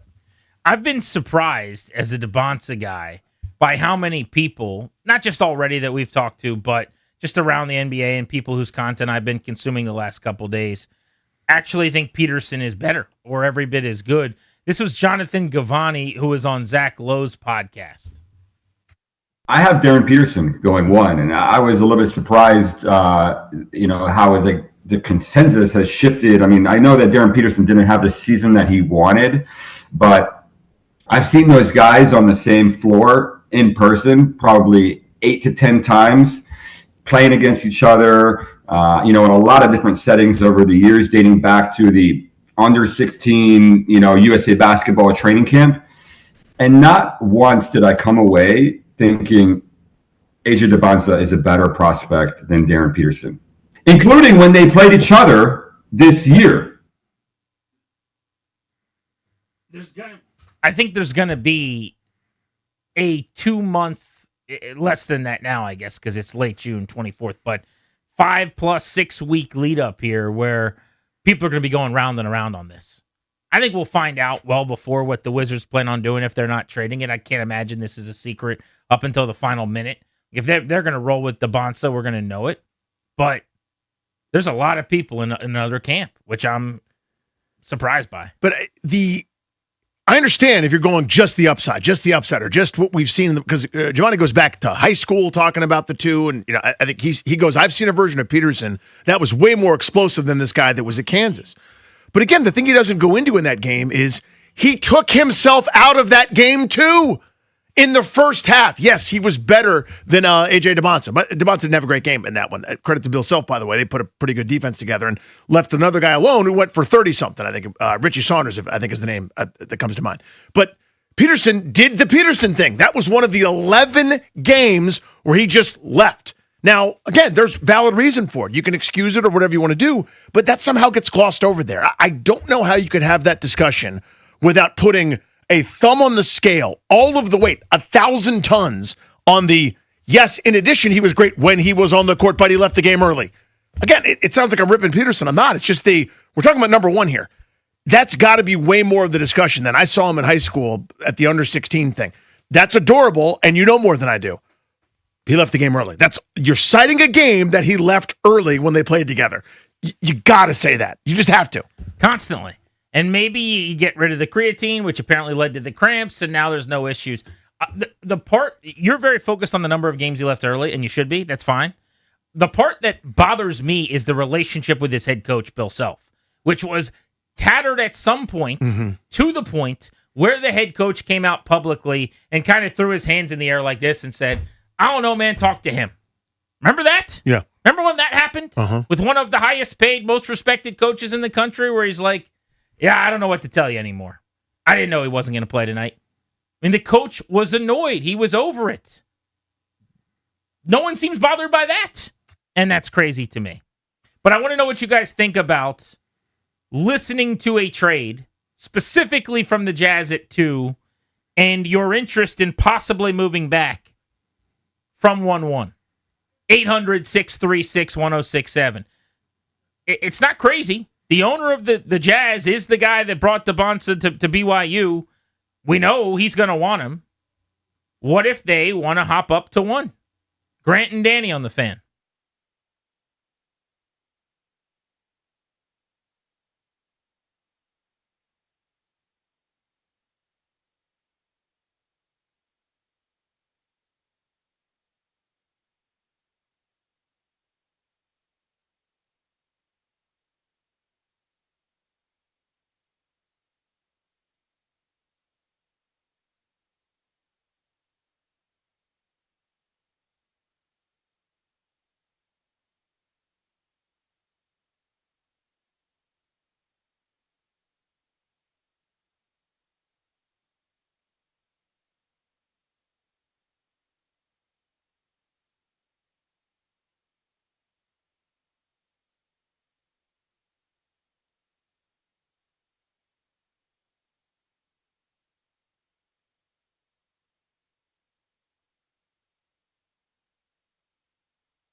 At 5:20 today, Sonny Styles joins us on Grant and Danny, the new Commanders' first-round pick.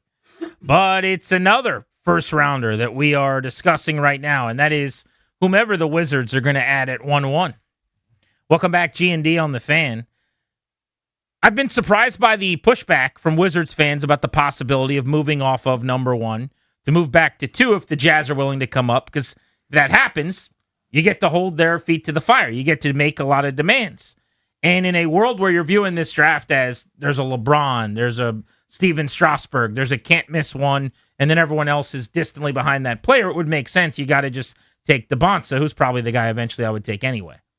But that doesn't seem like the way that the pundits or the experts see this class. They think that Peterson is right there with him. And if that's the case, and if the Jazz ownership, led by the very person that spent the money to get Bonsa to go to BYU, Danny, has their panties in a bunch, and they got the steamies for Bonsa, then let them and demand the world. I just want to know if Wizards fans would be okay with that. I think it's something they've got to consider, and I'm sure they will. They should consider it. Again, the number 1 pick, it's not written in stone. It's not coming down from the mountaintop here as a 10 commandment that you absolutely have to use it to pick one player. Again, the whole point is to build a championship caliber team, and it's a great tool for that. It could be, again, think of what the Celtics did. They got more assets and Jason Tatum, the guy they wanted anyway at 1-1 a few years ago. That's the blueprint. You could do something like that in this draft, but you don't have to do anything.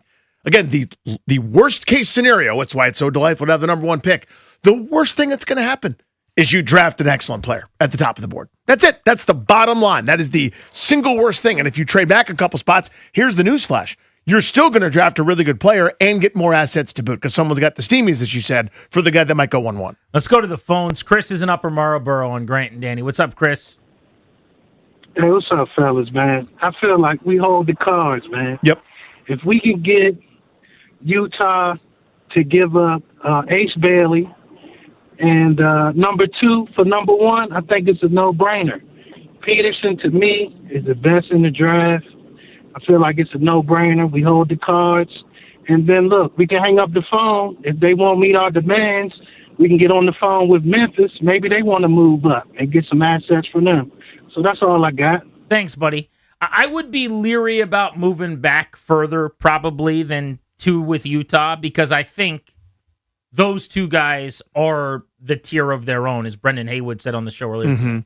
He was great. If you missed that interview, grab it when we're done, wherever you get your audio. But picking in the top 2 seems like a tier. Then there's a fall, and then it's either Wilson or whoever your third guy is in this class. Maybe, for most people, I think it's the National Player of the Year, Cam Boozer from Duke. But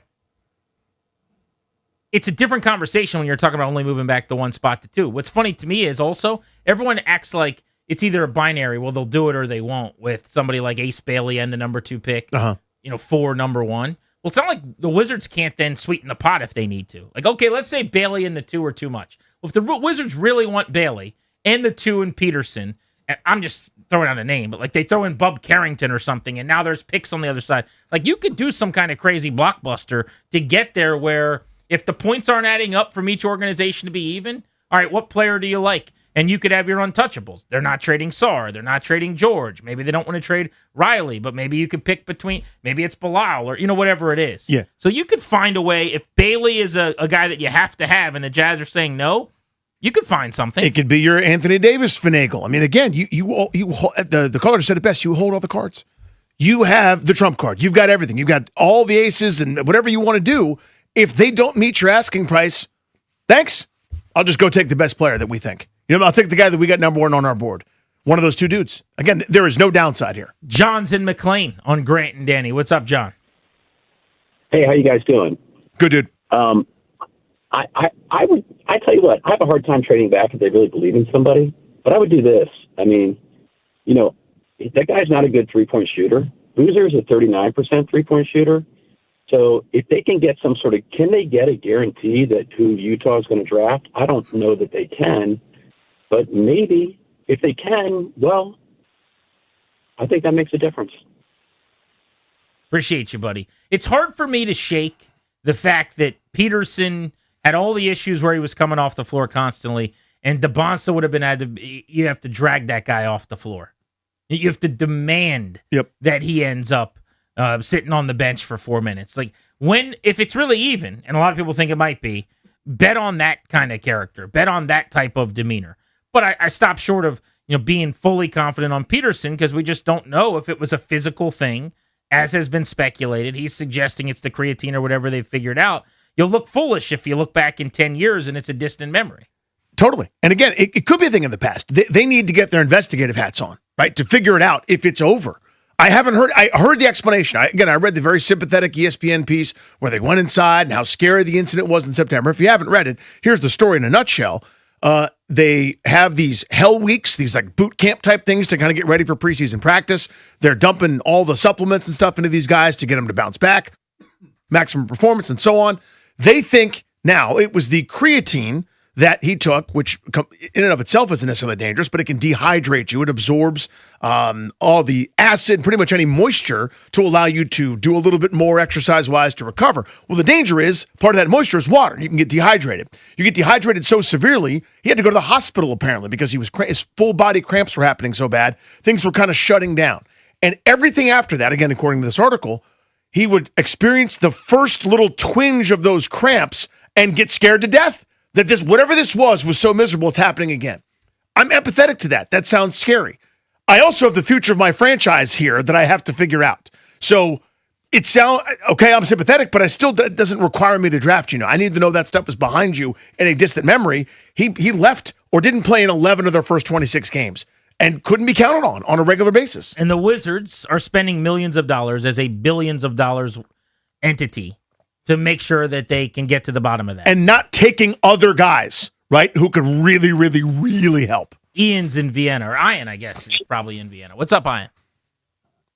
Yeah, so I'm a big everybody is a tradable commodity. I don't like it in any sport when so-and-so says they're untradeable. So on that premise, I would absolutely explore all options. So I concur with you.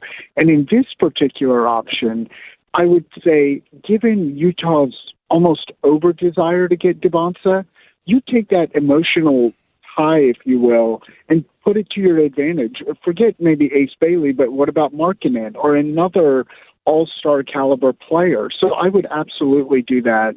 And in regards to Peterson versus Devonsa versus Boozer, I agree with everything you said. You really have to understand. But I have a hard time believing that a medical staff with the proficiency of Kansas, a Power 4 powerhouse, would have no clue that creatine was dehydrating him. At some point, I have to question that story. And while I do have a lot of empathy, Danny, and I read that story, this is not Bowie State. This is Kansas. So they didn't realize that that's what was happening. I question that with a lot. And for me, I think a lot of people don't like taking safe picks, but somebody like Boozer, who has been raised in the NBA, has been a professional at every level of his life, and was a steady college player, and was a winner at all through his life, I think that holds weight. So I would be willing to go to 2 or 3 to see what that is. So that's kind of the verdict there. The pick should be explored. I would be open to other players. And I think it's okay to say we don't need the home run. We can hit a triple. Appreciate you. Thank you, buddy. Thanks, buddy. I co-sign a lot of that. Sonny Styles coming up in about 25 minutes at 5:20. The question right now is, should it be as simple as the Bonsa at 1, or do they have to listen to the Jazz if they're calling? And how seriously should they consider moving back a pick if that presents itself? Plus, next, let's give people an update on the parade we're hoping to throw as a radio program. You're listening to The Fan.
This update is brought to you by Melwood. In baseball, the Nationals getting set for a 3-game road trip in Cincinnati, taking on the Reds. First game tonight at 6:40. You can hear the game right here on the Fan. Miles Michaelis set to toe the rubber for the Nationals. Brady Singer will start for Cincinnati. Hockey playoffs continuing on tonight. 2 games in action. Game 4 for the Sabres and Canadiens at 7 o'clock. Montreal up 2-1 in that series.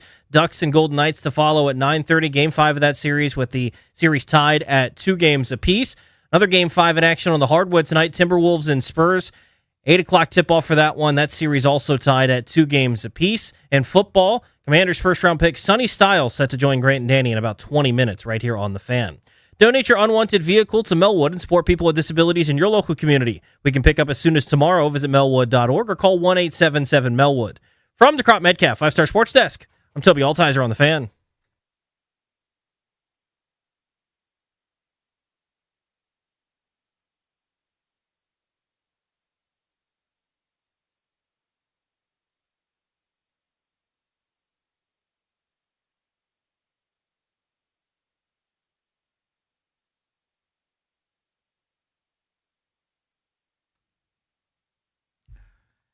Sonny Styles in 20 minutes. Grant and Danny brought to you by the law firm Condori and Murad. What are you doing to protect your family's assets? Is the exclusive sponsor of our show. That law firm, Condori and Murad, can help you draft your last will and testament, set up a living trust, or put together a medical power of attorney. Schedule a free consultation with their attorneys today by visiting kmlawyers.com and be sure to let them know that we sent you. That's kmlawyers.com.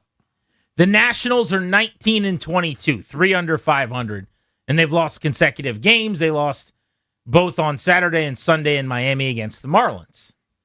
If the Nationals get over 500 at any point, we will be throwing a parade as a show. The way the parade will work is Danny and myself and our producers, and whichever listeners want to accompany us, as well as a band that we've secured, to march down Half Street from our studio to the center field gate. That's a 4-block parade. Not a bad parade, I might add. We might even throw some candy. I'm not going to rule that out. Now, I don't know if anybody's going to line the streets to accept the candy, but I might still throw some. You're just throwing it at walls, business fronts. If the Nats get over 500, we're going to have a parade. Everyone will be invited down Half Street to the center field gate. We will end the parade. It'll be the last segment of our show. If the Nats are at home, by going to the Nats game. If they're on the road, by posting up at one of the sports bars in the Navy Yard and having, getting some drinks for people, getting some food, and watching Nats baseball. I bring this up, Danny, because we were on the precipice of 500 baseball at Game 40. They were right there. I was at a funeral service on Saturday afternoon, and I get out of the service, and I look at my phone, and it's 4-0 Nationals. James Wood has already done some yard work. He's been busy working out in the yard. They've scored 4 runs. They've got themselves a lead, and they're 1 away from 500. So at that point, I'm thinking, oh, my God, they're about to be 20-20. If they win tomorrow, we got to plan a parade. We're going to talk about it all day on Monday. We'll get some people to come down. We'll do the parade Tuesday before they play in Cincinnati. They end up giving up 8 unanswered in that game and then subsequently losing on Sunday. So they're now 3 under 500. And, Danny, the point is, I fear that was as close as we're ever going to get to that parade. It smells like that a little bit, doesn't it? Now, they have all season long, every time this has happened and they've lost a couple games, they've bounced right back. They rarely ever fall 4 under 500. Like, today's the day where you go out and you get a win. The problem with that is Miles Michaelis is pitching tonight. It's one of the issues. Yep. And while Miles Michaelis has certainly been better of late, he's pitching at Great American Ballpark, which is just a place designed for people to go match. It's a place where bands go. In a box. It's a bandbox.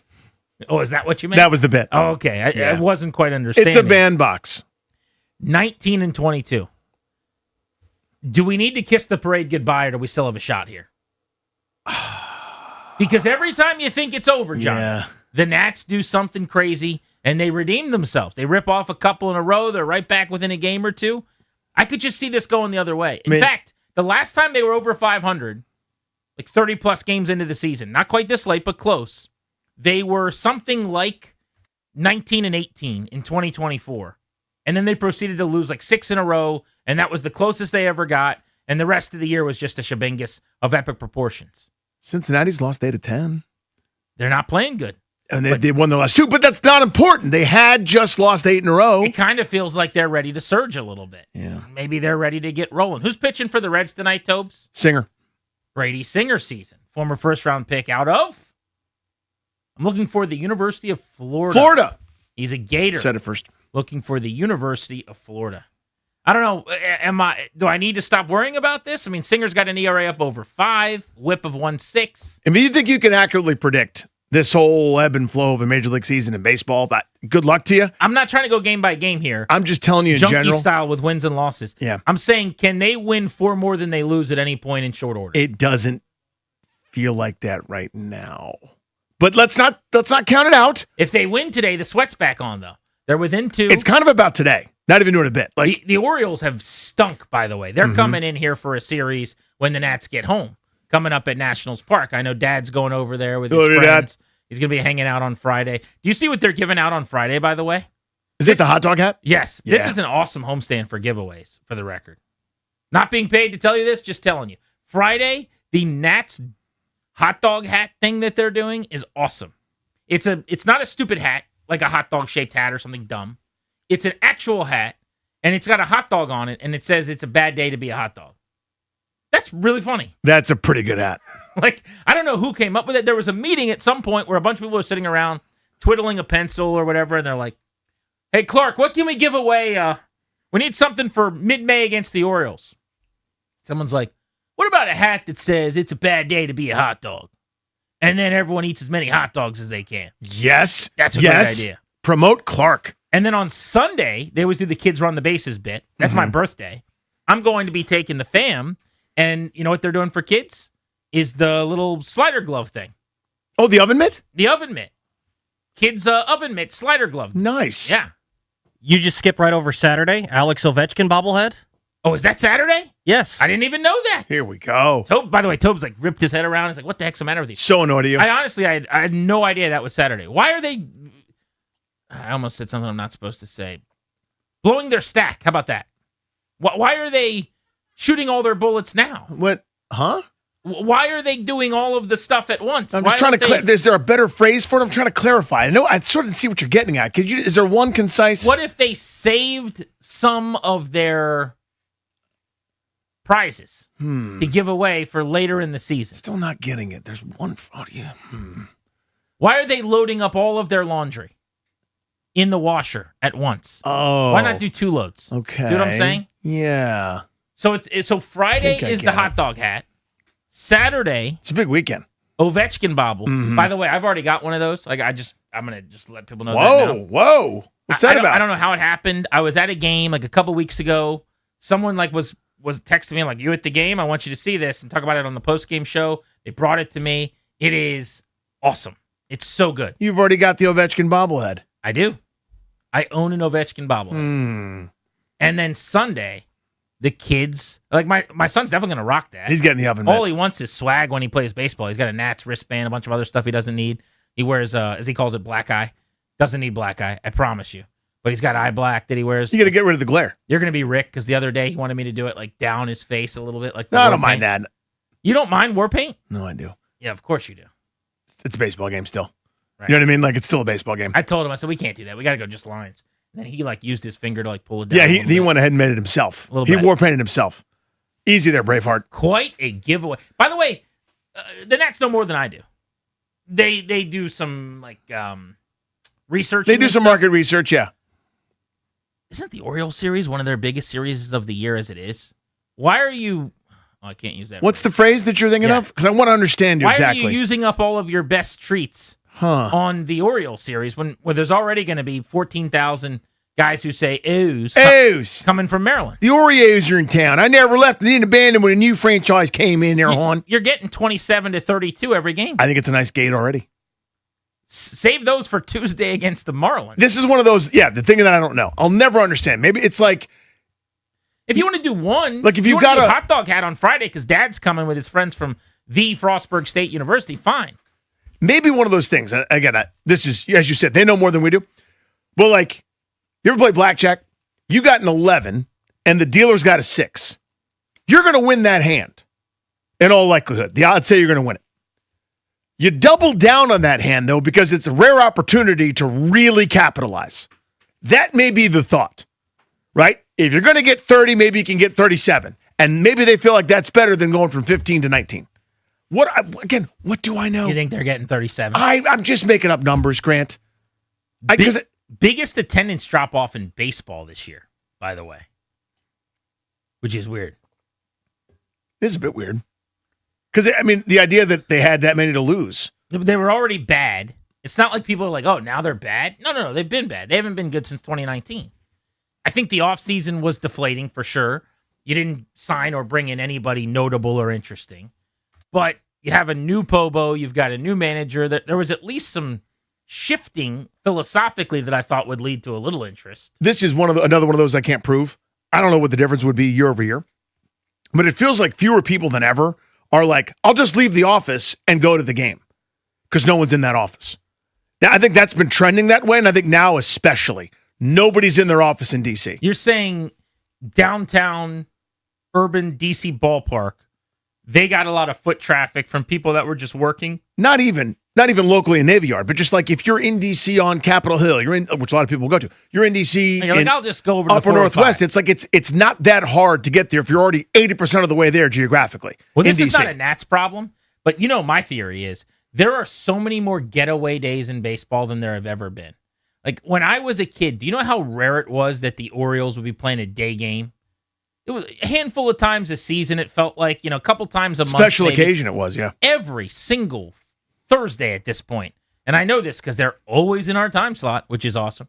But there's nothing but day games. Every single series, every time you're either leaving to go somewhere, coming back to Nats Park, it's like a rule. You cannot play a night game before you travel.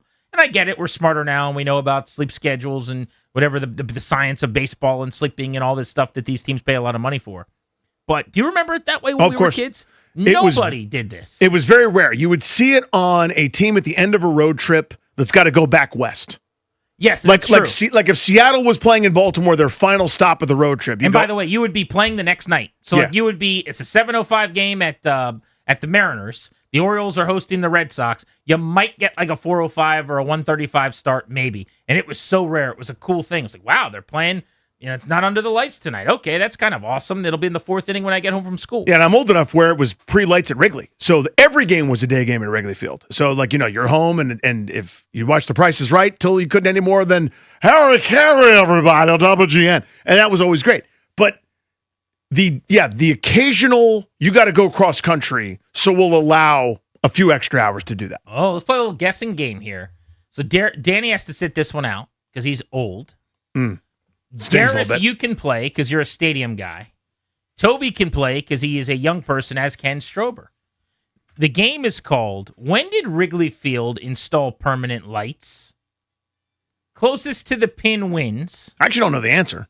You don't? No. Well, you said you were old enough to. I mean, I'm older. I remember before, but I don't remember the turning point. When did Wrigley Field install permanent lights? Darius, you get the first guess. My guess will be 1980.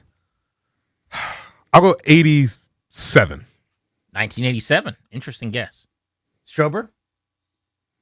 I feel like it was late. 1998. 98. Very recent. Okay.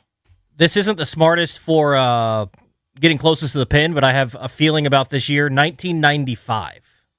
95. Okay, very good. The winner's Darius Dameron. Wrigley Field installed lights permanently. August 9th, 1988 was the first day game. Lights were installed in 1988, which was also the birth year of Darius Dameron. How about that? That's how he knew. That's probably how he knew. Yeah. He was all over that. I would have said 89 or 90s. Would have been fairly close to the pin. Sonny Styles, the Commanders linebacker, is going to be joining us next. Spread the word. Grant and Danny on the Fan.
This update is built by PaulHenrysWindows.com, your clear home improvement choice. In baseball, the Nationals getting set for a 3-game series in Cincinnati, taking on the Reds. 6:40 right here on the Fan. Miles Michaelis will start for the Nationals. Brady Singer set to start for the Cincinnati Reds. Hockey playoffs continuing tonight. Sabres and Canadiens, Game 4 at 7 o'clock. Montreal up 2-1 in the series. Game 5 for the Ducks and Golden Knights. That series is tied at 2 games apiece and will get underway at 9:30. Also a Game 5 on the hardwood, Timberwolves and Spurs. 8 o'clock tip-off for that one. Series tied at 2 games apiece. In football, Commanders' first-round pick, number 7 overall, Sonny Styles, set to join Grant and Danny here in just a couple of moments. This month, score $125 off each window with a 5-window minimum and $600 off doors at Paul Henry's Window Installation. Schedule your no-pressure free estimate today at paulhenryswindows.com, your clear home improvement choice. From the Crop Metcalf 5-Star Sports Desk, I'm Toby Altizer on the Fan.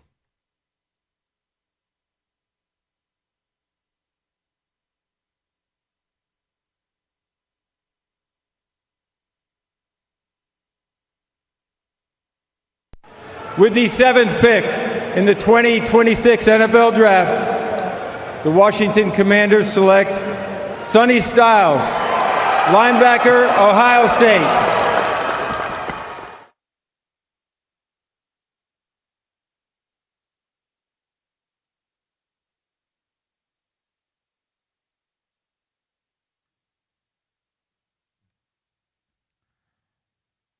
Welcome back, Grant and Danny on the Fan. We are expecting to catch up with Sonny Styles in the next few moments. He'll be joining us here live on the Fan. Excited to chat with the number 7 overall pick. Completely rebuilt defensive front and front 7 for Washington. You think about Leo Chenal, signed via free agency from the Chiefs. Odafe Owe, who got $25 million a year, coming over from the Chargers. Charles Omenihu at defensive end as well. Kayvon Chaisson, the pass rusher from the Patriots. Tim Settle, the big body we had here in D.C., who was in Houston. Very, very much a completely reworked, faster, and hopefully more athletic and more productive defensive front under Durante Jones. Yeah, it's a new-look group with the headliner here, drafted number 7 overall. And he joins us now on the Ruud guest hotline. Ruud, the most reliable heating and air conditioning products in the DMV. We are joined by Sonny Styles. Sonny, congratulations again on going in the top 10 at number 7 to Washington. And thanks for joining us on Grant and Danny. How are you? I'm doing well. I appreciate it, fellas. Just excited to be on here and talk to you guys. I love it, dude. So let's go into the whole process. I know you had a visit here and you know, a lot of pleasantries were exchanged, but it sounds like you had a really good feeling like Washington would be the location ultimately for your pro career. Yeah, I had a good feeling. You kind of came in the building, felt like a really good vibe, and had a feeling I was going to be back. I watched the really cool video that was put together of your entire draft day behind the scenes. You're sitting in the barber chair. Your final prediction was the Commanders. It seemed like, you know, the interactions we saw with DQ and AP and the folks afterwards, you guys had a pretty good bond. You take us through why it seems like Peters is so popular even with the guys before they play here. With players like you, you're going on a lot of these interviews. What stands out about him when you get to spend a few minutes with him? Yeah, I mean, I think, I don't know, I think you can always kind of feel the kind of people like you're in the room with when you're talking to them, sit down and have a conversation. You know, I think it's easy when you're in a position like that as a GM to have this certain persona and a certain way you talk to players. But I don't think AP is like that at all. I think he's a great man. I think he treats all the guys really well. So it's no surprise to hear that a lot of people feel the same. Sonny, can you go back to in between your sophomore and junior year at Ohio State with that position switch? What was the ask? What was the discussion? Kind of what went through your mind then about kind of this new challenge, going to a whole new position? Ultimately, great ending. You're the number 7 overall pick and a badass, if I can say that editorially. But you were a safety, then you were a linebacker. What was that transition like, and kind of what was going through your head at the time? Yeah, going into the spring of my junior year, just seeing what we had on defense, the guys, you know, we had like in terms of like the different spots, and then you know, where I was personally in my career, it seemed like playing linebacker was going to be the best thing for the team and the best thing for me. You know, at the time, I knew I was going to play linebacker at some point. I just didn't really know when. And at that moment, it felt like the right thing to do. Felt like I was going to help the team win. I felt like it was something I can do, a position I could play really well. So that's ultimately why I made the decision to do it. Is it something that came very naturally to you in talking to some people that were at the facility and were impressed with rookie minicamp? Just how you would read things out and pick things up and turn and run, and the way you kind of evaluated plays at the position seemed like someone's been doing it a long time. Did that come naturally, or was that kind of earned through work over those couple seasons at Ohio State? Yeah, I mean, I think no matter what position you're playing, no matter how long you're playing, a lot of the game is just instinct. But of course, there's a lot of work that got put in to be able to go out there confidently and play. I'm not the same player I was 2 years ago, and that's because the work that's been put in and the extra hours. Sonny Styles with us here on Grant and Danny. All right, in terms of your role going forward here, I mean, we're all just drooling at the possibilities of someone with your athletic profile, which they haven't made many people like that, by the way, Sonny. I'll blow you up here a little bit. You are a freak athlete. You're incredible, and that's got so many people so excited. What do you think kind of early on, and then what do you think maybe down the line you'll be doing here on this defense? Yeah, I'm not really sure. I think there's a lot of different jobs on the defense, a lot of different roles, possibilities. I'm hoping just to find one and do it really well. And, whatever that may be, if it's multiple roles, whatever, I'm happy to do it, and I'm happy to help the team win. I think we got a lot of guys on the defense side of the ball that can do a multitude of roles at a high level. So I'm sure Coach DJ is going to find different ways to maximize us all at these different spots. At rookie minicamp, did you wear the green dot and have them calling plays into the helmet and then have to relay them? Yeah, I had the green dot for rookie minicamp. And what about at school? How much of that did you do collegiately? I wore the green dot my junior and senior year at school. So it wasn't any different, I'd imagine, although the playbook's different and some of the verbiage is new. Maybe that's complicated. But is that something you'd be comfortable with? Is that something you'd take pride in or care about one way or the other as a rookie? Yeah, I'm fully comfortable with doing it. I'm not sure if I said I take pride in it. Like if someone wants me to wear the green dot, I feel fully comfortable commanding the huddle and doing that. But I know we got other veteran guys in the room as well, so I'm sure they could do it as well. So either or, to me, it doesn't matter. Whatever I'm asked to do it, I'm gonna do it to the best of my ability. Sonny, in your view, where have you improved the most since your first couple of days of practice at linebacker back in 2024? Oh, you're saying my first couple of days here? What have I improved? No, just in general, just looking back now from your first day at linebacker. Like, I wouldn't know where to stand. And obviously, you've got more football acumen than I do. But from that moment on, where have you improved the most, do you think? I'd probably say hand violence in terms of like block destruction, and then just run recognition. Sonny Styles, the Commanders linebackers, with us on Grant and Danny here on The Fan. Sonny, for someone like you who's so unique in terms of size and speed, it's hard to find comps. I would imagine similarly it's hard for you to find guys to study that are a lot like you. How did you go about that? Who were some of the guys you patterned your game after? I think when you're an elite player, or if you're striving to be an elite player, you should try and take little things from different players' games. Like maybe not just one guy. I like Fred Warner. Obviously, he's probably one of the best in the league right now. Just the way his sideline to sideline, his ball disruption, all those things. But then you got guys like I say, growing up watching like Patrick Willis, Ray Lewis, and just that physically imposing figure in the middle of the defense. And then there's guys like Luke Kuechly. When I think of Luke Kuechly, he has all the speed, physicality, but I think what always stood out to me was the football intelligence side of it. Just seeing how smart he was. Like, you watch the videos and like calling out the plays and all these different things. So I think those four guys are like who I truly admire. I wouldn't say I model my game after really anyone. I think I just try and take bits and pieces of everyone. And now that I'm in the league, probably go around and just watch different guys in the NFL. Like, look around, see who's the top 10 linebackers in the NFL right now, and go watch them and figure out why they're so good. Sonny Styles with us here on G&D. You come from a pretty good program with a pretty good pedigree. You guys are playing a lot of meaningful football games at a really, really high level. Even still, though, it's not the NFL, right? What have you kind of heard about that transition and some of the challenges that await? What do you think kind of the biggest hurdles are for a young star like yourself to overcome? Obviously the the level of talent's going to be higher. So the game's going to be a little bit faster. So you got to just get used to it early on. But I think just your skills and technique and fundamentals become a lot more crucial because the talent gap is so much smaller.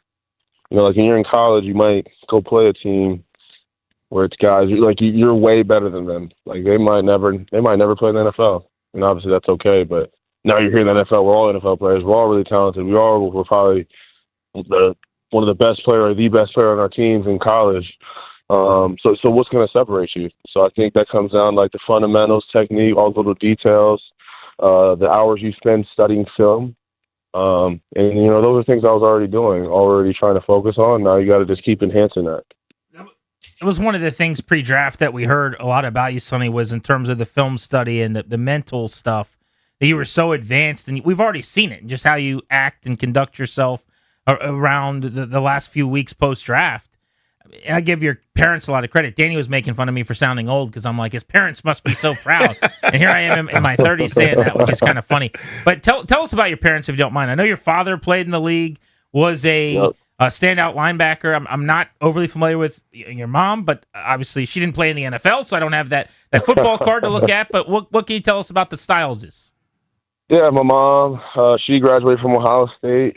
She works in the HR department for the state of Ohio. She's worked in a few different departments, but has always been like the director of HR. She's great. You know, I think she wasn't like a big athlete. She played in junior high and high school, but didn't play college. If you ask her, though, if she's listening to this, too, I got my athleticism for her. So don't let anyone tell you anything different.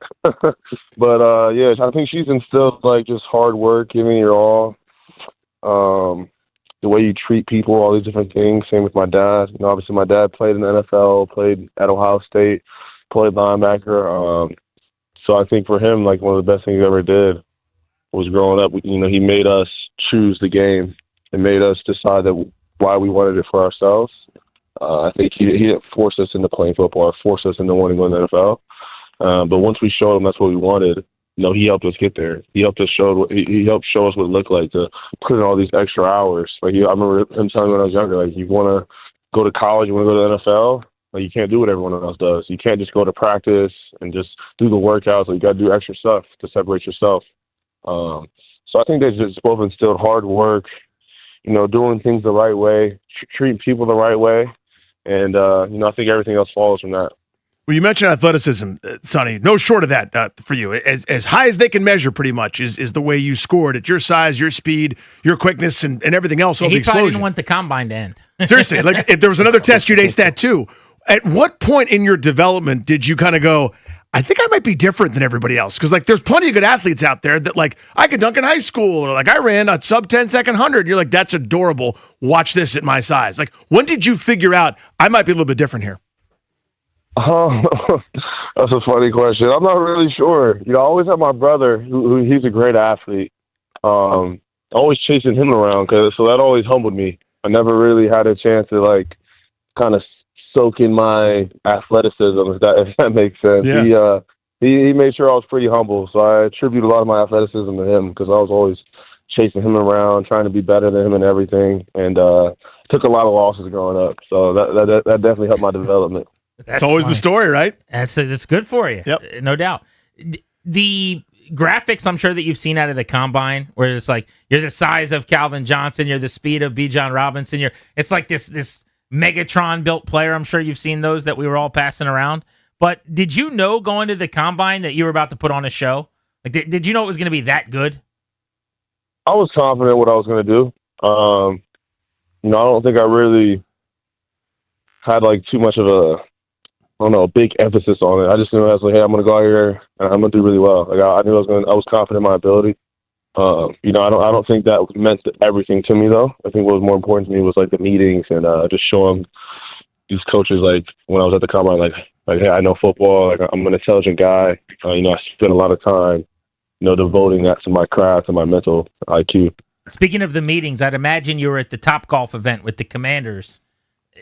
Can you swing the clubs a little bit? Oh, man, I'm not very good at golf. I started playing like a year ago. It was my first time really swinging a club.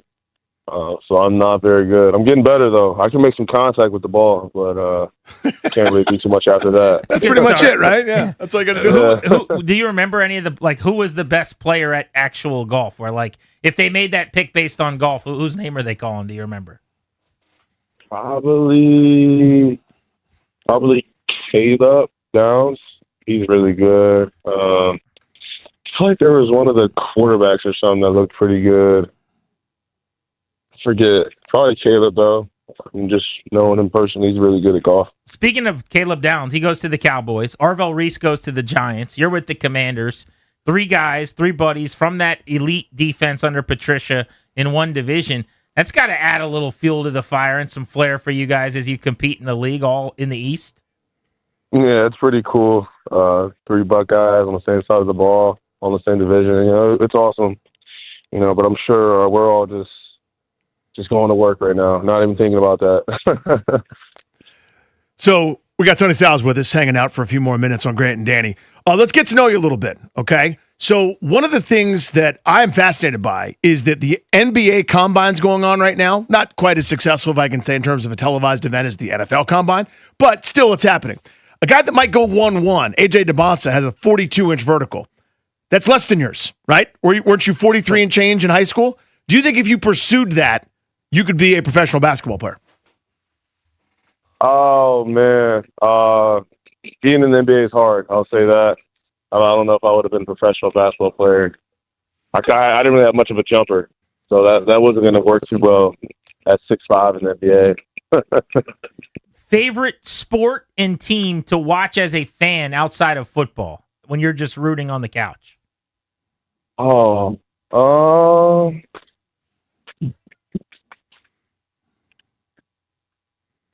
know, I'm a LeBron guy, so probably the Lakers.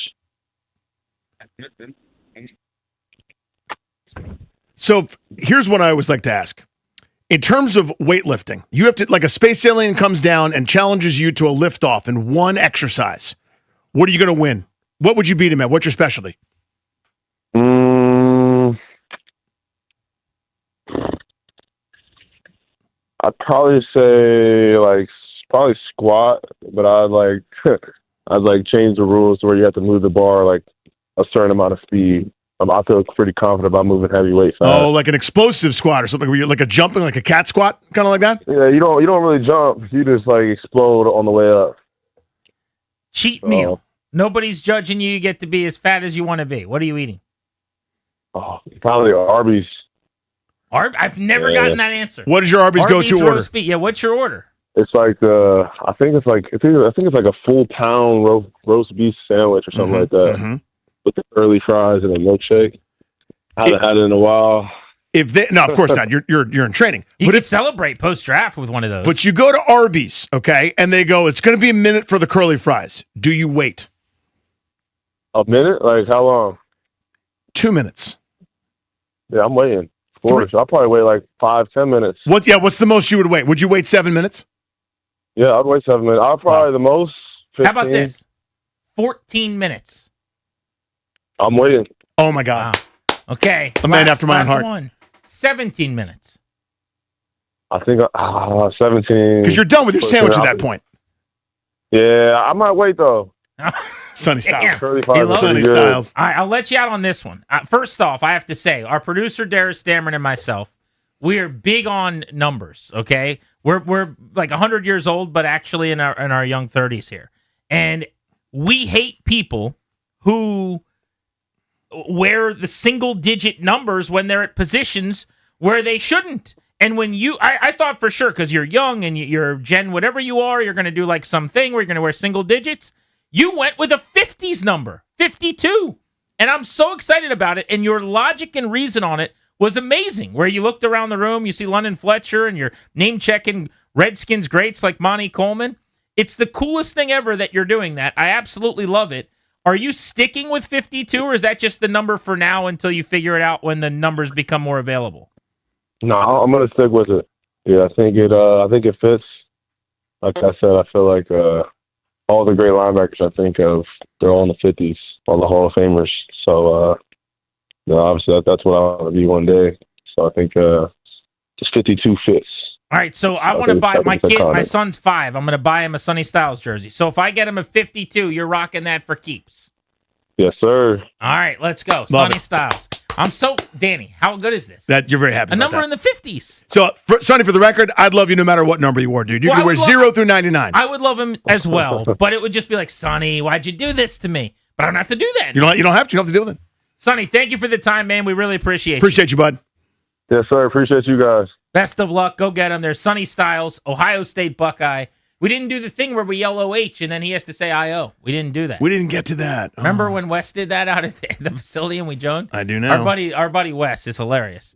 He works here and he's a big Buckeyes fan. And he saw Sonny Styles and he walked by and he said, OH.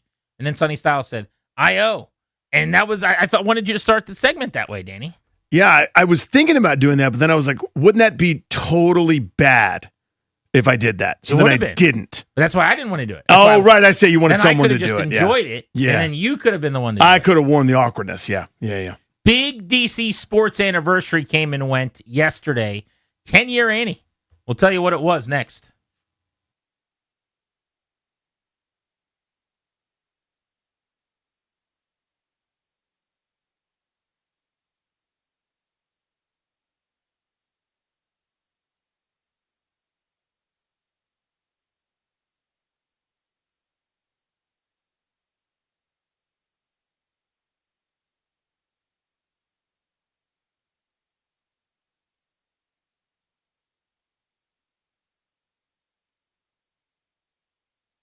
What's up, guys? Danny Rouillet here. The playoffs are here, and every game matters, and Fanatics Sportsbook is there for every moment. So here's the deal.